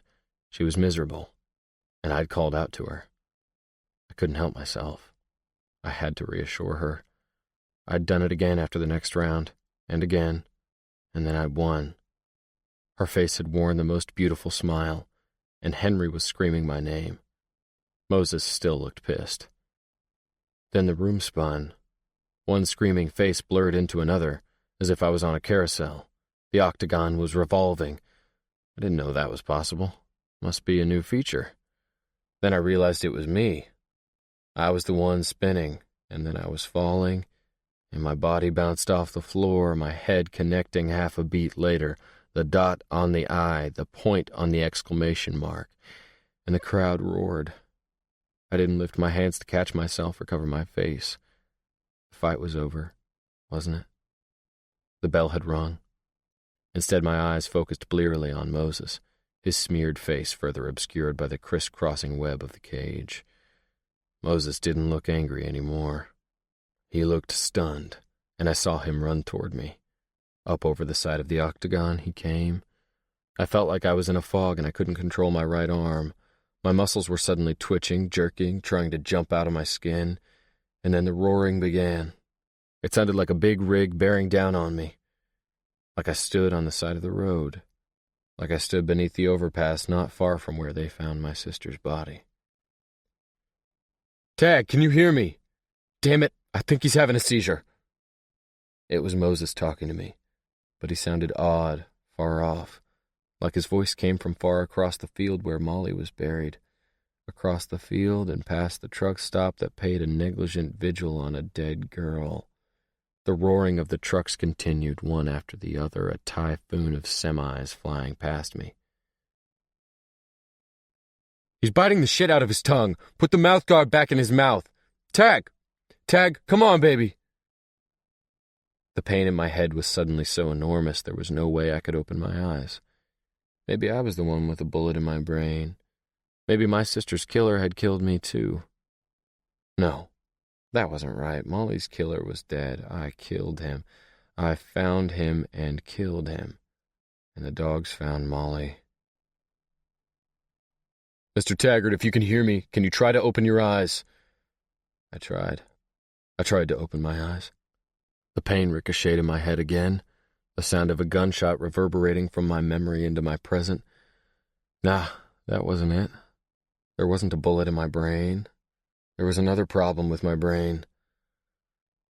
Once my sister Molly had dared me to eat 2 handfuls of sand. She'd said I couldn't do it. so of course I had. It hadn't even been wet sand. It had been gritty and sharp and so dry that it got stuck in my throat, and I'd coughed sand for 3 days afterward.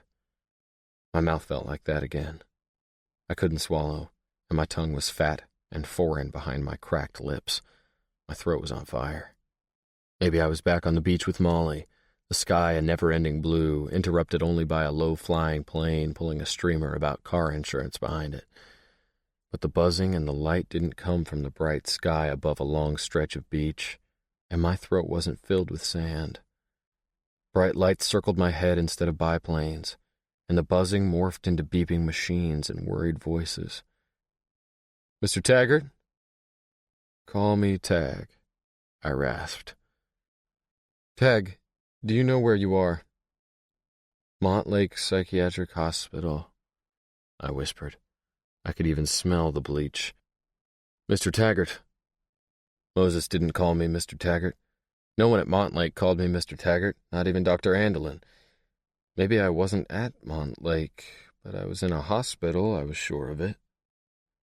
"You were in a fight, Mr. Taggart. Do you remember the fight?" "Did I win?" I whispered, trying to lift my hands to see my knuckles. If I was in the hospital because of a fight, then I probably hadn't won. My dad would be so disappointed. I shut my eyes against the light and the voices, trying to remember how I lost. "I'm proud of you, David." My father hadn't ever said that to me. 11 years old, and he'd never said he was proud. But he was proud now. "You are?" My voice cracked in amazement. "Yeah, sometimes we have to get mean in life to get some respect. There's nothing wrong with defending yourself. It's not a popular thing in this day and age. People think it's enlightened to be weak. It isn't. There's a time for words and a time for action." I nodded. I liked words, but action had felt amazing. Words work much better if the person you're talking to knows you got something to back it up if words fail. "How long you been trying to be friends with that kid?" My dad looked over at me and then back at the road. "A long time." "I thought so." "I think I broke his nose." I tried not to sound as pleased as I felt. "Yeah, you probably did. But now that he knows you can, he won't be quite as quick to start a fight now, will he?" "Nope." I was silent for several minutes until I forced myself to confess. "Dad?" "Yeah, son." "I liked it. I like fighting. I want to do it again." "I want a rematch. I thought I won. I thought I had that guy beat." The bell rang. I tried to form the words, but they were slurred and sloppy, and I wasn't sure anyone would understand. It was the sand in my mouth, the sand and my sore tongue. Damn, my mouth hurt. "You won the fight. It was over. But you had a seizure, Mr. Taggart. We need to find out why." And then my eyes closed, and the world went dark, darker than the world had ever been. That was the last thing I remember. And now I was here. Now I was in a hospital, the one place I'd sworn I wouldn't return to, and there would be no more running away. So what did I do now? Where did I go from here? I didn't know. I don't know what to do, I don't know what to do, I don't know what to do. The old refrain was back in my head, an earworm that refused to morph into a solution. So I was talking to the tape recorder. Again. Someone on Cardova's payroll had delivered my truck to the hospital, as well as all my things. I got a nurse to help me up. I was shaky and dizzy, but I could get around well enough. And I positioned the player by my head on the flattened-out hospital bed, talking into it so I wouldn't have to hold it up to my face. They wouldn't keep me here much longer. We would be heading back to Utah in a day or two. Axel would be driving my truck home. When I said I could do it, Millie had cut me off immediately, and the nurse had laughed. I hadn't been alone with Millie. Not once. She'd stayed close, her hand on my arm, always touching me, but we hadn't had any time to ourselves. I didn't want a repeat of the scene with Moses, and I had no idea what to say to her. The seizure had left me exhausted, and sleep was a relief. When I was awake and she was nearby, I could only stare at her, cling to her hand, and try to imagine what she was thinking, what she was feeling. I think I knew, and her agony only made me want to sleep again. I'd tried once to tell her how sorry I was, and she just nodded and said, I know, big guy. I know. But her eyes had filled up with tears, and she'd laid her forehead down on my chest to hide them from me. I'd smoothed her hair until sleep pulled me under. The guys, Axel, Corey, Mikey, Paolo, and Andy, were in and out. They refused to head back home without me. I got the feeling they were taking turns guarding me, like I would slip away again. None of us talked about why I was here. We tiptoed around that elephant like talking about it would make us all fall apart. So for now, we pretended it was the fight that landed me here. A fight I had won in fairly glorious fashion. It gave us something to talk about. Moses hadn't come back. Moses had never been capable of pretending. He delivered Millie and Henry and picked them up again when Henry got restless and needed to head back to the hotel. I could tell Millie wanted to stay, but duty called, and she left without protest, a squeeze to my hand, her arm looped through Henry's, and none of the things that needed to be said were discussed. It was late. The guys had all finally left, heading back to their hotel for the night, after making a big show of tearing up the contracts my lawyer had sent them, saying the gym was mine and they weren't going to sign anything. They were gone, but I was pretty sure someone had stayed behind to sit outside my hospital room door. I was finally alone, talking to a tape recorder that was easily as old as I was, telling my story in hopes I would figure out an ending that wouldn't devastate the people I love. 21. Tag. The next morning, Henry arrived at my hospital room first. I almost didn't recognize him. His hair was gone, just like mine, and only a shadow of stubble remained. "Henry, is that you, man?" It's me, he whispered, nodding. He looked troubled. Obviously, Millie or Moses had explained a few things to him. I wished they hadn't, but I guess there was no way around it. I had hoped they would let him believe I was only here because of the fight. I didn't want him worrying about the rest of it. "Where's Millie?" I asked as the silence stretched between us. On the phone, in the hall. And Moses? He went to get some breakfast for us in the cafeteria. I nodded, grateful. Moses was taking care of them. Good. Andy, Corey, Axel, and Mikey had been looking out for them too, but they were on their way home now. "What did you do to your hair, Henry?" I asked when he refused to come closer than the foot of my bed. Henry rubbed his smooth head with both hands, obviously aggravated. His face looked so different without all the hair, and for the first time I could see the resemblance between Millie and her brother. It was in the eyes. Millie's eyes would look just like Henry's if she could see. As it was, the shape, the pale color, the thick black lashes were the same, but Henry's eyes were wide with questions.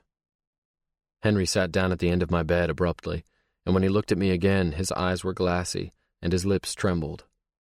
Brian Piccolo was a running back for the Chicago Bears. I stared at him, puzzled. I had to think about that one for a minute. Then I understood.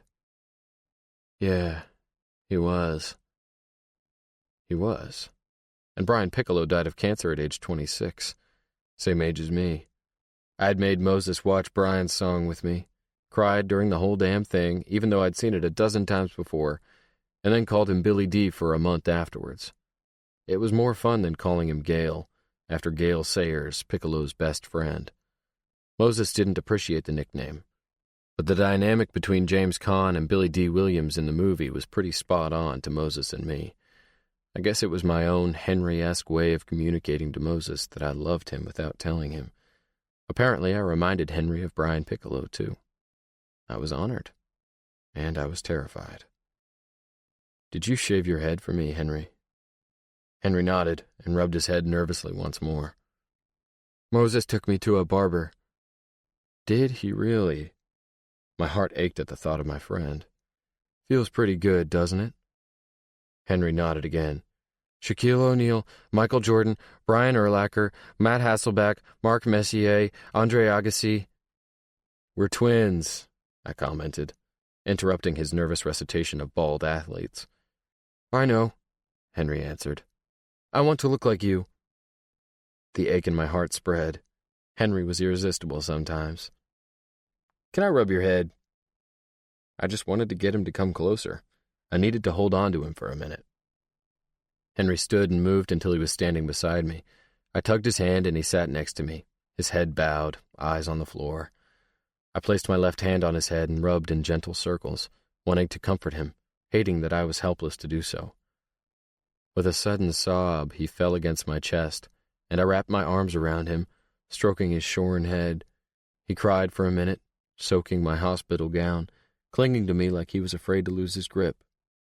Then he started to speak. David Taggart, light heavyweight contender with a professional record of 20 wins, 2 losses, 12 knockouts. Henry sounded like a fight announcer who had been on the sauce, all hiccups and slurred words, his voice muffled against me, and I noticed he had added my recent wins to the bio. Not a bad record, huh? You're a fighter, he cried. Yeah, I am, I said. You love to fight, he insisted. I do. You're a fighter! Henry's voice rose, and I realized what he was saying. This is a different kind of fight, Henry. I kept stroking his head. Same. Nah, not the same at all. You're a fighter! Henry. Millie fights! Henry insisted, interrupting me.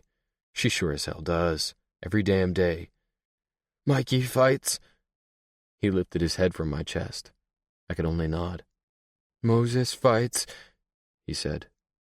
My throat closed. Henry fights. This time it was more a question than a statement. You do, I whispered. My dad didn't fight. His eyes met mine, the pleading in them so heartfelt, so determined, so beloved, that I couldn't answer. Son of a bitch. He was killing me. Taggart is the best fighter in the universe, he implored. The best fighter in the universe. I don't know how I ever thought Henry wasn't a good communicator. I need you to pull over, Mo, I insisted, my hand on the door handle. I was sitting in the back with Millie, and Henry was in the passenger seat beside Moses. We were on our way home from Las Vegas, and the trip couldn't have been more miserable if they'd tied me to the roof like Aunt Edna in National Lampoon's Vacation. I was trapped. I couldn't disappear again. I was on anti-seizure medication, and I was informed that it was illegal to operate a motor vehicle for 3 months in the state of Utah after suffering a seizure. Some states, like Colorado, never allowed you to drive again. Legalize pot, but don't let someone like me ever drive again. Made no sense to me. Mo's eyes found mine in the rearview mirror. He had only spoken to me in grunts and single syllables since our heated conversation at the hospital, and I could feel his anger and frustration battling my own. Pull over, I barked. He could pull over, or he could clean up my puke in his back seat. He ground to a halt, gravel and debris kicking up as his tires dug into the asphalt on the side of the road. I pushed the door open, climbed out, took several steps, and threw up all over Mo's rear right tire. He was going to be so pleased. I should have known better. Pain pills always made me sick. Now I was shuddering, braced against the truck, dizzy and weak, and it all just pissed me off. I was a badass. I had worked hard to become one. I was tough, I was powerful, and all I could do was sway and cling, begging the world to hold still so I wouldn't fall down. We were north of Cedar City, south of a town called Beaver, which left nothing but open space and endless room for contemplation. The fields dotted with purple flowers on either side of the highway rolled serenely as the mountains looked on like indulgent parents. It was all so tranquil and benign, it made me furious. It was such a lie, all of it. Do you need to pee, Tag? Henry called from the interior of the truck. Does he need to pee, Amelie? Can I pee too? Millie climbed out and gingerly felt along the side of the truck, her hands outstretched until her fingers brushed my back. I heard Henry ask Moses if he could get out too, and Moses asked him to wait for just a minute. I appreciated that. I loved Henry, but I didn't want an audience. The fact that Millie couldn't see me was comforting. She was comforting. She handed me a bottle of water without comment, and I took it gratefully, swishing my mouth and spitting a few times. I felt better and took a few careful breaths, filling my lungs to see if the nausea was gone. Better? She asked softly. Yeah. You can lean on me, you know. Rest your head in my lap. It will make the rest of the ride easier if you sleep. I had held myself stiffly the first few hours of the trip, keeping distance between us. She hadn't touched me, and I hadn't reached for her. There was so much to say, and so far no chance to say it. Guilt and confusion and sorrow had been warring in me, especially in the last few days. I had had a plan, a shitty, terrible one, but still a plan. But it had been shot to hell, and now I couldn't see my way forward. I realized I'd said the last words out loud and turned to look at Millie, whose upturned face was suddenly close enough to kiss. We hadn't been this close since the night before my craniotomy, the night when we'd made love. I was such an asshole. I'd made love to Millie and then I'd run. Guilt sliced through me. Guilt and remorse and desire, and the nausea returned. I can't see my way forward, I repeated, giving her my back, willing the churning in my gut and the swaying in my head to ease. I can't either, Millie said softly, but it hasn't stopped me yet. I couldn't reply. I couldn't do anything but breathe and brace myself until my stomach settled. Eventually, Millie and I climbed back in the back seat.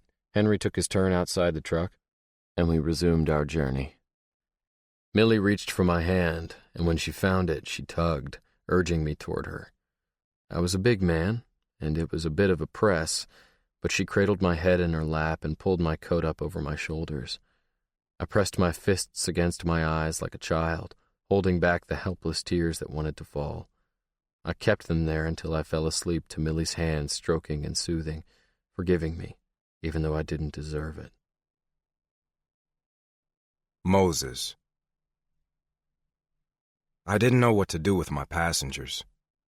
I didn't dare take them back to Salt Lake. Tag's apartment and the apartment above it were under contract. He had a buyer all lined up before he left for Vegas. Plus, he shouldn't be alone. He wasn't well, and I didn't trust him not to do something ridiculous. Again. I could take Millie and Henry home to Salt Lake and insist Tag come home to Levon with me. But I knew Millie wouldn't want that. I didn't think she and Tag had had a chance to air things out, and they needed to. Tag needed to make it right, if that was even possible. I'd watched them in the rearview mirror, Tag finally giving in and letting Millie hold on to him for the last stretch of the trip. She would forgive him, if she hadn't already. But I didn't know if he would let her. The whole thing was seriously messed up.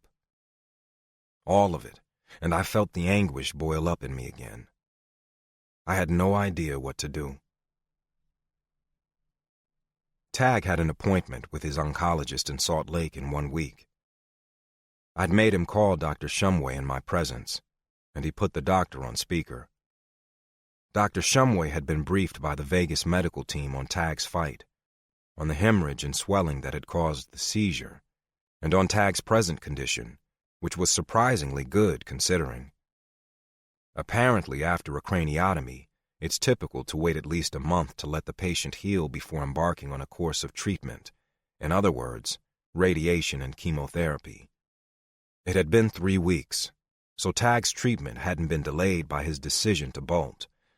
But Dr. Shumway informed Tag that it was unlikely with the injury he'd suffered. Dr. Shumway was remarkably diplomatic. That treatment for the cancer would begin next week. Tag would need more time to heal now, and the knowledge made me angry all over again. I wanted the cancer on blast. I didn't want Tag waiting any longer. He didn't seem upset by the delay whatsoever. Just subdued, troubled, unsure of himself. He watched Millie with such hunger and regret that it was hard to stay angry with him. But I managed. "You're all coming home with me, at least for the next few days," I insisted, arriving at the only solution I could come up with. We were nearing the Levon Mills exit, an exit that boasted a few abandoned vehicles, several stray cows, and a man-made reservoir that wasn't much to look at. The freeway bypassed Levon completely, and the one exit several miles from the town was the only way to access it without backtracking from Nephi. Funny, Levon was just a blip on the map, a speck, but Georgia and Kathleen were there, and suddenly I was incredibly homesick for the town I once hated. I caught Tag's gaze in my rearview mirror, and he stared back at me steadily. He'd lifted his head from Millie's lap and straightened to a sitting position. "You're all coming home with me," I repeated firmly. He broke eye contact and turned to Millie, but she was already nodding. "Okay," she said easily, and I released the breath I didn't know I was holding. Henry was the only one smiling. "Did you know the average jockey weighs between 108 and 118 pounds? He asked. Apparently, he was looking forward to riding again. "But a jockey has to be strong," he added, "because the average racehorse weighs 1,200 pounds and can run 40 miles per hour. I pressed the pedal down, flying toward home, leaving the average racehorse in the dust. 22. Tag. I spent the first 3 days at Moses and Georgia's house, holed up in my room. Georgia brought me food that I didn't want to eat, and I slept as much as I could.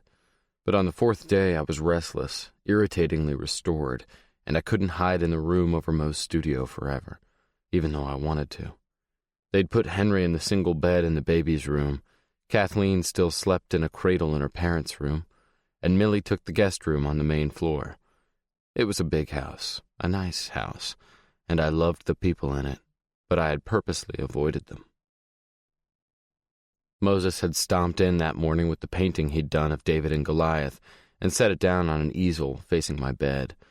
Then he plunked down a huge Bible, just tossed it in front of me, and opened it to a section that he had highlighted in red pencil. "David kills giants. Giants don't kill David," he barked, slapping the book. "Read it." He stomped back out again. I picked up the book, liking the heft in my hand, the silkiness of the pages. It had gold lettering engraved on the cover. Kathleen Wright, Moses's great-grandmother, the grandmother his daughter was named for. From the looks of it, her Bible had been a trusted friend. It surprised me that Moses read it, but he obviously had, at least long enough to find the passage of scripture he wanted me to read. I turned back to the open page and read the highlighted sections. "And it came to pass, when Goliath arose and came, and drew nigh to meet David, that David hastened, and ran toward the army to meet Goliath. And David put his hand in his bag, and took thence a stone, and slang it, and smote Goliath in his forehead, that the stone sunk into his forehead, and he fell upon his face to the earth. So David prevailed over Goliath, with a sling and with a stone, and smote Goliath, and slew him. But there was no sword in the hand of David. Therefore David ran, and stood upon Goliath, and took his sword, and drew it out of the sheath thereof, and cut off his head therewith." Moses had underlined the part where David ran to meet Goliath. Eager little beaver, that David. The biblical David apparently enjoyed fighting too. I sighed and shut the book. I wasn't terribly inspired. I knew what Moses wanted, but deep down I wasn't convinced, and I wished he would hear me out. Moses was all about seeing, but he could stand to listen every once in a while. I could hear Georgia and Henry outside my bedroom window. The room overlooked the round corral, and Georgia was walking Sackett in slow circles. Henry perched happily on his back, chatting away like talking was his favorite thing, and not something he struggled with at all. Georgia was damn good at what she did, and I marveled at the little miracle that Henry was here, enjoying the benefits of my friendship with Georgia and Moses. If nothing else, that was something I could hold on to. I hadn't messed everything up. It wasn't all bad. It was just mostly bad, including the way I smelled. I desperately needed a shower. In addition to the bed, Moses had a huge sink and a toilet tucked away above his workspace, but no shower. I would have to brave the rest of the house for that, and it couldn't be put off any longer. When I slipped into the house through the garage entrance, I stopped to listen. I could hear someone upstairs, Moses by the sound of the footfalls, but nobody seemed to be downstairs. The big guest bathroom on the main floor was connected to the room Millie had slept in, but the bed was neatly made, and Millie was nowhere to be seen. I released my breath and ducked into the bathroom, locking the door and making use of the shower. But Millie was waiting for me when I came out. She sat primly on the bed, her hands folded in her lap, just waiting. "You smell good, David," she said with a smile, and I felt a pang at the memory those words invoked. She stuck out her hand toward me, like she'd done the night we met, as if waiting for me to shake it. "Hi, I'm Amelie, and I'm blind." I couldn't deny her. I stepped forward and took her hand in mine and said my line. "Hi, I'm David, and I'm not." I didn't release her, and she didn't pull it away. I ran my thumb over the silkiness of her skin, my eyes riveted to our joined hands. God, I loved her so much. I wanted to shut the door, lock it, and push her back onto the bed and just let it all go, just for a while. I wanted that so badly. "Now that we've introduced ourselves again, maybe you'll talk to me," she suggested gently. "I don't want to talk, Millie," I whispered. She tilted her head sideways, catching the heat in my voice, the ode, the freaking ode that was still thrumming between us, the song on constant repeat. She stood up slowly, and she was so close that her body brushed mine. I felt her breath at my throat, a little flutter of the melody that I couldn't get out of my head, out of my heart. I brought one hand to her face and tipped her chin up until her lips were directly beneath mine. And then I kissed her, so lightly, so gently, trying desperately not to turn the song into a symphony, the ode into a cymbal-crashing orchestral arrangement. She responded, but she didn't increase the tempo.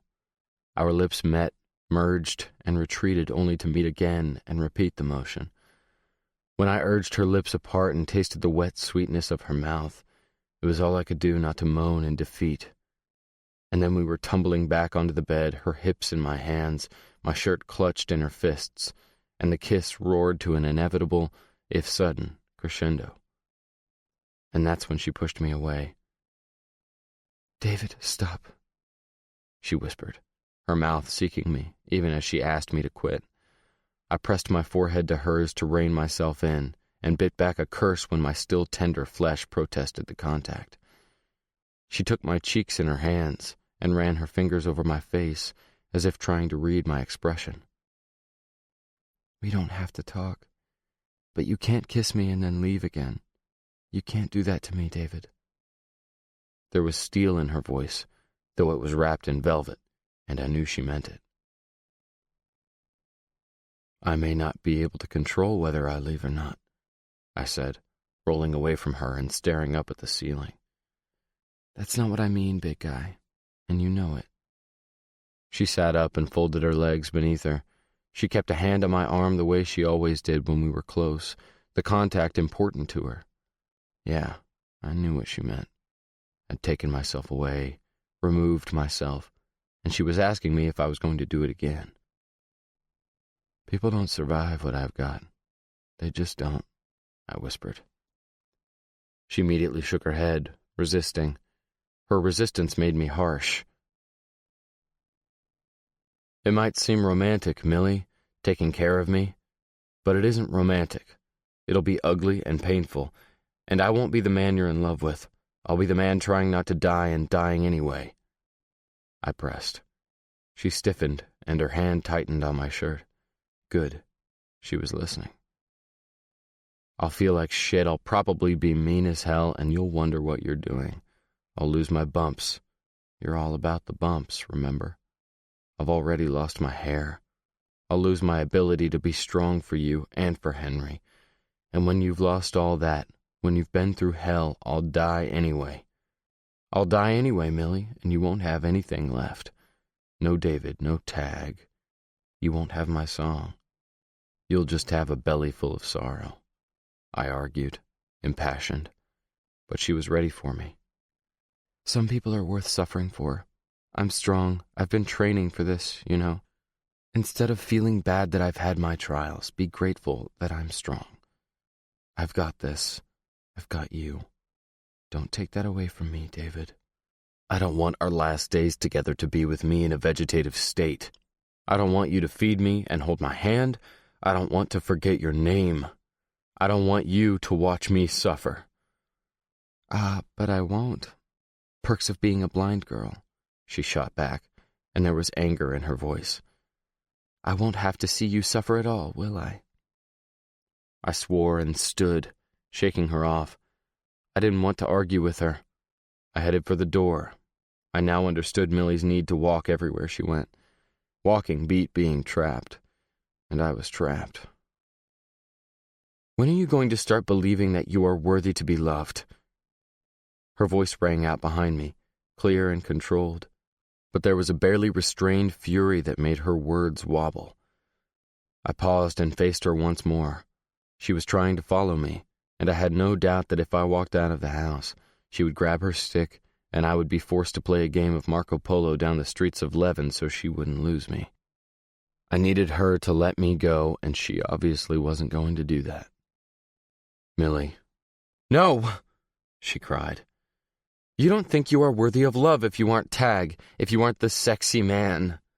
Millie did air quotes and mocked me, mocked the conversation we'd had when she'd played my chords. You don't think you are worthy of love if you are sick. You don't think you are worthy of love if you can't be the strong one all the damn time. If you can't take care of me 24/7, you must not be worthy of love. That's not it, I protested, shaking my head, denying everything. That is it, damn it, she cried, stamping her foot. She stepped toward the decorative vanity where she'd carefully placed her things and, with a rare show of temper, pushed everything to the floor. Toiletries, a blow-dryer, a pile of folded laundry, all of it tumbled off the edges, and Millie kept pushing, just like she was pushing me. Millie, cut it out, damn it, you're going to hurt yourself, baby. No, she shouted. This is not about me. If I want to throw a few things, I will. I'm not an invalid, I'm not a princess, I'm a grown woman, and I can throw a fit if I feel like it. She threw her hand out in my direction, pointing her finger at me and wagging it fiercely. And I don't expect you to clean it up when I'm done. I didn't know what to say, so I said nothing as I watched her come unglued at me. Do you know, when I lost my sight, I felt guilty for a long time. I felt guilty for the pain I put my parents through.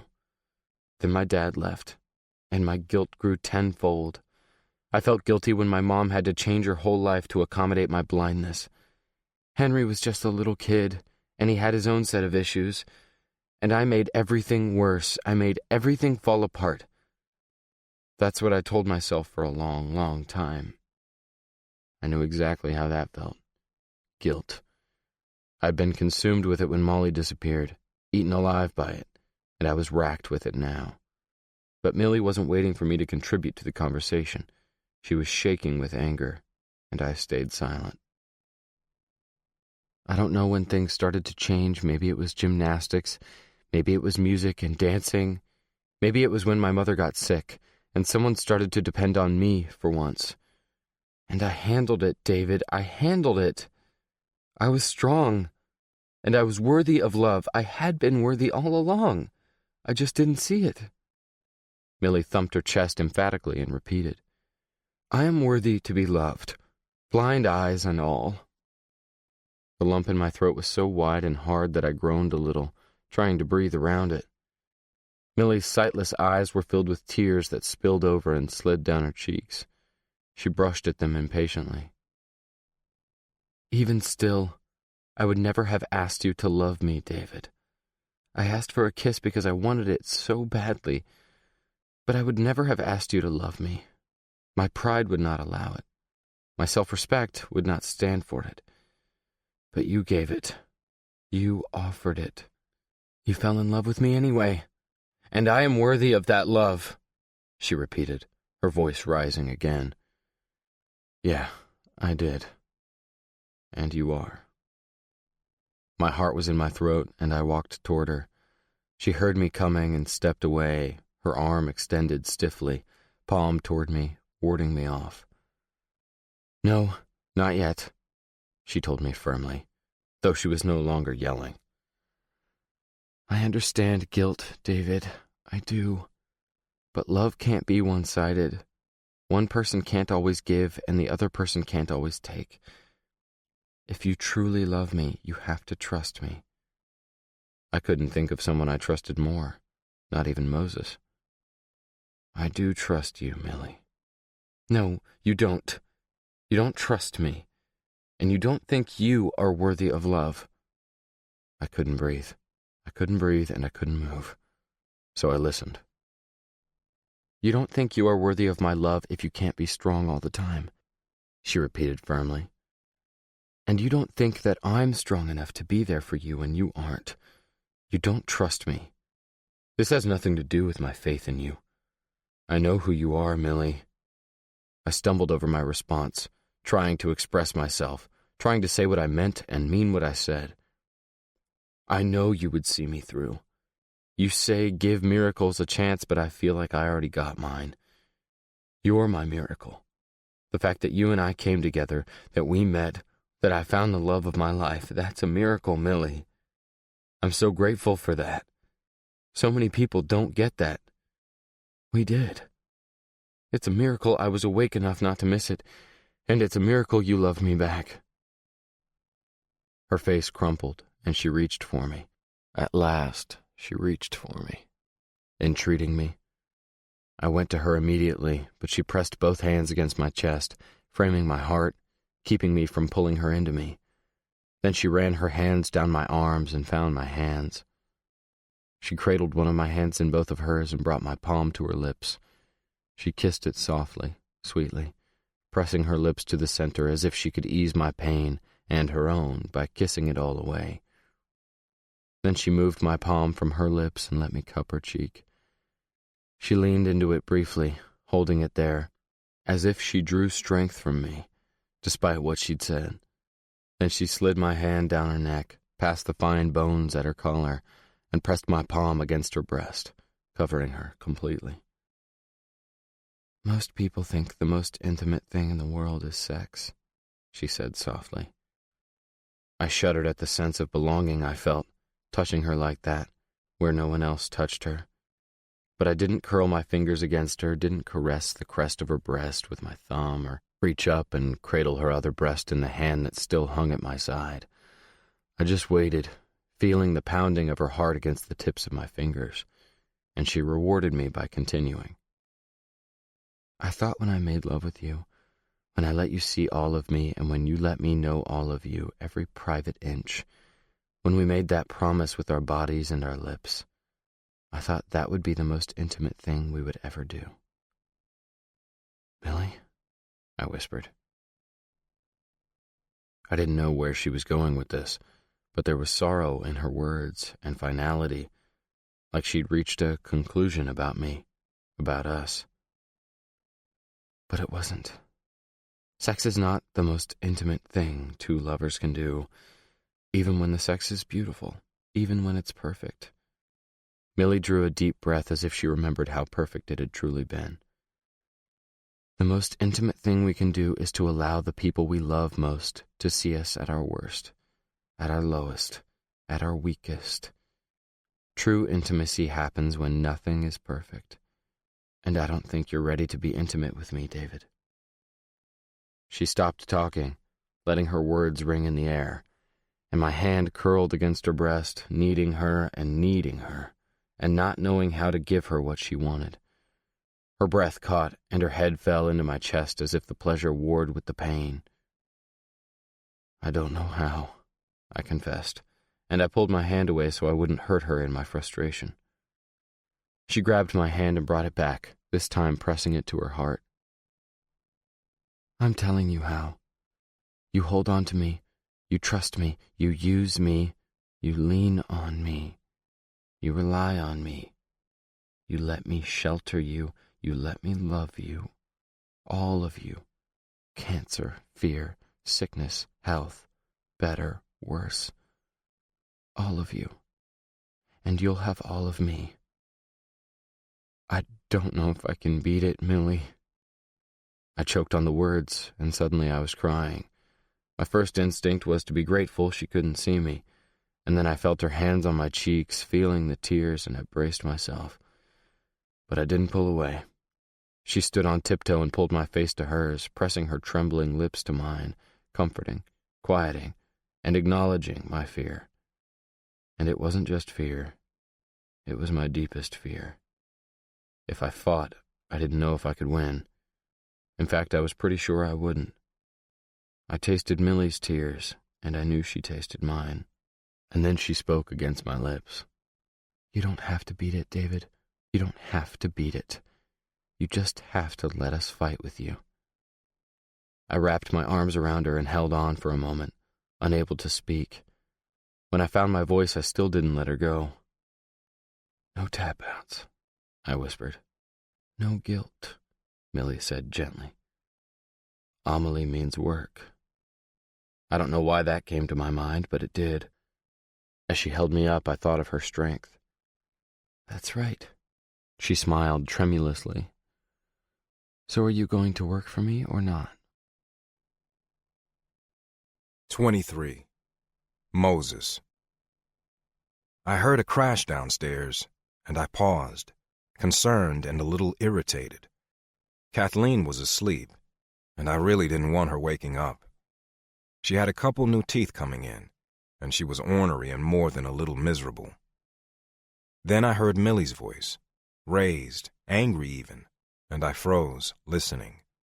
I heard the rumble of Tag's voice, too, and Millie came right back at him, even angrier. I walked to the top of the stairs and caught bits and pieces of what Millie was saying. She wasn't taking a breath, and she was laying it all out. And then the door to the bedroom was closed, and the voices were obscured. I started down the stairs, more hopeful than I'd been all week. I don't know how she'd done it, but Tag was in Millie's room, and things were finally coming to a head. Henry came bursting into the house, Millie's name on his lips, and I raced down the remaining stairs, intercepting him. "Henry, wait!" Henry jumped and turned, startled at the vehemence in my voice. There was no way I was letting anything interrupt what was going on behind that door. "Don't go in there. Millie's with Tag, and we need to leave them alone for a while." Henry looked at the closed door and looked back at me. He nodded his head slowly. I got us both a cold can of Coke from the fridge, and handing one to him, put my arm around his shoulders and steered him back out of the house. We sat out on the deck, putting our feet up on the railing so we could watch Georgia work while we downed our drinks. I loved watching Georgia work. "Axel has never ridden a horse," Henry remarked, clearly thinking about the evening before, when Axel and Mikey had delivered Tag's truck, uncertain of where to stow it in Salt Lake, with everything up in the air like it was. "Nope." "Did you show him how it's done?" I knew Henry had shown off a little, but I wanted to give him a chance to talk about it.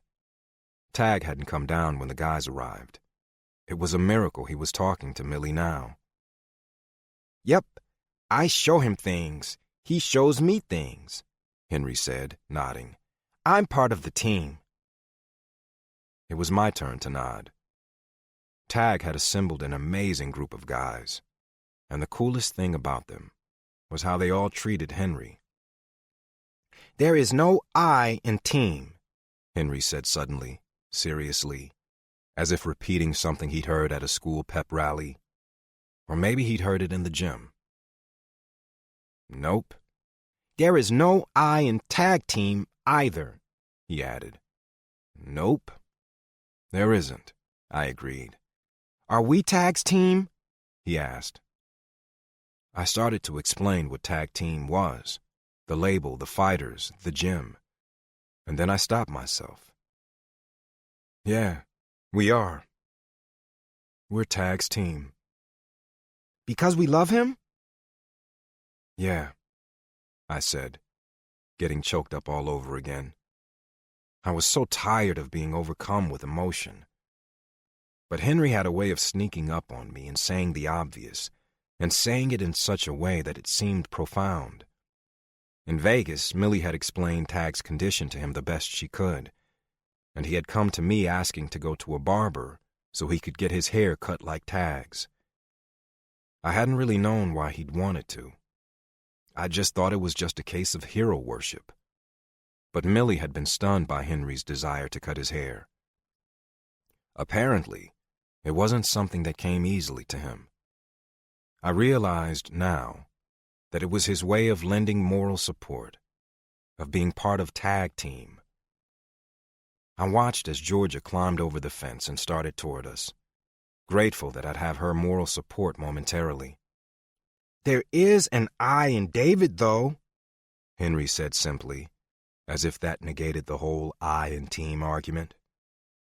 I laughed, a loud bark of relief that had him tipping his head toward me in curiosity. "You were doing so well, kid. I thought you were going to inspire me," I snorted, still laughing, and relieved to be doing so. "There isn't an I in Henry," he said blandly. "Or Moses," I added, unable to stop chuckling. "We're the selfless ones," I explained. "There's an I in Georgia," Henry said, as Georgia joined us on the deck. "Yep, and don't I know it? Me, all the time," I said, pulling on Georgia's hand and bringing her in close to me. She wrapped her arms around my neck and kissed my lips gently. "Where's Millie?" she asked, not taking my bait. "She's with Tag," Henry volunteered, "and we're leaving them alone." Georgia's eyes shot to mine, and her eyebrows rose. "Oh, yeah?" There was hope in her voice. "Yeah, and Millie wasn't being gentle," I added softly, but Henry still heard. "There's no such thing as a timid fighter," Henry parroted. "That's what Tag says, and he says Amelie fights every damn day." "Hallelujah and praise the Lord for that," Georgia said, sounding just like my great-grandma Kathleen. They were both small-town Levant girls who had spent a good deal of their lives as neighbors, so I guess it wasn't surprising. "Amen," I agreed. "Muhammad Amelie," Georgia joked, "floats like a butterfly, stings like a bee," Henry and I finished. "I'm going to go check on Kathleen," Georgia said, easing away from us. I knew she was going to eavesdrop at the guest bedroom door on her way to Kathleen, but I didn't call her on it, hoping she'd report back. Henry stood too, and wandered back out to the corral to commune with Sackett, who walked to the fence to greet him.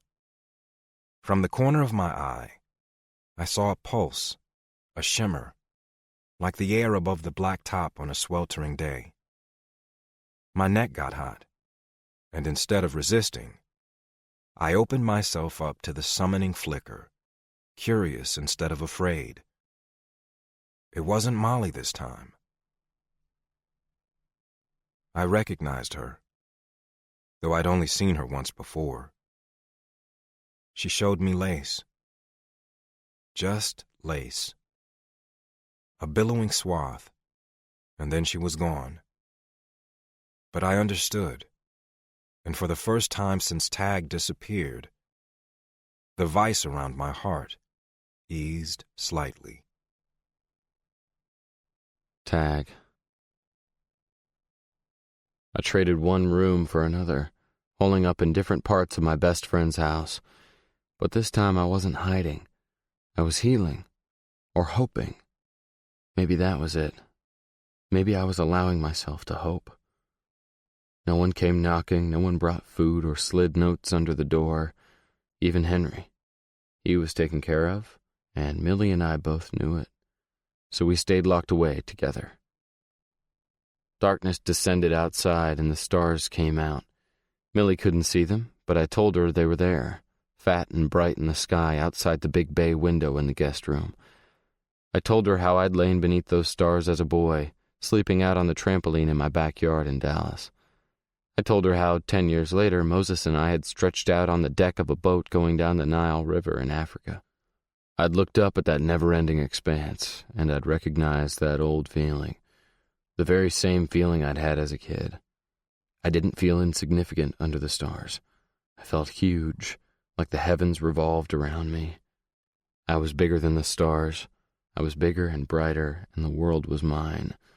I was so enormous I could hold up my thumb and completely blot one out, hold up my hand and obliterate a whole section of the sky.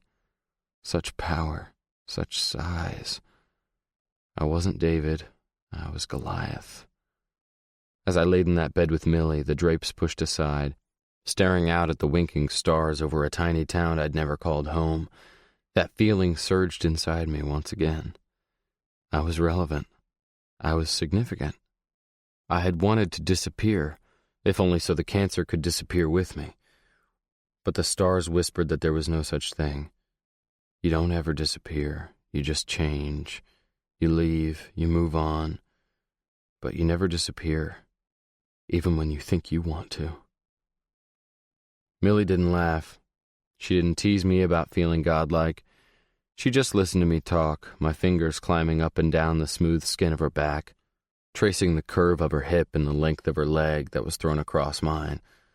And then I pulled her into me, my hand at the base of her spine, and she caught her breath and said my name, and I felt godlike all over again.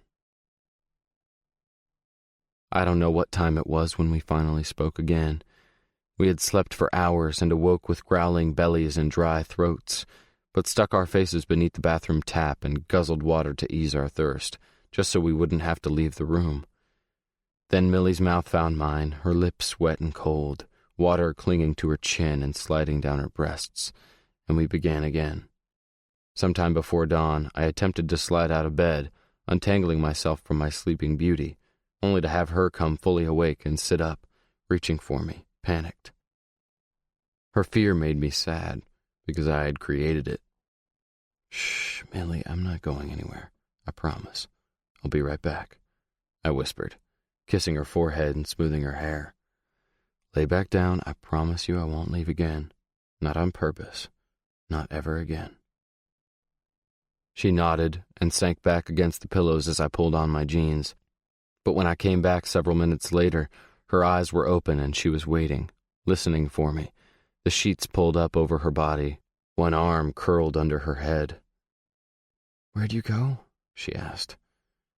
"Your mighty hunter has brought meat and bread and cheese," I grunted in my best caveman voice.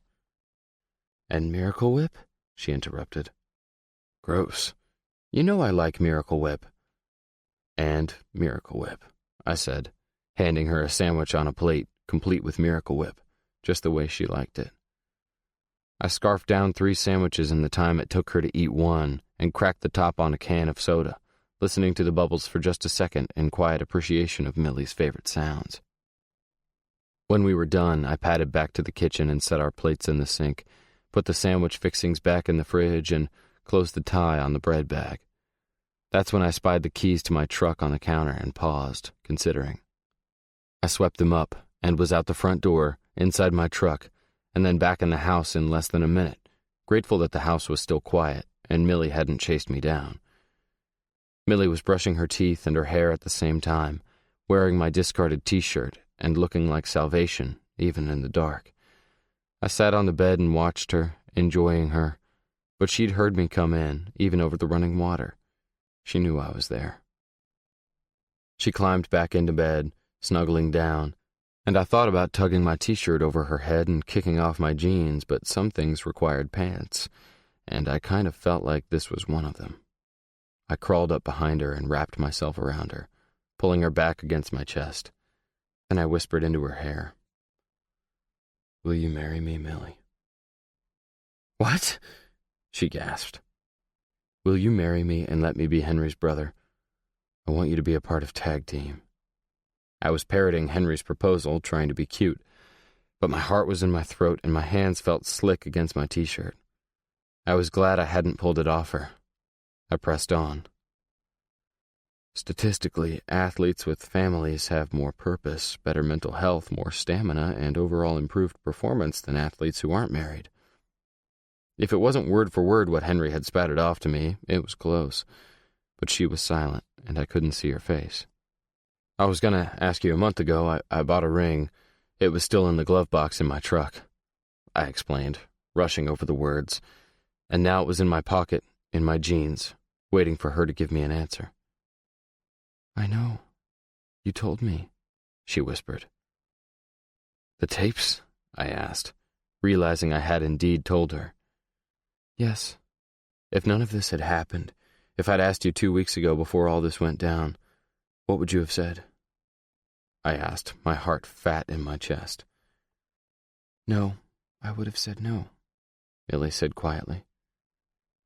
My stomach lurched a little, and I pulled her closer even though I wanted to let go. My heart was pounding. Why, Millie? Because I thought you needed more time, she said. You thought I needed more time? I asked, incredulous. She nodded, one quick jerk of her head, and her hair tickled my lips.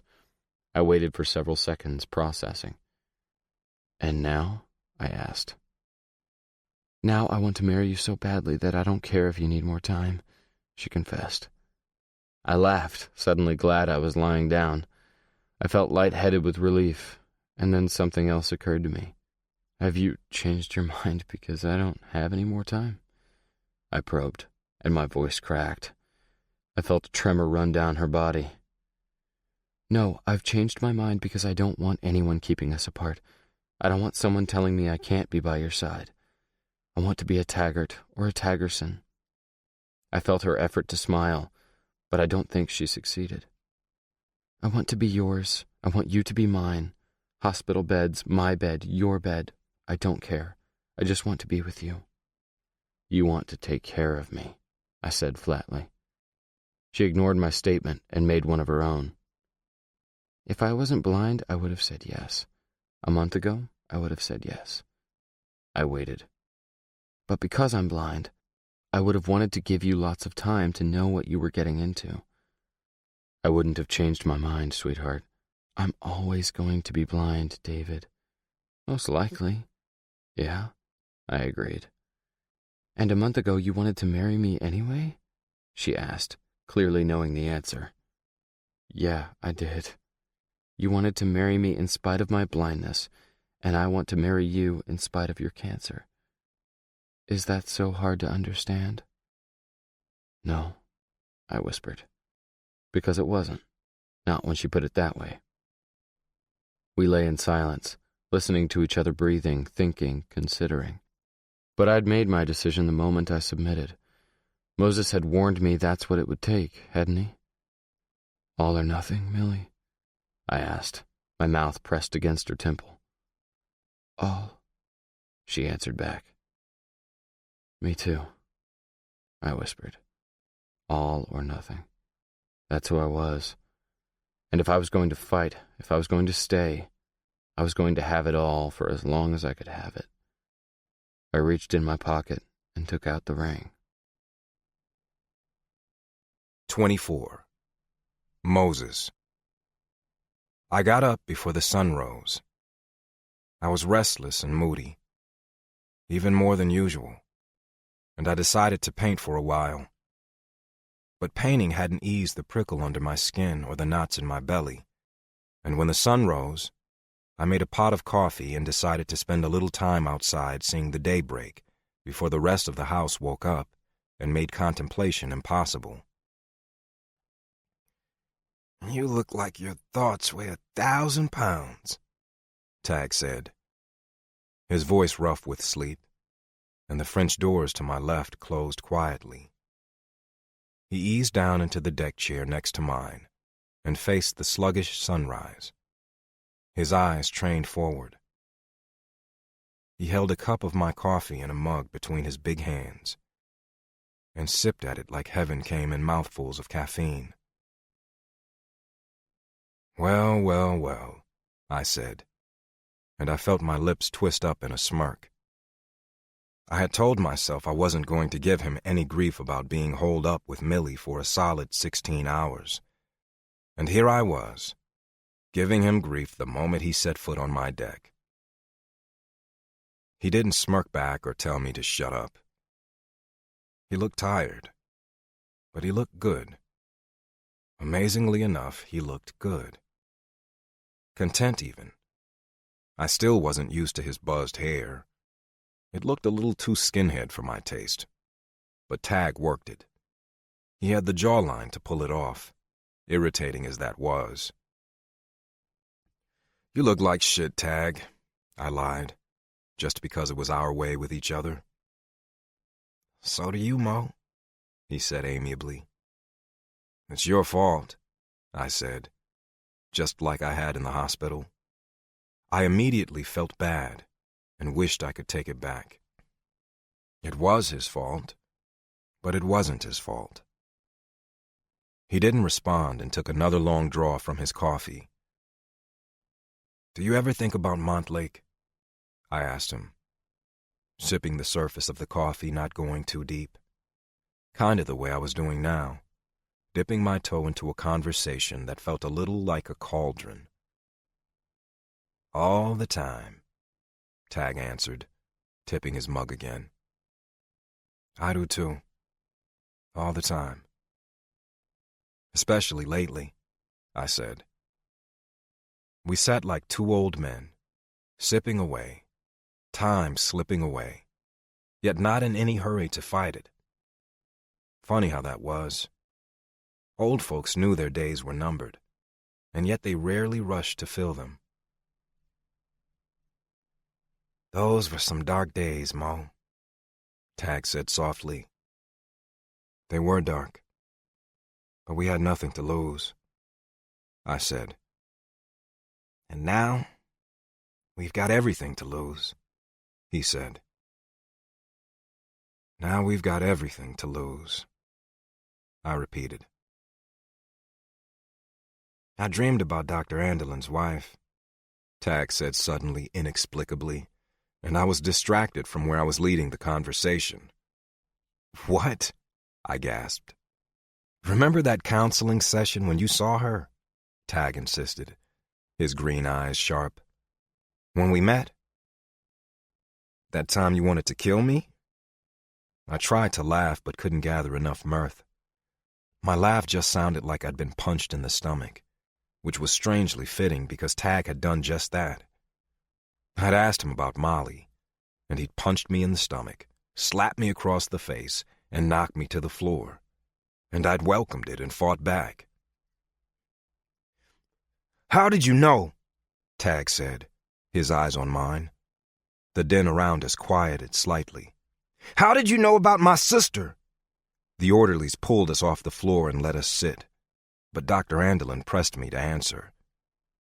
"Moses, do you want to explain to Tag what you meant when you asked if anyone knew a girl named Molly?" "I didn't know she was his sister. I don't know him. But I've been seeing a girl named Molly off and on for almost 5 months," I said. They all stared at me. "Seeing her? Do you mean you have a relationship with Molly?" Dr. Anderlin asked. "I mean, she's dead.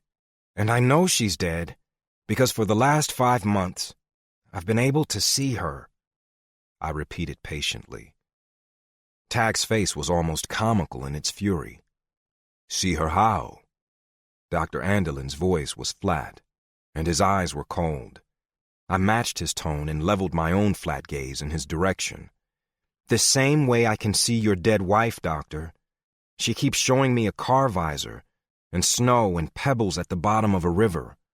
I don't know why, but you can probably tell me."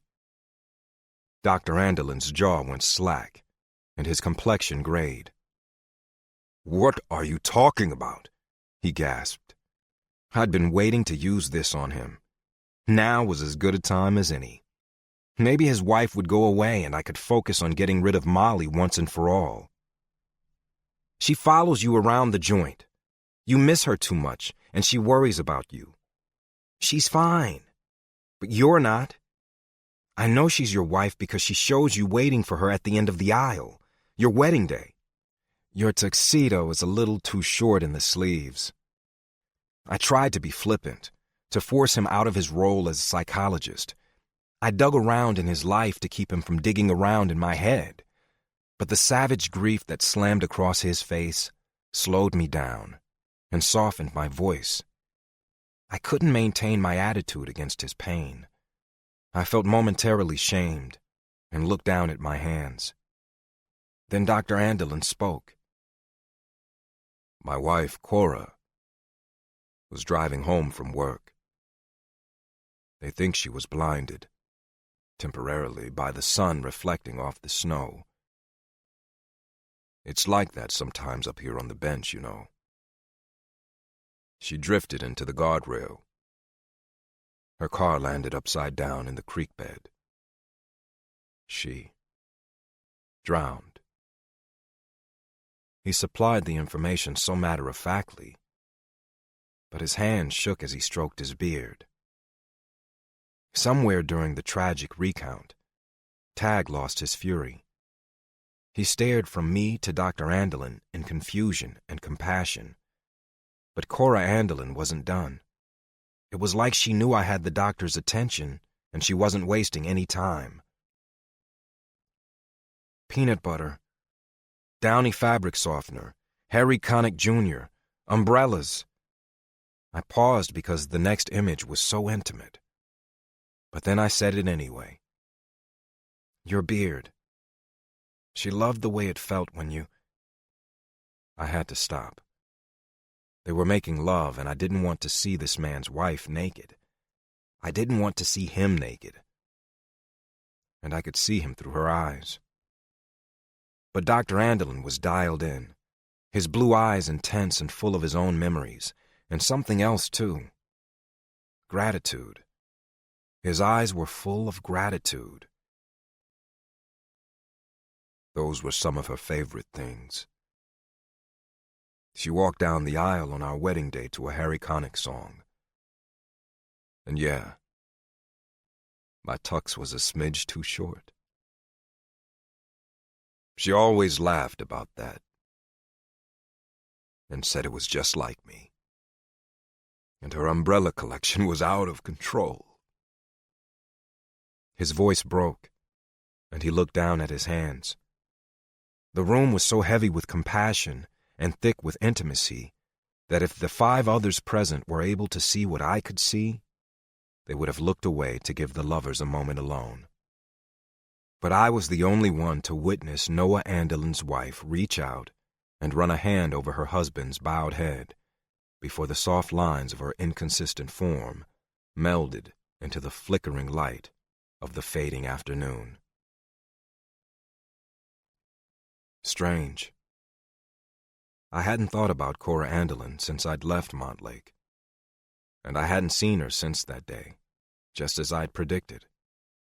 But the memory was so sharp and specific that I felt a sense of déjà vu, like Tag wasn't the only one who dreamed about her. Dr. Andelin's face, when I told him I could see his wife, was burned into the backs of my eyes. I'd thrown all his precious details of her life, of their life together, in his face, simply because I had needed to distract him from looking too hard at my own. I was my own special brand of asshole in those days. Remember how you said that she was fine, but Doc wasn't? Tag asked. I nodded, incredulous. She follows you around the joint. You miss her too much, and she worries about you. She's fine, but you're not. So that's why she was hanging around. She was worried about him, he said. I can't believe you remember that, I exclaimed in disbelief. Some things you don't forget, Mo, Tag swore. I won't ever forget it. He shook his head like the images still haunted him. Do you think the reason you saw Molly? And don't lie to me, Mo. I know you've seen her a few times now. Do you think it's because she's just worried about me? There was a wistful note in his voice that made hope flicker in my heart. It very well could be, I answered softly, coaxing the flicker to a flame. He nodded and set his empty mug down at his feet. But I wasn't ready to let Montlake go. Not yet. Before we left Montlake, you asked me to keep you alive. You told me to knock you down, restrain you, whatever it took. Do you remember that? I asked, not looking at him. I couldn't look at him and keep my emotions in check. Yeah, I remember, he said. I told you I would. I had to stop talking for a minute. I took a few deep breaths and a huge gulp of coffee to soothe my burning throat and ease the ache in my chest. And I intend to keep that promise, I said, my voice cracking on the last word. When he didn't respond, I braced myself and turned toward him. Tag's throat was working even though his coffee was gone. He rubbed at his jaw, passing a hand over trembling lips, and I could tell he was fighting for control just like I was. I can't cure cancer, Tag. And I sure as hell can't stop the people I love from leaving me. I couldn't save G. I didn't save Eli. But I've got some pull on the other side. And they're all gonna have to go through me if they want you. He was nodding. All right, he whispered. All right. But Mo, if that's not enough, in the end, if that's not enough, I need you to take care of Millie and Henry. Millie won't want to let you. She's stubborn like that. But make sure she doesn't stop dancing.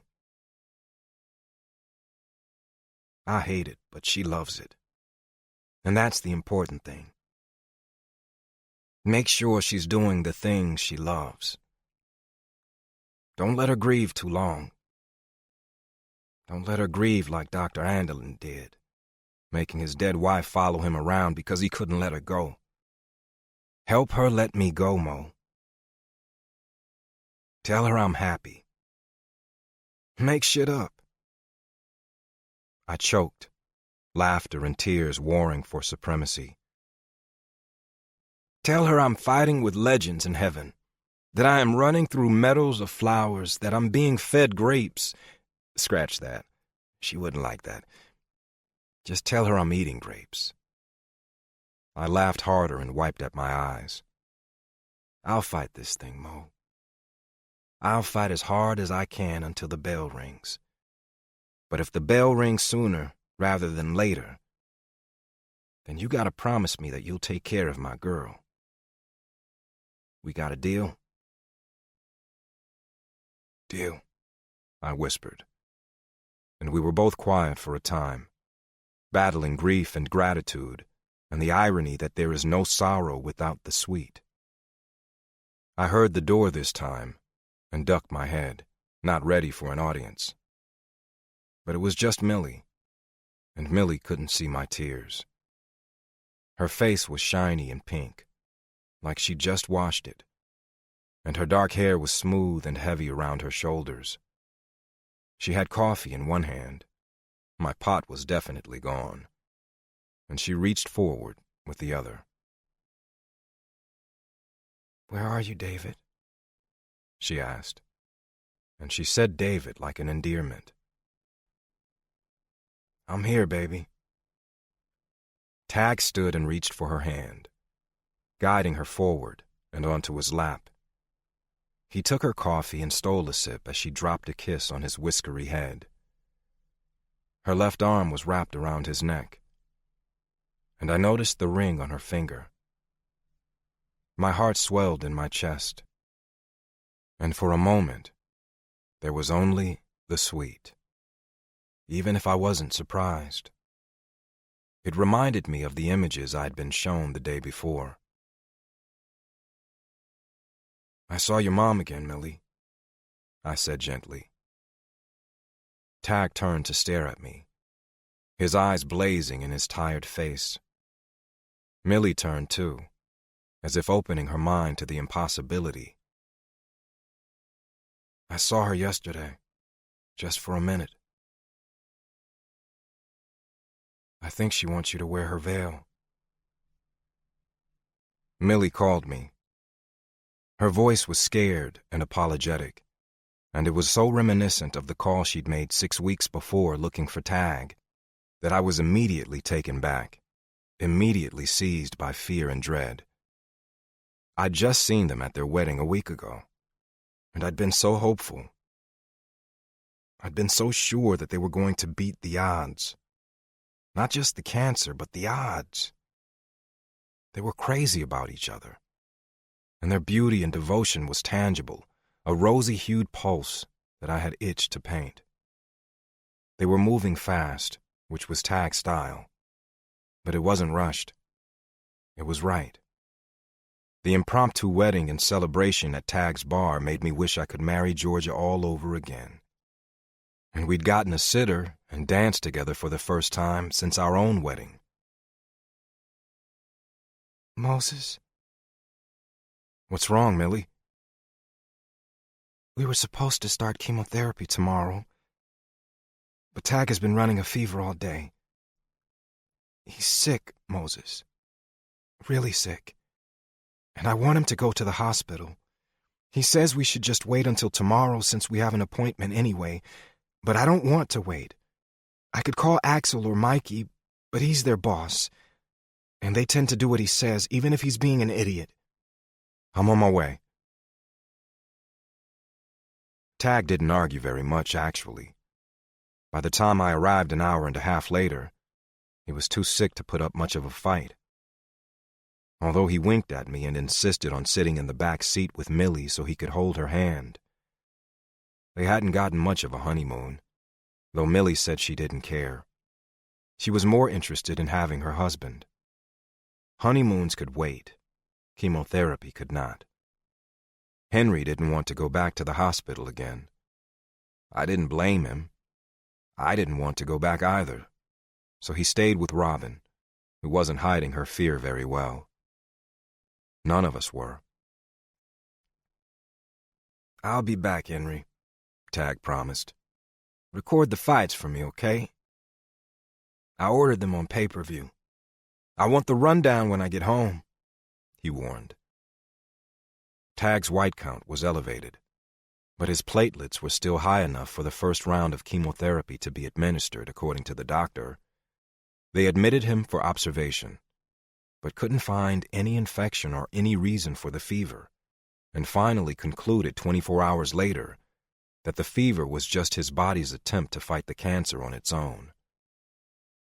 With the fever under control and no reason to hold off any longer, they administered the first round of chemotherapy there in the hospital. Tag was resting comfortably, Millie by his side.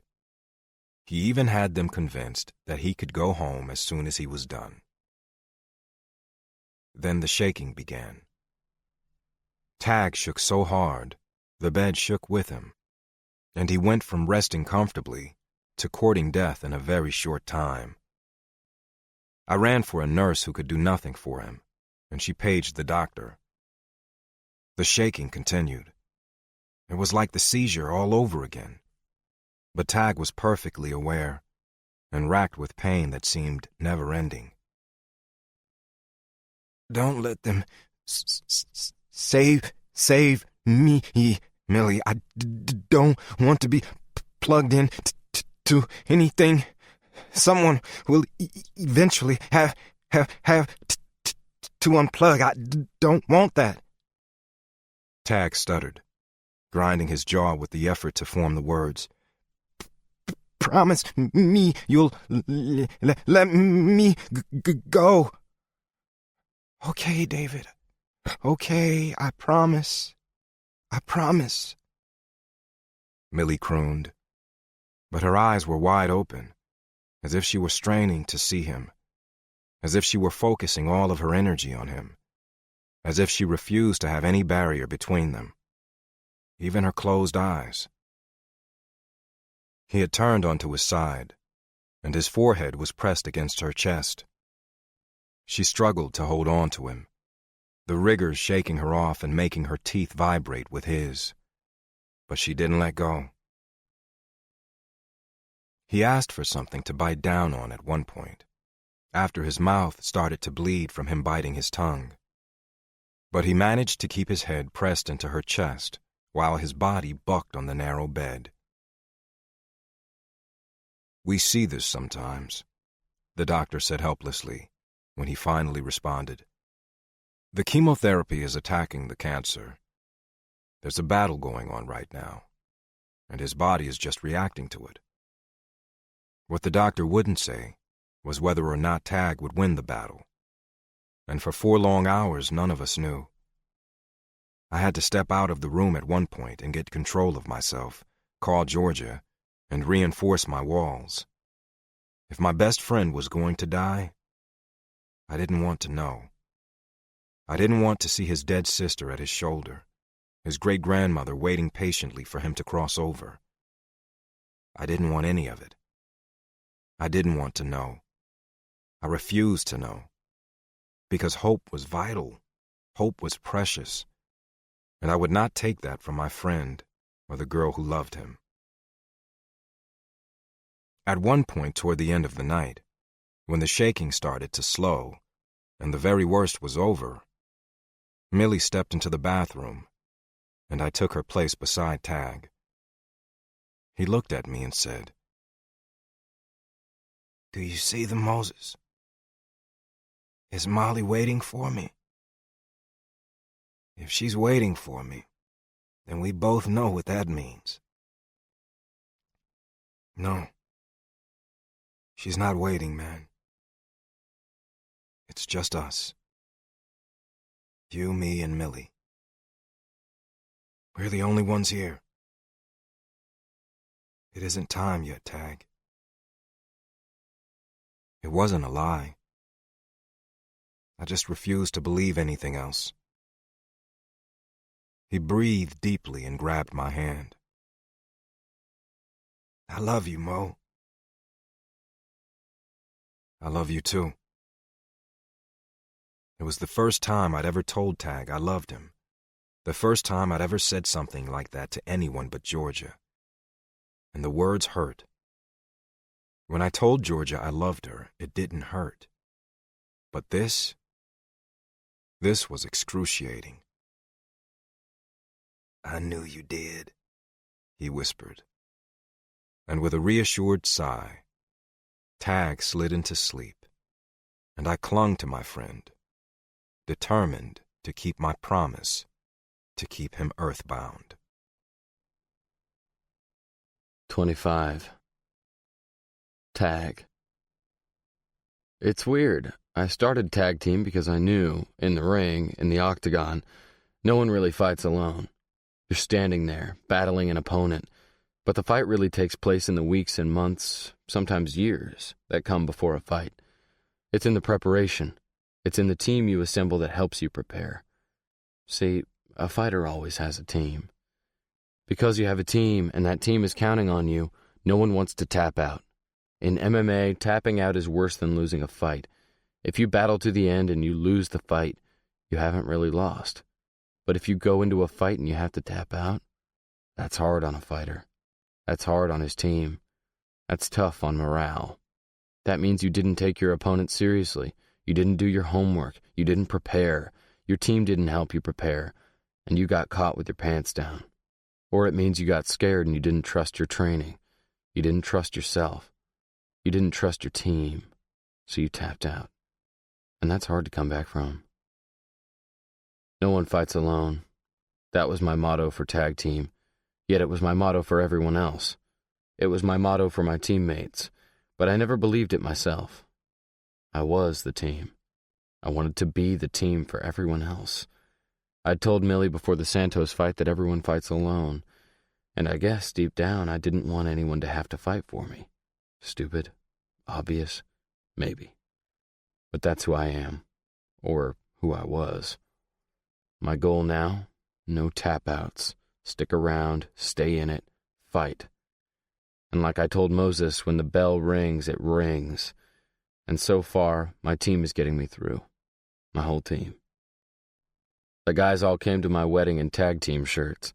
In fact, every single person in attendance was wearing a tag team shirt with a suit or a skirt. Even my parents and my 2 sisters, who surprised me with their presents, were wearing them. Henry wore his shirt with a tuxedo jacket and a bow tie. Moses wore all black, as usual, but he added a pair of shades that he didn't remove even once, even though the ceremony was inside Millie's favorite old church. The shades hid his eyes, and I knew he was crying. I cried too, but I didn't feel compelled to hide it. The room was filled with people I cared about, people who cared about me, and it was easily the best day of my life, proof that even with a cancer diagnosis, you can still have a best day. You can still have lots of best days.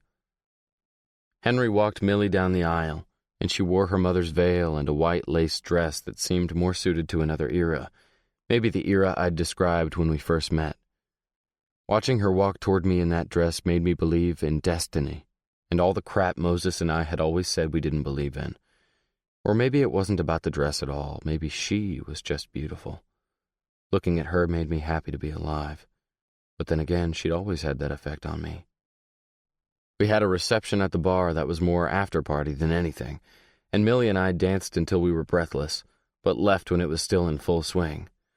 I wasn't supposed to drive, so Mikey played chauffeur and drove us to our hotel, dragging boxing gloves and cans and a pair of Axel's size 16 shoes from the bumper, blaring Accidental Babies, Millie's request, as we made out in the back seat. Speaking of accidental babies, we found out Millie was pregnant exactly a month after the wedding. It wasn't really accidental at all. Millie had willed it to happen, I think. Once chemotherapy and radiation started, there wouldn't be any little taggarts until it was over, whatever over meant. So she made sure it happened before. She was strengthening the team, calling in new recruits, making sure I had every reason to dig deep. We kept the all-or-nothing mindset, and we celebrated the news and refused to see the giants lurking in the shadows, making us fearful of what was to come. I was just glad she wouldn't be able to dance around that damn pole for much longer. I hadn't wanted to show my inner caveman, and let's be honest, my inner caveman is an outie. But I wasn't crazy about other men looking at my wife dancing around a pole. I suggested she should play her guitar a couple of nights a week at the bar instead, but she seemed content to keep the dancing in the basement and add some prenatal yoga classes to the tag team fitness schedule, and actually pulled in quite a few new memberships. Moses did his best to keep death away, and I let him believe I thought he could. I'd come close enough with that first round of chemo to know better. Nobody could stave it off when it finally came, and I watched it come from many suffering around me at the same treatment center. I was grateful Millie couldn't see them. In some ways, it was a small mercy. I'd been referred to the Huntsman Cancer Institute, and upon further analysis, my tumor had been downgraded from a stage 4 glioblastoma to a stage 3 anaplastic astrocytoma. That was good news. Gigantic news. It changed a terminal diagnosis into a diagnosis threaded with hope. But the good news was cut off at the knees when the tendrils of the tumor I'd had removed refused to die. And month after month, my MRI results hardly varied. But bad news or good news, we still celebrated. We laughed, we loved. I kept singing, and Millie kept dancing, if only for each other. She said as long as I kept singing, she wouldn't lose me. And it seemed to be working.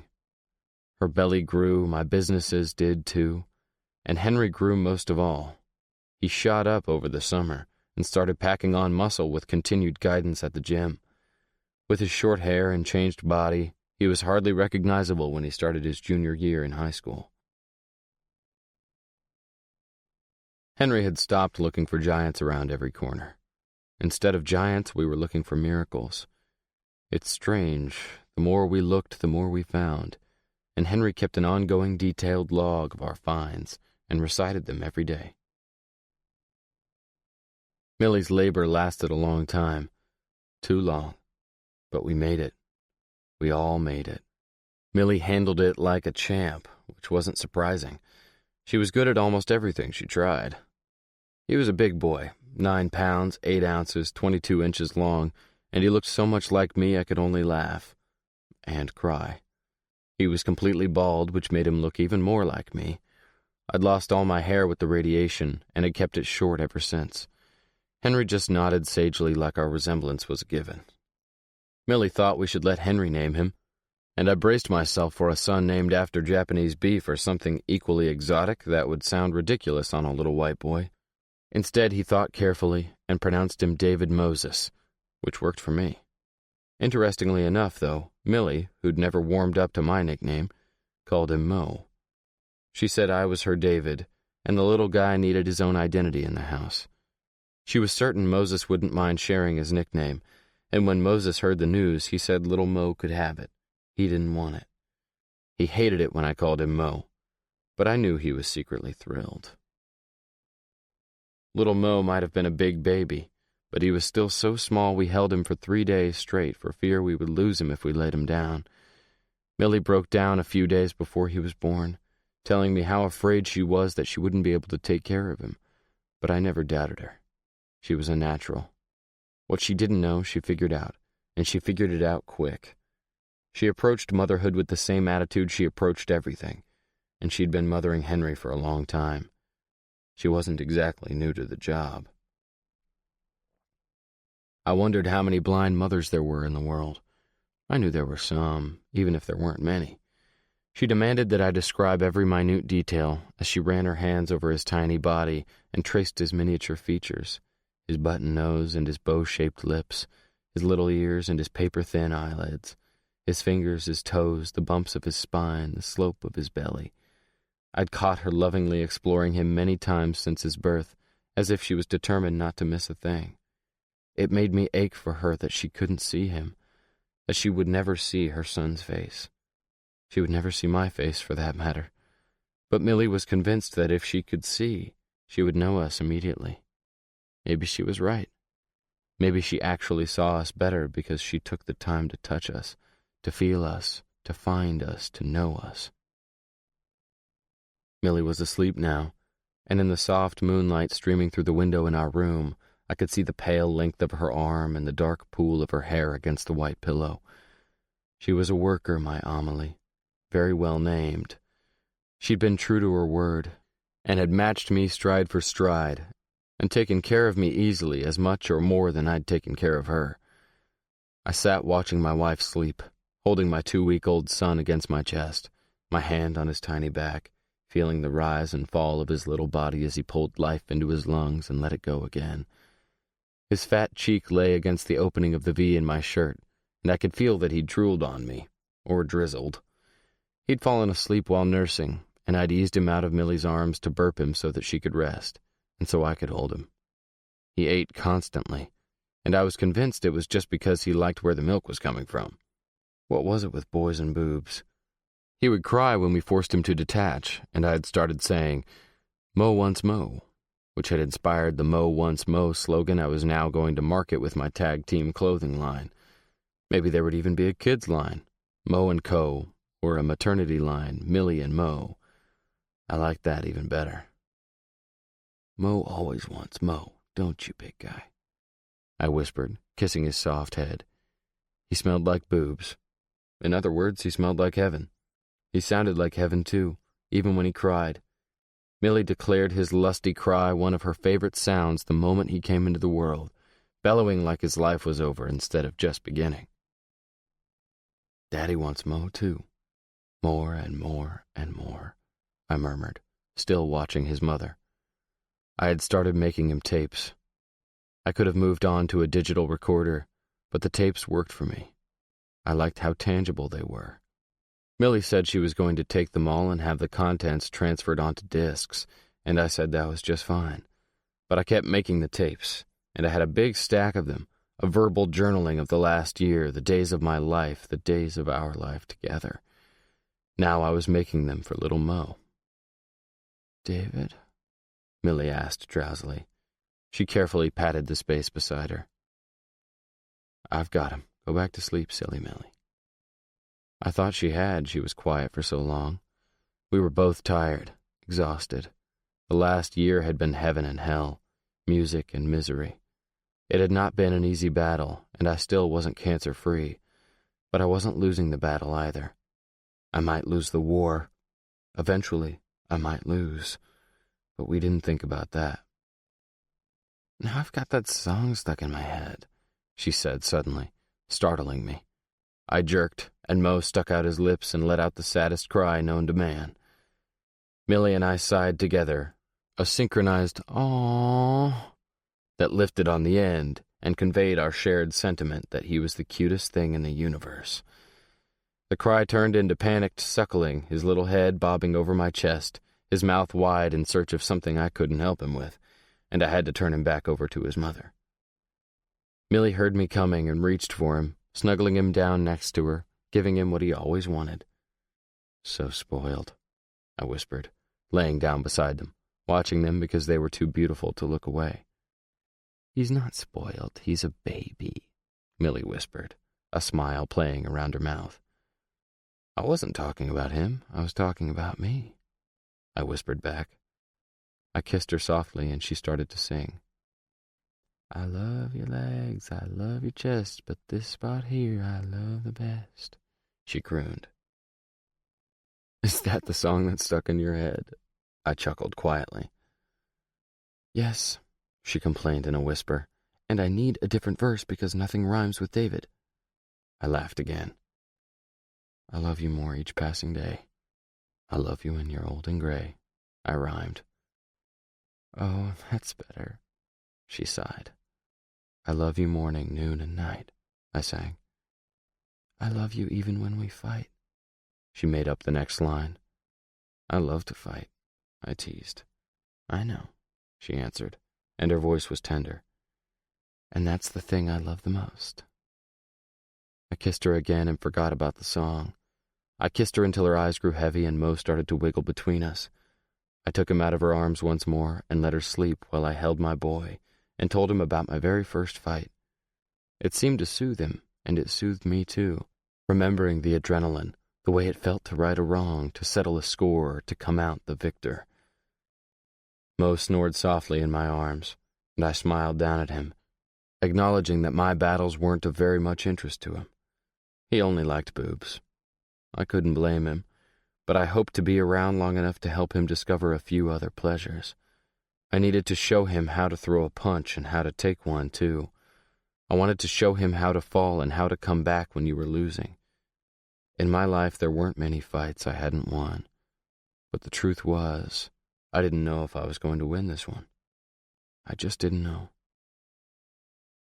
My story might not end in a miracle, but I'm not eager for an ending, so I'll take the miracles along the way and avoid the ending altogether. I've discovered I don't have to see what's in front of me to keep going. Millie taught me that. Perks of loving a blind girl. Epilogue. Moses. We all die. Eventually, that is how the story ends for all of us. There is no variance. There is no exception. We all die. Young, old, strong, weak. We all go sooner or later. I've come to accept that. Maybe even better than most, though I don't think I'll ever embrace it. When the weather permits, I like to walk to the cemetery on the rise overlooking the valley south of Lavon. There isn't much to see. A few houses on the edge of town, fields, a highway, and distant hills. In fact, the view has hardly changed at all these past 40 years. I had lots of family buried here. My great-grandmother was buried here. My mother, too. My little son, who I'd never known in life, was buried here as well. Eli's grave was the one I visited most. I liked to leave things for him on his stone. Shiny rocks and arrowheads, a new paintbrush, and a little plastic horse. As the years passed, the gifts never changed, because he never changed. In my mind, he was always the little boy who never aged and waited somewhere for me to join him. I knew he didn't need the things I left. I knew he didn't even want them. I left them because I needed to. Because I needed him, still. Even though I got along without him, and even though my life was filled with loved ones, nothing filled the space where he should have been.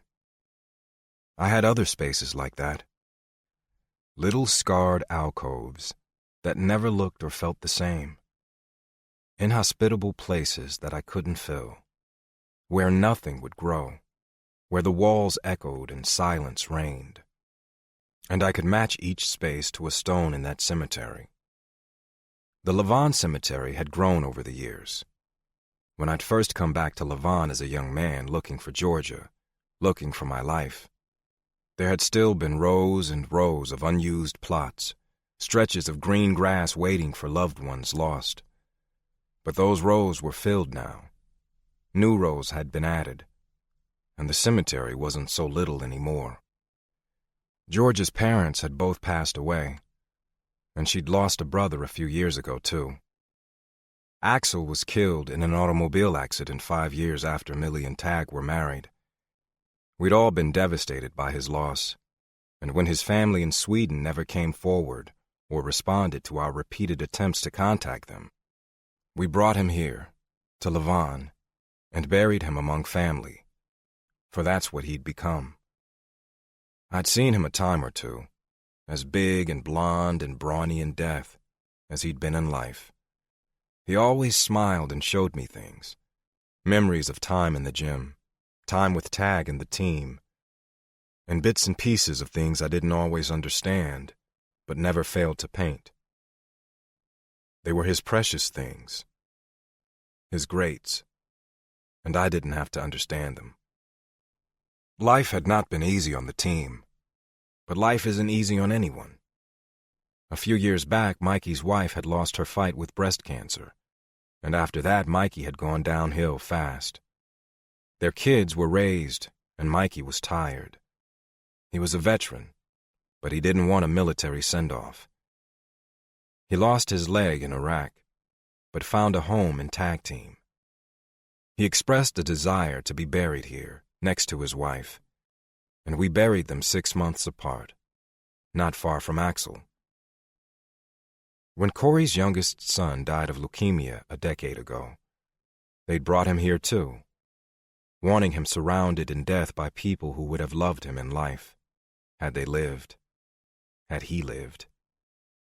His little monument was engraved with a tree, and we buried him close to Eli, though the spot right next to Eli was already taken with a stone that bore my name. George's name, too, with the years of our births, a dash, and an empty space, a date that death would someday provide. I had grandkids now, several of them. Georgia and I had welcomed 2 more daughters. No sons after Eli. And all our girls were married and gone, raising kids of their own. Tag's boy, Mo, went into the Marines and eventually got into politics. He looked just like his dad, big and green-eyed with his dimpled smile and a hell of a chin. But he listened like his mother, worked like her too, and thanks to Henry had a brain like an encyclopedia when it came to the details. Senator David Moses Taggart was a force to be reckoned with, and people had started throwing his name around as a possible presidential candidate. I just shook my head at that and hoped nobody would come sniffing around Lavon, trying to dig up dirt on his family and friends. I liked the quiet. I breathed in deep, filling my lungs with the silence and the sweet air, and stooped to pull a weed, clearing the intruder from my precious cluster of stones. When I straightened, I caught movement from the corner of my eye and turned to find Tag striding toward me, his shoulders as broad as ever, his back as straight, his smile as wide. His name rose to my lips, and my heart lifted in greeting, welcoming my old friend. It had been a while, and I had missed him. This concludes The Song of David by Amy Harmon. Narrated by J.D. Jackson and Zachary Weber. Copyright 2015 by Amy Harmon. This unabridged audiobook is published by arrangement with Amy Harmon, care of Distal and Goderich Literary Management, and was produced in the year 2015 by Tantor Media, Incorporated, a division of Recorded Books, which holds the copyright thereto. Please visit Tantor.com for more information on our growing library of unabridged audiobooks and to take advantage of special offers.